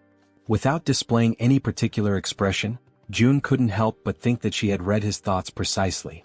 He made a light-hearted comment, asking if he really seemed like the impatient type, and confessed that although he was thankful, he also felt slightly embarrassed by her words. Yeonju responded gently, saying that he definitely didn't seem like someone who lacked patience, and admitted that, had she been in his place, she probably would have acted the same way. With a soft smile, she confessed that, in the end, everyone values their own family the most, and that she fully understood how precious that single day was that June had offered her and her son. Once again, she thanked him sincerely for what he had done. June smiled modestly and expressed his own appreciation for her understanding. He then asked her to head to Unit 2901, where a group of people was already waiting for her, assuring her that he would join them there shortly. Yeonju gave a respectful bow and, with a quiet yes, walked toward the designated location. Sometime later, it was explained why June had not sent the group directly to Siamayan Station. Due to the Cyclops attack, a large portion of the tracks near the station had collapsed. Not only the tracks, but the station itself had suffered massive damage and had been rendered almost entirely unusable. Faced with this situation, June declared that new routes would need to be opened. To that end, it had already been 24 hours since Jaehyeon had begun sending her rats to search for a viable path. Apparently, it seemed she had finally managed to find a new route of access. June activated his absolute one's eye skill, seeking full control and awareness of the situation. At that very moment, something unexpected caught his attention. The system displayed a notification about a level 7 tamed giant rat. Immediately, a wave of nervousness surged through June's body as he grasped what this meant. Jaehyeon had evolved. Still stunned, June wondered if this was the result of the new ability Jaehyeon had unlocked after being officially registered as his retainer. In addition to this, June noticed that something was following the rat, but no matter how hard he tried, he couldn't identify exactly what it was. Suddenly, his vision picked up something even more alarming: a swarm of zombies of varying levels, level 9, level 11, and level 13, emerging right behind. A jolt of dread ran through June's entire body as, through the lens of his powerful ability, he watched this disturbing scene begin to unfold before his eyes. Faced with that situation, the rat dashed forward at high speed, desperately trying to escape the relentless pursuit of the zombies that were chasing after it with unwavering determination.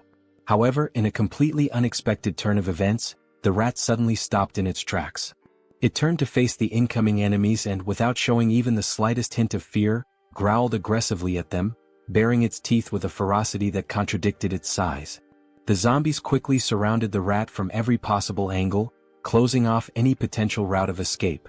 Yet, even in the face of overwhelming danger, the rat stood its ground, refusing to retreat even a single step. From a distance, June watched the scene unfold. Realizing that the rat would likely die a meaningless death if it stayed there, he considered triggering a gas explosion to take the zombies down with it.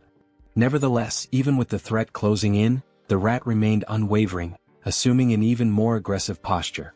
In a sudden burst of explosive speed, it charged forward. Despite being completely surrounded, the rat managed to dodge every single attack from the zombies, weaving skillfully between them with surprising agility. Still observing from afar, June was thoroughly impressed by what he was witnessing. After evading the zombies, the rat leapt forward and continued its mission. Remarkably, it emerged from the encounter without a single scratch and resumed its rapid sprint toward the designated exit. With only a short distance remaining, the rat took one final leap and burst through the opening toward the outside. However, something was already waiting for it on the other side, silently, watchfully observing its approach. Its eyes locked on the rat and its sharp fangs exposed, the creature let out a low, menacing growl. It was fully prepared to pounce at any moment. Instantly, the rat froze in place, completely paralyzed by an overwhelming fear in the face of the predator's threatening presence. From afar, June was caught completely off guard, unable to hide the shock from his face as he witnessed the unexpected confrontation unfold before his eyes. In an instant, the level 23 land shark lunged forward with terrifying force. With its enormous mouth wide open, it bit down in a single, clean motion, swallowing the rat whole. The scene shifted to June, who stood in silent despair, deeply disturbed by what had just happened. He questioned what kind of creature that was, but more than anything his eyes widened as he recognized the location. Nampo Station, only a few kilometers away from his own home. This realization struck him hard, making it clear that creatures as deadly as that one were likely roaming near the very place where his loved ones lived, only deepening the anxiety clawing at his chest. Struggling to keep his composure, he quickly acknowledged that he had to hurry. Time was no longer a luxury he could afford to waste. The scene shifted again, this time to Dabin, who was crouched down, sorting through a few boxes. She was clearly exhausted but also visibly relieved to have finally finished her task. Suddenly, someone called out to her, the person in charge of that task. She turned her head and saw that it was June who had arrived, thanking her for the effort she had put in. Wearing a small smile, Dabin responded that she didn't consider it hard work at all, especially since she was being paid for it. She then asked what the new problem was this time. June, slightly uncomfortable, averted his eyes as he tried to collect his thoughts and figure out how best to explain the new situation to her. Immediately picking up on his hesitation, Dabin grew visibly concerned. Now sounding tense and increasingly anxious, she urged him to speak up and just say what was going on already. With a measured and careful tone, June explained that he wanted to request the assistance of Jaehyeon for a specific task over the next couple of days and that he hoped Dabin could manage things in the meantime. Caught off guard by the sudden and unexpected request, Dabin forced a smile in an attempt to mask her nervousness. With her voice slightly unsteady, she asked if he expected her to take full responsibility for everything on her own. June then replied that he would be leaving it in her hands for just 2 days. She already knew that this meant a significant amount of work and responsibility. With a skeptical look, she asked if she would be paid extra for the overtime hours she would inevitably have to put in during those 2 days as the acting lead.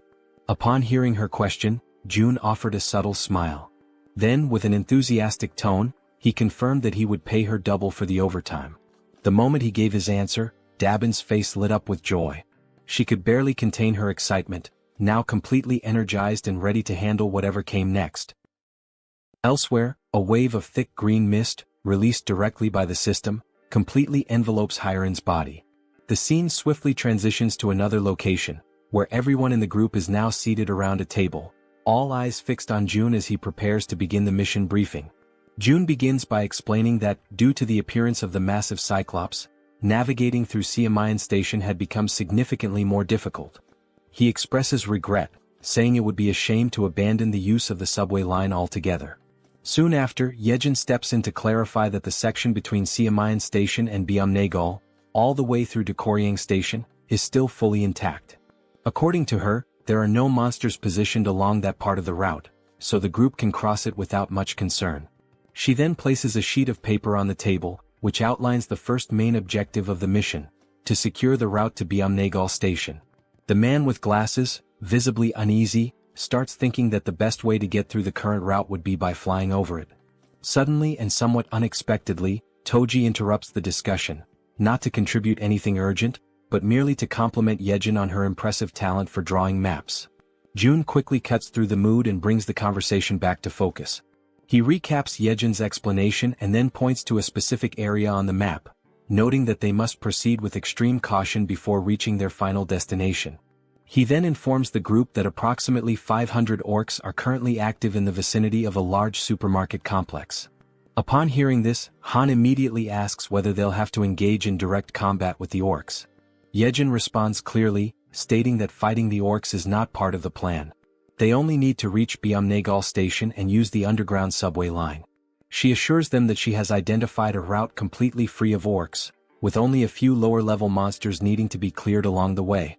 Silently, June recalls just how much he had invested prior to the mission to ensure that nearly everyone in the group reached at least level 30, with only Fatty and Hiren falling short. Against goblins, he believed that would be more than enough. June continues by explaining that they should reach Koryang Station without any significant trouble. However, he then immediately points out the real obstacle that lies ahead: Busan Station. The moment he mentions Busan, Toji panics, fearing there might be another giant creature stationed there. But Jaehyeon quickly denies it. Her concern isn't about another giant, she says, but rather the condition of the railway tracks between Koryang and Busan. She then reveals that this particular area is swarming with an enormous horde of zombies. And unless someone in the group possesses an ability capable of wiping out monsters in extremely tight spaces, using that route would pose a serious and dangerous challenge. Everyone is left stunned by the revelation, especially Hiren. Trying to remain composed, Hiren focuses and slowly gathers the courage to speak. Still nervous, she calls Jaehyeon by name and, with trembling hands, says that she believes her ability might be able to help in this situation. Sometime later, the system displays a notification stating that the 100,000 weight limit of her poisonous mist had just been exceeded. Seeing this notification, Hiren feels a deep frustration that her contribution has already reached its limit. She opens a nearby door where June and Jaehyeon are waiting. Both immediately begin praising her efforts, telling her that she did exceptionally well. June asks if she's feeling okay. Hiren confirms that she is. Although she had felt completely drained at the beginning, something powerful seemed to push her through the process, and now she felt fine. What she didn't know was that the strength she had felt came from June, who had secretly upgraded his retainer management level. June reflected on the cost of the upgrade. It had been expensive, but ultimately worth it since he ended up earning billions in return. Still unsure, Hiren then asks June if he's truly certain that it's okay for her not to go in person. June calmly reassures her, explaining that just staying in place and continuing to produce poisonous mist is more than enough for the mission's needs. With all preparations now complete, June activates his Ultimate Eyes ability and officially declares the beginning of the operation. Immediately, through his ability, he sees an enormous swarm of zombies located exactly where they had anticipated.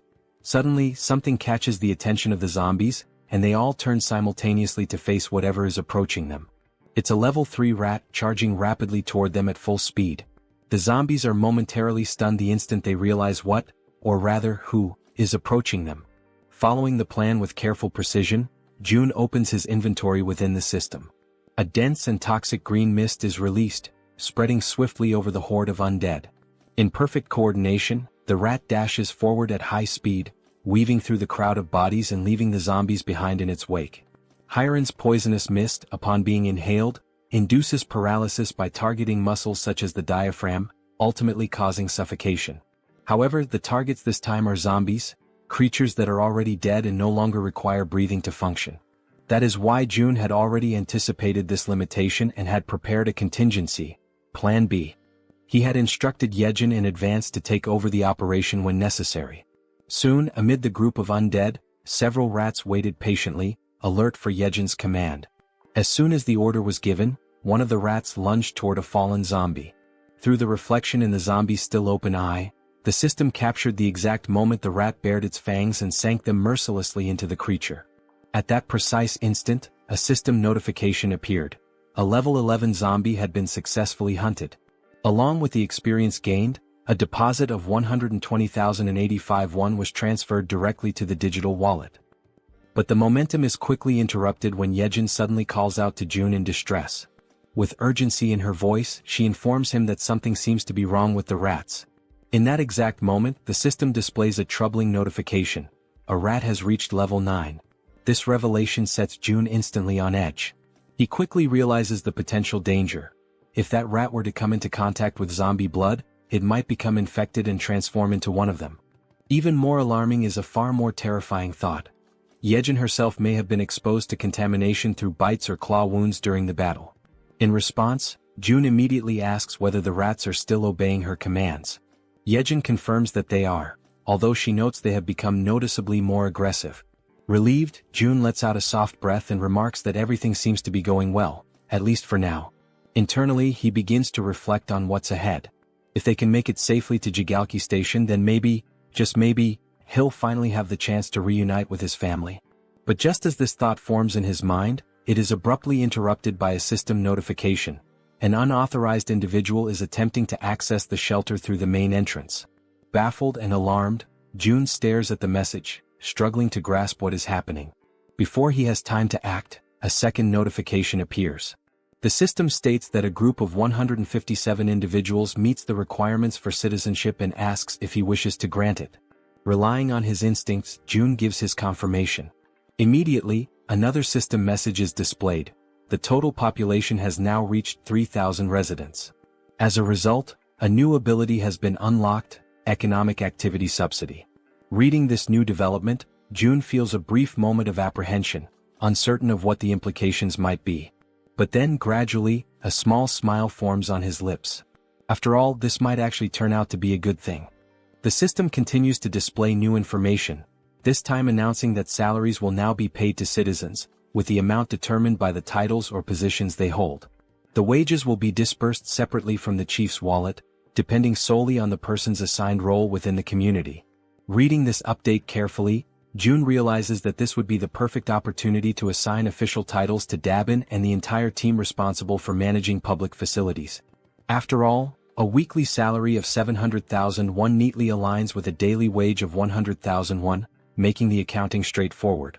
Tapping the system's interface, he remarks that there is no longer any need to pay people manually, especially when doing so previously meant sacrificing reduced taxation benefits.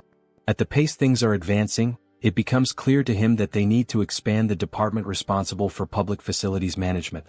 After all, the funds distributed to citizens through the Economic Activity Support Fund are essentially free resources provided by the system. It's not a small sum either. Even the 100,000 won paid to each employee is considerable. Doing a quick calculation in his head, if 300 workers are on the payroll, that's already 30 million won per day. And if all positions, ranging from basic workers to general managers, are filled, the total amount paid daily could easily reach 50 million won. Thinking ahead, June envisions that as this money circulates, the total income he receives from his tax collection ability will continue to grow. On the other hand, the citizens will inevitably spend that money in his store, effectively funneling it right back to him. This leads him to the realization that assigning titles to as many citizens as possible is likely the most profitable long-term strategy. Yet, he still isn't entirely sure which titles would be most appropriate beyond facility management. Soon, another idea sparks in his mind. Positions related to maintenance, cleaning, and security would be practical starting points to invest in.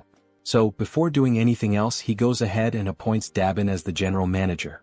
He recalls that she had already accepted Fatty and Hyren as members of the team, although he can't quite remember who the remaining members were. Just then, something catches June's attention. It's the system again, this time displaying a notification that Dabin has reached 100 loyalty points, officially registering her as a retainer. At that moment, June realizes something significant. Once a citizen reaches 100 loyalty, they automatically become a retainer. And now he begins to wonder, do all retainers awaken a new skill at that exact point? Driven by curiosity, June prepares to check and see what new skill Dabin may have acquired.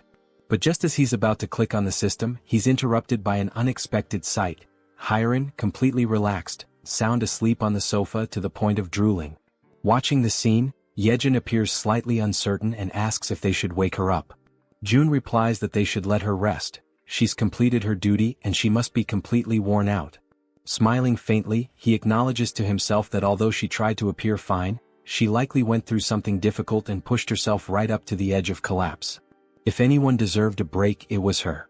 June activates his invisible hand ability and gently picks her up, carrying her carefully to a bed in one of the rooms so she can sleep more comfortably.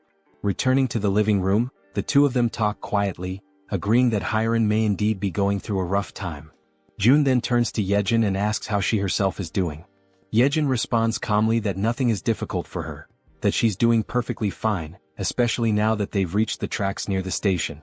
June nods in understanding and encourages her to keep up the good work. She smiles and tells him to leave it to her. However, at that exact moment her expression shifts subtly. Something makes her hesitate. June, immediately picking up on the change, asks her if something's wrong. She stammers slightly and replies that all of a sudden the link isn't connecting anymore. June, caught off guard, asks what she means by that and she tells him to give her a moment. Closing her eyes, she tries to reconnect with the link. But apparently it's no use.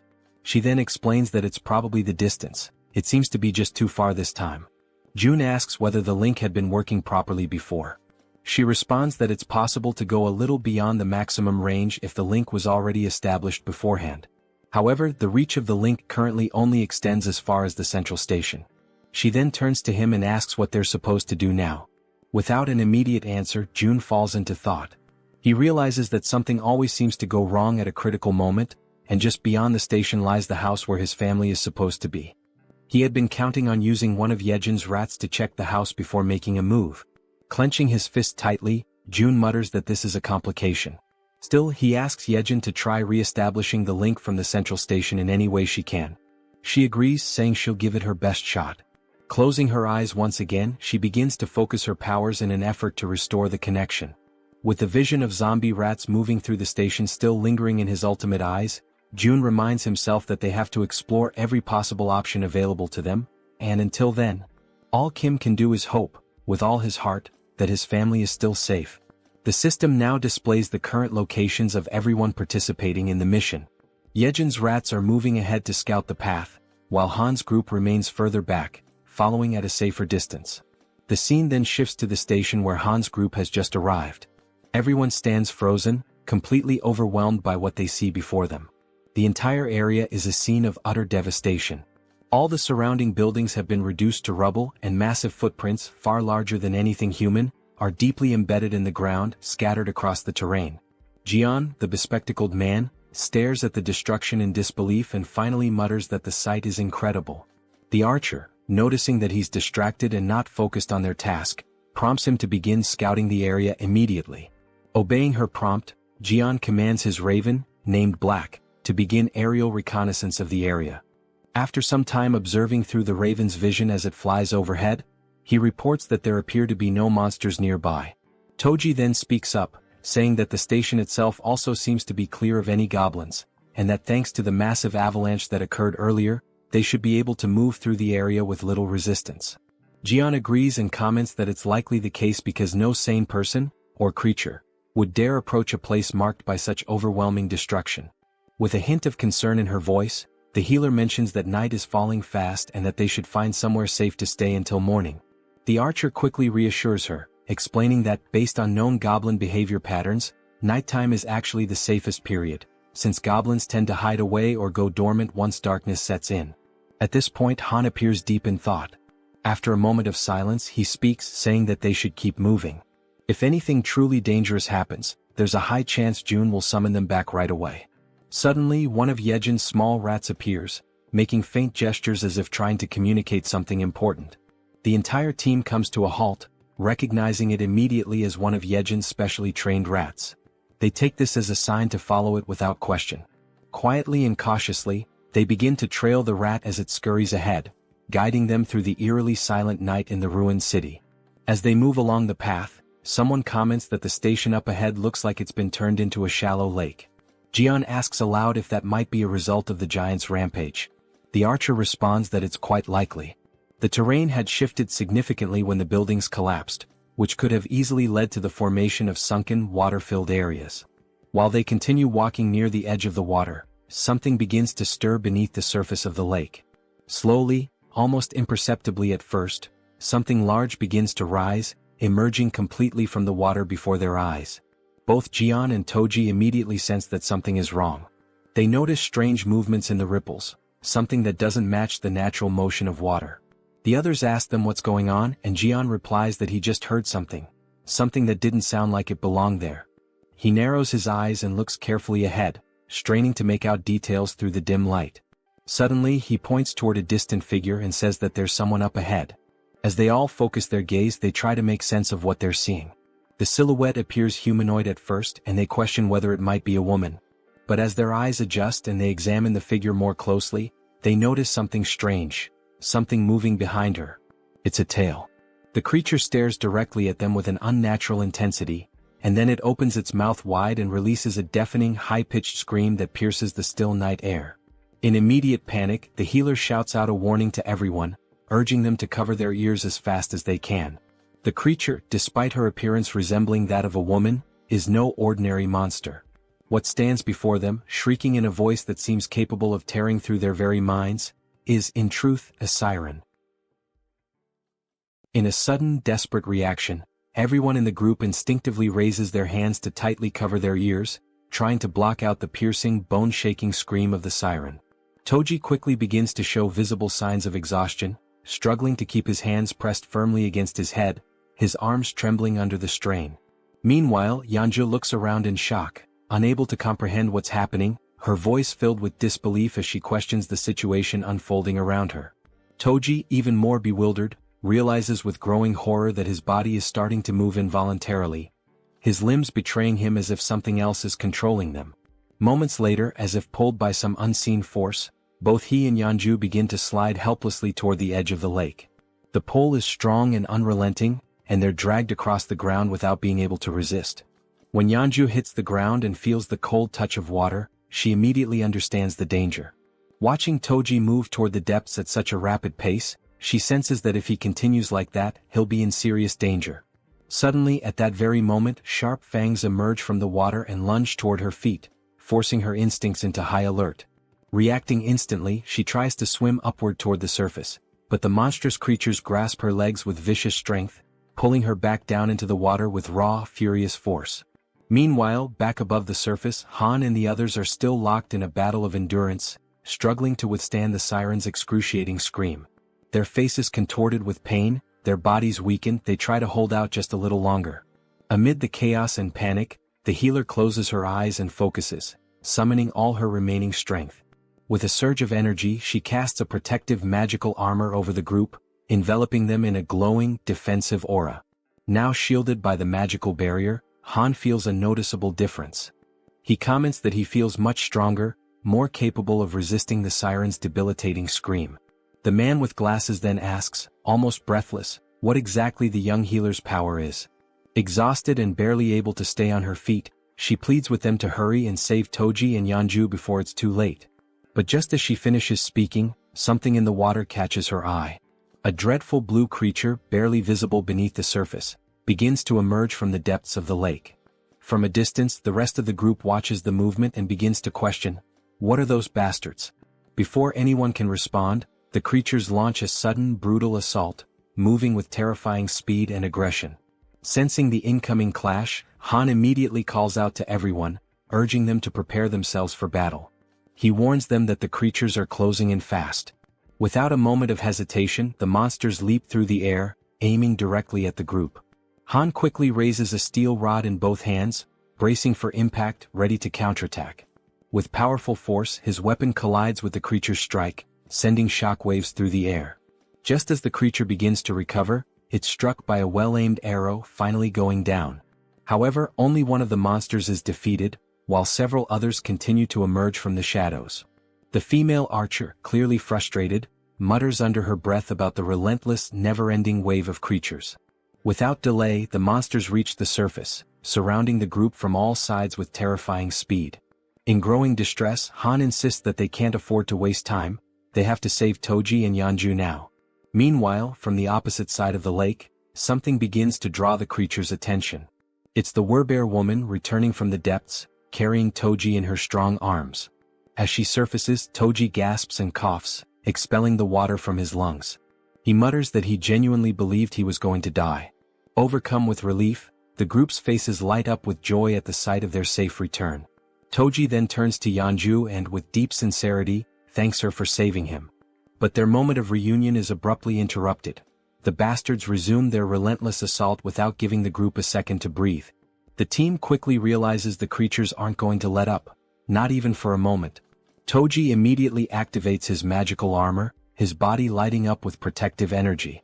As the monsters continue charging forward, he yells to the group that they'll hold the line and fight until the very end. In that moment, the Werbear woman plants her feet firmly and prepares to strike. As one of the creatures lunges forward, she throws a heavy punch that lands squarely on its face, sending it flying backward through the air. The creature crashes violently into a thick wooden pillar, splintering it with the force of impact. Atop that very pillar, a goblin's body had been suspended, tied in place. At that instant, both Han and Toji glance upward and shout for everyone to move away quickly. Without hesitation, the group leaps back just in time as the place they had been standing is struck. Moon immediately turns and asks Han if he's okay. Han replies that he's fine and asks what just happened. As he sees the wreckage more clearly, Toji freezes in place, unable to speak. It was the body of the goblin, still tied to the broken pillar, that had fallen from above. As the group stares at the unsettling sight, the man with glasses urges everyone to look up. When they do, they are horrified by what they see: numerous goblins, their bodies bound and suspended high above, arranged in the shape of a massive cross. Han comments that the group had been so focused on the danger below that they hadn't even noticed what was above them. And in that moment he comes to a terrifying realization. These bastards don't care whether their victims are monsters or humans. Just then the female archer's bow slips from her hand and falls to the ground. Her body begins to tremble uncontrollably, and she becomes completely speechless. She simply can't believe what's in front of her eyes. In complete silence, she wonders to herself, could that man really be her father? Suddenly, one of the creatures charges forward at full speed. Han watches in horror as the beast sprints directly toward the defenseless archer, who remains frozen, completely unaware of the incoming attack. Without hesitation, he desperately screams her name. At that very moment, a loud gunshot echoes through the air. The bullet hits the creature midair, striking it down and sending it crashing to the ground. Holding the weapon was Moon, who immediately turns to ask the archer woman if she's all right. Han commends him for his quick reflexes in such a dire situation, but soon notices something is terribly wrong. The archer is now kneeling on the ground, visibly shaken, her expression distant and broken. Suddenly, the man with glasses appears, urgently calling out to Han. He says he may have found a way to deal with the situation they're trapped in. He explains that, through black, he has been able to observe the surroundings from above, and that's how he discovered something crucial. The agonizing sound that's been tormenting them is also what's commanding the creatures. Han is taken aback by the revelation. The man in glasses adds that he still can't fully understand what the siren is saying, but he noticed that every time she opens her mouth, the fish-faced creatures react and begin to move. He then states that if they can find a way to cut off the sound, it's highly likely that the creatures will lose their coordination and retreat due to the lack of command. In the midst of this tense and increasingly hopeless situation, Han agrees that the idea is worth trying. However, he expresses concern that the creatures won't give them the opportunity to make it happen. Wanting to clarify things, Toji asks directly if the entire plan boils down to simply stopping the sound. Han confirms it, with seriousness in his voice. Then, with resolve burning in his eyes, Toji declares that he'll be the one to bring down that damn thing and that he has a plan. Meanwhile, on the other side of the battlefield, the siren opens her mouth once more, releasing the dreadful sound, and like obedient soldiers, the creatures respond as if bracing themselves for another coordinated assault. Observing their behavior closely, Han notices that the creatures are changing their formation. The man with glasses assumes they must have realized the group's new objective is to shut the siren down. Han then turns to Toji and asks if he can really rely on him. Toji confidently answers yes, urging everyone to trust him, and makes it clear that all they have to do is open a path for him. He'll take care of the rest on his own. Without hesitation, Healer affirms that she will stay behind to protect the archer. And with the plan now in motion, the group charges forward with unwavering determination.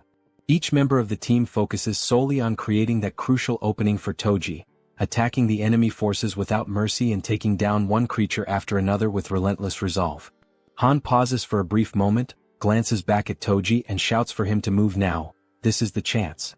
Toji locks onto his target, plants his feet, and grips his halberd with precision and strength. Then with all his might, he hurls the weapon through the corridor, aiming straight for the siren. The weapon cuts through the air at incredible speed, but the siren reacts swiftly, dodging with ease. The halberd misses its mark and continues its path, clattering past her. The group freezes in stunned silence, watching as the opportunity they carved with so much effort vanishes in a single instant. Yet Toji remains completely unfazed. The siren erupts into maniacal laughter, along with her grotesque creatures, mocking his failure. But Toji simply smiles, calm and collected. With a sharp glint in his eye, he asks Han if he's already forgotten something. Confused and frustrated, Han doesn't understand what he's referring to, until in a sudden realization his eyes widen. With a trace of sarcasm, Toji then asks, "What's the best way to deal with a fish?" As he speaks, he lifts his hand and activates the recall command on his halberd. The weapon obeys the order, and on its way back, it slices cleanly through the siren's back, impaling her and cutting off her laughter for good. At that moment, the system notifies the group. A level 33 siren has been hunted down. Experience points have been awarded. The halberd returns to Toji's hand as everyone turns to stare at the siren's lifeless body. The fish-faced creatures become disoriented, clearly lost without their leader, and quickly retreat back into the depths of the lake. This sudden disappearance brings a wave of relief over the group, as they now have one less threat to face. Without wasting a second, Han approaches the archer woman and gently asks how she's doing. She remains trembling, unable to compose herself. Concerned, Healer turns to Han, asking what they should do now. Han considers going to find June. Then, the archer woman suddenly reveals, with a trembling voice, that one of the bodies hanging on the crosses above is her father. Han is struck speechless. He quickly turns around, unable to accept that his father-in-law could be among those mutilated victims. Overwhelmed by a deep, unbearable grief, the archer collapses into uncontrollable tears, mourning the fate of her father. Beside her, Han falls to his knees, consumed by panic and disbelief. The entire group around them feels the weight of her sorrow as if it were their own. And right there before their eyes, hanging from a cross in an appalling state, was her father's body, a heartbreaking sight that pierced the soul of every witness. At that very moment, the system displays a mission reconstruction screen, this time with the archer as the target. The reward, to bring her father back to life. However, the system clearly warns that resurrection is only possible within the boundaries of the absolute domain. Staring at the screen in a mixture of urgency and desperation, June taps rapidly on the system window, trying to complete the reconstruction process. Jaehyeon, seeing him in such a state of despair, is left absolutely stunned by his behavior. But then all of a sudden June stops. He begins to reflect more deeply on the situation and on the trust the group had placed in him. He knew that if things had escalated to a point where lives were truly in danger, he would have been summoned without delay. With that in mind, he tried to convince himself that this meant there was no real danger, no other option, no action to take. But even as he tried to settle his thoughts, a lingering doubt echoed persistently in his mind. Was it really true that there was no other choice? Being dragged underwater, surrounded by a group of armed fishmen, didn't feel like something that could be brushed off or ignored. It was clearly a serious threat.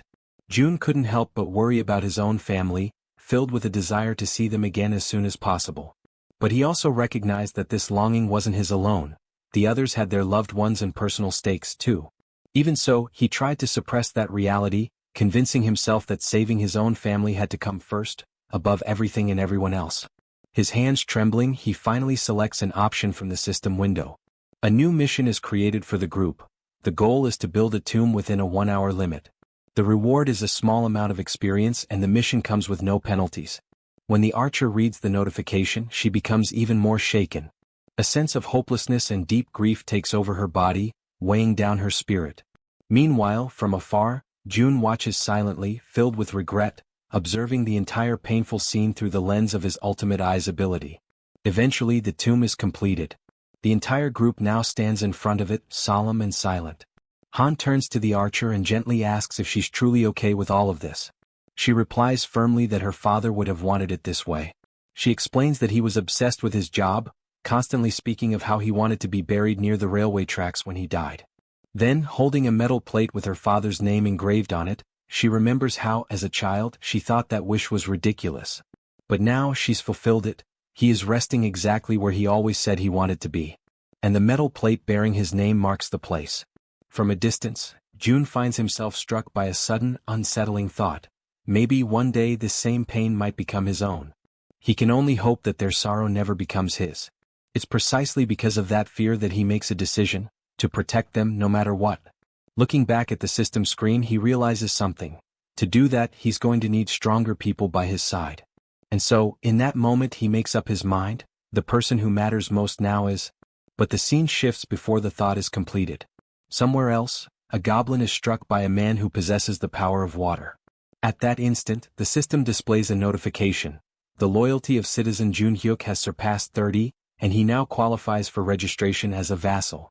Immediately afterward, another notification confirms his successful registration. A woman appears behind him, catching his attention and informing him that his body is glowing. He quickly glances down at his hands and is astonished by what he sees. He becomes completely intrigued, wondering what on earth it all could mean. At that moment, the system notifies that he has reached level 40 and obtained the titles of 12th Bell, Knight and Mage. He now has 59 trust and 51 loyalty points, and his awakened skills are related to water manipulation. Shortly after that, a new mission appears. The power of mage abilities has been increased by 100%.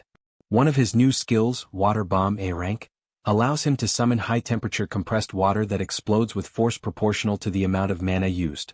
The other skill, Water Control S rank, grants him the ability to freely manipulate water using mental energy. The system then sets the objective. Use these skills within 10 minutes. The reward is an increase in mental power. The penalty for failure is mental fatigue. Standing at the location, Jun Hyuk is stunned by what he sees before him. The mission notification appears once again. As he reads it, someone nearby asks if he's okay, but he responds by asking for a moment. A smile slowly spreads across his face as he begins to understand the nature of the mission. He quickly realizes there are more than enough enemies nearby to use his powers on. Without delay, water begins to materialize around him, initiating the execution of his challenge. A massive sphere of water forms before everyone's eyes, leaving the goblins completely shocked and unprepared. Then with confidence, Jun Hyuk utters the command, Water Bomb. He hurls it forward, striking the group of goblins mercilessly. The resulting explosion creates a crater in the ground, leaving every single one of them dead, as Jun Hyuk stands watching in silence. He extends his hand again, activating the water control ability. With unwavering concentration, he begins to lift the droplets of water into the air. What happens next surprises two men who are silently watching everything unfold. The man wearing a black coat asks in complete disbelief if it is truly Jun Hyuk who is doing all of that. The other man confirms it, emphasizing that what they are witnessing is indeed Jun Hyuk's power. With a smile on his face, Jun Hyuk lets the tiny droplets fall slowly, like gentle rain, still under his full control. Immediately after, he falls to his knees on the ground, lifts his arms upward, and begins to give thanks for the kindness he just experienced. The two men, now even more confused, begin to wonder aloud whether he might be losing control of himself. At that exact moment, the system displays a notification stating that both his trust and loyalty have increased, that the mission has been successfully completed, and that 70,251 won have been consumed. Witnessing all of this, Jun is completely taken aback. He truly didn't expect a skill of rank S to be awakened in that way. With this event, Jun Hyuk becomes the second person to hold a rank S skill, following after Yeonju. Jun begins to reflect, considering how surprising it is, especially given that Jun Hyuk's original ability was merely rank B, a skill that used mental energy to produce water. He hadn't imagined it would develop so impressively. Now he wonders if this significant growth is because of Jun Hyuk's high level. Standing in front of the system window, he admits to himself that this outcome was unexpected, but he feels content with the result he has achieved. Internally he recalls that, back when the ability was still at rank B, he would use mental energy to generate water in any form. Now he questions how this type of use fits into the overall strategy, the metaphorical board of pieces. He notes that in Han's group, there's no need to add a new piece, since the team is already well balanced. As he considers what his next move should be, Jun continues to stare at the system window. The screen now displays a notification about a goblin hunt. Level 6 goblins are being eliminated one by one, and both experience points and one are being accumulated into the account. Reading this message leaves Jun in shock. It's already late, yet there are still people out there hunting. Suddenly, the system shows another notification. The skill level has increased, and the declaration of return to home has now reached level 20. With this, 3 additional skill points have been gained, along with the acquisition of a brand new ability. Jun goes into a state of panic as he reads the latest update. The system further informs him that the territory is expanding, and with that expansion comes an intense, unbearable pain that spreads through his entire body. He screams out, overwhelmed by the agony, while Jaehyeon watches in terror, completely uncertain of what she should do. The pain becomes excruciating, but despite it, the territory continues to expand further and further without stopping. With his vision blurred, Jun barely manages to see Jaehyeon as she urgently asks if he is okay. Jun is overwhelmed by a pain far greater than any he has ever felt before. It feels as though enormous needles are tearing through his entire body, ripping him apart from the inside out. Jaehyeon persists, her voice filled with desperation, commanding him to breathe. Frantically, she asks what she can do to help him in that critical moment, visibly shaken and desperate to ease his suffering. Jun forces his eyes open, his mind clouded and dazed. Through his blurry sight, he catches a glimpse of her face, partially obscured by the haze of confusion and the relentless agony. Startled, he realizes she is getting dangerously close to his face, inching towards him with clear intent. With a strained voice, he asks her what exactly she thinks she is doing. Embarrassed and flustered, Jaehyeon immediately backs away in a hurry, apologizing profusely. She quickly explains that for a moment she feared he had stopped breathing and was about to perform CPR on him. But before she can continue, Jun cuts her off, assuring her firmly that he is fine. Behind him, Cammy is crying, visibly distressed and filled with concern. Jun reaches out, gently stroking Cammy to calm him down, softly repeating that everything is going to be all right. Still in the process of recovering his composure, Jun activates his ability, Ultimate Eyes. Through the lens of his awakened power, he observes the expansion taking place, and is immediately taken aback by the sheer magnitude of its scale. The zone has spread both to the west and to the north, engulfing streets within a full kilometer radius surrounding the complex. Lying on the ground, he finally understands the true cause behind the overwhelming pain he just endured. The territory has expanded to its largest size yet. Turning his attention to the system screen, Jun reflects that no matter how exhausted and drained he feels, now is certainly not the time to rest. The system displays a message indicating he has earned 3 skill points for reaching level 20. Jun has already decided which ability he will upgrade next. He chooses to enhance the skill he considers the most vital for the current operation, Ultimate Eyes. Immediately after making his selection, the system notifies him that Ultimate Eyes has reached level 4. Soon after, a new message appears on the screen, informing him that a multivision function has been unlocked and added to the ability.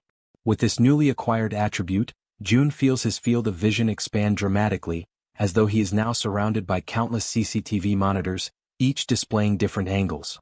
However, he quickly notices that maintaining this expanded vision places a significant strain on his focus. He realizes that handling 3 simultaneous views is his current limit.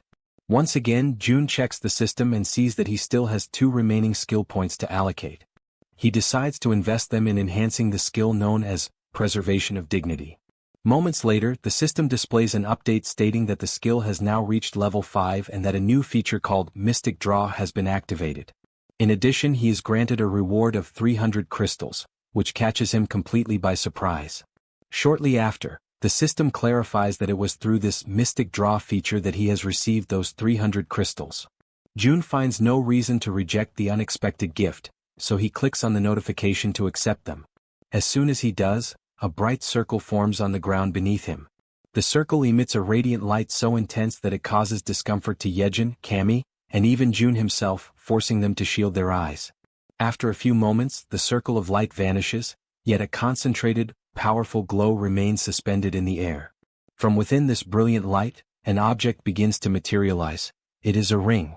The system promptly notifies him that this is a communication ring, designed specifically to transmit Jun's voice directly to his vassals. Jun slides the ring onto his finger, still uncertain about its practical use. As he considers its function, it becomes clear to him that its ability to project his voice could be perfectly suited for Dabin. But then he remembers that Dabin has already been officially registered as one of his vassals. He accesses the vassal management interface within the system, which displays detailed information about Dabin. Level 25, holding the title of 11th servant, trust at 77, loyalty at 100, and a newly awakened skill, telepathy. Astounded by Dabin's awakened ability, June acknowledges to himself that telepathy is indeed the perfect skill for someone tasked with such communication-driven responsibilities.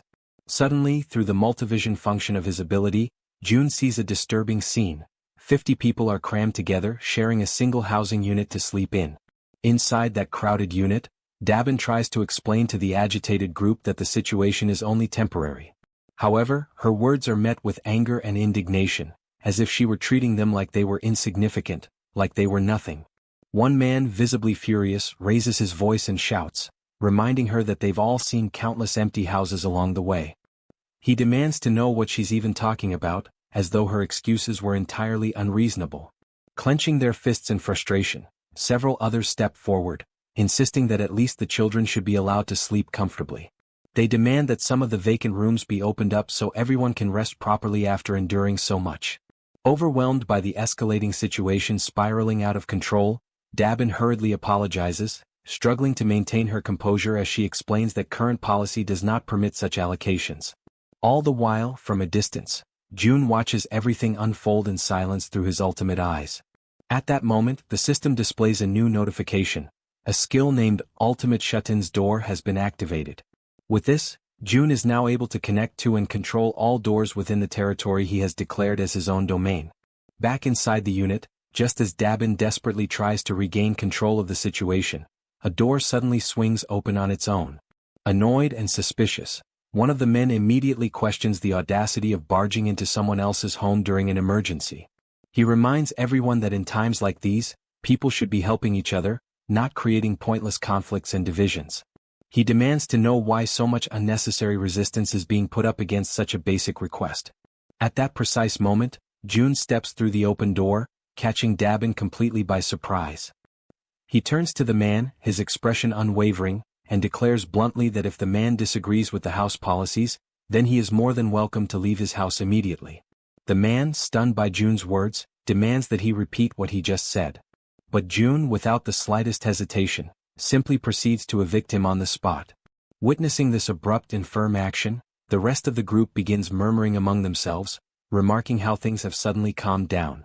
June then turns to face them all and poses a sharp question, asking if anyone else has complaints they wish to bring up. With a cold and resolute tone, he announces that from that moment onward the electricity, water, and gas supply to that entire unit will be cut off. Hearing this, a young woman, visibly alarmed, questions whether he is being serious about such an extreme measure. June locks eyes with her and responds curtly that, in fact, that's exactly the question he wanted to ask them. With an unwavering gaze, he states that it's no coincidence they appeared right after the fall of the giant. He then asks if they came because they judged this place as being capable, just like so many others who arrive every single day with the exact same mindset and expectations. His words strike the group like a bolt of harsh reality, leaving them momentarily speechless. But June doesn't stop there. He continues, explaining that giving in to such demands would lead to 3 major problems. First, all the empty rooms would eventually be exhausted, making it impossible to accommodate new arrivals who genuinely need shelter. Second, the residents who have been living there, those who are already settled and abiding by the system, would begin to feel disrespected and marginalized. And third, once they give in to one demand, the cycle of requests and entitlements would never come to an end. With absolute ruthlessness, June raises his voice and declares that the basic rights and welfare they expect to find here simply do not exist in this place. He emphasizes that the South Korean government has already collapsed, and that he, standing before them, is not the representative of anyone's ideals or dreams. He acknowledges that some might perceive him as a tyrant, abusing the power he holds. But he warns them that the world has become far too brutal, far too unforgiving, for naive ideals like rights and welfare to survive without being fought for and earned. He points out that if they wish to enjoy such privileges, they must first prove themselves worthy of them. He goes on to explain that the other survivors, those who arrived before them, are enduring extremely harsh conditions, organizing rotating shifts just to catch some rest. And despite all the discomfort and hardship, these people are still making sure to care for the children and the weakest among them, choosing to fight for survival as a community. Finally, June delivers a firm and non-negotiable order. They are to return immediately to the accommodations that have been designated for them. He warns them that if they refuse to comply, they will be paving their own path to lose even more than what has already been taken from them. Upon hearing those words, the group immediately stepped back.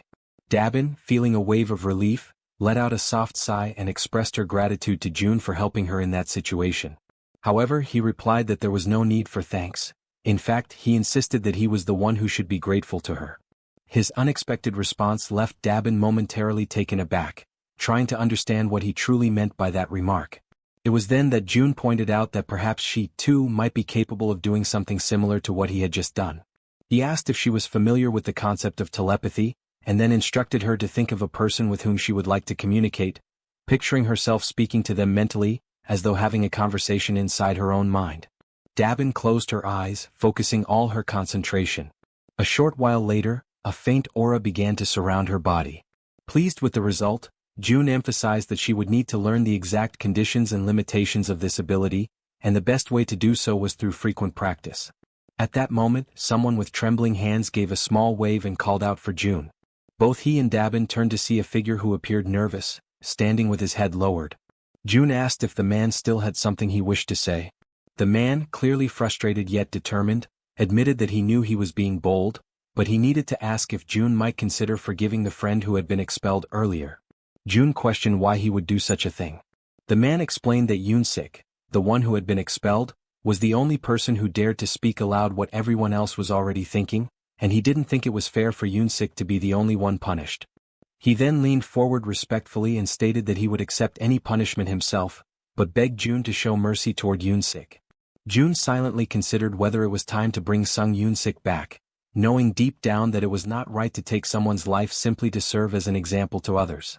Resolute in his decision, he opened the system and noticed that the man was still standing in front of the door, having gone nowhere at all. Looking directly at him, June asked for his name. The man answered that he was called Kyung-hoon. June then informed him that he would grant Yoon-sik his citizenship back. Kyung-hoon was taken aback when June went on to say that he would also restore electricity and water service, though not the gas supply. Before Kyung-hoon could respond, June added that he was doing this out of respect for the man's sincerity, but warned that there would be no second chances, and everyone needed to understand that clearly. Right after, the system issued a notification that Yoon-sik's citizenship had been officially restored. Kyung-hoon, visibly relieved, hurried back to his quarters. Soon afterward, another notification appeared, informing June that Kyung-hoon's trust in him had increased. For a moment, June considered restoring the gas supply as well, but he knew that if he did, the punishment for what had happened would lose its intended effect. His thoughts were interrupted when Dabin remarked that he seemed to be a warm-hearted person. June asked if she was truly giving him a compliment, to which she confirmed with a smile. He thanked her, but she playfully teased that he seemed to be getting embarrassed. Changing the subject, June asked her to inspect the facilities in 3 buildings, adding that he intended to have one in each of the 25 buildings.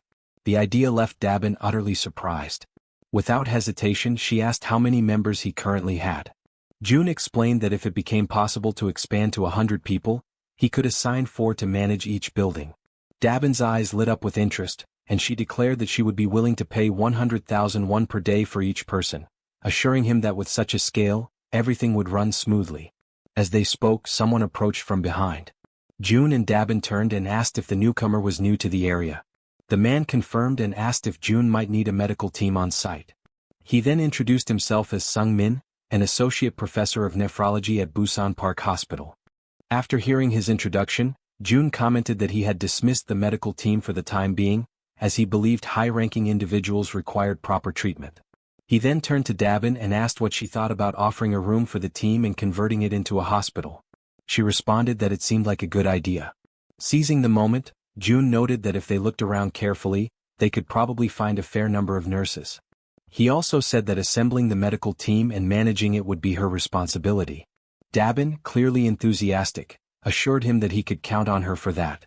Afterward, June opened the door and returned to where Jaehyeon was waiting. She asked if he had managed to solve the problem, and with a smile he confirmed that he had.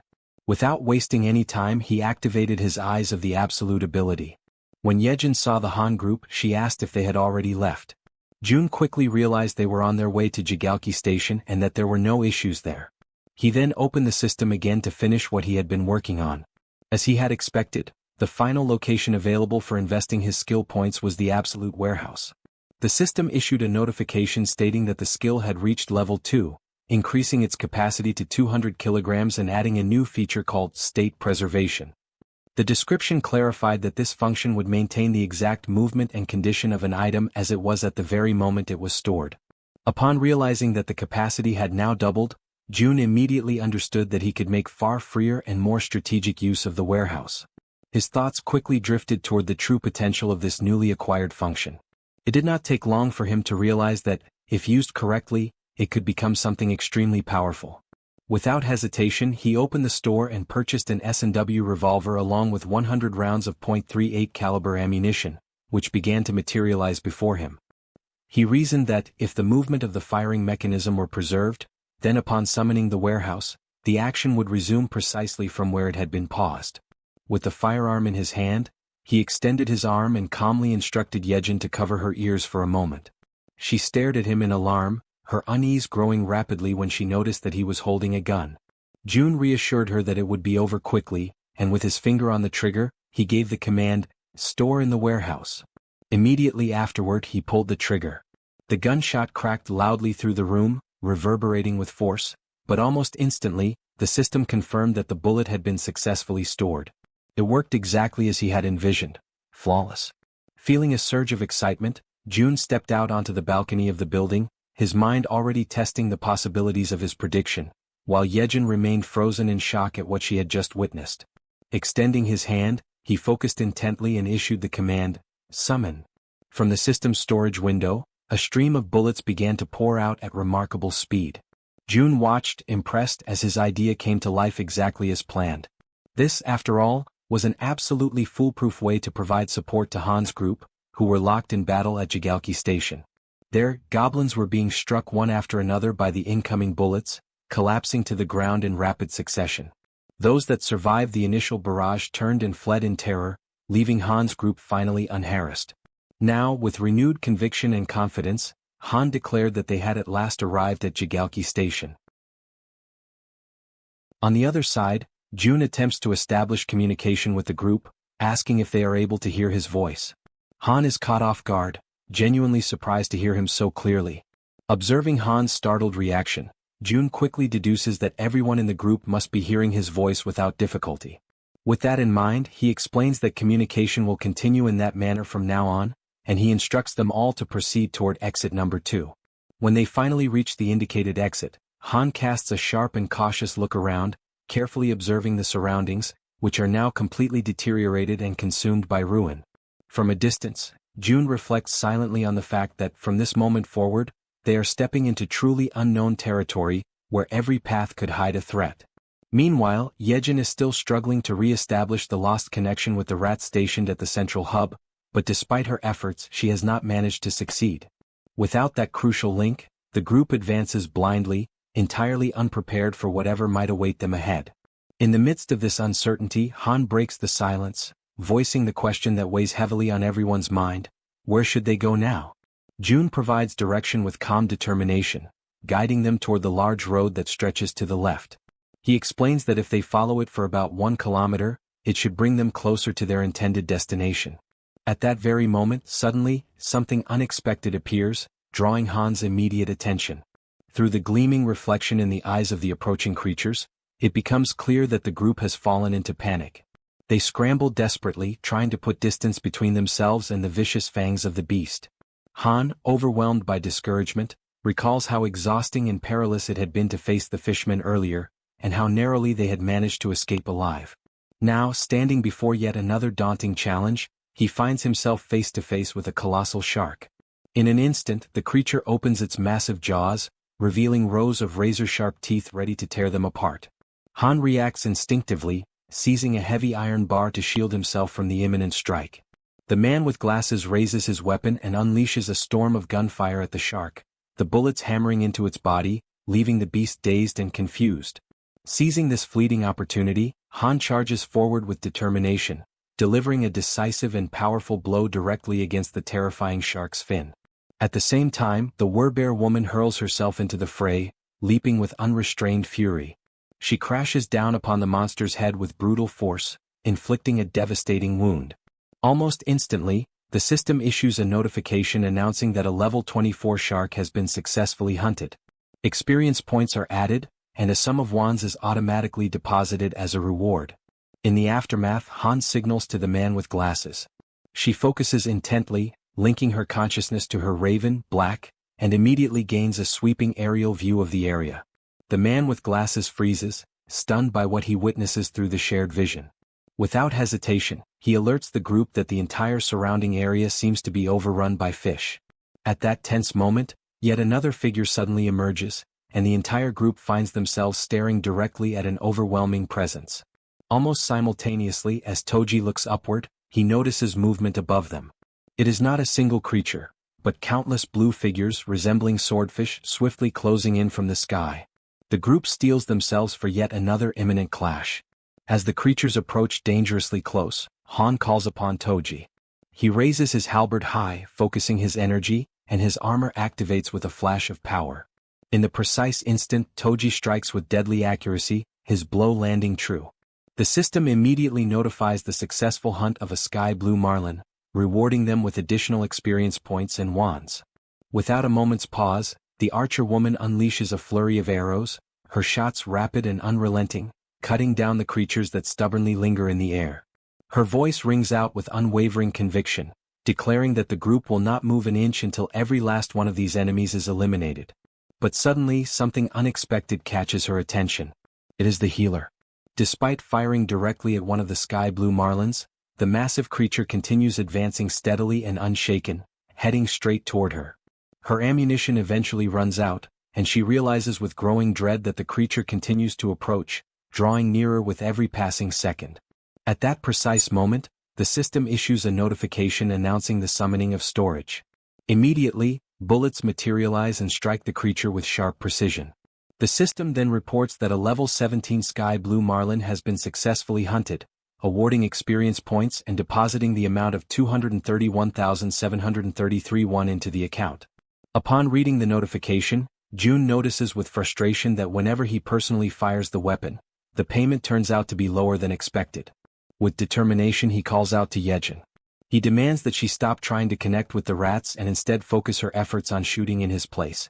Without hesitation, he places the weapon firmly into her hands, though she instantly feels insecure and uncertain, nervously questioning where exactly she should aim. Rising to her feet, she hesitates, but Jun calmly remarks that anywhere she points will be good enough. Gathering her courage, Jaehyeon fires her very first shot, and immediately the system notifies the deposit into storage. Seizing the moment, Jun concentrates intensely and commands that the bullets fired by her be redirected into the ongoing battle. Right after his command, countless system windows open before them, acting as gateways through which the bullets travel, passing directly into the battlefield and striking their intended targets. The system then notifies that another level 17 sky blue marlin has been hunted, granting additional experience points and depositing more wands. Amid the unfolding situation, Jaehyeon urgently warns Jun to step aside and reload quickly so that the assault can continue without delay. Absorbing the urgency of the moment, Jun reflects silently that the overall efficiency of the operation has now increased for the 6th time. Even though he feels genuine pity for Jaehyeon, who is clearly overwhelmed, he knows deep down that this approach is absolutely necessary. At that instant the door swings open. Hyerin, known as the Poison Girl, enters the scene, her expression filled with intrigue as she takes in the chaotic sight before her. Upon noticing Jaehyeon firing repeatedly, she questions the reason behind the gunfire, trying to discern whether what she is witnessing is reality or merely some kind of dreamlike illusion.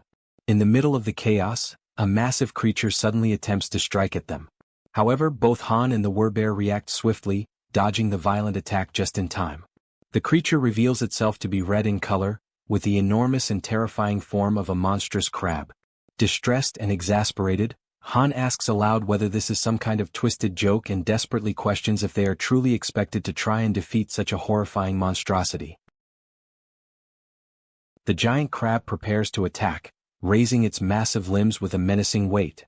It strikes down with such force that the surface itself trembles violently, but Han and the werbear woman manage to dodge in time, narrowly escaping the devastating blow. Her eyes remain fixed firmly on the target, burning with determination. The werbear woman lets out a powerful cry, calling for the healer. He immediately understands the signal, raises his hand and envelopes her in a radiant aura. Wrapped in that energy, her body surges forward with explosive speed. With ferocity, she grabs hold of part of the creature's massive structure, opens her mouth wide, and seized by fury, sinks her fangs deep into its flesh. At the same time, Han charges toward the monstrous adversary, gripping a long iron rod with both hands. At just the right moment, he halts his sprint and hurls the weapon with precise strength, sending it flying straight into the target and piercing the very center of its head. From behind the crab, the Werbear woman emerges once again, moving relentlessly, her determination unshaken and fixed entirely on her goal. She unleashes a decisive strike upon the creature and quickly withdraws. To her shock, however, she realizes that the beast remains completely unharmed, its thick shell impervious to her attack. Then Moon shouts for everyone to fall back. From above, he lifts his weapon, holds it firmly, and focuses his entire attention on the monstrous crab. Without pause, he begins firing, unleashing a relentless storm of bullets that rain down upon the creature's dreadful body. Amid that chaos, Han comments on the insane durability of the enemy, his voice heavy with frustration, and he questions aloud what they should possibly do now. His eyes remain locked on the beast, and for a fleeting moment, doubt takes hold of him as he wonders if there truly is no chance of victory. At a certain distance, carefully observing everything, June notices something crucial. He realizes that this creature is not like the ordinary projectiles they have faced before. What they need is not just sharp strikes but a blow of overwhelming impact, something heavy and crushing like a hammer. Accepting this realization, he begins to search frantically for an object capable of delivering that kind of force. His gaze scans every corner until, finally, he discovers a gem. A satisfied smile spreads across his face, for he has found exactly what he was searching for. The system promptly notifies him of an item being stored in the deposit. Through his ability of communication, June instructs the Werbear woman that when he gives the signal, she must leap onto the crab's shell, because he has found something that can break through it. Soon after, June raises his hand and summons a heavy barbell, which begins to materialize right before him. Inwardly, he apologizes to the boy who used to own it, silently promising that he will buy a new one for him later. His plan is clear. First, he allows the heavy bar to fall freely, letting gravity build up its full kinetic energy, and only then does he store it in the deposit. Immediately afterward, June invokes the bar again. It shoots forth through the system's window and hurtles toward the center of the crab's head. At that exact moment, he uses his communication skill and gives the long-awaited signal to the Werbear woman. The bar pierces the target with brutal force, splitting open its head and sending streams of blood spurting outward. Without hesitation, the Werbear woman launches herself straight at the point of impact. Her claws are ready, sharpened and gleaming, her body fueled entirely by determination and fury. She closes the distance with fierce speed and strikes with lethal precision, delivering the finishing blow that successfully ends the beast. The system immediately registers the successful hunt of the giant crab, level 35, granting experience points and depositing one into their account. Yet even after their victory, the path home resembles nothing less than a chaotic marketplace of sea monsters. Every kind of fish and crustacean-like abomination continues to attack mercilessly, without pause or mercy.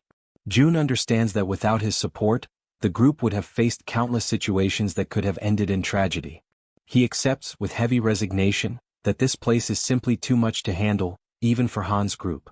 He reflects on how, despite everyone being awakened and armed, they still struggle just to advance a single kilometer. Now he must finally admit to himself that the chances of his family being alive are almost non-existent. The closer he gets to his home, the stronger the fear grows inside him. Still, even if there is just a 1% chance, he knows he cannot allow himself to lose faith. Using his ability, he surveys the surroundings and notices a ruined but familiar street. He reflects that just beyond the narrow alley lies his home. But suddenly, something unusual captures his attention: a tree. Through his communication skill, he commands the group to stop immediately. He knows this city well. It is the place where he was born and raised, and he is certain of what belongs here and what does not. Observing carefully, he realizes that there has never been a tree like that on the main road, and even if there had been, the city would never have left it standing there. This means that the tree appeared only after the world had fallen apart. Calling upon his ability once more, June draws everyone's attention to the anomaly. He asks if they too can see the massive tree ahead. The group confirms that they can. June then declares firmly that the tree is not what it seems, it is a monster. He directs them to prepare for an attack. At that very moment, something strange happens. A single, Enormous eye opens upon the trunk of the tree. Before the group, the figure awakens and everything around them begins to tremble as if the world itself recoils from its presence. The archer remained firm, her gaze fixed upward. A shot was released, flying toward the monster and piercing part of its trunk. Yet that was not enough to stop it. With each passing instant, it rose higher, lifting itself from the ground as though abandoning the very surface that once held it. Faced with that overwhelming threat, Han, gathering all his focus, hurled an iron bar against the tree, striking the target with perfect precision. But even then the colossal creature endured, resisting the blows and continuing to advance, drawing ever closer. Its extraordinary resilience astonished Han, who could hardly believe what he was witnessing. Meanwhile, Moon teleported behind the tree and swiftly raised his weapon, unleashing a barrage of shots that struck the monster in rapid succession. At that same moment, the Werbear woman charged forward, throwing herself into the fray against the creature in the midst of its relentless attacks. Her sharp claws tore into the wood, ripping away splinters and peeling its bark with raw violence. The tree, however, responded by summoning from its depths a living mass of trunks and roots, twisting and writhing as they surged toward the Werbear. The branches coiled around her body, lifting her into the air and immobilizing her with a crushing force. Han and the others, horrified by the dreadful sight, cried out to her. But the tree held her fast, suspended high above them all, like a living trophy captured within its dominion. Without hesitation, it began to release branches sharpened like spears, twisting menacingly as they thrust toward the Werbear. Overcome with despair, she let out a cry, her voice laden with anguish. At that instant, Moon appeared before her, placing himself as a shield in her defense. The Werbear woman begged him to step back, pleading for him not to endanger himself. Yet he stood his ground, unwavering, prepared to face the piercing tip of the branch that drew ever nearer. But to his surprise the monster stopped. Its branches retracted, pulling back into the surface. On the other side, June too was taken aback by the tree's sudden withdrawal. The unexpected pause forced him to reflect on what could have provoked such a change. Through his ability of communication, June ordered Han to have Yeonju retreat, while the others pressed forward against the creature. Han hesitated, questioning if it truly should be only Yeonju who withdrew, but June confirmed without faltering. Thus Han relayed the command. While the companions readied themselves to resume the attack, she obeyed and stepped back as instructed. From a distance, June observed carefully, analyzing the scene and wondering if the reason behind the creature's withdrawal was indeed what he suspected. Toji, on his side, prepared himself, double-checking that everything remained under control. At that moment, the great tree began to move once more, and as everyone braced for combat, confusion spread among them as they asked themselves what was truly happening. Then, the monster slowly returned to its original place as though nothing had occurred. June, watchful, began to contemplate, could it be that the creature did not attack humans at all? He noticed that ever since Jaehyeon had taken on her Werbear form, the monster had directed its aggression solely at her. Gradually, the conclusion took shape in his mind. Perhaps it was specifically the form of the Werbear that stirred the creature's wrath. June continued to observe closely, but suddenly the massive tree rose once again. From the other side, a shark appeared, charging fiercely toward the tree with its teeth bared wide. The branches erupted once more, striking the shark deep. From this, June felt certain, the tree did not attack humans. With this realization, he commanded the group to ignore the creature and continue advancing, since it showed no hostility toward them. Han accepted the order and the group moved on, step by step, until something halted their progress. Han immediately signaled June, who silently prayed that the exact location of the tree would not be revealed. The group stood before the gigantic tree, questioning whether they had arrived at the wrong place. With trembling hands, June confirmed there was no mistake. This was indeed the place where his father, mother, grandfather and grandmother were meant to be. Rage overtook him, and he became convinced that this monstrous tree had no right to occupy that sacred space. Resolute, he decided it had to be destroyed immediately. His plan was to surround it with gasoline and set it ablaze, certain that only by reducing it to ashes would he find satisfaction. He realized that Han's group could be summoned not only by his own hand but also through his vassals, which meant the destruction could proceed without delay. At that moment, a system notification revealed the presence of one of June's blood relatives nearby. Suddenly, a voice rang out, shouting to know who was there. A blinding light shone upon the group, forcing them to shield their eyes. An old man emerged, scrutinizing each of them carefully, accompanied by two other figures. With stern authority, he demanded to understand how they dared to intimidate his little proppy. The elders approached the tree and begin to wonder what they should do about the deep holes that had been inflicted upon it. They start speaking to the tree itself, commenting that such a wound must have been terribly painful, and they even ask if the proppy, the tree, is doing well after enduring such harm. Han's group feels awkward and somewhat embarrassed when the elders remark that if the leader were to hear about this, his heart would surely break from sorrow. Then one of the elders suddenly raises his voice, demanding to know if this was their doing, and the group immediately admits that it was. The elder presses further, questioning how they could bring themselves to commit such an act against a defenseless child, leaving everyone in Han's group apologizing profusely for their mistake. At that moment, another man arrives and calls for everyone to look over there. He then explains that the proppy has done something once again, and this new revelation causes the elders' anger to slowly dissolve.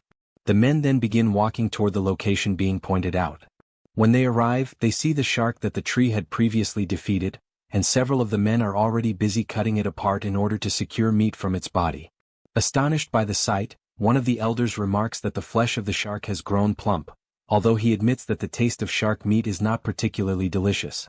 Immediately, another elder retorts that this is no time to be picky about food, stating bluntly that if someone does not like it, then they simply should not eat it.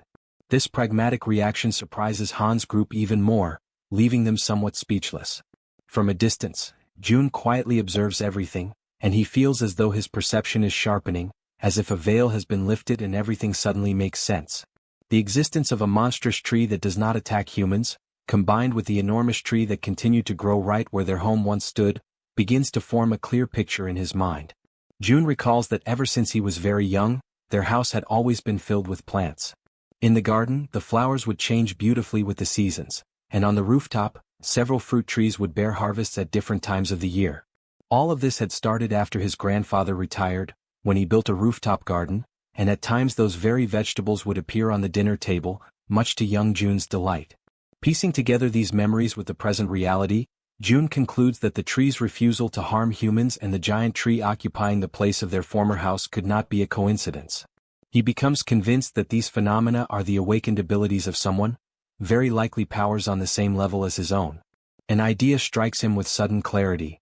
His grandfather must have finally awakened. In that moment, June feels an immense sense of relief, one he had not experienced in a long time, because under normal circumstances, everyone should already have been dead. After all, monsters roam freely through the streets, and in the skies above, other monsters move in organized groups, threatening humans from every direction. He cannot help but wonder how ordinary people have managed to survive in such an environment. Overwhelmed by this sudden realization, he begins to laugh, not with mockery but with pure relief. Jaehyeon approaches him, concerned by his unexpected reaction, and asks if something is wrong. June turns to her, still smiling, and reassures her that nothing is wrong at all, emphasizing instead that everyone is safe. Yet even as he says this, he realizes that he still needs to confirm a few things. Back at the location of the tree, pieces of shark meat are scattered about while one of the men comments on how wonderful youth truly is. Han, who is in the process of cutting up sections of the shark, asks if the amount they have gathered will be enough. A mustached elder replies affirmatively and expresses gratitude for their efforts. At that point, June sends a telepathic message to Han, instructing him to ask the elders for the name of the village chief. Han turns to the mustached elder, politely asks for permission, and inquires about the chief's name. The elder immediately responds by asking if Han is an acquaintance of their leader, before revealing that their chief's name is Lee Bangja. Upon hearing this, June affirms with certainty that he already knew, and explains that, indeed, Lee Bangja is his grandfather. After some time, the group follows the mustached elder, who informs them that before they go to meet the chief, they should stop at a certain place. It is an area where everyone works together to prepare meals and distribute the meat from the fish. The presence of such an organized communal space leaves Han's group impressed and a little taken aback. Observing from a distance, June notices that the place is crowded, filled with a large number of people, around 100 in total. Giving the impression that the entire marketplace of the city had relocated to that place, the mustached man called over a bald-headed fellow who was busy slicing the meat from Old Park's catch. The bald man stopped cutting for a moment and remarked that he had heard a rumor saying that Poppy had pulled off something once again. The mustached man confirmed with a nod, replying that this was exactly what had happened, and that the shark had been so enormous that the young ones had been forced to step in and lend their strength to help. The mustached man then urged the bald fellow to cut quickly, explaining that he wanted to serve several plates of sashimi to the youngsters. Without wasting a moment, the bald man set to work with practiced efficiency, his hands moving with remarkable speed as he sliced and prepared the fish. Soon enough, he presented an exquisite platter of sashimi for Han's group, the glistening cuts of fresh fish arranged so beautifully that it immediately left everyone in awe, their mouths watering and their stomachs growling with anticipation. The archer, unable to hold back her curiosity, asked the bald man if they had chopsticks available. He replied that they had no need for chopsticks and could simply use their hands. Yet in that very instant, a set of chopsticks materialized in front of them, manifesting out of thin air. The bald man blinked in astonishment and, realizing what had just happened, offered his gratitude to June for this miraculous gesture. Every elder who witnessed the sudden appearance of the utensils was left with their jaws hanging, utterly dumbfounded, for none of them had ever laid eyes on anything remotely similar in their entire lives. The archer then began eating, and the moment the sashimi touched her tongue, her eyes widened in amazement. The taste was so exquisite, so overwhelmingly delicious, that she quickly realized she could not stop herself from eating more.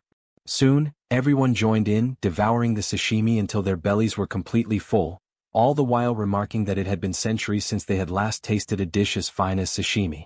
Watching from a distance, June observed this moment of peace and contentment shared by the group, and an idea suddenly struck him. With a thought, he caused bottles of soda to appear, neatly arranged to complement the meal.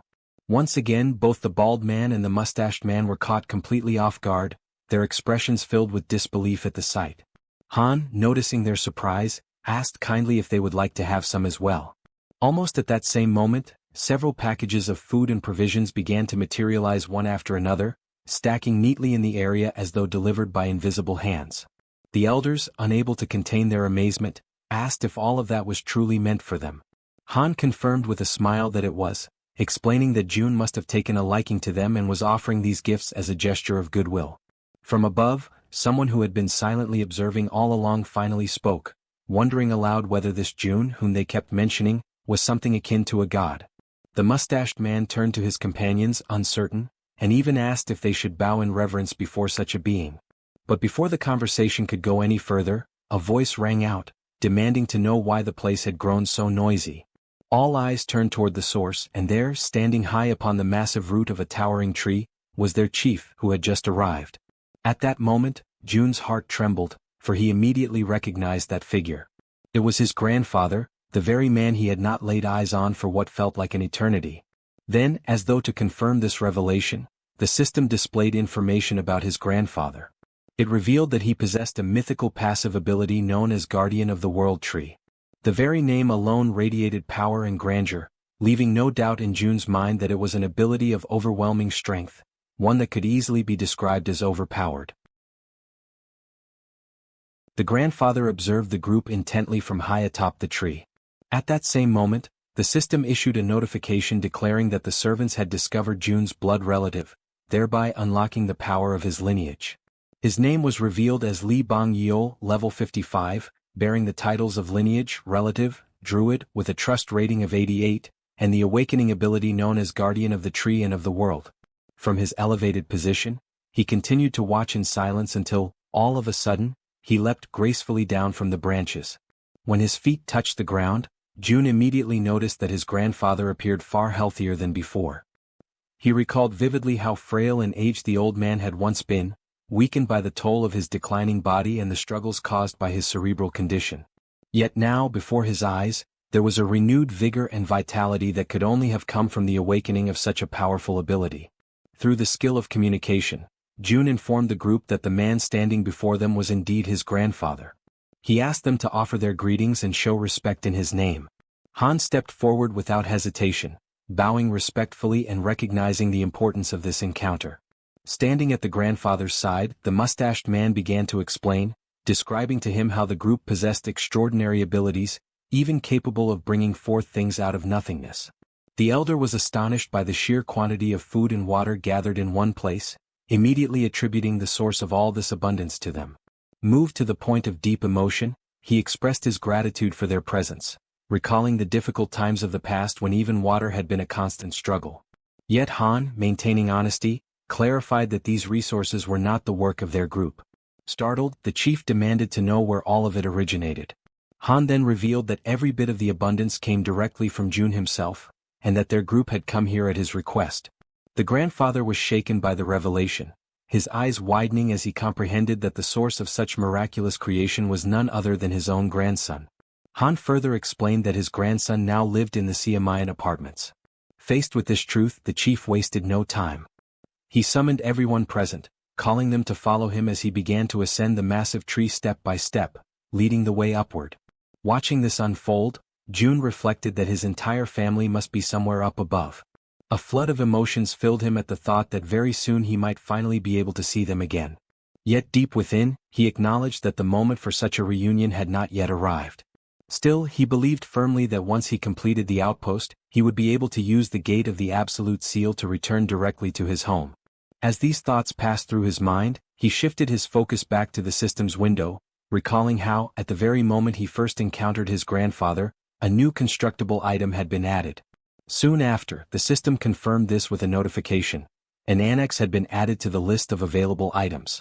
The description detailed that this annex functioned as a safe zone located outside the refuge, with an area that would expand alongside the territory of the refuge itself. However, it could only operate in places where one of Jun's blood relatives resided. Reading carefully, Jun reflected that the price of the annex was indeed higher than that of an ordinary outpost. Yet he quickly noted that there was no mention of the annex being susceptible to destruction. His mind returned to the 10 billion won he had received as a subsidy for the construction of the apartment complex. Even after equipping every building with solar generators, more than 7 billion still remained. The decision became obvious.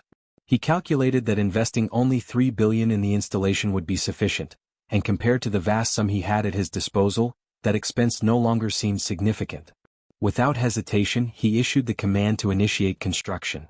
Immediately, the ground beneath his feet began to shift, and a structure started to take form. Watching the process with keen eyes, Jun wondered if the system was showing him a preview of what the annex would ultimately become, for its size and shape seemed to mirror almost exactly the space where he was now standing.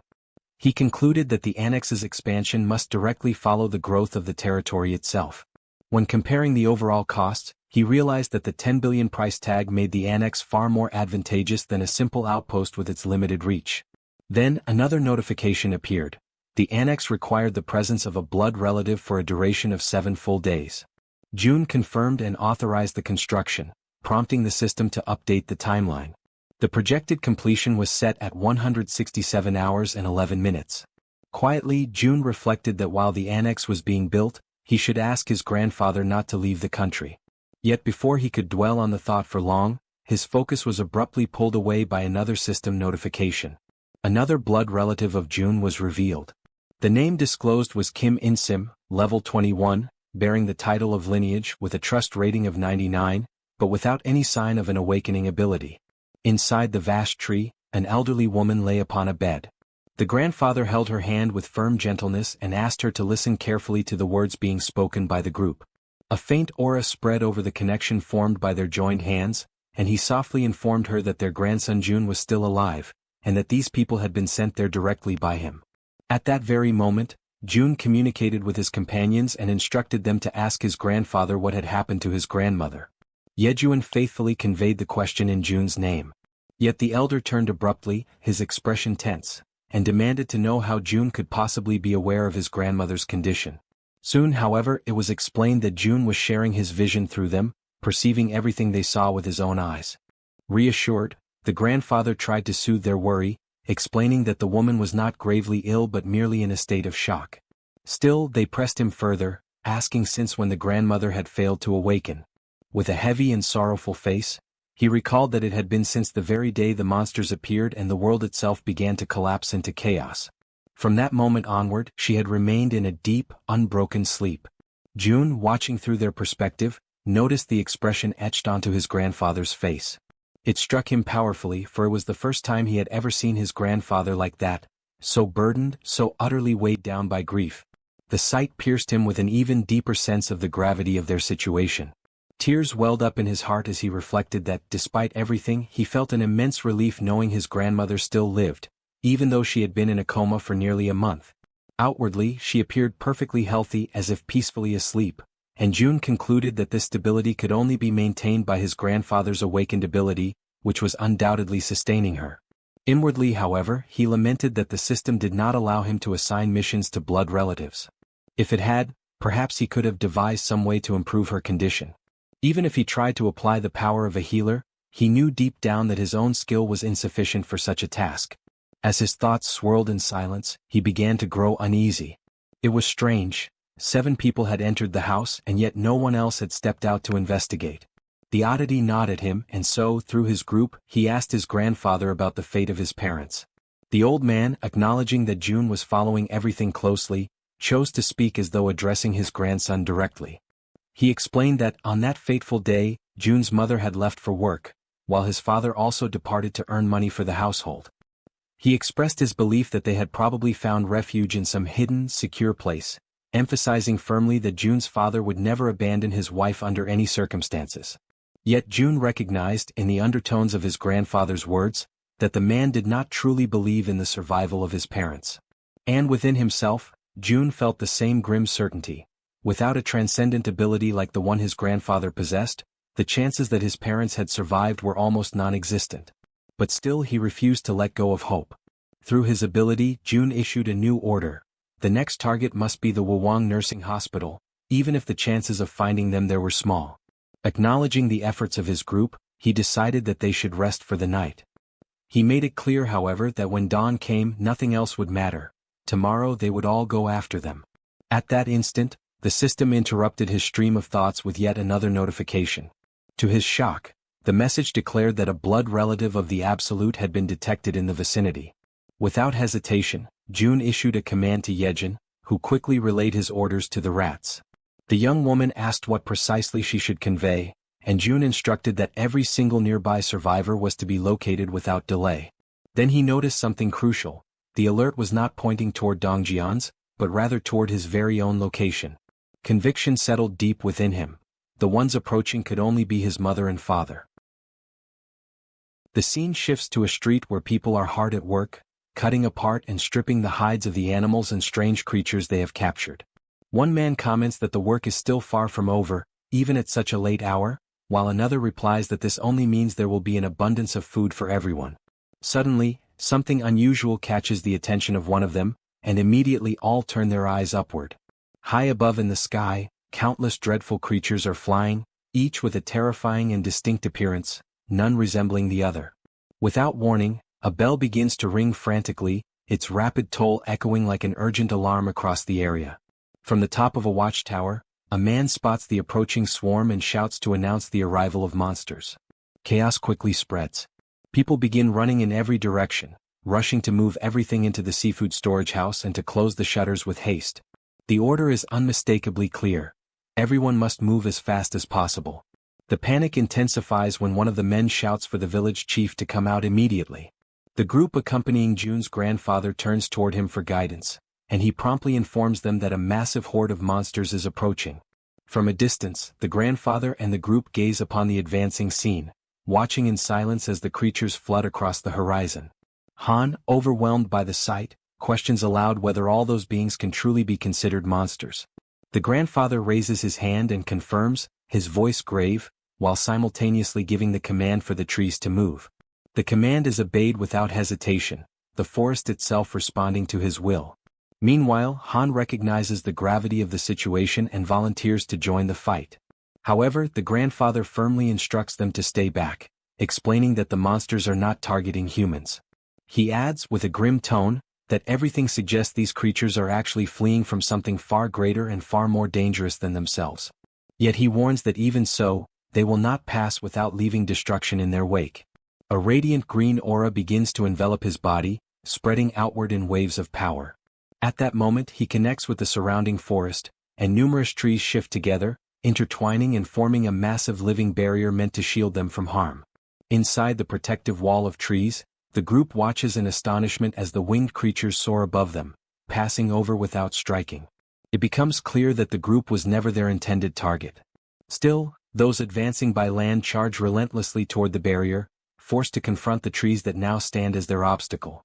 The pressure mounts, and once again Han offers his assistance, but the elder sternly refuses, demanding that they remain within the safety of the barrier. At that instant, the old man lifts his leg and at his command, countless trees surge forward, their sharp branches piercing through the creatures on the ground. The entire group is shaken, overwhelmed with shock, as they witness the overwhelming display of the grandfather's power. The creatures, impaled by the trees, are lifted mercilessly into the air, suspended and displayed like gruesome trophies of the living forest. Yet more monsters appear, hurling themselves at the barrier, biting and tearing savagely at the trunks. But the grandfather remains steadfast, his control unyielding, forcing the trees to strike again and again, driving their sharpened limbs into the new enemies without pause. The system begins to flood with notifications, marking each victory. A message appears, declaring that a level 24 land shark has been hunted.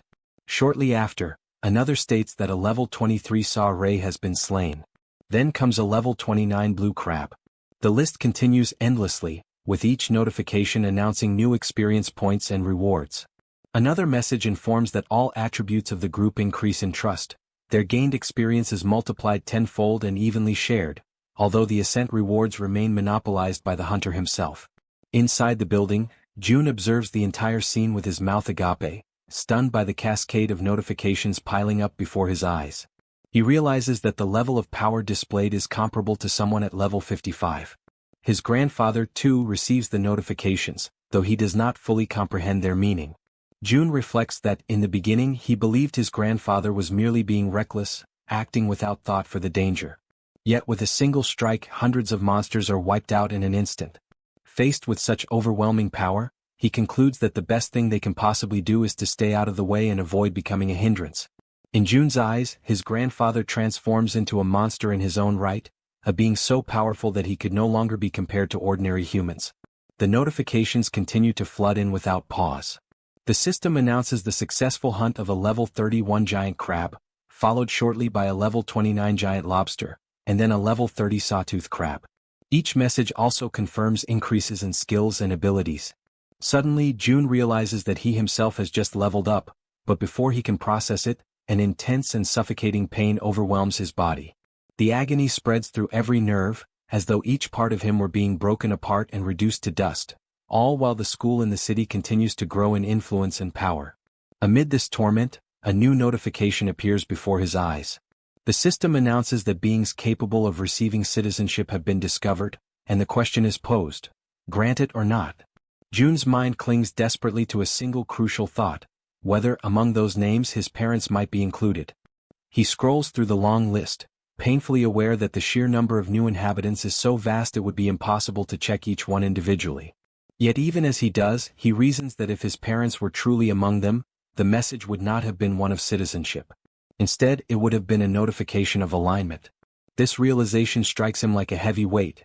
It means that his parents are outside the reach of those people now registered by the system. He also notices Jaehyeon focusing with all her strength, pushing herself to the limit as she attempts to track down the location of his parents. And June convinces himself that the moment they are found, he will know instantly. Despite feeling his body torn apart from the inside, he affirms to himself that there is no time to rest, no room to pause. His mind then turns to the other side of the battlefield, questioning what is happening with his grandfather. Observing carefully, he senses that something is wrong, a subtle strangeness in the situation.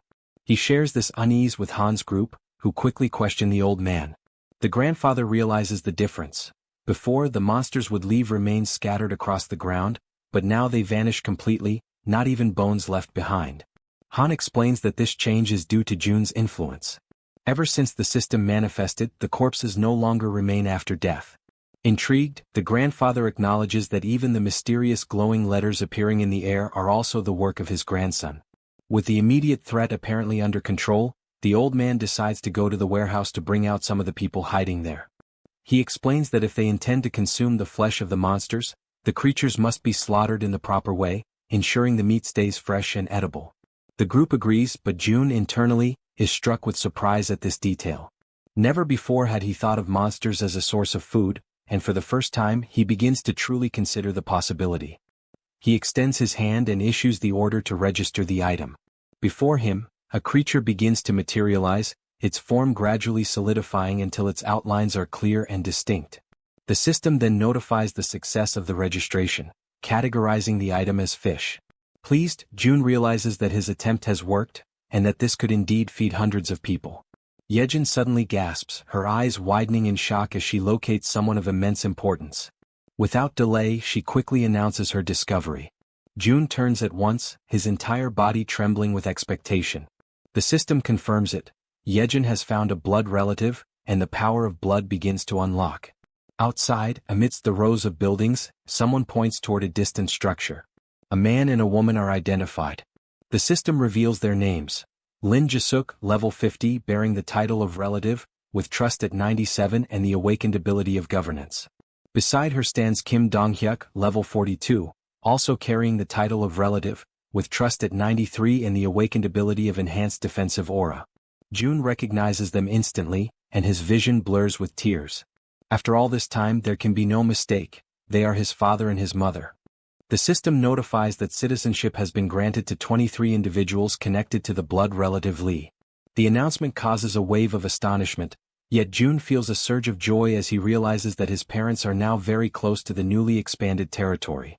By observing their movements, he concludes that it is only a matter of time before they step fully into the protected zone. Since the power of the bloodline has already been unlocked, he firmly believes that they will not be stopped by the invisible barrier that holds others back. After such a long and painful wait, his eyes finally fall upon his parents once again. The long-awaited reunion radiates through his smile, overflowing into every part of his being. At that very moment, his parents catch sight of him, and shock flashes across their faces as they recognize him. From the other side, June raises his hand in greeting, his heart pounding. The mother and father rush toward him without hesitation, embracing him tightly as though afraid to ever let him go again. His mother clings to him, checking desperately to make sure it is truly him, asking if he is well, while June responds with quiet firmness that nothing has happened to him. The joy of reunion is quickly mixed with surprise as he notices that all 23 who arrived with his parents possess awakened abilities of their own. These are people connected to the hospital where his mother once worked. At that moment, however, something else catches June's attention. Dogs gathered at the barrier, unable to cross. Internally, June reflects that they cannot pass through because animals cannot receive citizenship. Almost immediately, the system issues a new notification, revealing that there exists an option for a subordination contract capable of awakening abilities in up to 100 individuals. June ponders the implications of such a condition, recognizing that his mother's awakened ability is astonishingly powerful, and that through her, even his father has had his own power awakened. The system then reveals the ability granted to his father, Protective Aura, classified as S rank. This ability consumes mental energy to generate a complete defense around the body, and while active, it triples all physical abilities. June quickly grasps the magnitude of this revelation. Multipliers that once stacked linearly now increase exponentially. The result is devastating. His father reaches an efficiency so overwhelming that he could easily overcome level differences that would normally be insurmountable. He also notices that even the 23 newly awakened, though classified only within ranks B and C, already stand far above the average of the unawakened. Yet, in June's mind, what matters most at this moment is not their classifications, but that everyone can finally rest. He raises his hand and allocates 5 units of resources to the group, ensuring they have food and everything else they may need. He instructs them to take warm baths and rest in heated rooms, guaranteeing them comfort after their exhausting and dangerous journey. Still, his mother remains troubled, convinced that her son may be hiding his pain or perhaps is deeply traumatized by the apocalyptic events. His father too reflects silently, wondering if the shock of survival has been too great for him to bear. Perceiving their concern, June seeks to reassure them. He reminds his mother that she herself had seen the lights burning in the apartment. Then he asks how such a thing could be possible in a world where electricity and water have long ceased to exist. To make his point undeniable, he snaps his fingers, drawing their attention. At the sound, every light in the surrounding buildings flares to life at once, piercing the darkness and leaving his parents utterly speechless, unable to believe what they are witnessing. At that same instant, a Coca-Cola materializes in his hand, cold and real. He raises the drink and, with a calm smile, asks if anyone happens to be thirsty.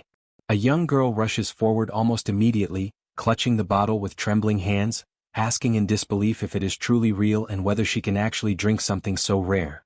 June then conjures a drink for each person present and invites them all to follow him, guiding them toward what will become their future homes. After some time, using the gate of the ultimate shut-in, he leads them across into the apartment complex. There, June personally escorts his mother's subordinates to the residences they are to occupy. In each home he provides rice, ramen, eggs, milk and every item they request. As they walk together down the hallways of the building, his mother cannot hold back her worry and finally asks if it is truly acceptable for them to occupy residences that once belonged to other people.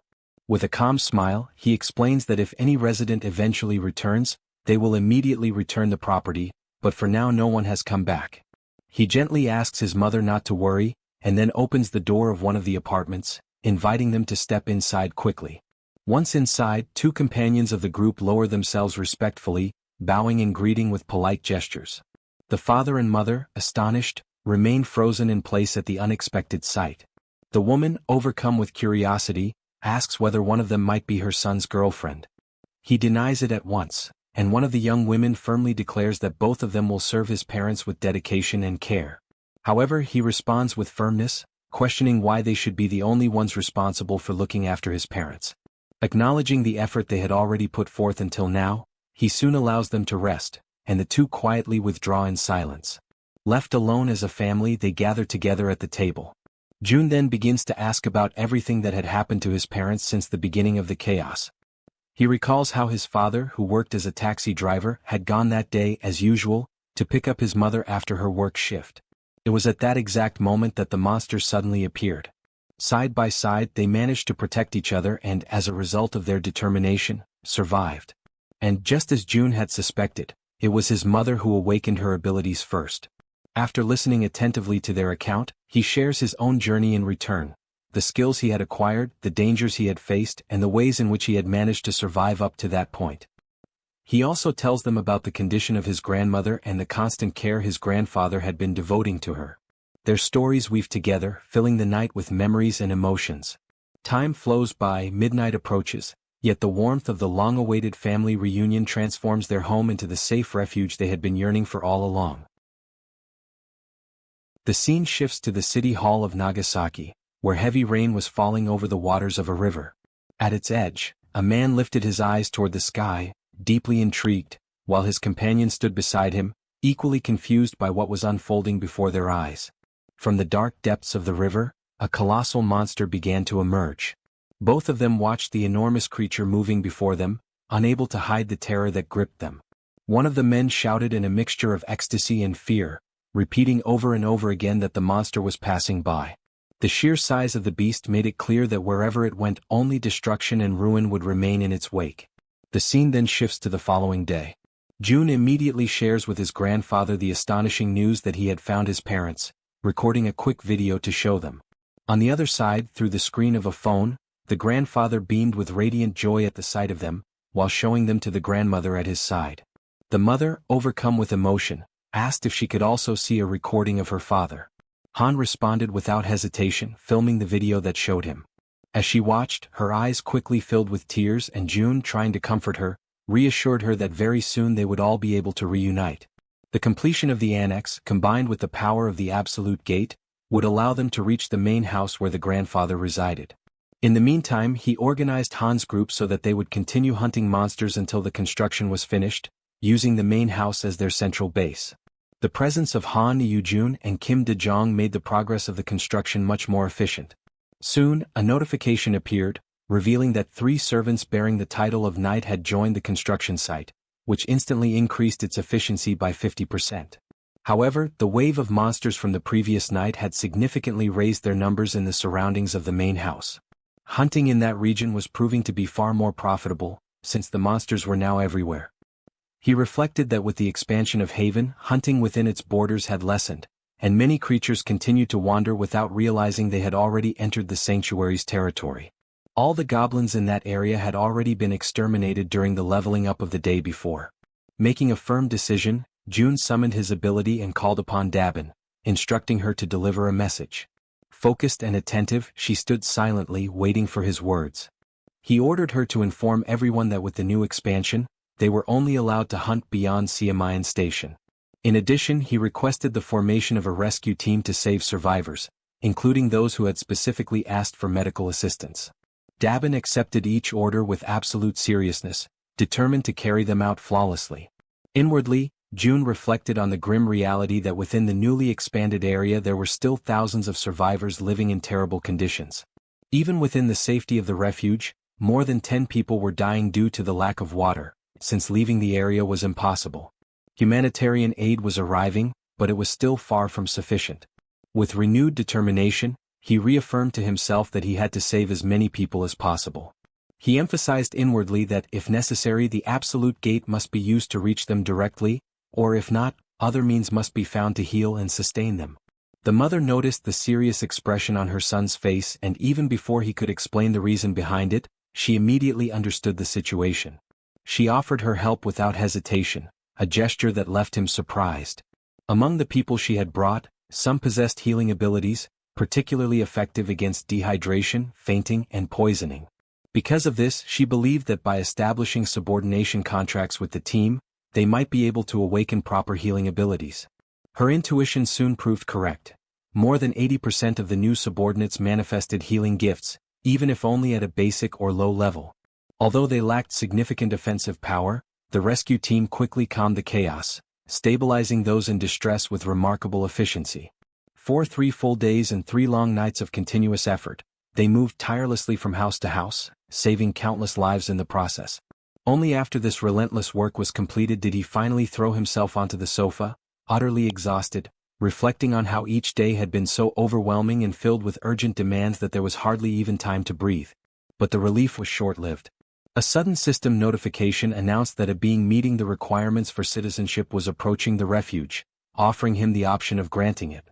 Still lying on the sofa, he accepted, recalling that ever since the last expansion of territory, new citizens had been arriving without pause, and the population had already grown close to 10,000. While lost in thought, rain began to fall outside. Drawn by its sound, he rose from the sofa, walked to the balcony and stood there watching, intrigued by the intensity with which it fell. In that very moment, Dabin contacted him through the communication ability, her voice serious. She explained that the rescue team was requesting permission to leave the territory in order to carry out an urgent mission. June considered the decision dangerously reckless. Marine monsters now surrounded the region, rendering it impassable for ordinary people. Yet the determination of the team impressed him deeply, most likely because they had once been firefighters, men and women who preserved their courage in the face of danger even after the world had changed. That thought lingered with him as he pondered. Soon, however, he gave his order. A hunting squad would be assigned to act as an escort, and the rescue team would have to wait until then before setting out. When he opened the system again, a new notification appeared, announcing the hunt of a giant level 33 crab. He noticed, almost with surprise, that he had begun to enjoy these hunts more since the sudden surge in his physical statistics. Yet the notifications did not stop there. They came one after another, in rapid succession, reporting creatures slain one after another with astonishing speed. The massacre was unfolding at such a pace that June immediately realized this could not possibly be his father's doing. Alarmed, he activated the eyes of the Absolute, and the truth was revealed before him. It was his grandfather, advancing with unshaken resolve, destroying everything that stood in his way. Concerned, June sought immediate contact with Han's group, only to hear their report that a new wave of monsters had risen in the region. The news unsettled him, for the proportion of marine creatures was increasing at an alarming rate, and this time on a scale far greater than usual. On the other side, his grandfather observed the strange situation unfolding. He remarked that even now, something about it seemed unnervingly unusual. What troubled him most was the way the creatures were fleeing in desperation, driven not by instinct but seemingly guided by a deeper fear, as if trying to escape from something far worse. He asked himself, from what exactly could they be running?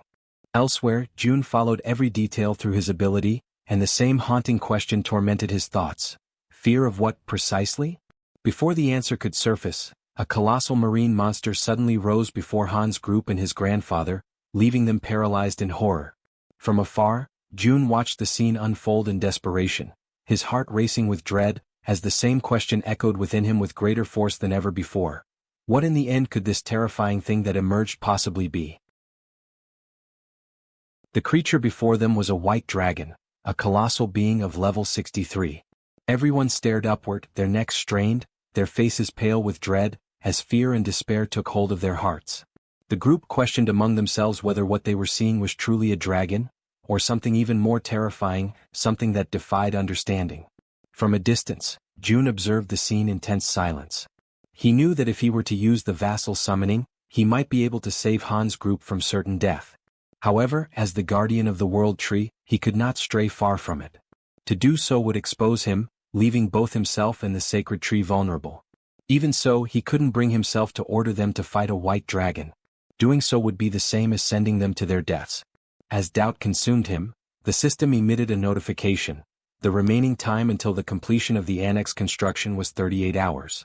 June reflected that, once the annex was finished, the territory would expand enough to drive away those monstrous creatures. Yet even with the increased efficiency of 50% and the accelerated progress, 1.5 times faster than before, it would still take time. They would need to endure for more than an entire day, something utterly impossible under their current circumstances. Watching the creature with narrowed eyes, he wondered if there was no other way to resolve the situation. The dragon dug its claws deep into the ground, its cold, merciless gaze falling upon Han's group and upon June's grandfather. The old man shouted that even he would struggle to face such a foe alone and ordered everyone else to fall back. But Han's group refused to retreat. United, they declared that they would stand and fight together. For an instant, June's grandfather was taken aback by their resolve. Then, with a steady breath, the old man was the first to give the order to attack. However, Han's group hesitated, paralyzed by the sheer terror of what stood before them. At that moment, June's voice rang out through the communication link. A firm, commanding tone cutting through the chaos, ordering everyone to stop immediately. The command caught everyone by surprise. None of them could understand why he would stop them from fighting. He instructed all units to hold their positions and specifically ordered Moon to restrain his grandfather. Moon obeyed instantly. The old man turned toward him, demanding an explanation, insisting that striking first was essential in any battle. Moon apologized, repeating only June's exact words. These were direct orders. Yet the grandfather persisted, clearly dissatisfied, unable to comprehend the reason behind such restraint. As the battlefield fell into a heavy stillness, June stood deep in thought. Then a system window materialized before his eyes, displaying vital information. The white dragon, level 63, had recently laid its eggs. It was weakened, and its eggs could only hatch beneath the roots of the world tree. June realized, with a surge of understanding, that the dragon had not come to fight. It had come seeking the world tree's protection to safeguard its offspring. In that instant, the white dragon's eyes glowed faintly, and its voice echoed directly within the guardian's mind. Startled, the grandfather sensed that this was no illusion. This was telepathic communication. The creature's voice resonated calmly within his thoughts, requesting that they make a pact. The old man hesitated, unsure of the creature's intentions, uncertain whether to trust or fear it. The dragon explained that it needed the help of the world tree to restore its strength. In return, it vowed to protect them from harm. A glowing symbol appeared upon the old man's hand, a mark that could be used to summon the dragon whenever its aid was required. Slowly, the majestic creature stepped forward, its immense presence radiating both power and serenity, extending something toward the old man. The light from its body condensed, transferring into his hands. Along with it came a solemn request, that he take care of its child. Then, spreading its great wings, the dragon lifted itself into the air and disappeared into the thick clouds above. The group stood in silence, watching the magnificent creature vanish into the heavens, the echo of its presence still lingering in the air. Toji was the first to break the silence, remarking that if they had attacked, they all would have perished without question. Moon agreed, adding that they had survived only because they had obeyed June's command in time. Suddenly, the system displays a flood of notifications. The loyalty of several members reaches 100, and all of them are officially registered as vassals. June watches the notifications closely, reflecting on what has just happened. With Kang Deoksu and Kim Gaeong both reaching the maximum level of loyalty at the same time, his total vassal capacity instantly triples. Now he commands 18 subordinates directly bound to him. He wonders whether it would be possible to register the people his mother had turned into awakened as well. However, he soon discovers it is impossible. Those who serve his mother remain strictly under her command, unable to be transferred. Still, he cannot help but wonder if there might be a way to create or awaken more natural awakened beings. At that moment, a new notification interrupts his thoughts. The system announces that the trust level of the citizen Moon has reached 100%. A new message follows. New ability acquired, teleportation. Before June can even react, another window pops up, congratulating him for obtaining a rare item. Awakening pill, teleportation. The description explains that the item can grant the power of teleportation, the same ability possessed by Moon. June immediately begins to consider who should receive it, and the answer comes to him almost instantly. Through his communication ability, he calls for his father to come to him at once. As soon as Donghyuk arrives, he is met by his son, who opens his hand to reveal the small glowing pill. Donghyuk looks at it with curiosity, slightly puzzled, and asks what it is. June simply tells him that all he needs to do is swallow it. Without a hint of suspicion, his father accepts and takes the pill. In the next instant, he feels something stir deep inside his body. Confused, he looks at June and asks what is happening to him. With a faint, almost teasing smile, June replies in an enigmatic tone, suggesting that he imagine what it would be like if he could teleport. Donghyuk repeats the word softly under his breath, trying to process it. Then, almost by instinct, his body reacts. In a blink, he vanishes, and reappears several meters away. He stands there, completely stunned, unable to believe what just happened. June watches in silence, thinking that for someone like his father, a warrior who relies entirely on his physical body and raw strength, gaining the power of teleportation is like granting wings to a tiger. Amid his quiet awe, the system flashes another notification before his eyes. Trust level of Donghyuk has reached 100%. New ability acquired, enhanced protective energy. June reads the message in disbelief, realizing that even the abilities of close relatives can be obtained once their trust reaches full capacity. A new idea begins to take form in his mind. If he could raise his mother's trust to 100%, he might be able to gain her ability as well. He quickly checks the system data. His mother's trust level stands at 97%. A faint smile crosses his lips. He decides there's no need to rush. After all, he still has a secret method to raise trust much faster when the time comes. The next morning, the construction of the annex is finally completed. Shortly after, the system emits a notification, alerting June to the detection of hostile entities in the surrounding area. It then reports that several sea creatures, including sharks and swordfish, have been successfully hunted down. With this increase in activity, the territory begins to expand once more, and a sharp, excruciating pain surges through June's entire body as the process unfolds. Completely exhausted, he realizes that even though he now gains less experience for victories achieved under his leadership, the total accumulated value remains immense. At that exact moment, something unexpected catches his attention. The system notifies him that an entity compatible with the requirements for citizenship has been detected.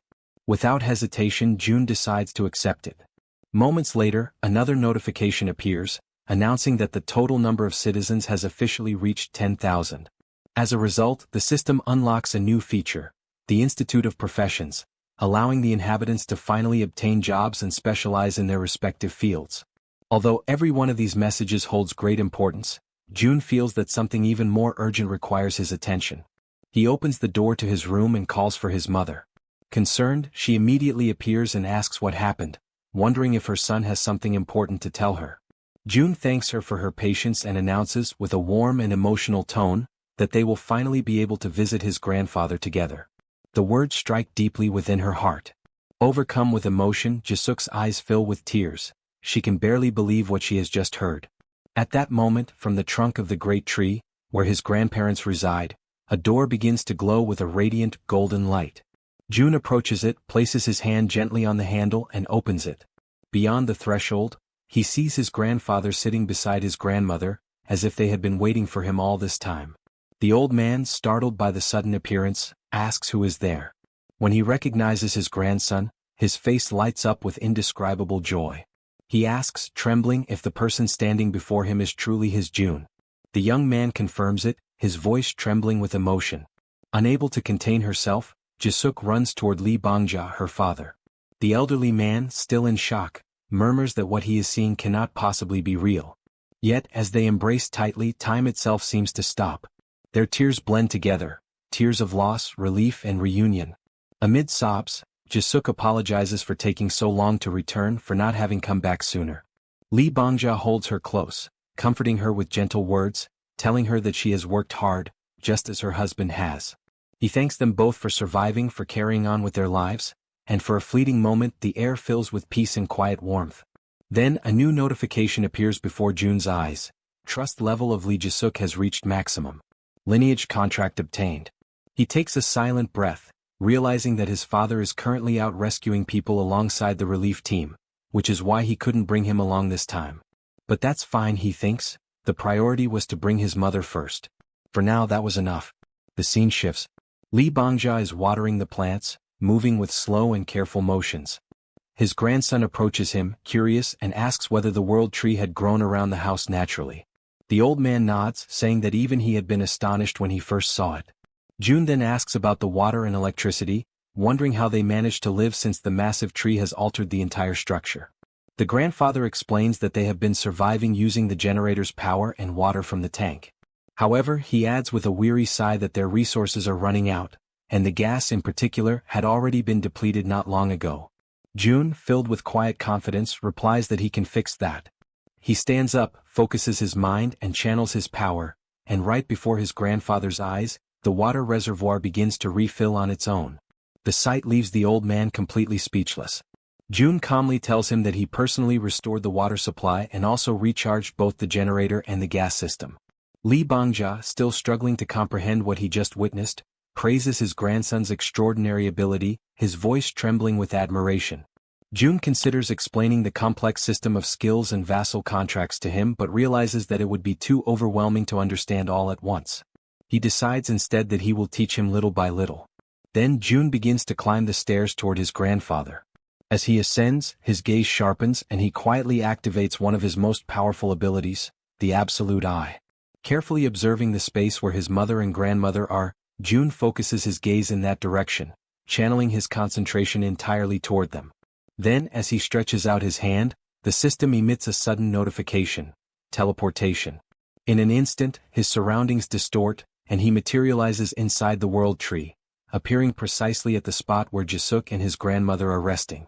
He immediately realizes that he can use teleportation while keeping his absolute eye activated, and the potential of this combination fills him with excitement and anticipation. His mother, startled by his sudden appearance, asks why he is no longer on the rooftop, and also inquires where his grandfather has gone. Jun calmly explains that his grandfather is still working and then asks how his grandmother is doing. Jae-suk answers that the elderly woman simply looks as if she is peacefully sleeping. Suddenly, the system projects a new message before his eyes: summon the spirit beast, cost 10 billion wons. Jun is completely taken aback by what he reads. His eyes widen in disbelief as he realizes that the button to summon a spirit beast worth 10 billion has been unlocked. A powerful wave of excitement and disbelief washes over him. Without hesitation, driven by pure instinct, he presses the button. The system immediately confirms his action. 10 billion wons have been spent for the summoning of the spirit beast. And at that very moment, an intense light bursts forth in front of them, illuminating the entire room with a radiant glow. Jun, maintaining a steady and reassuring voice, tells his mother to remain calm and not be afraid. At the center of that blinding light, a shape begins to emerge. Jun narrows his eyes and observes as a delicate figure slowly takes form. It is a sleeping fairy. Her body shimmers faintly, and after a few moments she gently opens her eyes, as though awakening from a deep slumber. Jae-suk, still bewildered by what she is seeing, asks what that creature is. Jun explains patiently that it is a spiritual being, a creature he has just summoned, one of the unique powers granted to him by the system. At that exact moment, Lee Bangja enters the room. Jae-suk turns to him in surprise and asks why he came back so soon. The old man replies that Jun has already resolved all the problems. Then he approaches his sleeping wife and extends his trembling hand toward her, wanting to touch her face. The fairy, noticing his movement, slips gently from Jun's arms and flies forward, positioning herself right in front of the old man. Concentrating deeply, she spreads her wings, and a radiant aura begins to glow around Lee Bangja's hand. The light expands, surrounding the fairy's small body, as if drawing the old man's power into her own. A new notification immediately appears before Jun. Fairy's level has increased.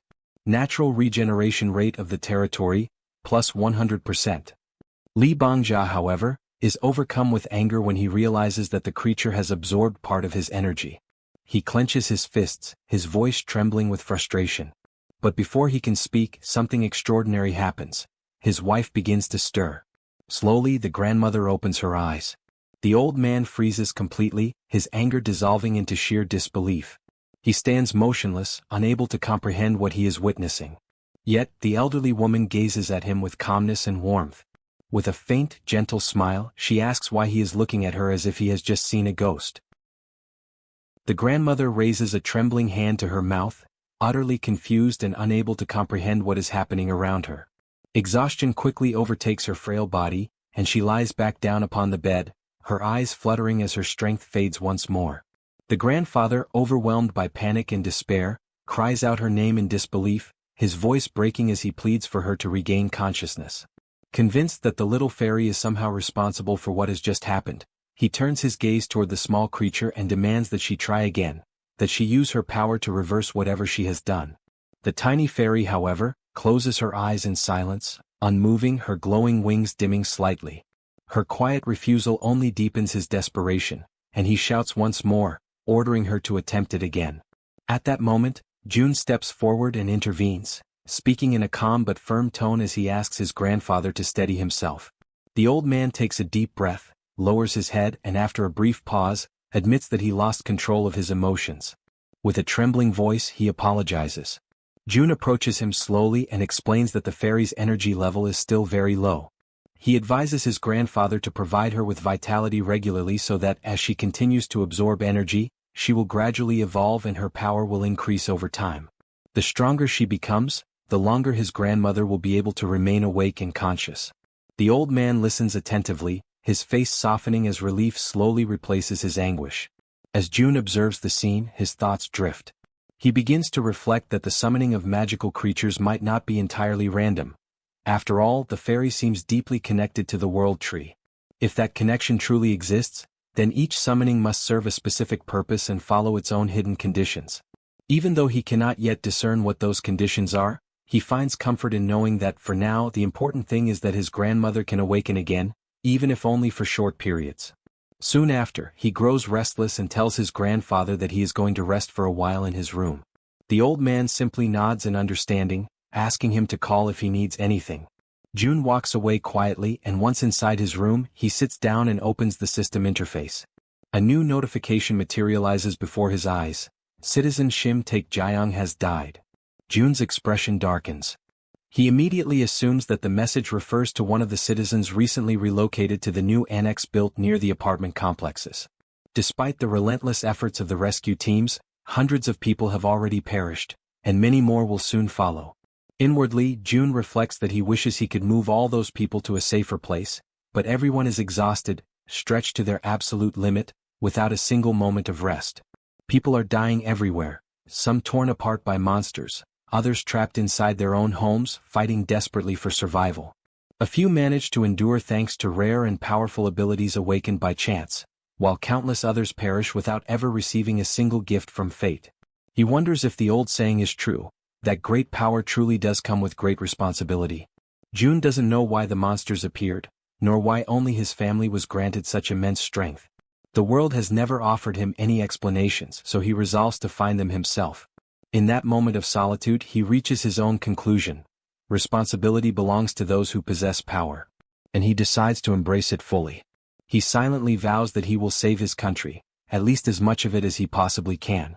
As he reviews the system data, he notices that the total number of people to whom he can grant citizenship reaches 220,000, yet only 10 have been officially registered so far. Sitting cross-legged on the floor, June makes a quiet but determined decision. He will continue to expand his reach until that number is filled to its very limit. And while he contemplates all of this, he recalls that the negotiations had been halted once the number of citizens reached 10,000. The inhabitants are allowed to acquire professions, yet nothing has changed in the administration window. With this realization, he concludes that the first step must be the construction of a professional training institute. The system indicates that the Institute of Professions costs 2.5 billion wons and grants citizens the ability to develop commercial skills after researching their chosen occupations.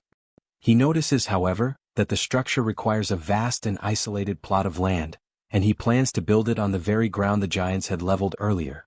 The system informs him that the institute requires 30 citizens working for 7 days, each receiving a payment of 200,000 wons, and asks if he wishes to begin the installation. He confirms without hesitation and decides to instruct Dabin to hire 30 more workers. Ancient words of wisdom resurface in his mind. Cultivate the body, put the house in order, govern the nation, and bring peace to the world.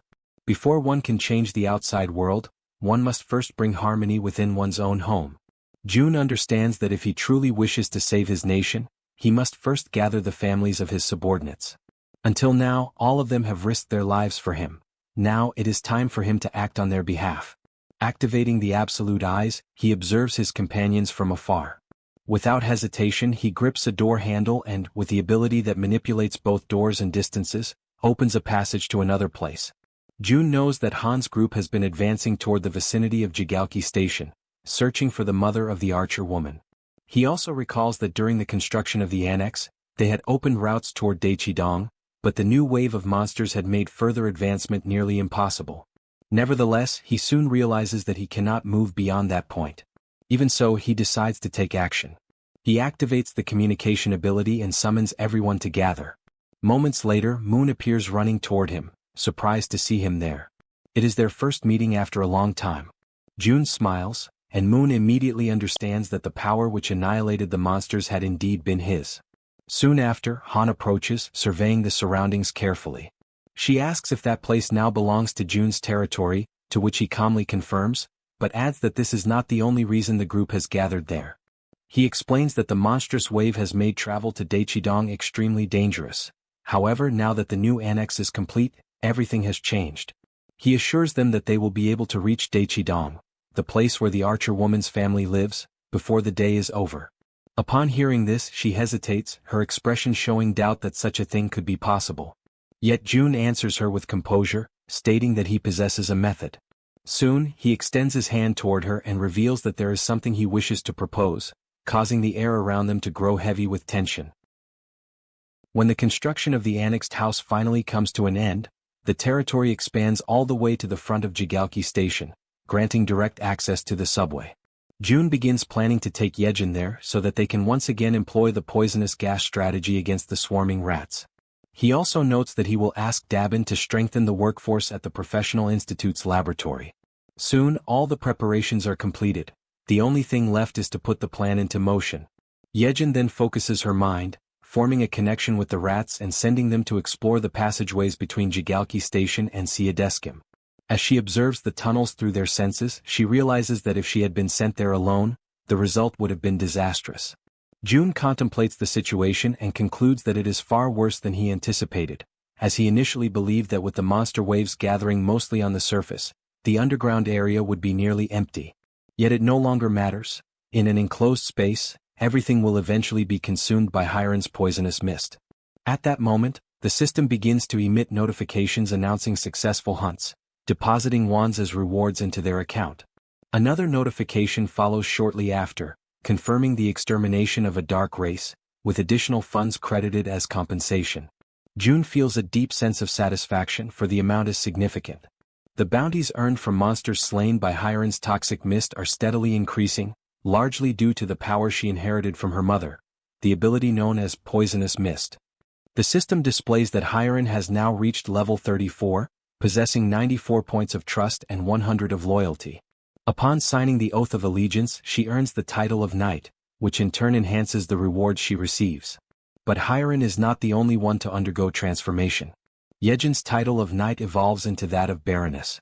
Although the experience multipliers and general conditions remain the same, the effect of loyalty on her overall statistics grows immensely. What once influenced only her physical strength now extends to all attributes, and with twice the magnitude. Moreover, Jaehyeon acquires a new ability called Enhancement, through which her improved rats now move at a much faster pace and become significantly harder to destroy. By the time their operation through the tunnel concludes, Hiren announces that the entire subway line has been successfully cleared. Observing their progress, Jun realizes that he should not limit his loyalty contracts to just those two. Instead, he should extend the proposal to everyone. With that in mind, he turns toward Han's team and presents his idea. They listen carefully and after some consideration, all agree to his terms. As a result, Han, the female archer, and Riller each obtain the title of Baron, while Yeonju ascends to a higher rank, that of Viscountess. The difference between a Baron and a Viscount is of great importance. Vassals who attain the title of Viscount gain an additional 3 slots for follower registration. Consequently, the number of vassals under Yeonju's command rises to 21. At that very moment, the system issues another notification. Toji has awakened a skill with 100% efficiency, Legion of Steel, an evolved ability derived from his title as knight. He can now summon not only enchanted armor but also steel golems, entities that follow his commands without hesitation, advancing mercilessly against the enemy. With the golems clearing a path ahead and the allies maintaining formation, Toji decides to seize the opportunity and push forward. The offensive begins in earnest as the group charges ahead, confronting the monsters that appear in their way.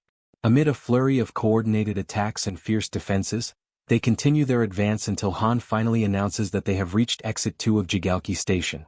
From a distance, Jun monitors the operation and reports that the path ahead is clear. He directs the group to proceed straight toward Seedishin, and everyone promptly follows his instructions. Jun reflects that the distance to the station is approximately 3 kilometers, but thanks to their enhanced physical abilities, they are able to cover the distance in just 10 minutes. After some time, upon reaching their destination, the female archer notes with satisfaction that they managed to arrive within a single day. The man with glasses, curious, asks what their next step will be. She replies that they should exit through Gate 2, as her family's condominium is located just beyond it. However, that very exit is overrun with hungry goblins lying in wait for them. Han, ever vigilant, warns his companions about their presence. Amid the growing tension, the archer steps forward and commands the monsters to clear the way. She then releases a spear of light with devastating force and precision. The weapon's energy splits into dozens of radiant beams that scatter in every direction, piercing through the surrounding enemies. The system notifies them of a series of successful kills. The goblins are eliminated one after another. On the other side, Jun observes the archer's newly revealed ability in action, known as Light Arrow. Before even reaching the target, the light detonates and multiplies, turning each beam into a lethal weapon. Meanwhile, something catches Jun's attention. He notices that the entrance to the nearby building is barricaded. This obstruction can mean only one thing: there are survivors inside. Han decides to take action, removing the debris blocking the door and giving orders to the group. He and the archer will go up to investigate the situation, while the others are to remain on guard at ground level. With steady steps and weapons at the ready, Han and the archer ascend the silent building, prepared to uncover what, or who, might still be holding on inside. On the upper floor they come upon a closed door. The archer approaches and knocks several times, yet silence prevails. No sound comes from the other side. Desperation spreads across her face. The absence of any response is unbearable. She falls to her knees before the door, overwhelmed by a crushing sense of loss. For a moment, the only sounds are her quiet sobs and the wind whispering through the cracks in the hallway. Then suddenly the door opens. A young man stands before them, and for a brief instant the world seems to stop moving.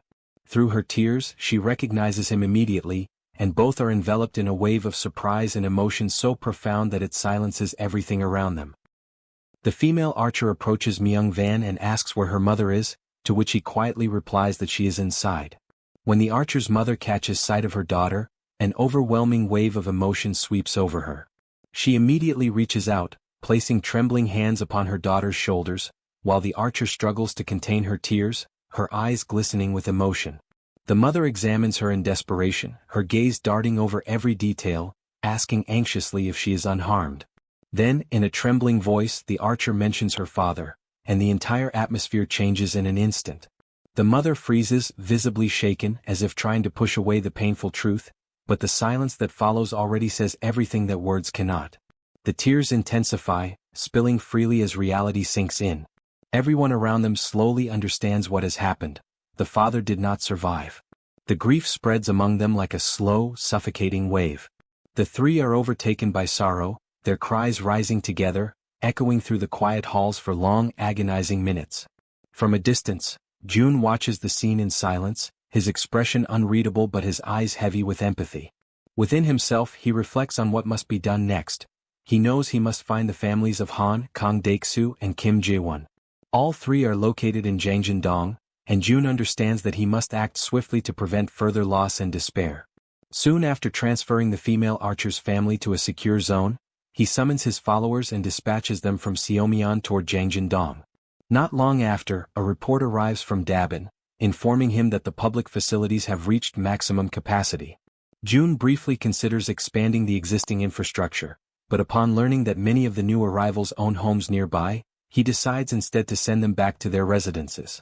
At the same time, he begins planning the construction of new spaces beyond the main complex, including community centers, offices, and shops, to provide greater comfort and autonomy for everyone.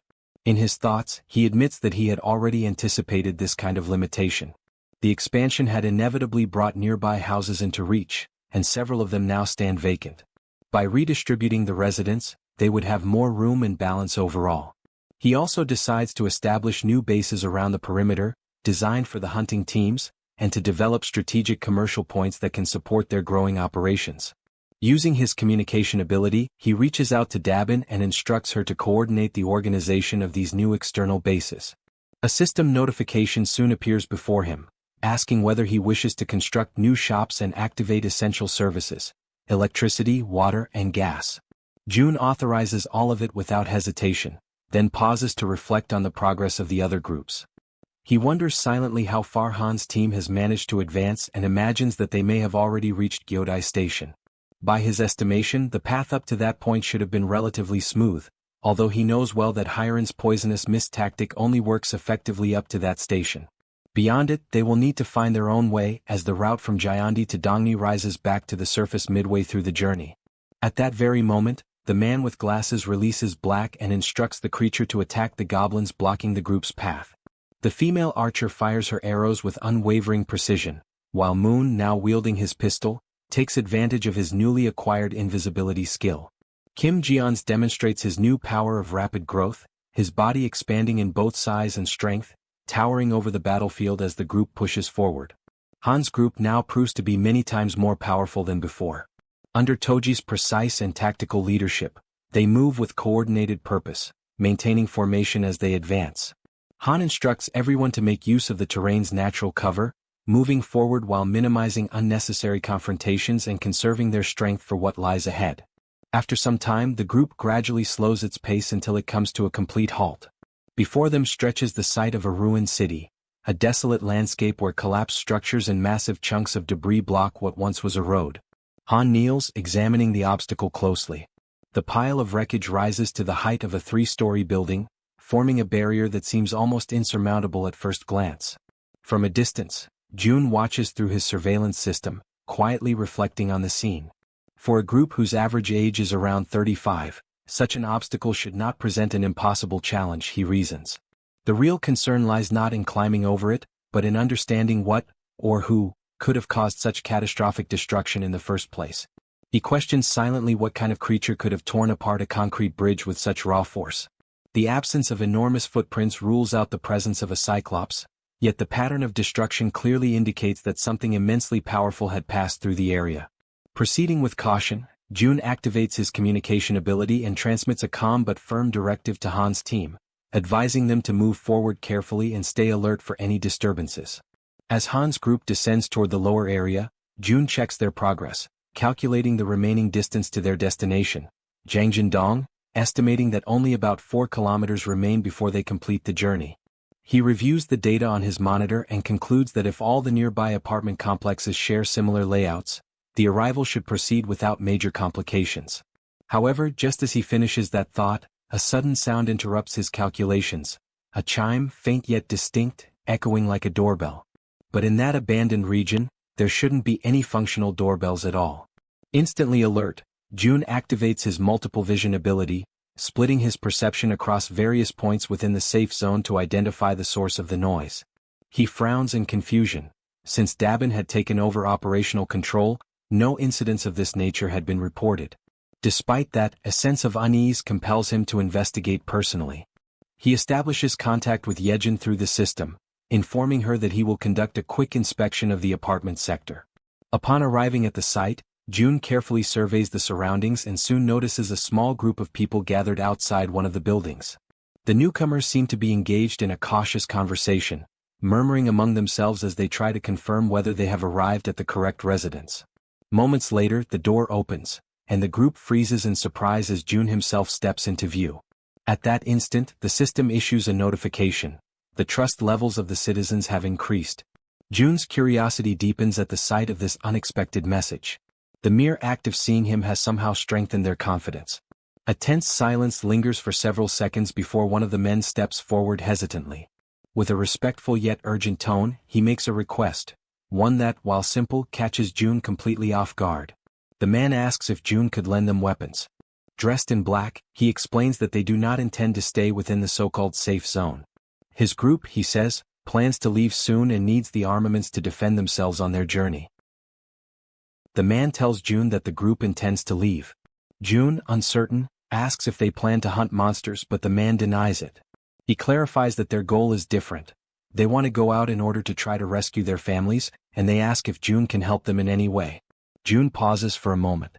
Inside, he recognizes that these men are just like him. Men who spend their nights awake, haunted by worry for their families, going over every possible scenario again and again until the moment they finally decide that they must take action on their own. Driven by desperation, they come to him. June then says that he cannot help them with everything. The man nods, resigned to that reality. However, June extends his hand and summons an item. He explains that he can at least give them weapons because if the group intends to rescue their families, they will need them. The weapons begin to materialize in front of the men, forming slowly out of thin light. The man expresses his gratitude, saying he has no idea how he could ever repay the favor. June responds that he has a proposal for the group. The man asks what it is. June reveals that he wishes to form a subordination contract, an ability that seems almost ridiculous at first glance, yet it allows him to select 100 awakened followers without requesting anything in return. However, the ability comes with a particularly troublesome requirement. The man asks what they must do. June explains that the reason his mother never filled all 100 slots, even with such a powerful ability, is simple. With a tone heavy with authority, he declares that they all must kneel. The men are startled, shocked by how authoritative June suddenly seems. Even so, they obey, lowering themselves to the ground and asking if that position is correct. June confirms that it is. He asks for a moment, places his hand over the man's head, and states that from that moment on, the man must obey him. June explains that all the man needs to do is express his intention to submit clearly. The man does so, declaring his submission. The system immediately notifies that the man, named Jang Sungjun, possesses a trust level of 48 and awakens the ability of teleportation, a ranking-type teleportation that consumes mental strength in order to generate physical force. The man feels the energy coursing through his body and becomes unsettled by the light that begins to spread around him. June is also surprised by the phenomenon. The ability and the rank he receives are an extraordinary reward, far greater than anything June imagined could appear. The system then notifies that a tangerine has been purchased and it materializes instantly in June's hand. A mission appears, to lift the tangerine using telekinesis within 10 minutes, with a reward of increased mental power and no penalties. June shows the tangerine to the man and orders him to lift it using his ability without touching it. The man agrees, focuses deeply, and a thin aura begins to form around the fruit. Moments later, the tangerine rises from June's palm, floating steadily in the air. The man is astonished to see the object levitating and silently celebrates his own success. Suddenly, the tangerine bursts open and explodes into juice, sending pulp splattering over everyone including June. Embarrassed, the man apologizes, saying he lost control, but June tells him that everything is fine. He explains that this is the nature of the power granted by the contract and calls the next person forward to continue the process. The system displays a new notification. The citizen's trust rises to 50, and his loyalty surpasses 30, unlocking the attribute. He now fulfills the requirements for vassal registration. June asks the others if those accompanying Jang Sungjun also wish to establish the same type of contract. After Sungjun is officially registered as a vassal, his assistants complete their own contracts as well. The remaining 5 awaken medium-level abilities, rank between D and C, and stumble over their answers while responding to the questionnaires, but June does not consider that important. For him, obtaining Sungjun alone is already more than enough. Now that the man is properly registered as a vassal, June can at last provide basic support. June then asks the man where his family is located. He confirms, it is the apartment complex in Yeongdong. June wishes the group good luck and watches as the men head off on their own path. Immediately afterward, he feels it is time to return as well, and he teleports back to the inside of the enormous tree, where the rat girl waits for him. He enters with a smile and announces that he has returned, but quickly notices the tense expression on her face. The girl tells him that the situation has turned bad. At the exact moment June comes back, she explains that at the location where Han currently is, a gigantic monster has just appeared, a two-headed ogre level 45, emerging right in front of the group. June immediately activates his long-range vision ability and sees the colossal creature. He recognizes instantly that this is the monster responsible for destroying the bridge, a mystery no one had been able to solve until now. Han's group attempts to resist. Black, the young man with glasses, launches direct attacks against the ogre. Moon teleports around the enemy, using his invisibility as well, firing his pistol at the monster's face with precision and cold focus. Toji summons his army of obedient marionettes, ordering them to strike the ogre at its feet without hesitation. However, the ogre responds with sheer brutality. With a single powerful kick, it sends all of Toji's marionettes flying. Even after receiving so many attacks, the monster remains practically unharmed. Toji realizes that the creature barely reacts to any of the blows. Han watches the scene, understanding the difficulty they face, and concludes that they must somehow create even a small opening. At that moment, the system notifies a command for a summoning. Barbel is called. The summoned creature crashes into the ogre with overwhelming force, knocking it down and pinning it to the ground. The strike comes directly from June's intervention.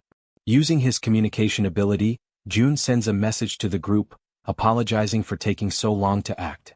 The group, relieved and encouraged as they see the ogre finally brought down, reacts with renewed hope. June then declares, through the same ability, that from this moment on he will provide full support to all of them. Everyone watches the ogre kneeling on the ground, its massive frame trembling as dust settles around it. Togi remains frozen in disbelief, repeating inwardly the same question over and over, whether they truly managed to bring the creature down. Although their attack struck the monster directly and with overwhelming force, the system still has not displayed any notification confirming its defeat. That single missing message makes everything clear. The battle is far from finished. From a distance, June warns the entire group, urging everyone to remain fully alert, because the ogre is still alive and continues resisting with terrifying endurance. June then turns toward the Werbear woman, asking if she has the ability to slow the creature's movements even for a moment. She hesitates, uncertain whether she can manage such a feat in her current state, but ultimately she decides to try. With determination, she rushes toward the ogre and activates the healer. A warm, golden aura immediately envelopes her entire body, reinforcing her strength and vitality. June observes every detail with sharp focus and summons another item. A barrage of bullets materializes and begins striking the ogre repeatedly. The continuous impacts batter the creature's senses, leaving it disoriented. Seizing that crucial opening, the Werbear woman pushes forward with all her strength and manages to unbalance the monster, forcing it down to its knees once again. Recognizing the perfect opportunity, June signals to the archer. The archer raises his bow, aiming carefully, and channels all of his focus into a single attempt, concentrating intensely to achieve maximum accuracy. Sensing danger, the ogre reacts violently. It grabs a car with only one hand and lifts it as if it weighed nothing. In a sudden burst of motion, the monster hurls the vehicle toward the group with tremendous force. The abrupt attack catches the archer off guard for an instant, but his arrow is already in flight. Both the car and the projectile race forward, one propelled by brute strength, the other by precision. The arrow collides with the incoming vehicle, triggering a massive explosion that sends other nearby cars flying through the air in all directions. In that chaotic moment, June gives the command for the Werbear to attack. She quickly positions herself behind the ogre, but the monster turns with startling speed, dodging the archer's second arrow. The sudden shift alters the arrow's path, sending it off course, straight toward the Werbear woman. The archer watches in shock as the projectile strikes her directly, despair overwhelming him. From afar, June witnesses everything with horror, feeling the same cold dread he felt the last time he nearly lost someone important to him. He forces his mind to search frantically for any solution. He begs the system inwardly, pleading for any method, any possibility, to save the injured woman. The golden light surrounding the Werbear intensifies, glowing brighter and brighter as everyone watches anxiously, especially the archer, who appears on the verge of breaking. Suddenly, a presence manifests behind the group. A hand emerges, engulfed in swirling black flames, Han's hand. He steps forward with unshakable determination, declaring that he will end the ogre himself. The sight strikes June so deeply that he collapses to the ground, unable to comprehend what is happening. The rat girl approaches him and gently asks whether he is all right. June insists that he is, explaining that he simply relaxed for a moment before reactivating his long-distance vision. However, he cannot shake the alarm in his mind. This is not supposed to be the time for Han's awakening. He asks himself what exactly could have triggered such a sudden surge of power. Meanwhile, the ogre faces Han. Han grips the metal rod, now entirely wrapped in dark, swirling flames that pulse with unnatural intensity. He focuses all of his strength and hurls the rod with immense precision. It pierces through the air like a spear and strikes the ogre with devastating force.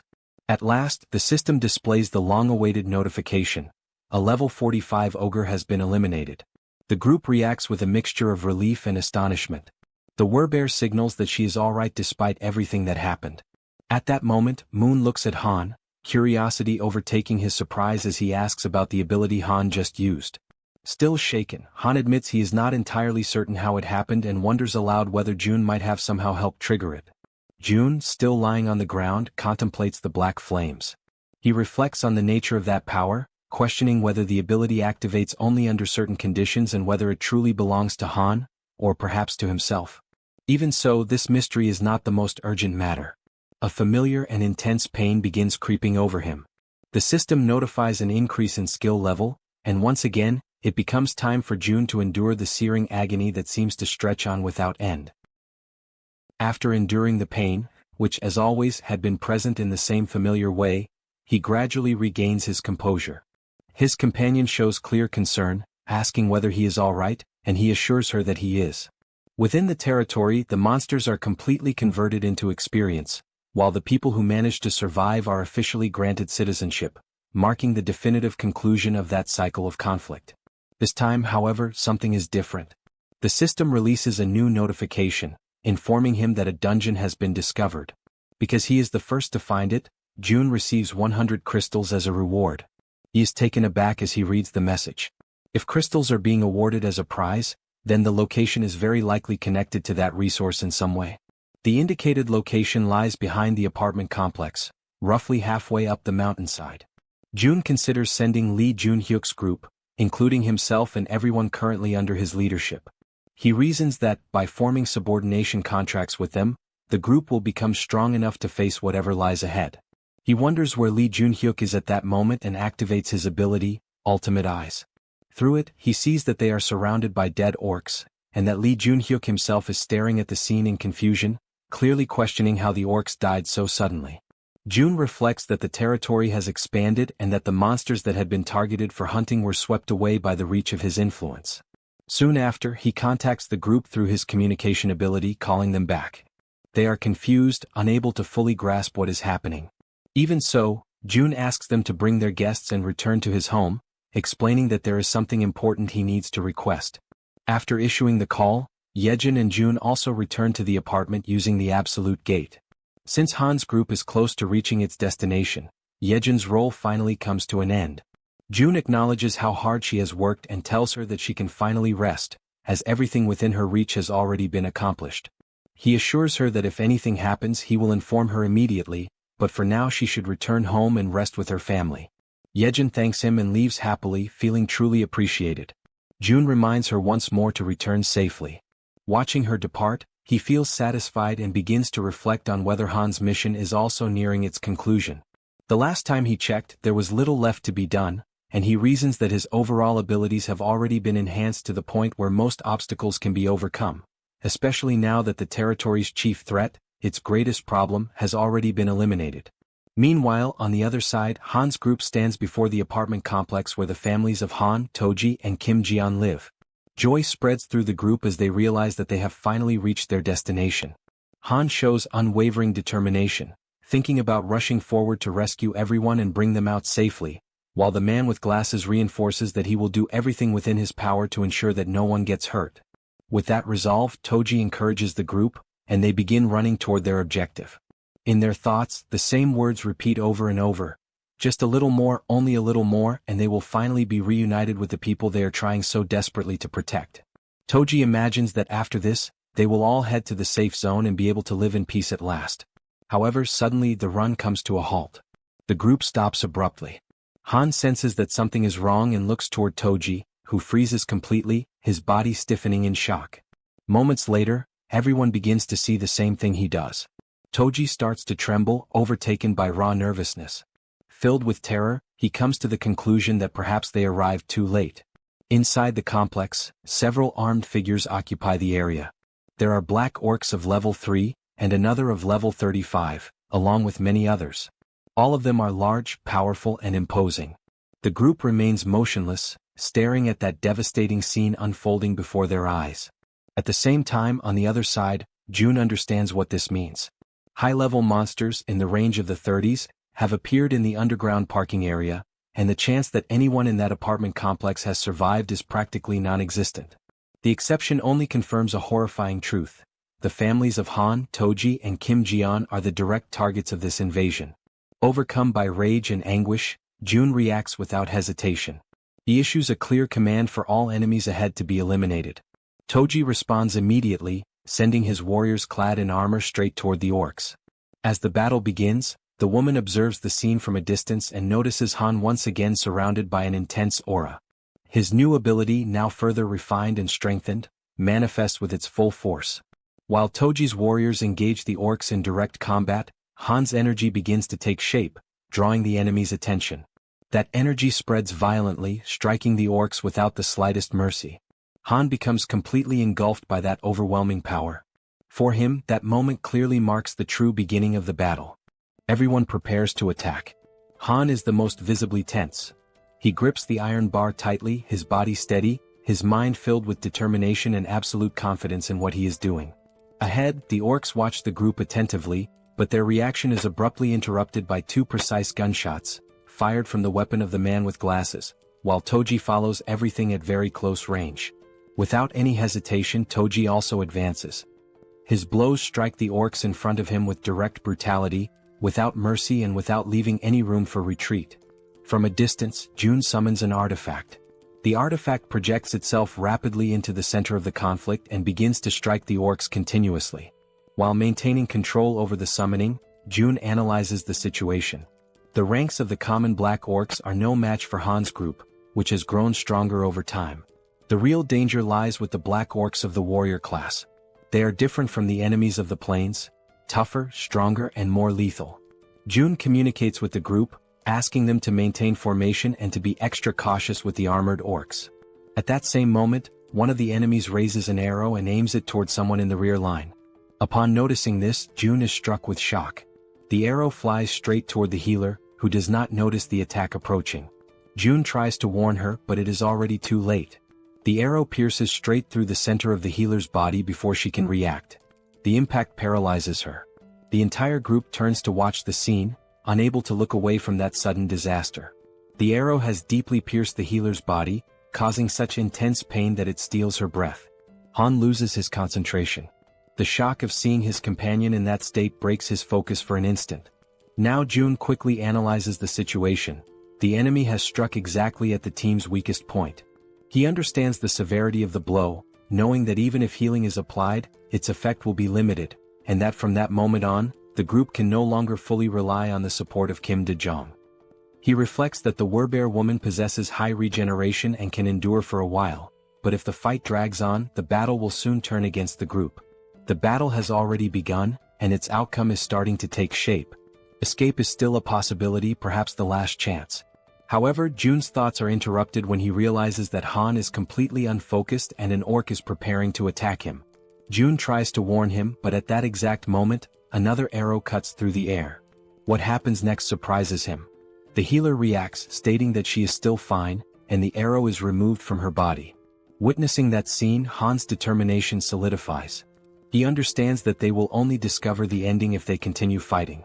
Driven by this feeling, he advances once more. He grips the iron bar with all his strength and attacks without mercy. From a distance, June reflects that the correct procedure would be to order the group's immediate retreat. However, he decides to let himself be carried away by the moment. Overcome by rage, he demands that the status window be opened. He decides to act for everyone in the group, for Han, for Toji, and for the man with glasses. He demands from the system that all of them reach level 40. The notification appears immediately, informing him that to reach level 40, 1 billion is required for each level acquired. June accepts the cost without hesitation. The system confirms the elevation of everyone to level 40. At that same instant, a new energy runs through the bodies of the combatants. They are quickly informed by June that the group's level has been increased. From afar, June maintains control over everything within his reach, coordinating the situation. Without delay, everyone charges into the attack once more. More than 10 million are consumed just to strengthen them in that moment, but that does not matter. The orcs continue advancing with terrifying resilience, seeming almost unbeatable. The entities that obey Toji spring into action. One of them reaches an orc, and the blow is decisive, severing its head in a single motion.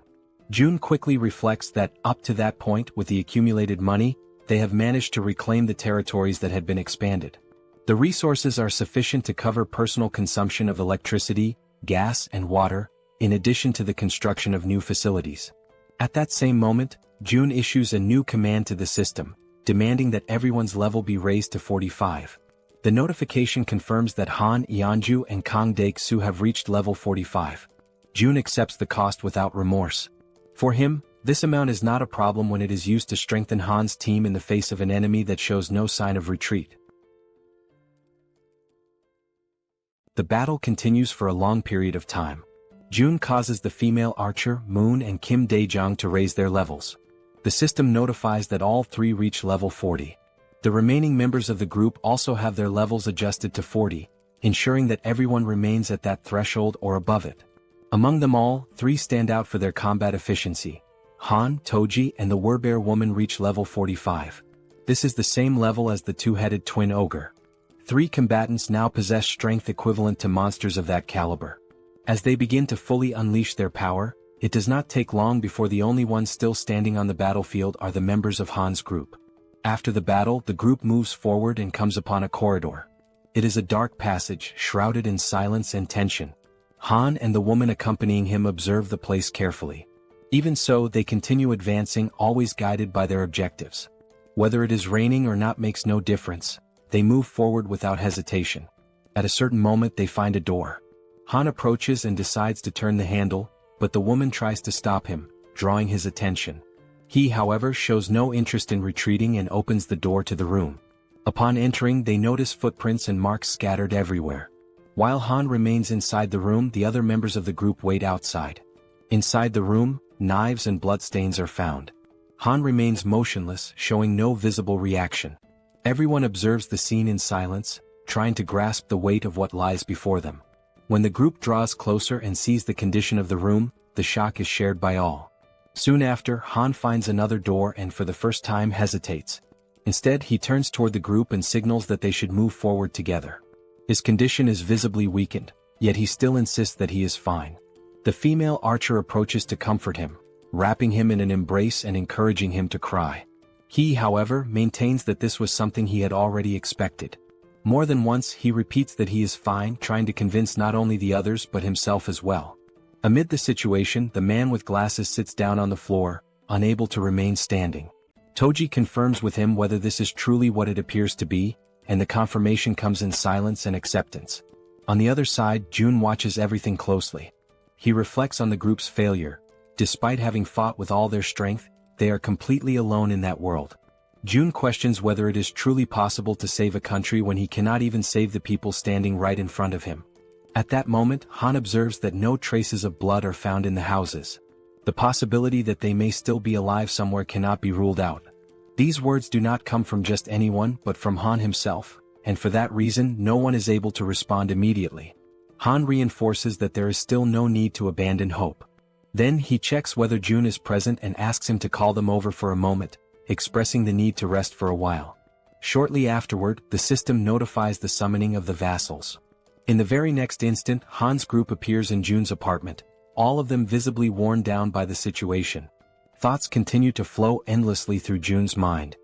He wonders whether his own ambition caused him to arrive too late, and whether an earlier rescue could have changed the outcome. Han reaffirms his intention to rest for some time, but June remains in a complete state of shock over what happened to the families of the group. He repeatedly asks himself whether he could have saved them. When he analyzes the situation coldly, he concludes that his parents and his grandfather survived by their own merit and that even without his intervention, they would have been safe. June realizes that no one says anything, yet he feels as though he is being silently reprimanded for that result. He begins to see himself as responsible for the loss of the families, acknowledging that everything is the result of his greed. Crushed by that weight, Jun admits to Han that everything happened because of his ambition. The words come out as he cries, completely shaken. He acknowledges that, because of his choices, he lost the opportunity to save the families they loved. Regret consumes him and he states sincerely that he is truly sorry. Throughout the entire moment, Han shows no expression. Then he turns toward him and steps closer, observing Jun in that state of vulnerability. Jun apologizes repeatedly, overwhelmed by guilt. Han calls him by name and states that it is not his fault. Jun begins to cry even harder, trying to say something. However, Han interrupts him, asking Jun to lift his head and look around. He emphasizes that everyone there, without exception, was saved thanks to Jun's ability. Han states that being able to live without worrying about food, clean water, or monsters is a direct consequence of what Jun did. He reminds him that it would have been impossible to save Moon's grandmother and the Archer woman's family if Jun had not been there. Without him, they would not even have been able to confirm whether their families were alive or dead, much less have the chance to take revenge on those responsible for so much pain.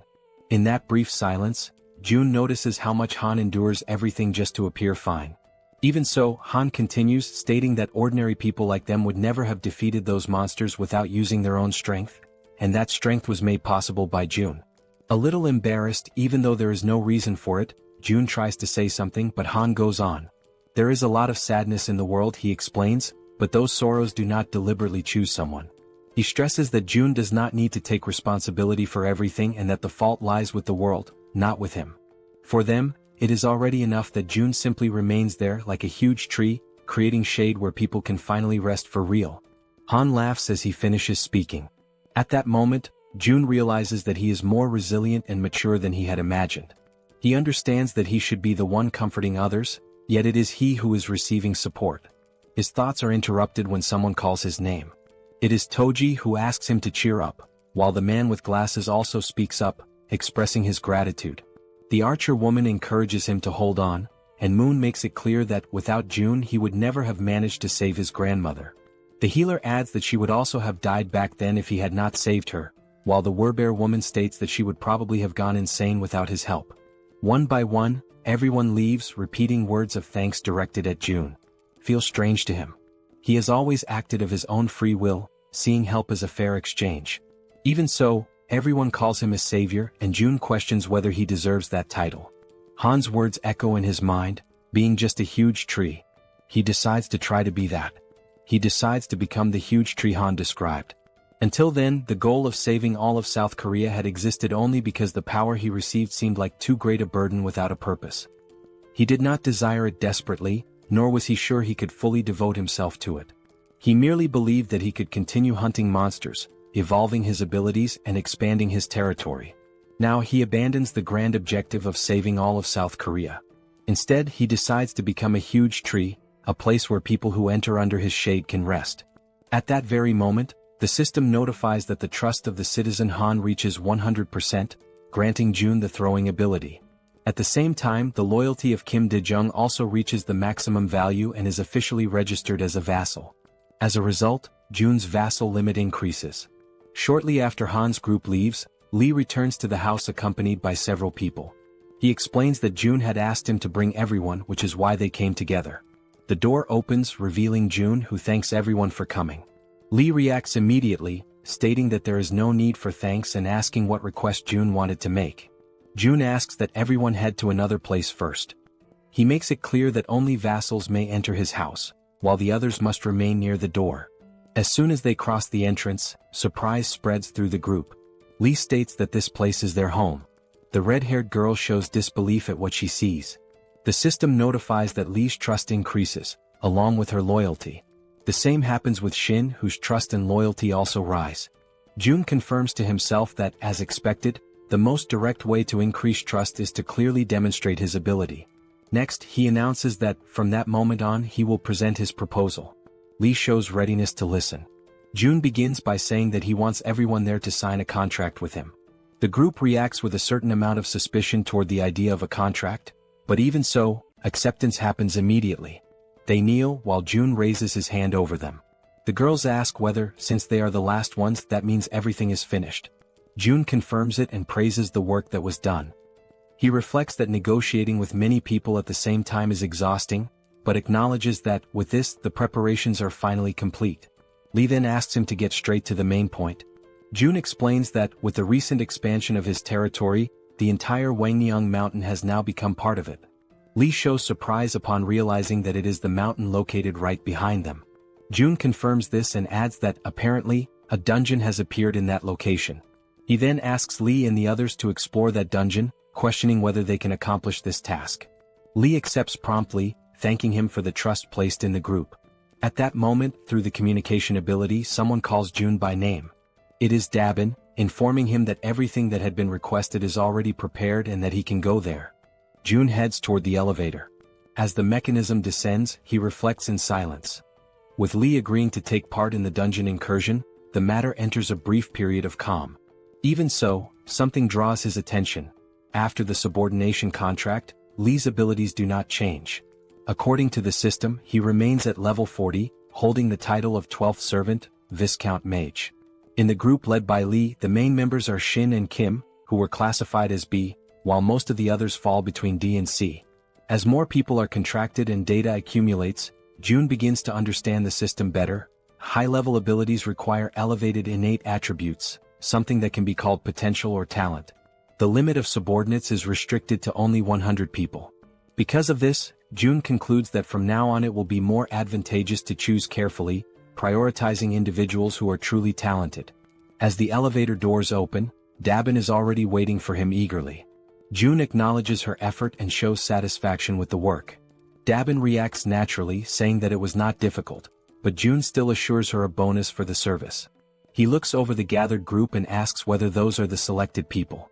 Dabin explains that, according to the instructions she received, she gathered 10 individuals skilled in carrying out practical tasks. June introduces himself to the group, stating his name and showing cordiality.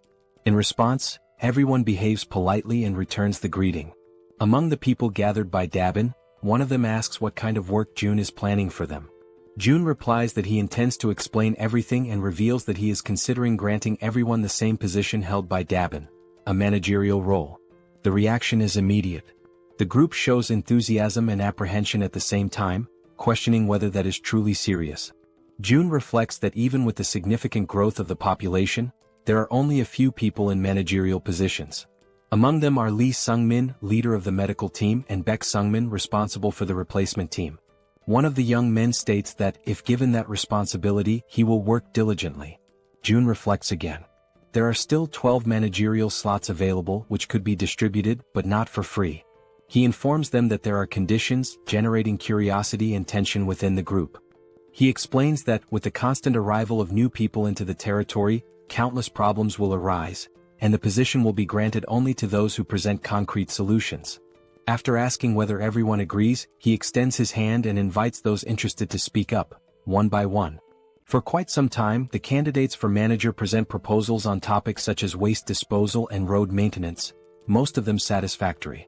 The ideas become increasingly solid, confirming Dabin's good judgment. At a certain moment, a blue-haired man raises his hand.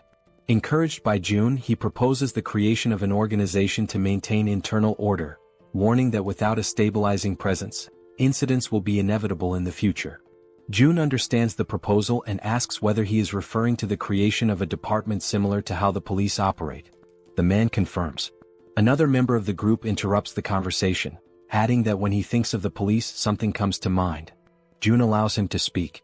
The man mentions that police station arsenals store firearms including rifles. The information surprises June, who wonders whether rifles would not be equipment exclusive to the military. The man explains that technically South Korea is still under an armistice, and that in emergencies, properly established police stations maintain sufficient weapons in their arsenals. June reflects that if they manage to obtain these weapons, it could significantly help in creating a department responsible for maintaining order. He considers that the nearest police station is Busanjan Police Station, located in Siamayan. He then asks the name of the man who brought the information, who introduces himself as Nam Jinho. June asks Nam Jinho to form a team and go on this mission. Surprised, he asks whether he should go personally. June confirms, saying that there is no reason for great concern.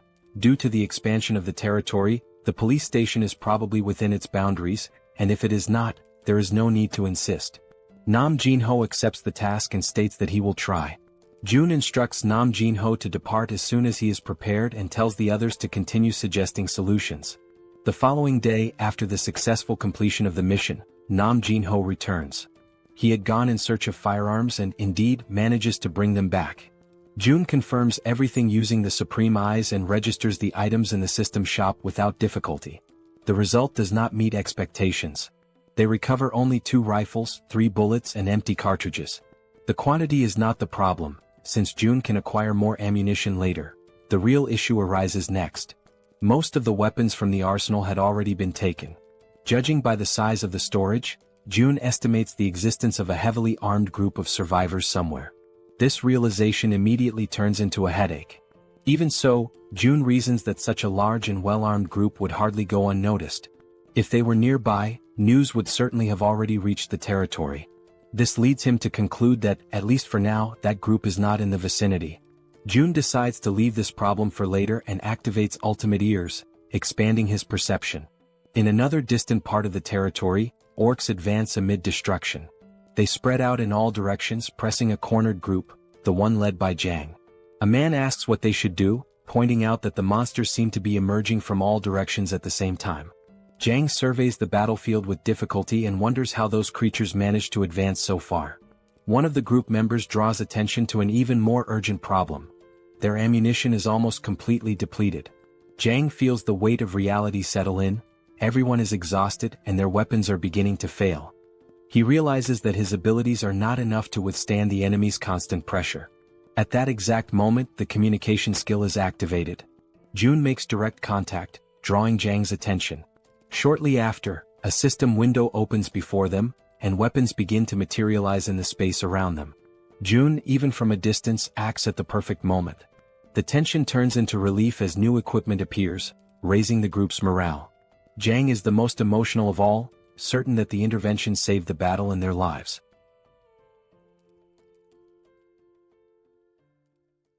Jang immediately grabs a pistol and prepares to fire. He checks whether everyone is ready. The group responds affirmatively, showing complete readiness for the attack. Without hesitation, he gives the signal to advance. The group rushes toward the goblins, who are startled when they realize the group's unexpected presence. Showing no mercy, the group unleashes a barrage of gunfire. The bullets strike the goblins in succession, knocking them down one after another. The sound of gunshots does not cease. They keep firing without rest, pressing the enemy relentlessly. Overcome by fear and unable to react under the continuous assault, the goblins panic and flee. Jang feels his confidence grow as he notices the enemy's retreat and believes the group is capable of winning. With morale high, he reinforces the intention to move forward and rescue the captured families. June observes the entire scene from a distance, using his ability. The system notifies him of the hunt of yet another orc and the addition of wands to his wallet. As he watches the massacre, June reflects on the true power of a rifle.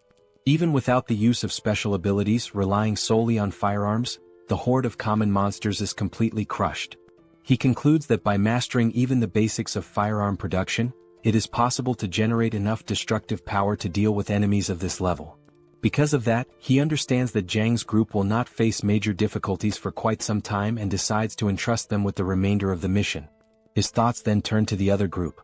Lee's group finally reaches its destination. The system announces the discovery of a dungeon called Lizard Man Swamp.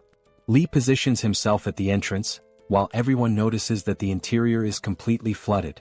Heineken shows concern, judging that advancing in that state seems impossible. Lee, however, remains calm. Using his water control ability, he shapes the liquid ahead, creating a solid path resembling a bridge. With the passage opened, he checks whether everyone is ready and leads the group into the dungeon. The system then notifies that this is the group's first entry into that location, granting double experience and rewards, since it is an unknown dungeon filled with unpredictable dangers. June had provided rifles to both Jang's group and Lee's group. As a result, Lee's group also possesses considerable firepower, indicating that clearing the dungeon should not be impossible. Still, June is intrigued by an item of information displayed by the system alongside the dungeon's formation. 0 out of 10.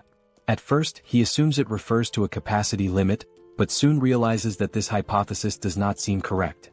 He decides that the answer will only come after completing the dungeon. Inside, Heinken observes that the water stretches all the way down, giving the sensation of being inside a massive aquarium. The red-haired girl agrees with the impression, comparing the place to underwater tunnels. At that moment, something draws Heinken's attention. He notices movement ahead and identifies enemies approaching. Based on their position, he calculates the exact direction and alerts the group. 3 enemies emerge, advancing straight toward them. Everyone prepares, alert to the imminent danger, while doubt arises about how those creatures are able to move underwater. Soon, the enemies reveal themselves as high-level lizard men with long, sharp fangs. Lee reacts immediately, positioning himself to defend the group while attacking at the same time. In a swift motion, he eliminates one of the enemies. The group is informed that only 2 remain and begins an intense offensive, firing their rifles even underwater. The projectiles cut through the liquid and strike the creatures, but the difficulty is evident. The lizard men move with extreme ease in that environment, making the shots less accurate. One of the members comments that if they could force them out of the water, the situation would become far more favorable. As the confrontation continues, Lee takes full control of the situation. He declares that water is his domain and orders concentrated fire. Next, he manipulates the surrounding flow, opening a large empty space in the middle of the water. Through that opening, the gunfire becomes precise and lethal, striking the enemies directly. The system then notifies the elimination of additional lizard men, with levels ranging between 20 and 22. June observes everything from a distance and reflects on the situation. They were lucky. Normally, in an environment like that, the lizard men would hold the absolute advantage. Inside a completely flooded dungeon, even moving would be extremely difficult. Creatures capable of moving freely through dark, low-visibility waters would become true reapers. However, Heinken's presence completely changes this scenario, as he awakens the Minimara ability, capable of identifying terrain within a 100-meter radius and distinguishing allies from enemies. Added to this, Lee Junhyuk shows a remarkable ability to handle adverse situations, completely reversing the group's disadvantage. Because of that, June concludes that there is nothing more he needs to support at that moment. With Lee and Heinken, and only a few allies providing covering fire, that is more than enough to conquer the dungeon. The group continues advancing and approaches the area where the inscriptions left by the defeated lizard men are located. Shortly afterward, Lee identifies the critical point and realizes they have reached the dungeon boss room. The door before them opens and Lee's entire group enters cautiously. As they cross the boundary of the room, something immediately draws attention. The environment is completely dry. There is no water at all. The absence of that element feels strange, especially considering the entire path taken so far. The suspicion arises that reaching that location may be a prerequisite for clearing the dungeon, while Heinken reflects that whenever something seems too simple, a sudden change usually follows. Soon after, an unsettling sensation spreads. He senses that something is wrong and quickly identifies the approach of an enormous volume of water. In a matter of moments, water bursts violently into the room. The group is startled but remains alert, ready to react. Lee focuses and uses his abilities to observe what emerges from that sudden torrent. When he finally sees it clearly, he is taken by surprise. Before them appears a creature never seen before. Its overwhelming presence leaves no doubt. The dungeon's boss monster has finally revealed itself.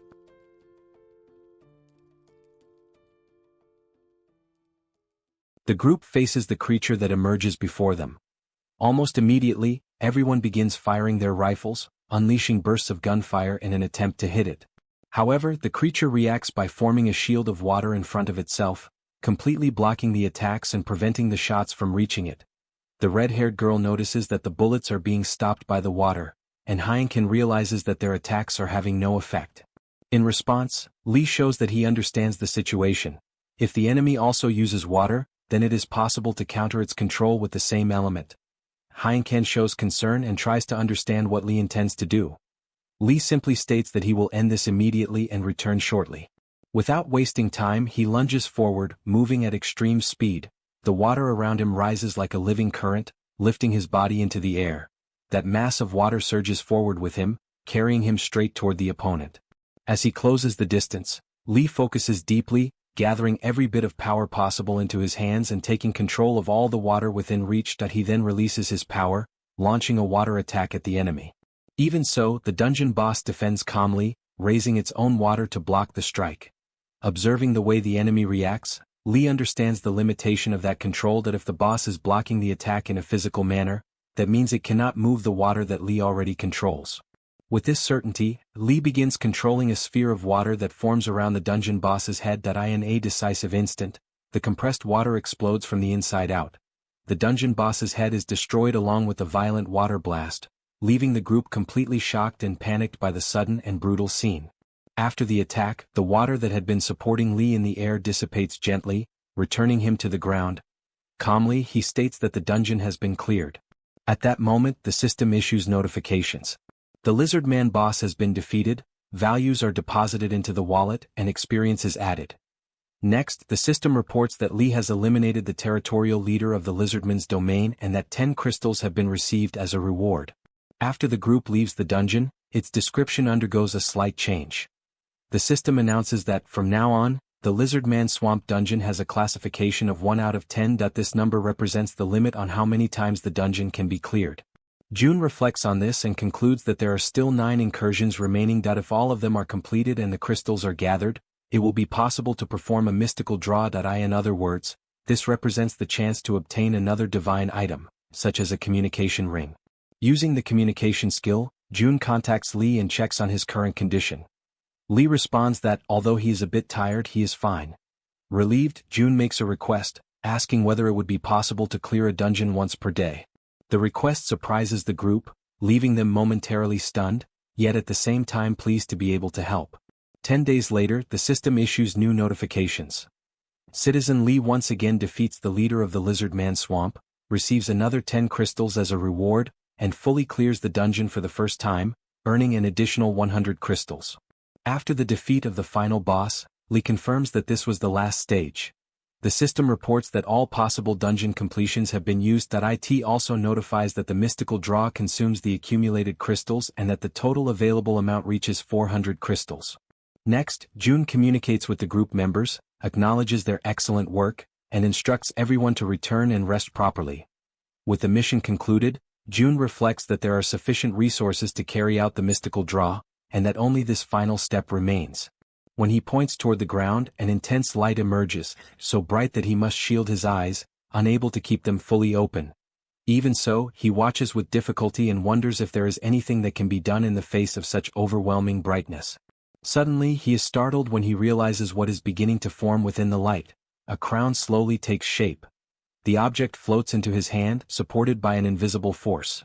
The system then notifies him that it is a special crown which, when equipped, doubles all effects granted to citizens.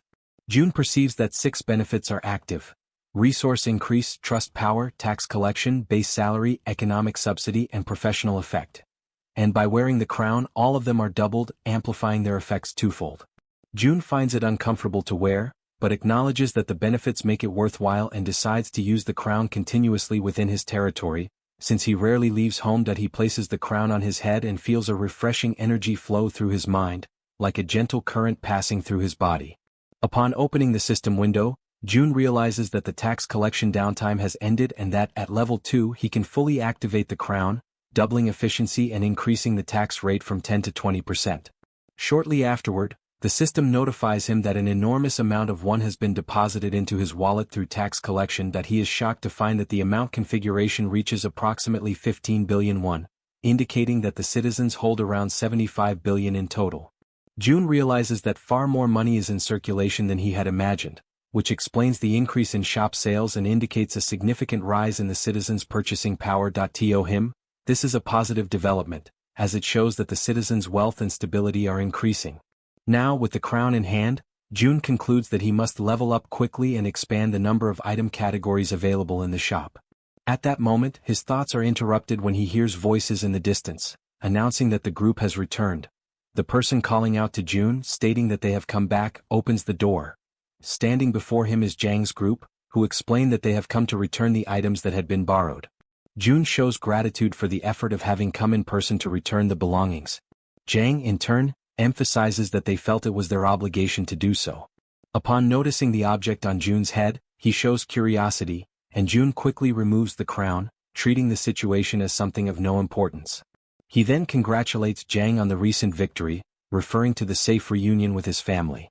Jang states that the rescue was only possible thanks to June and that, without the swift arrival, he might never have seen his family again, considering the immediate supply of weapons a true miracle. June, however, attributes the credit to the group itself, stating that he merely provided support and that it was they who saved their own families. Jang admits that they were desperate for that opportunity and takes the moment to once again express his gratitude. The members of the group follow the gesture, showing their recognition as well. June simply reinforces that he is satisfied to have been able to help them. Shortly afterward, the system issues a notification informing that the trust and loyalty of the citizen Jang have increased. After some time talking, Jang's group says their farewells and departs together with their families. Next, the returned items are organized once again in the shop. While checking whether everything has truly been returned, June is caught off guard by a system alarm. He finds it strange as he does not immediately notice the alert and recognizes that something like this has never happened before. The alarm intensifies, accompanied by countless successive notifications, which report, one after another, the deaths of several citizens. June stands frozen before the notifications, completely beside himself. He tries to understand what is happening and realizes that, in a single instant, more than 10 people have died, something unprecedented until then. With urgency, June begins navigating through the system in search of answers. Soon, a notification appears. A low-level vampire, level 18, has been hunted, and an amount of wands has been added to the resource wallet. On the ground, bodies lie scattered, people drowned in their own blood. At the center of the massacre, a girl pleads for help, but a zombie restrains her from behind while others slowly approach, closing in around her. The creature holding her opens its mouth, revealing sharp fangs, and bites her violently. The pain is so intense that it leaves her completely unresponsive. Moments later, the other zombies surge forward, attacking her together and tearing her body apart without the slightest hesitation. The red-haired vampire, who commands the group, allows everyone to feed freely. To him, that place is a true gold mine. He recalls finding the safe zone purely by chance, when a transparent wall blocked his path. That moment he was surprised by an offer of something called citizenship, which he accepted without a second thought. Upon entering, he was shocked by what he found. Wherever he looked, there was food in abundance, not only in great quantity but also of exceptional quality. Compared to what he hunted outside, the efficiency of that place was incomparably greater. He realizes that if he devours everything and continues to grow, he could become a powerful vampire, perhaps even comparable to that bastard who discarded him as useless. Soon he will reach an intermediate level. Still, merely being equal is not enough. His goal is to drink even more human blood, surpass him and completely overcome him. To achieve this, not only he but his entire swarm must grow stronger. At his current stage as a low-level player, he can command a minimum of only 5 vampires. One of them died during the hunt, but that does not concern him. The area is infested with humans and creating another minimum-level vampire will not be difficult. As soon as he reaches the medium level, his subordinates will gradually evolve into lower-level vampires. When they begin creating even weaker vampires as if reproducing, the hive will grow exponentially. Then he will devour all the humans in the region without distinction and, finally, go after the one he hates so deeply. When that moment comes, he will have enough strength to defeat him and carry out his blood-soaked revenge. Suddenly, something catches his attention. He senses a new presence and turns around, convinced it is just another prey. His vampires immediately ready themselves and rush forward. However, in the blink of an eye, everything changes. The red-haired vampire is left in shock, completely stunned and unable to react. Without any warning, without a fight or resistance, his entire swarm collapses to the ground, annihilated in a single instant. He tries to understand what just happened, but his mind refuses to accept reality. Even so, one thing becomes clear: that human is a monster, something impossible to comprehend at his current level. Fear overwhelms him, and the only option that comes to mind is to flee. Standing before him is June, staring at him without the slightest trace of mercy, his face serious and devoid of any emotion. The system activates and an invisible hand forms from June's arm, surging forward to tighten around the vampire's neck. The enemy's body is lifted into the air, strangled as he desperately tries to beg for mercy, unheard. He understands that he will die there, a hollow and meaningless death, without even managing to take revenge. His body is eventually thrown to the ground, where he falls gasping, struggling to catch his breath. From that moment on, June makes it clear that he will only remain alive if he answers the questions as best as possible. As he listens to the explanation of how he entered that territory with such ease, June feels a headache beginning to form. The system message that granted citizenship made no mention of humans, and that contradiction starts to raise new suspicions. June reflects that he never imagined citizenship could also be granted to monsters, much less to creatures that feed on humans. He continues the interrogation and discovers that the red-haired vampire was originally an ordinary human. His transformation began after being bitten by a vampire named Sanghyok. June connects this information to the granting of citizenship and concludes that the human origin may have been the determining factor that allowed the system to accept him. Urged to continue, the vampire reports that during the few days he existed as a lowest-level vampire, his memories were confused and fragmented. Only after consuming humans did he evolve into a lower-level vampire. June understands that the vampiric hierarchy is rigid. The lowest levels resemble beasts, guided almost entirely by instinct, retaining only the minimal intelligence necessary to follow orders. Lower-level vampires, on the other hand, gradually regain consciousness and a sense of human identity, in addition to acquiring the ability to create and command a swarm.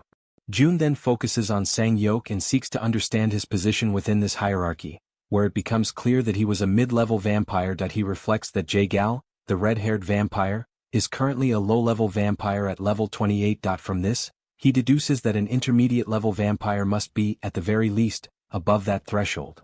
He concludes that the hierarchy extends to high levels, implying that the most powerful vampires must possess extremely elevated levels. Finally, June pauses on one last point. He fixes his gaze on Gal Sungil, his expression turning cold and oppressive, and without looking away, demands to know where Sanghyok is, making it clear that this answer will be decisive. Gal Sungil, seized by fear, informs that he is inside a condominium located in Daeongdong. June understands the situation and orders him to wait and endure. In desperation, Gal Sungil offers to personally guide him to the one responsible. He screams and begs for divine punishment to fall upon the bastard he considers the root of everything. At that moment, the system notifies that the loyalty of the citizen Gal Sungil increases. This loyalty is born purely from the instinct to survive, regardless of what may happen next. To June's eyes, this is repulsive. Whether human or not, there is no need for the loyalty of a monster that devoured its own citizens. June states that he has already heard everything he needs to know and concludes that he has no intention of taking him in. Even so, the system displays a mission with the objective of killing Sanghyok within a 24-hour limit, offering a small amount of experience as a reward. In case of failure, the penalty is death. As the mission is created, June questions why Gal Sungil does not do it himself, making it clear that he has no intention of sparing him either. He then orders that Sanghyok himself be the one to go there and kill that wretch. Panicking, the vampire asks for time and begs to drink human blood, claiming that without reaching at least an intermediate level, defeating someone like Sanghyok would be impossible. June responds coldly that if Gal Sungil so much as touches a human being, his head will explode instantly. Frightened, the vampire retreats, fully understanding the warning. June realizes that the mission borders on a death sentence, yet he cannot allow a man driven by desperation to attack innocent people. He then purchases an M16 with 100 rounds, which materializes in front of Gal Sungil. June reflects that perhaps he should plant a bit of hope in him. He states that he is giving him a single chance, a chance to take revenge on the one who turned him into what he is now. Faced with this, Gal Sungil accepts and declares that he will do his best. June orders him to exterminate all vampires and warns him that if the weapon is used against anyone else, he will be killed immediately. After confirming that he understands, June orders him to run at once. Next, June contacts Jaehyeon asking whether she can hear him. He informs her that there is a man he wants her to track using a rat and asks her to go to his house as quickly as possible. June reflects that if a monster threatens humans, the only response is extermination, and decides to form a team to eliminate the vampires. A short while later, Dabin arrives with the rescue team. Together they clean up the horrific scene.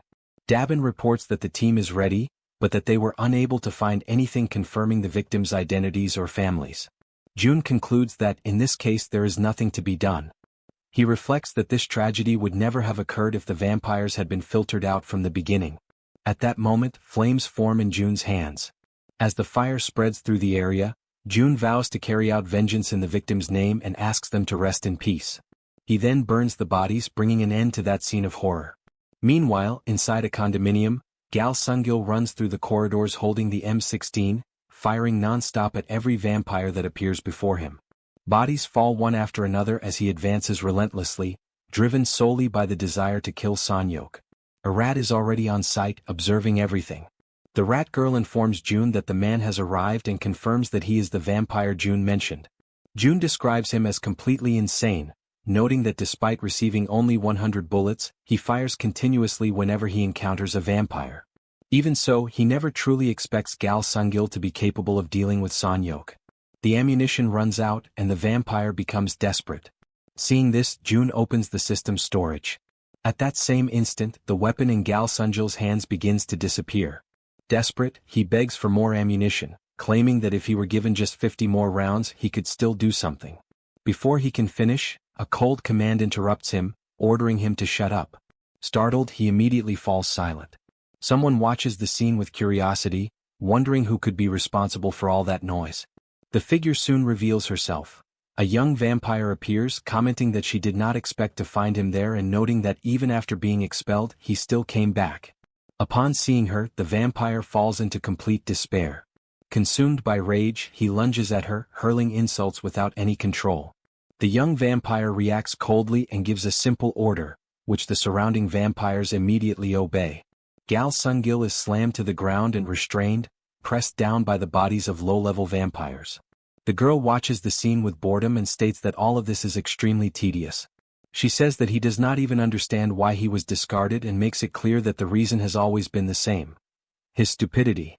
She mocks him, saying that even now he cannot handle even low-level vampires. Gal Sungil responds with curses, spitting words filled with hatred, completely out of his mind. The vampire demands that he be honest. She points to the marks on the walls and the earlier noise, saying she wondered where he found the courage to come back. She then notices something wrong and asks where he hid the weapon he brought with him. In response, Gal Sungil spits in her face and resumes insulting her. The vampire states that this is exactly why idiots do not live long. Without hesitation, she gives the final order.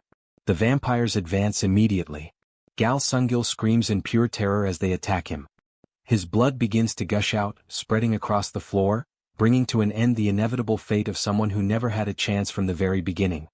His body remains sprawled on the ground, and the vampires continue hovering over it. As the vampires devour the body, they sense something strange.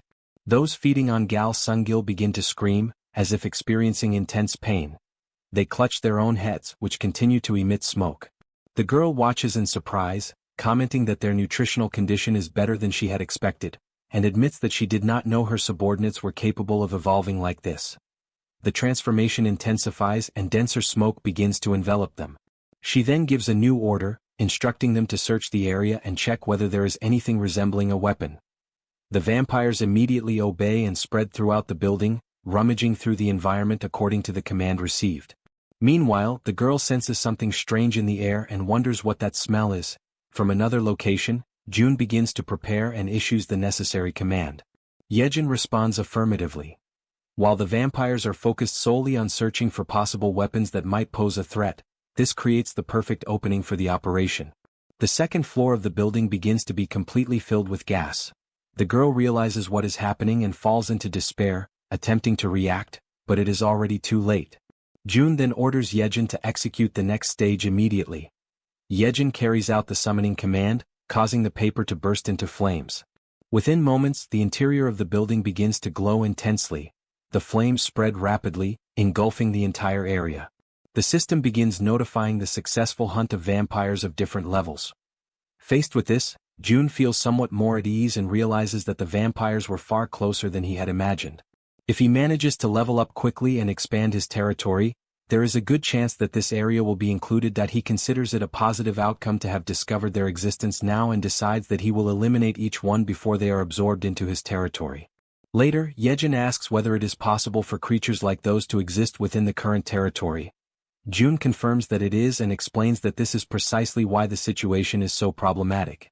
As a result, Jaehyeon suggests imposing general sanctions or assigning some kind of restriction to everyone.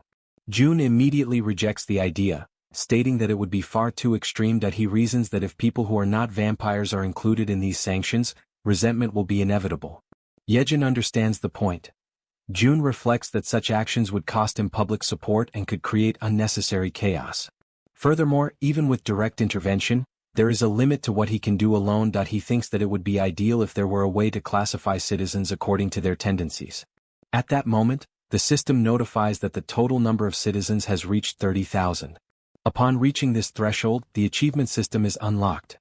Faced with the system window, June wonders what exactly this achievement system is. The sudden notification surprises him, which does not go unnoticed by Jaehyeon, who asks whether something happened. The system then explains how achievements function. By creating a specific achievement, it becomes possible to grant a title whose effect can be defined by the administrator. June accesses the achievement settings, and the system requests that he define the achievement's content. He defines that the achievement will be triggered if someone kills a person with citizenship. The system confirms that the content configuration has been completed and requests the definition of the title and the effects granted upon completion. June asks whether he can remove a title whenever he wants.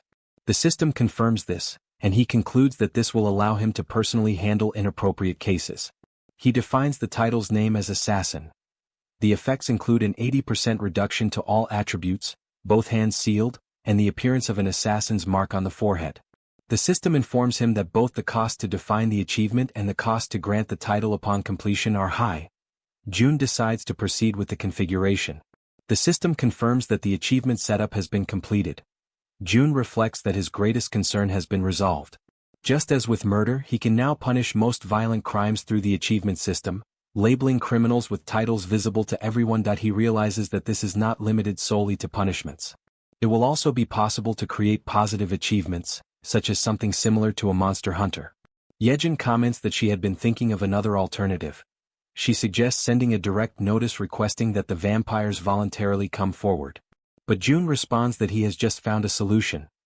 Jaehyeon appears visibly relieved and comments that she does not know exactly what he did, but states that June is truly incredible.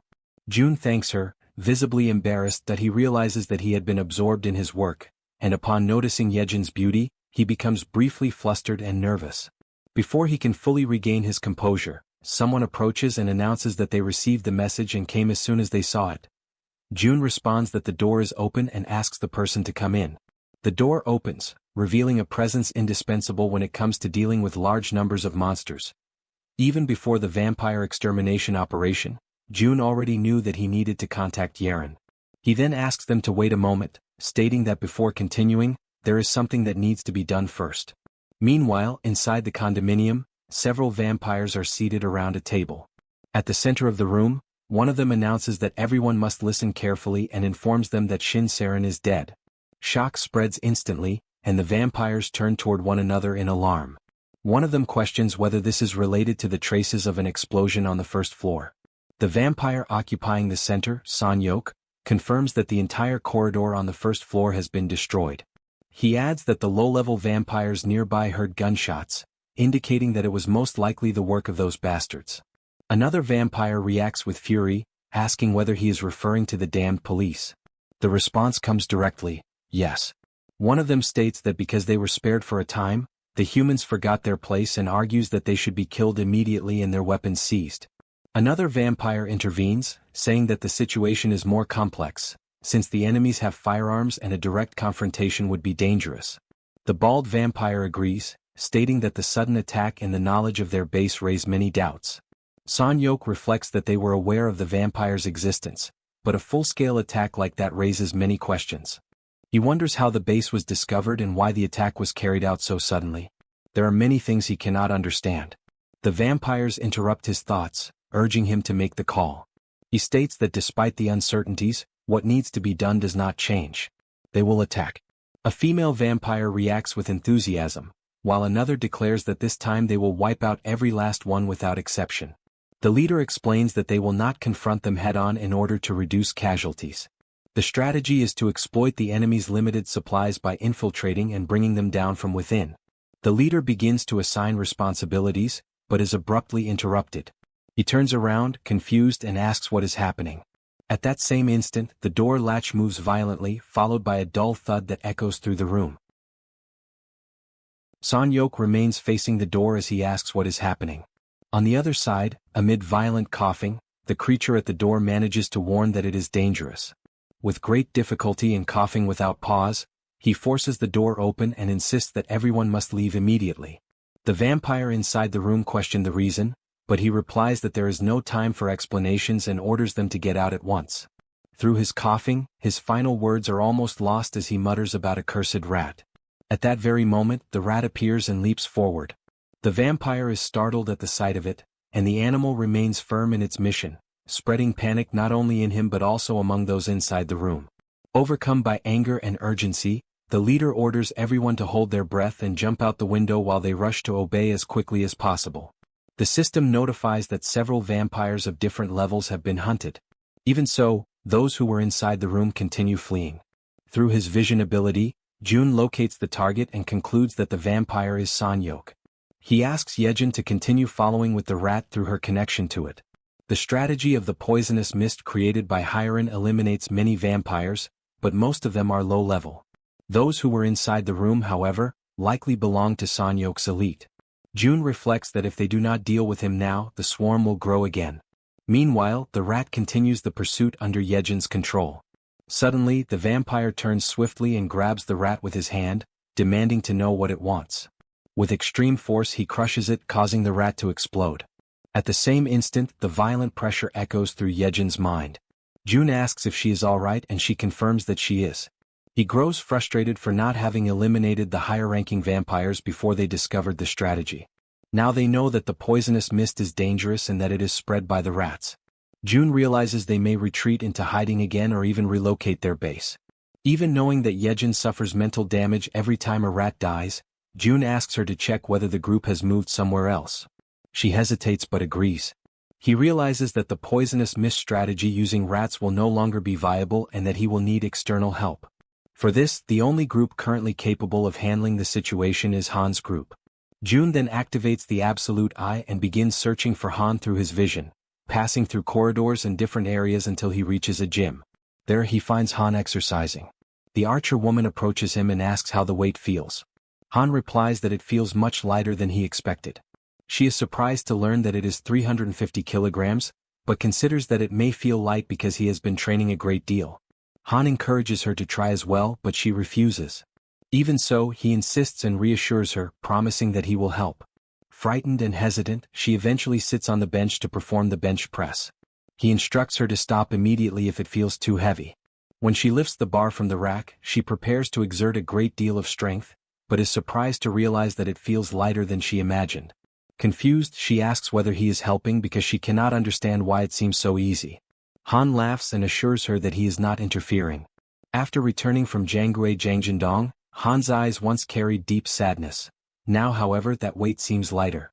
Jun watches the scene and feels relieved to see that Han appears better. He realizes they seem ready. He then decides to check on Toji and, using the Absolute Eye again, finds his soldiers fighting orcs. He notices that, compared to the past, the soldiers' movements have become far more natural. Their coordination is more fluid and organic, as if they have evolved along with him. While Toji controls his soldiers on the battlefield, the man with glasses approaches him and calls him by name. Toji explains that he has been training relentlessly after a period of surrendering himself to drinking. The man with glasses says that he too has reached a new level, becoming capable of doing something different. At that moment, he changes his appearance, making Toji turn around in shock at what he sees. Now, the man with glasses displays traits that resemble Black, the crow that accompanies him.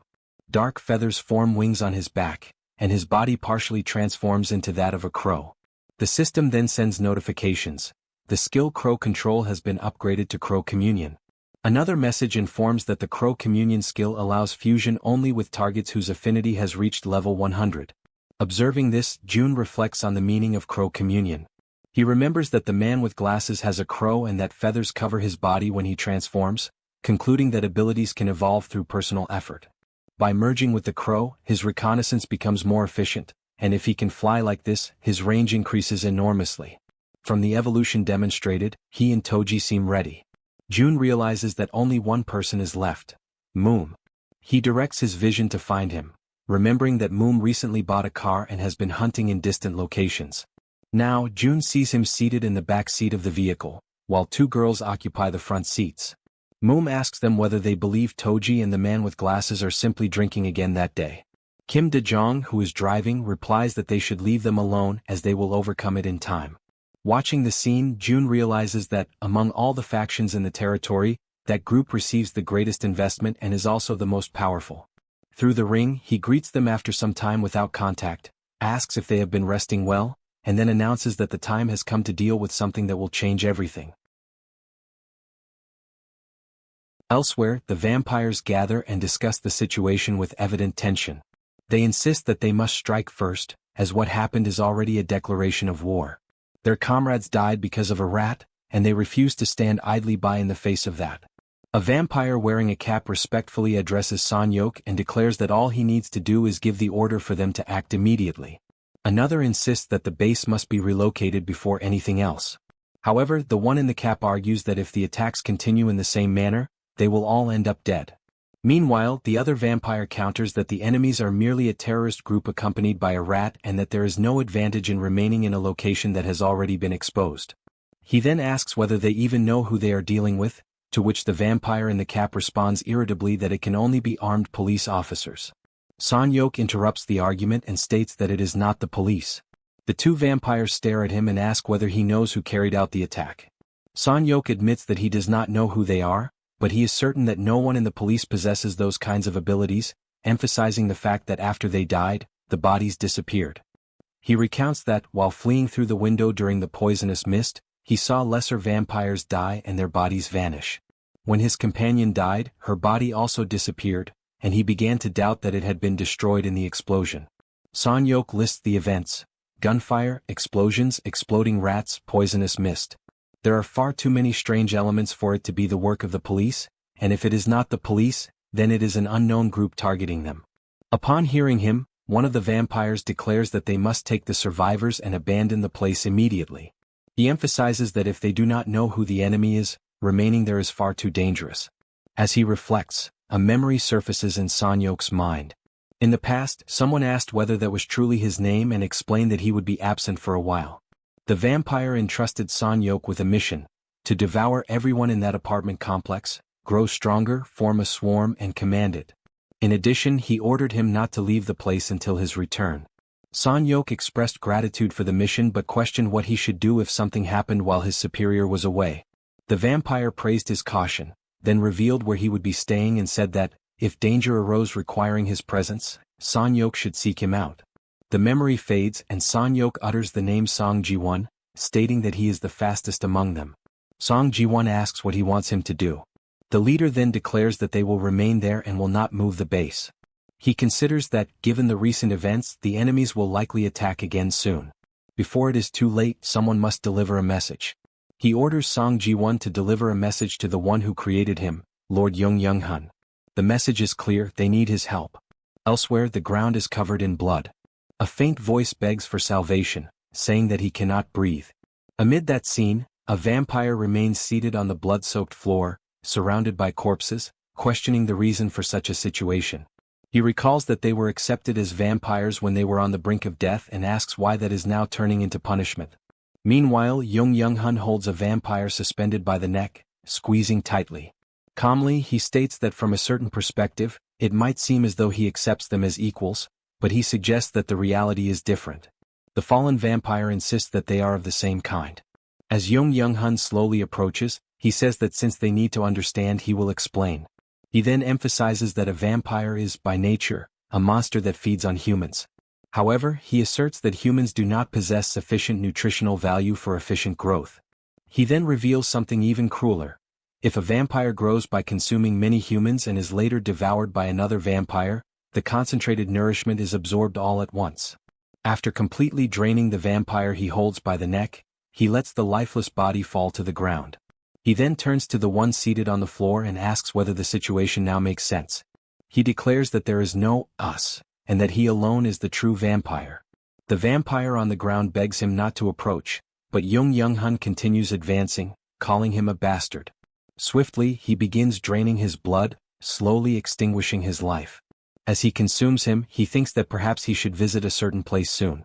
He believes enough time has passed for it to be at the ideal point to be consumed, yet he realizes he does not recall the exact location. At that moment, someone appears at the entrance, asking for permission to enter in a loud voice. The newcomer introduces himself as Song Jaehyeon, a subordinate of Sanyok.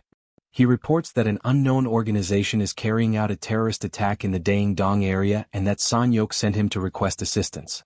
Young-hun casts a sideways glance at the vampire at the door and suddenly laughs, stating that he now remembers the place. The newly arrived vampire notices the scene, reacts in shock as he observes the bodies, and understands what had been happening. Young-hun asks how the attack occurred and grows furious upon realizing that his supposed food storage has disappeared. Later that night, Han's group arrives at the location mentioned by June. Han surveys the surroundings and wonders whether that is truly the indicated place. He then orders everyone to take up their weapons and prepare themselves. The group takes position, ready to face whatever emerges, as Han declares that they will exterminate every vampire in that place. Sometime earlier, Han's group was left in shock upon discovering that they would be facing vampires. June explains that this is precisely why he called them there. Han confirms the name of the location, Daeyeon-dong, and asks whether the vampires are still there. June confirms that they have been monitoring them through Madame Yejin's rats and that there have been no suspicious movements. He also states that Han is already strong enough to defeat them, even the most powerful among them. Even so, June shows concern and reminds him that those vampires were once human, and for that reason they differ from ordinary monsters. They can speak. They can beg for their lives when they are dying. And that cruel process can break anyone's heart. So June asks whether Han is truly prepared for that. Han understands the concern but states that, in order to survive in that transformed world, it is an inevitable process. He emphasizes that the day may come when they are forced to kill real humans, not merely monsters that resemble them. Even so, he assures that he will not hesitate. Neither he nor the members of his team. Even if their hearts break, they will rise again just as they have done before. In a lighter tone, he adds that if the situation becomes too heavy, perhaps they will drown their sorrows in alcohol, as his two companions usually do. Hearing this, June sighs and admits that he worried for nothing. He says he feels safer having them by his side and asks them to rely on him once more. In the present, Sanyok remains seated at the table. He watches time pass and notices that they are late, as Song Ji-won should have already gone and returned. The vampire wearing a cap suggests that perhaps Song Ji-won ran away to save his own life. But Sanyok warns him to be careful with his words, for Song Ji-won is not that kind of vampire. Shin Jae-sik argues that too much time has passed without any sign of him. Perhaps he encountered a massive monster along the way and was killed. As he says this, he is suddenly interrupted by a spear that violently pierces through the room. The attack tears through the space, announcing the arrival of Han's group and leaving both vampires frozen in fear. The spear that cut across the room strikes the wall. It shatters the structure, exposing those inside to Han's group as they launch their assault. Han orders the battle to begin. Sanyok reacts immediately, commanding all the vampires in the complex to gather. They charge toward Han's group, outraged that they dared to invade their territory. Shin Jae-sik advances to attack but is struck by Toji's halberd. From a distance, Sanyok realizes that one of the strongest among the lower vampires has been killed with a single blow delivered by Toj, and he grows desperate. A system notification appears. A lower-level vampire, level 28, has been hunted. The corpse slowly disappears before everyone's eyes. At that moment, Sanyok understands that the group standing before him is the same one responsible for the previous attack. He orders all vampires to fight with every means necessary and defend the place entrusted to them by Young-hun. Declaring that they are the ones responsible for the recent act of terrorism against the clan, he demands that they be exterminated. Despite their numerical superiority, one of the vampires questions why the enemy displays such battle experience. Sanyok acknowledges the truth, they are no match for that group. He tries to devise a new plan, but before he can finish, Han's spear pierces through his body. The pain makes him grit his teeth. Han states that he will never defeat them, and that unlike the vampires who only take, they are the ones who have already experienced having everything stolen from them. Han completely impales Sanyok's body. Amid coughing and despair, the vampire utters Young-hun's name and mentions the promise. Suddenly, something emerges between them. An invisible force pushes Han backward. A presence begins to take shape in the space before them. The figure fully materializes. It is Young-hun who has just arrived at the scene. Gravely wounded, Sanyok lifts his gaze toward Young-hun and begs him to save them. Young-hun observes the scene and in a cold tone, questions whether Sanyok is dead, lamenting only the loss of the quality of something he had intended to consume. Then he slowly turns his head and asks whether they are the ones responsible for destroying his food storage. After knocking down yet another rival, Toji remarks that apparently the outer part of the confrontation had already been resolved. Suddenly, he raises his head as if something unexpected had caught his attention. Something had just fallen there a few moments ago, and it leaves him uneasy, wondering what it could possibly be. Shortly afterward, San-yok accuses them of having destroyed his storage, saying that they had completely rummaged through his food supplies. Han, confused, asks what exactly he is talking about. A dark cloud begins to form in San-yok's hands, and he shows clear irritation, muttering that at this rate he would not even be able to eat. At that moment, Han hears the warning sent by June, asking them to retreat immediately. June explains that the man standing in front of them is a high-level vampire, referring to Sang-yok. Before any further conversation can continue, Sang-yok suddenly advances at an extremely high speed. In a sudden movement he strikes Han, and the impact causes Han to fall to the ground in front of everyone. Seeing this, the members of the group behind him shout his name in alarm, but he responds that he is fine and warns the group about the high-level vampire. Further back, Sang-yok observes Han and asks whether it was his ability that made the bodies disappear. Suddenly, something seems to capture his attention. According to his understanding, humans should lack the proper flavor and nutrition for him. Even so, something about that group seemed different, especially Han, who smelled appetizing. That pleases him, and upon realizing this, Sang-yok declares that he has already made his decision. Toji immediately reacts, questioning what kind of absurdity that was. Sang-yok then replies in a simple and cruel manner. Since they had destroyed his food, they themselves would now become his new meal. Without wasting any time, he advances once more, trying to attack the entire group to drain their blood. During the attack, one of his strikes hits Toji. His eyes become visible through the opening of his armor as he stares at what is happening, confused.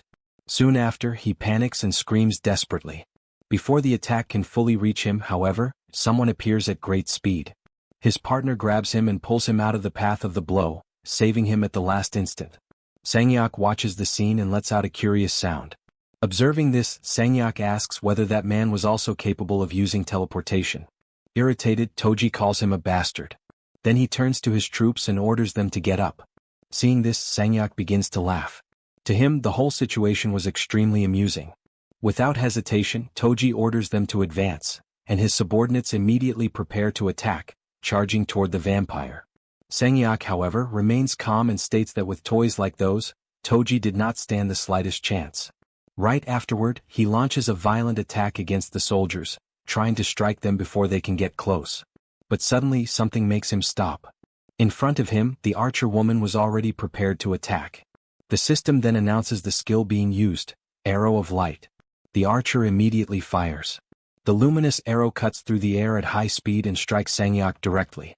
Without giving him time to react, the Werbear woman also launches her attack. She charges forward with an imposing presence, appearing much larger compared to the vampire at that moment. Sang-yok is surprised but still tries to react. Using his powers, he projects cords toward her and manages to intercept her. With her immobilized, Sang-yok throws her away with great force. Almost at the same instant, the archer woman fires another arrow. Sang-yok, however, was already prepared. He declares that he would not fall for the same trick twice and manages to dodge the arrow. But the moment Sang-yok raises his gaze upward, his expression changes. Above him, the guy with glasses was floating in the air while holding Han. Now Han was positioned above him, gripping his spear and aiming directly at Sang-yok. Concentrating all his strength into that single attack, Han prepares the final strike. Then he hurls the spear at high speed, causing a massive explosion at the location. After the impact, Han moves away and returns near his group, observing the result of the attack from a distance while smoke and debris continue to spread across the battlefield. From afar, Han carefully watches the battlefield. Even after the devastating impact of his spear, something leaves him impressed. Amid the thick smoke still lingering over the site of the explosion, Sang-yok remains standing. Without showing any sign of defeat, he stares at the group, questions what kind of beings they are, and decides to use all of his strength. His eyes turn directly toward the archer woman, and he decides that he will start with her. With cold and absolute conviction, he declares that she will be the first to die. According to him, if she had remained still, she might have managed to live for a little longer. As soon as he finishes speaking, Sung-yuk moves. He advances so fast that, in an instant, he is already in front of the archer to attack her. As he approaches, he insults her with contempt, calling her stupid. The archer, however, shows no sign of panic. She merely displays a small, almost imperceptible smirk. Between them, a system window appears, controlled remotely by June, and at that moment the archer states that it was checkmate. Sung-yuk reacts with surprise, not immediately understanding what was happening. Right afterward, the system issues a notification. A summon had been performed, a 20-kilogram plate. For a brief moment, he becomes genuinely frightened, unable to comprehend what that thing in front of him was. The summoned object fully materializes, and the archer calls him a complete idiot. After some time, Han's group observes Sang-yuk lying on the ground after being struck by the 20-kilogram plate. His head seemed crushed, but something disturbing soon begins to happen. Sang-yuk's head starts to regenerate, surprising the group, who recognize the ability of a high-level vampire. Sang-yuk appears to be awakening and slowly regains consciousness. He murmurs words filled with contempt, calling them filthy dogs and questioning how they dared to put him in such a situation. Han then approaches and states that Sang-yuk's body would not move the way he wanted, because the group had injected a neurotoxin while he was regenerating. Keeping his spear pointed at him, Han demands answers. He wants to know who Sang-yuk really is, who leads the vampires, and where that leader is at this moment. Faced with the threat, Sang-yuk lets out a low laugh. To him, the situation is pathetic. He never imagined that the day would come when prey would dare to threaten him like that. Even so, he decides to speak. He states that if they were curious about his origin, they should know that vampires were the new humanity. A humanity blessed by a certain being and endowed with a power far superior to that of ordinary humans. Han reacts with suspicion, wanting to know exactly what he is talking about. Sang-yuk then admits that, in truth, even he does not know who that being is with absolute certainty. However, there is something he does know, where the others are. Immediately, Han demands that he tell everything. Sang-yuk responds with disdain, questioning whether Han truly believed he could defeat them and reminding him that he was still nothing more than prey. Irritated, Han calls him a bastard and asks what he is trying to do. Sang-yuk begins to move his arm and pushes his own hand into his body in a disturbing gesture. While doing so, he states that exterminating vampires would never be easy and that he would not allow people like them to bring him down. Then he challenges Han to try. Almost at the same instant, the system notifies that a mid-level vampire had been hunted, and an amount in wands along with experience had been deposited into the wallet. Another notification appears. A high-level vampire, level 49, had been hunted. However, since the individual had died by his own actions, the reward value would be adjusted. The system reports that the leader of the Ion Pure Castle had been eliminated. With this, it would now be possible to build an advanced base in the Pure Castle Jaehyeon apartment complex. Another message appears indicating that the skill level had increased. Next, another notification states that the chamber declaration had reached level 25, causing the territory to begin expanding. When the territory expands, June collapses to the ground, feeling intense pain as the area enlarges. Beside him, Jaehyeon watches the situation and asks if the territory had expanded again, and June questions how she knew. The young woman explains that she had already noticed a pattern. Whenever the territory expanded, June ended up exactly like that. June reflects for a moment and realizes that Jaehyeon usually happened to be nearby whenever the territory expanded. Soon after, June asks about the situation in Daeandong, and Jaehyeon responds that the area was clear and that all the vampires had been exterminated. At that moment, however, June hears something through his communication ability. On the other side, Han reports that they had finished searching the complex, but he does not believe there are any survivors. June replies that this was exactly what they had expected and then asks the team to retreat and rest. After ending the communication, he turns to Jaehyeon and says that she had worked hard and could return now. She agrees and begins to walk away. But before leaving, she calls his name. Then she comments that resting was also important and asks him not to push himself too hard.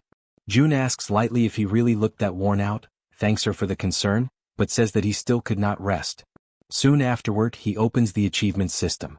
With the expansion of the territory, everyone inside it now becomes part of his domain, so June decides to create achievements to deal with vampires. June declares that the achievement had been defined. Right afterward, the system issues a notification asking him to describe the effects of that achievement.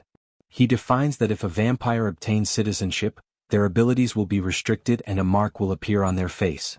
As soon as he finishes configuring the rules, The system informs him that the achievement configuration had been successfully completed. Without wasting time, Jun decides to proceed to the next task.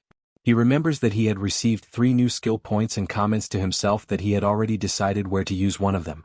He accesses the shop upgrade, and the system informs him that it had been raised to level 6, allowing 1,000 items and applying a 30% discount on all products. However, while analyzing the information, something catches his attention.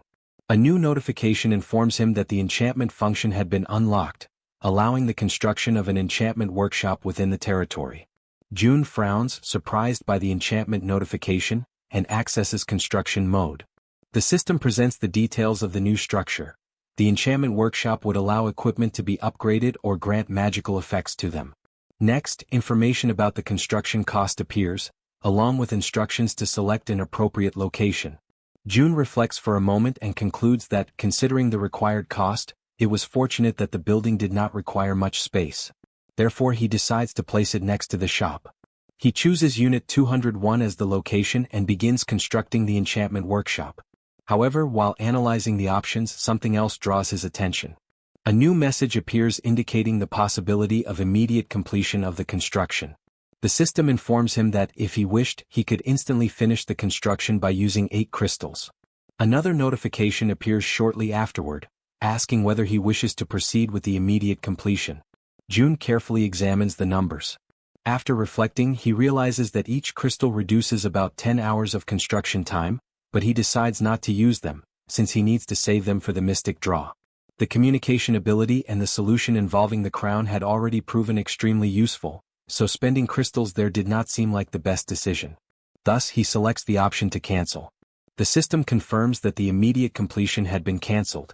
Jun decides to save the crystals for the mystic draw and also keep the 2 skill points to use later. After finishing the adjustments in the system, Jun walks to the balcony and looks out at the city before him. Within the territory, rescue and construction teams were working to restore what had been destroyed. Roads were being repaired and abandoned vehicles removed. Schools were reopening as well, allowing children to return to their studies, and life was slowly beginning to return. Jun observes all of it in silence. For him, it was impossible to allow the vampires to once again destroy the life and happiness that everyone had managed to recover with so much difficulty. After reflecting for some time, he finally admits to himself that he was tired. With that thought, Jun turns around and walks toward the sofa. Before lying down, he removes the crown from his head and places it aside. He lets out a sigh and leans back, finally able to rest for a while. The scene then shifts to a dark and isolated place, filled with a heavy atmosphere. On the ground, several bodies are scattered, creating a silent and disturbing sight. Among them, one individual remains standing. A vampire. He observes the surroundings for a moment and speaks only one name, Jun. Then he murmurs a single word, Busan. The scene shifts to Jun, who finds himself in an empty and silent place that, as he observes his surroundings, a strange sense of familiarity arises in his mind, as if he had been there before. His thoughts, however, are abruptly interrupted when a voice echoes, drawing his attention. In front of him, several people begin to appear, all speaking at once, their voices overlapping in a collective lament. They say that their families have died, and that this loss has caused them unbearable pain. Amid their despair, they beg Jun to save them, insisting that he is capable of doing anything.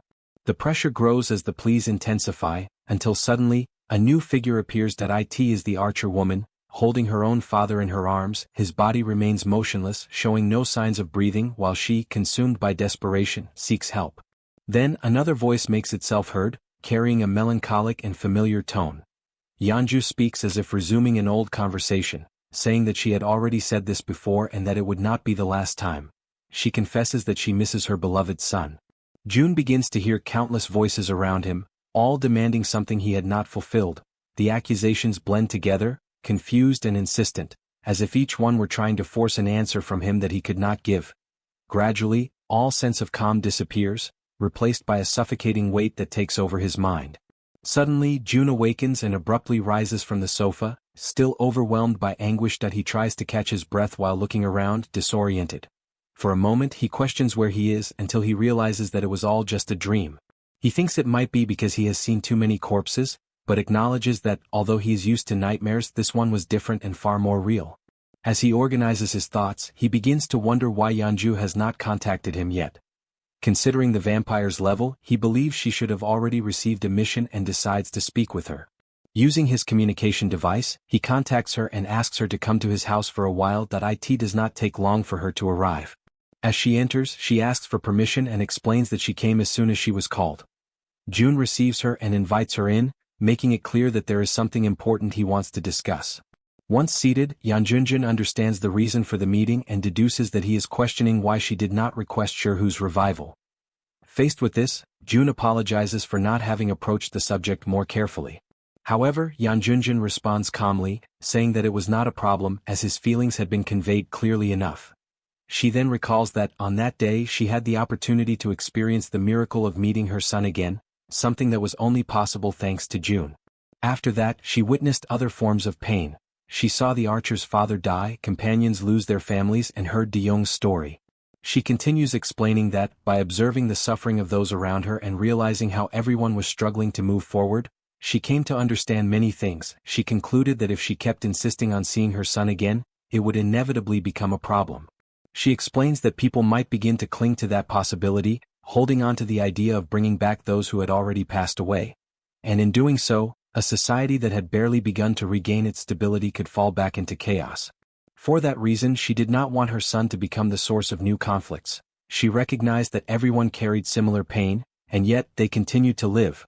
With that in mind, she decided there was no reason for her to act differently. With sincerity, she expresses her gratitude for the miracle of being able to say goodbye to her son, something that still brings her deep comfort. Hearing her, June realizes that Yeonjun has changed. Once unstable, she is now calm with a gentle and serene expression. After the conversation, June thanks her for coming. In turn, she shows her gratitude for everything he has done for her and takes her leave. As he watches her depart, June reflects deeply. At that moment, he feels that Yeonjun is far more mature than he is. Her response, instead of demanding something, had been an act of acceptance and even comfort. He realizes that, in some way, she had come back not to ask for something, but to comfort him.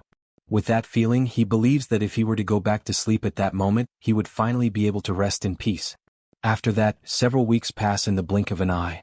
Gunshots echo throughout the area, striking goblins scattered across the location. As the creatures fall, the battle comes to an end. The group of three brothers finally realizes that they have completed the task. Soon after, the system issues a notification informing them that the mission has been completed, that the reward will be delivered, and that they have obtained a small amount of experience. The red-haired young man shows satisfaction upon realizing he has reached his daily goal and asks how many targets the others still have left. In response, one brother says that he still has 5 remaining, while the one wearing a cap confirms he is in the same situation. Hearing this, the red-haired one decides to end his participation and tells them to finish the rest of the hunt on their own. He explains that they need to face it alone in order to develop independence, since they cannot keep relying on others all the time.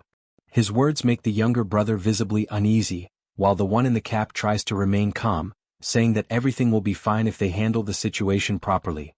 Even so, he acknowledges that without the presence of the more experienced ones, everything will become more difficult. Even understanding the younger brother's fear, he insists that they need to find a way to succeed on their own. That day, as a consequence of having fled cowardly during the Cyclops attack, they received a severe punishment, a daily hunting mission. Failure meant 1 minute of unbearable agony, something they had already experienced. It was a true hell that repeated itself every day, where failure brought such intense suffering that it could make anyone wish for death. Faced with that memory, both of them acknowledge, with regret, how deeply they repented what they had done that day.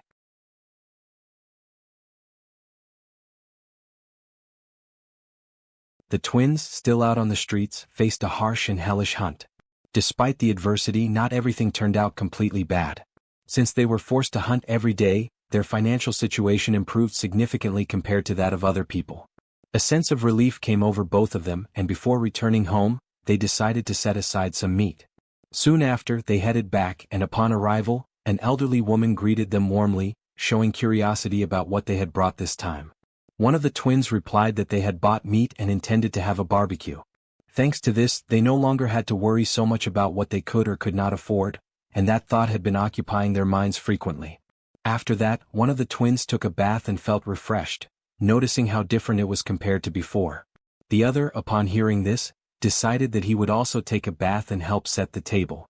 They acknowledged each other's good work and stated that they would give their all once again in the next day's hunt. For them, things were better this way. They reflected that the emergence of monsters had made the world difficult, but everything changed with June. Safe zones appeared and rewards began to be given to those who worked hard.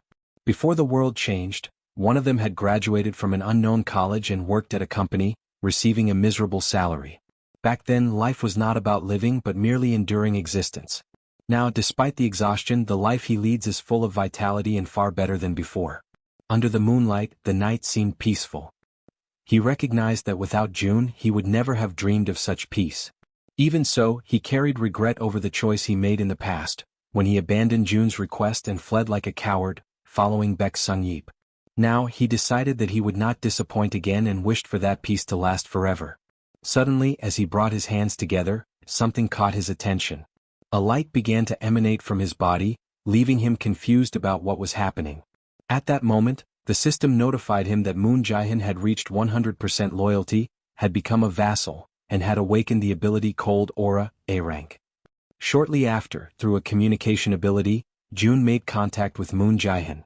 The voice appeared directly in his mind, startling him, and in confusion, he wondered whose voice it was.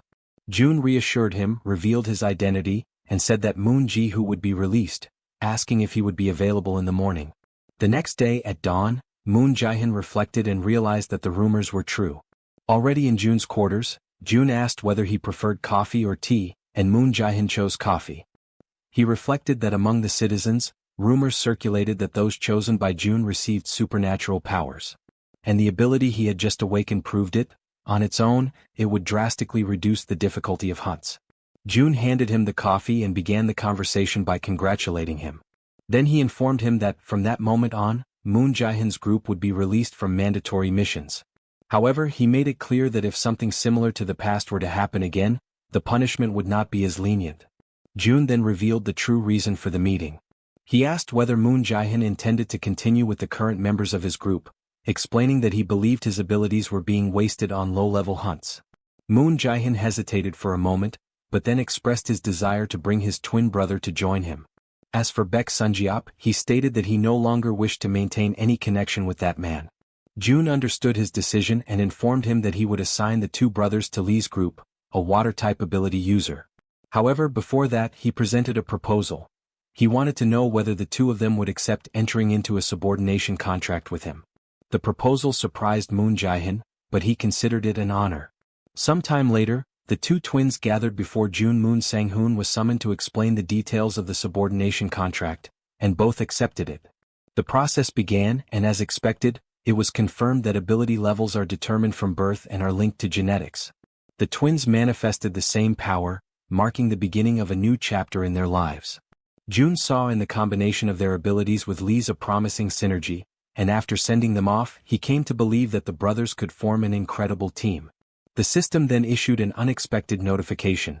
A group eligible for citizenship was approaching, and the proposal appeared with an alert that June had not seen in a long time. This struck him as strange, since currently almost no one approached the territory. Intrigued, he opened the citizen information window and analyzed the available data. Among the options, he found the possibility of expulsion. The system revealed the details of one of the individuals. Unikel, level 39 with a trust level of 21, possessing an awakened A-rank ability, long-distance vision. Using Supreme Eyes, he observed the group outside the territory and noticed that all of them were armed. He concluded that by hunting in that manner, reaching level 39 would not be impossible. Even so, he made a cautious decision. In order to accept them as citizens, it would first be necessary to confiscate all firearms. Next, he assigned a mission to the group, establishing as a condition that they must head to his location. After that, he prepared himself mentally, as it had been a long time since he had last received new individuals into his territory. Before finishing, another notification appeared. Yet another candidate for citizenship was approaching. June was surprised once again, as this was not common.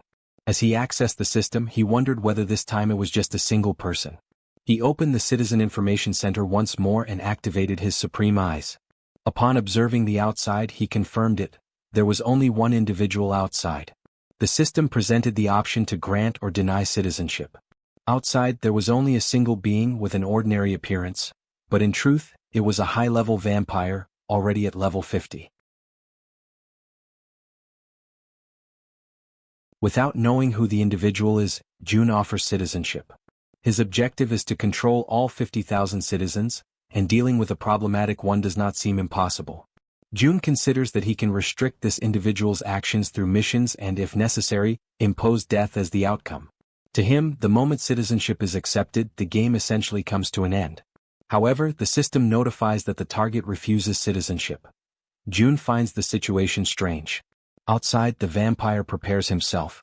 He steadies his stance, concentrates his strength, and unleashes countless punches against the barrier that protects the territory.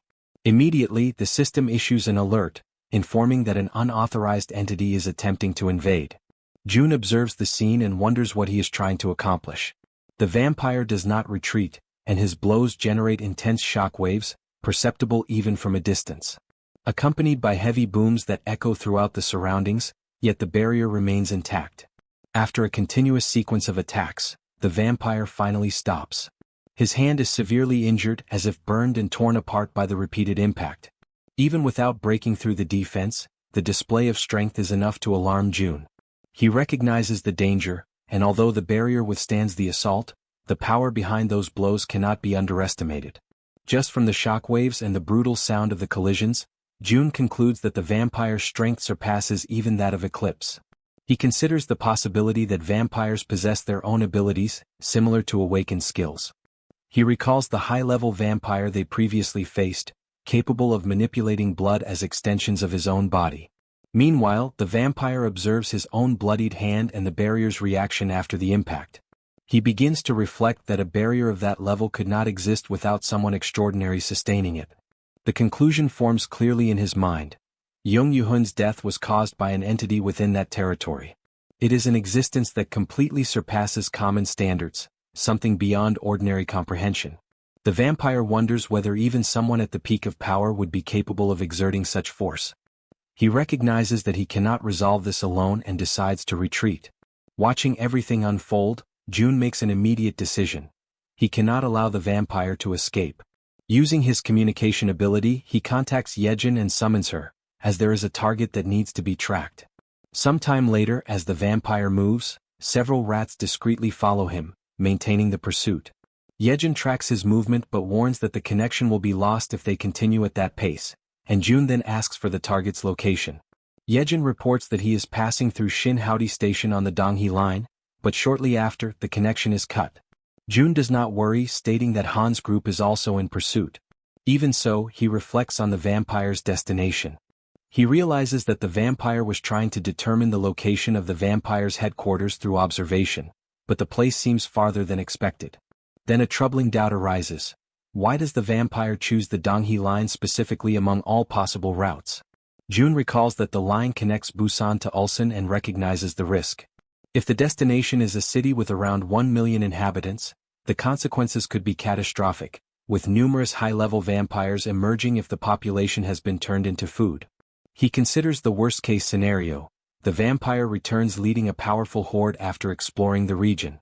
This hypothesis is far too terrifying to ignore, and in light of it, Jun makes his decision. He cannot, under any circumstances, allow the vampire to escape alive. He then connects to Han's group. Without wasting time, he delivers the new order. The target must not escape alive. Han firmly acknowledges the command. Elsewhere, a sudden commotion spreads through the group. The citizens realize that their weapons have disappeared, and panic begins to spread. A young man tries to contain the chaos, asking for calm, but the tension has already taken hold.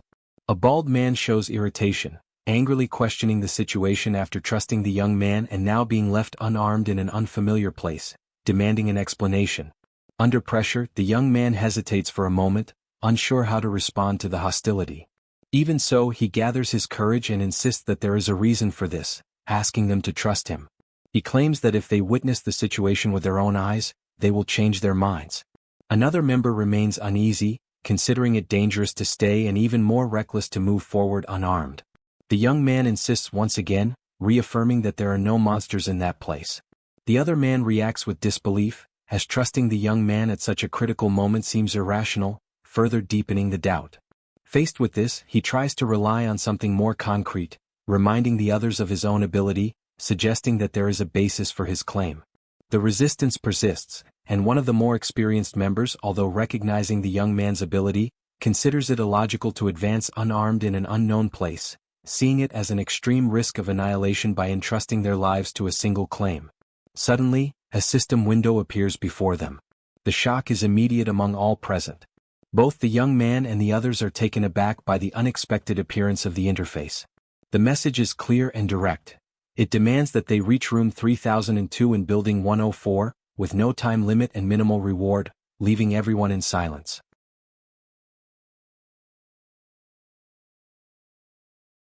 Meanwhile, the vampire continues on his path, unaware that he is being followed by Han's team. Hovering over the area, the man with glasses identifies the target and reports that the individual is right ahead. Observing everything through his ability, June understands the situation and immediately initiates Operation Plan B. He opens his storage and orders the release of a poisonous mist, which quickly spreads throughout the environment. It soon completely envelopes the area where the vampire stands, leaving him trying to understand what is happening. At that moment, Moon appears behind him, takes aim, and fires numerous shots into his back without hesitation. Even under the intense attack, the vampire reacts, while the young man shows confusion upon realizing that the shots did not produce the expected effect. The vampire partially turns and demands to know the identity of his attacker. In an extremely fast movement, he advances, clenches his fist, and strikes the young man with crushing force, sending him flying away. The boy tries to recover, and right behind him, the archer is already there, concerned about his condition. Without wasting time, the archer positions herself, prepares her bow, and fires an arrow with precision. However, the vampire dodges with impressive skill. Intrigued, he questions who those enemies are and how they know about him. At that instant, Toji appears ready to act and orders his subordinates to rise. The prototypes obey immediately, advancing toward the vampire. Even so, acting instantly, the vampire strikes the ground with force, generating an impact that alters the movement of the poisonous mist itself around him. The group notices the action, while June analyzes the situation coldly. He understands that, regardless of how long someone tries to hold their breath, it is impossible to completely avoid inhaling the poison. Furthermore, the substance's paralyzing effect allows the target to be tracked with ease. With the entire team positioned around him, June concludes that the enemy is cornered. He then comments that Han and Yaren should take advantage of the time as they advance toward the location. Within the mist, the vampire, now completely enveloped, concentrates his strength and delivers a powerful blow to the ground. The impact disperses part of the mist around him. Upon witnessing this, the group shows surprise, realizing that he is not an ordinary opponent. The vampire then mentions Young Hoon's name, questioning whether they were the ones responsible for his death. With the mist partially dispersed, June's team remains positioned around him. Observing the scene, June notices something concerning. He concludes that the vampire did not try to escape the mist, but instead bought time to activate his ability while remaining hidden. Already prepared, the vampire directs his attention to Toji's soldiers.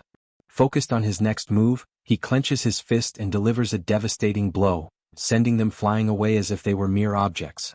At that same moment, Toji advances with his halberd, ready to attack. However, the vampire reacts faster and strikes him before he can act, hurling him a great distance away. Moon attempts to intervene to help, but the vampire stops him by grabbing his leg. He declares that he does not know how they managed to defeat Young Hoon, but states that if they try to face him in the same way, they will all die. He then lifts Moon and slams him violently against the ground. Seeing the situation, the archer shouts the fallen companion's name. However, before she can react, the vampire quickly appears behind her and states that this is not the time to worry about others. He then strikes her directly, knocking her to the ground. Han witnesses everything and, consumed by fury, shouts his girlfriend's name.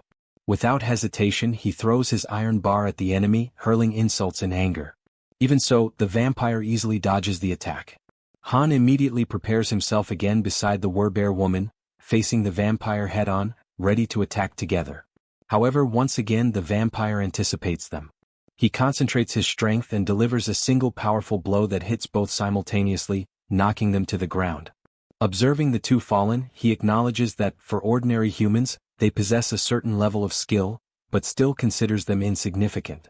He orders them to remain on the ground and watch as he eliminates the rest of the group. Meanwhile, the man with glasses remains focused, trying to protect the remaining allies. The vampire then declares that he will gather all their blood and use it for his meal, advancing toward them. Suddenly, a sphere-shaped barrier emerges, radiating an intense light that halts the vampire's advance. Surprised, he observes the manifestation before him, trying to understand what is happening. At that moment, a new figure appears and apologizes for the delay, explaining that he received the request for help and came as quickly as possible.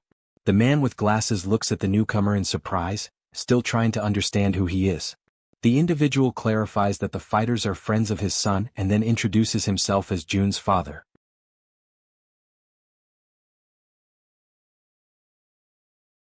A little earlier, in the midst of despair, Jun reflected that the group led by Han would soon reach the enemy. He acknowledges that they have already defeated a high-ranking vampire and because of that he should not worry too much. Even so, the real problem lies in the opponent's level, level 50. Jun understands that, as one progresses, the gap between levels becomes enormous, and this is not something that can be ignored. As a precaution, he decides that he needs insurance and hesitates for a moment, questioning whether he should make the call. Within his territory, his most powerful secret weapon is his own father.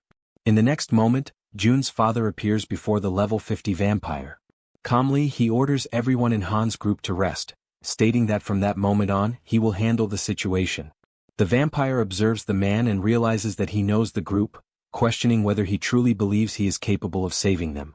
Then he advances with determination, declaring that it will not be possible to rescue Jun's subordinates and that, moreover, he will defeat them all, including that man. Jun's father prepares himself with complete coldness, as if he were not concerned about what is approaching him. Before the vampire can react, he surprises him with a powerful kick to the chin. The impact is so strong that it completely disorients the enemy. Stunned, the vampire realizes that his body armor, capable of blocking even bullets, is pierced by a single strike. He cannot believe that a human is capable of something like that.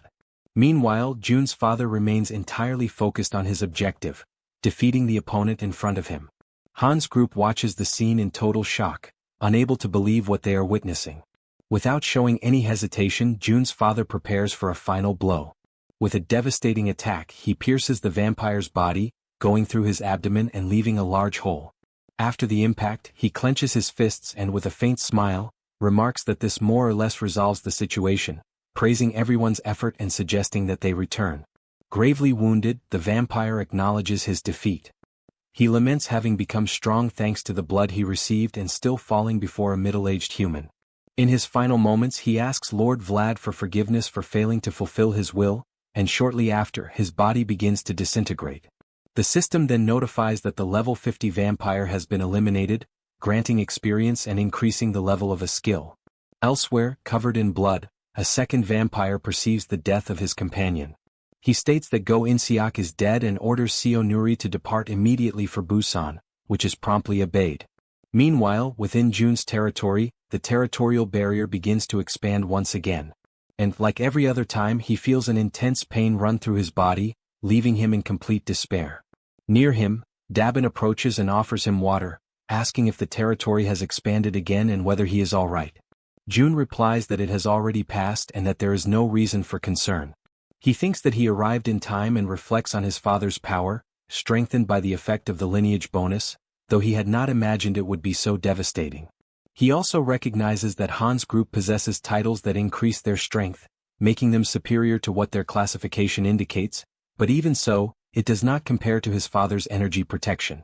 Looking at the system window, Jun reads a notification informing him that the Citizen Moon has exhausted all mission attempts for the day and that his activities will be evaluated. Confused, he reflects that he had considered everyone, including Han's group, as his vassals, and that each one needed to complete 3 daily missions. The efficiency was high in relation to the cost, and they did not fail to complete their tasks. To be honest, he did not have high expectations, but everything ended up working out well. Even so, he wonders what kind of reward increase might arise. Soon, the system announces that the evaluation has been completed and congratulates him. Surprised, Jun reads the next message. He receives skill points as the main reward. He reflects that until then he had already received many rewards from daily missions, but skill points only twice, and on both occasions it happened thanks to Moon. At that moment, Dabin asks if he received good news. June turns and, in a light tone, states that it feels like he has won the lottery, making it clear that something very good has just happened. June reflects on the remaining skill points and decides to improve the shop's abilities, realizing that at the pace he is progressing, he will fill all the slots before reaching level 30. In light of this, he recognizes that he had never carefully thought about how to use the points he earns, but understands that even if they are obtained easily, he cannot afford to waste them. While analyzing the system interface, something catches his attention. He notices an option related to his health and begins to consider the possibility that, by improving this aspect, perhaps the pain he feels when leveling up might decrease. Even so, he hesitates and considers the decision risky because if he upgrades this trait without thinking and the result is something ordinary such as simple increased regeneration, it could become a major waste. The system then displays a notification, asking whether he truly wishes to improve his ability to maintain his dignity. After a brief moment of decision, June confirms, and immediately something begins to happen before him directly within the system window. Soon after, the system informs that the skill maintaining the sovereign's dignity rises to level 6. Surprised, June reacts mentally, not fully believing what he sees. Then, a new notification appears informing that a new feature has been added. Meanwhile, elsewhere, the scene shifts to an environment dominated by destruction, with abandoned and wrecked cars scattered everywhere. It is the city of Ulsan, now dominated by vampires who roam freely throughout the region. Among them, a figure issues a direct order.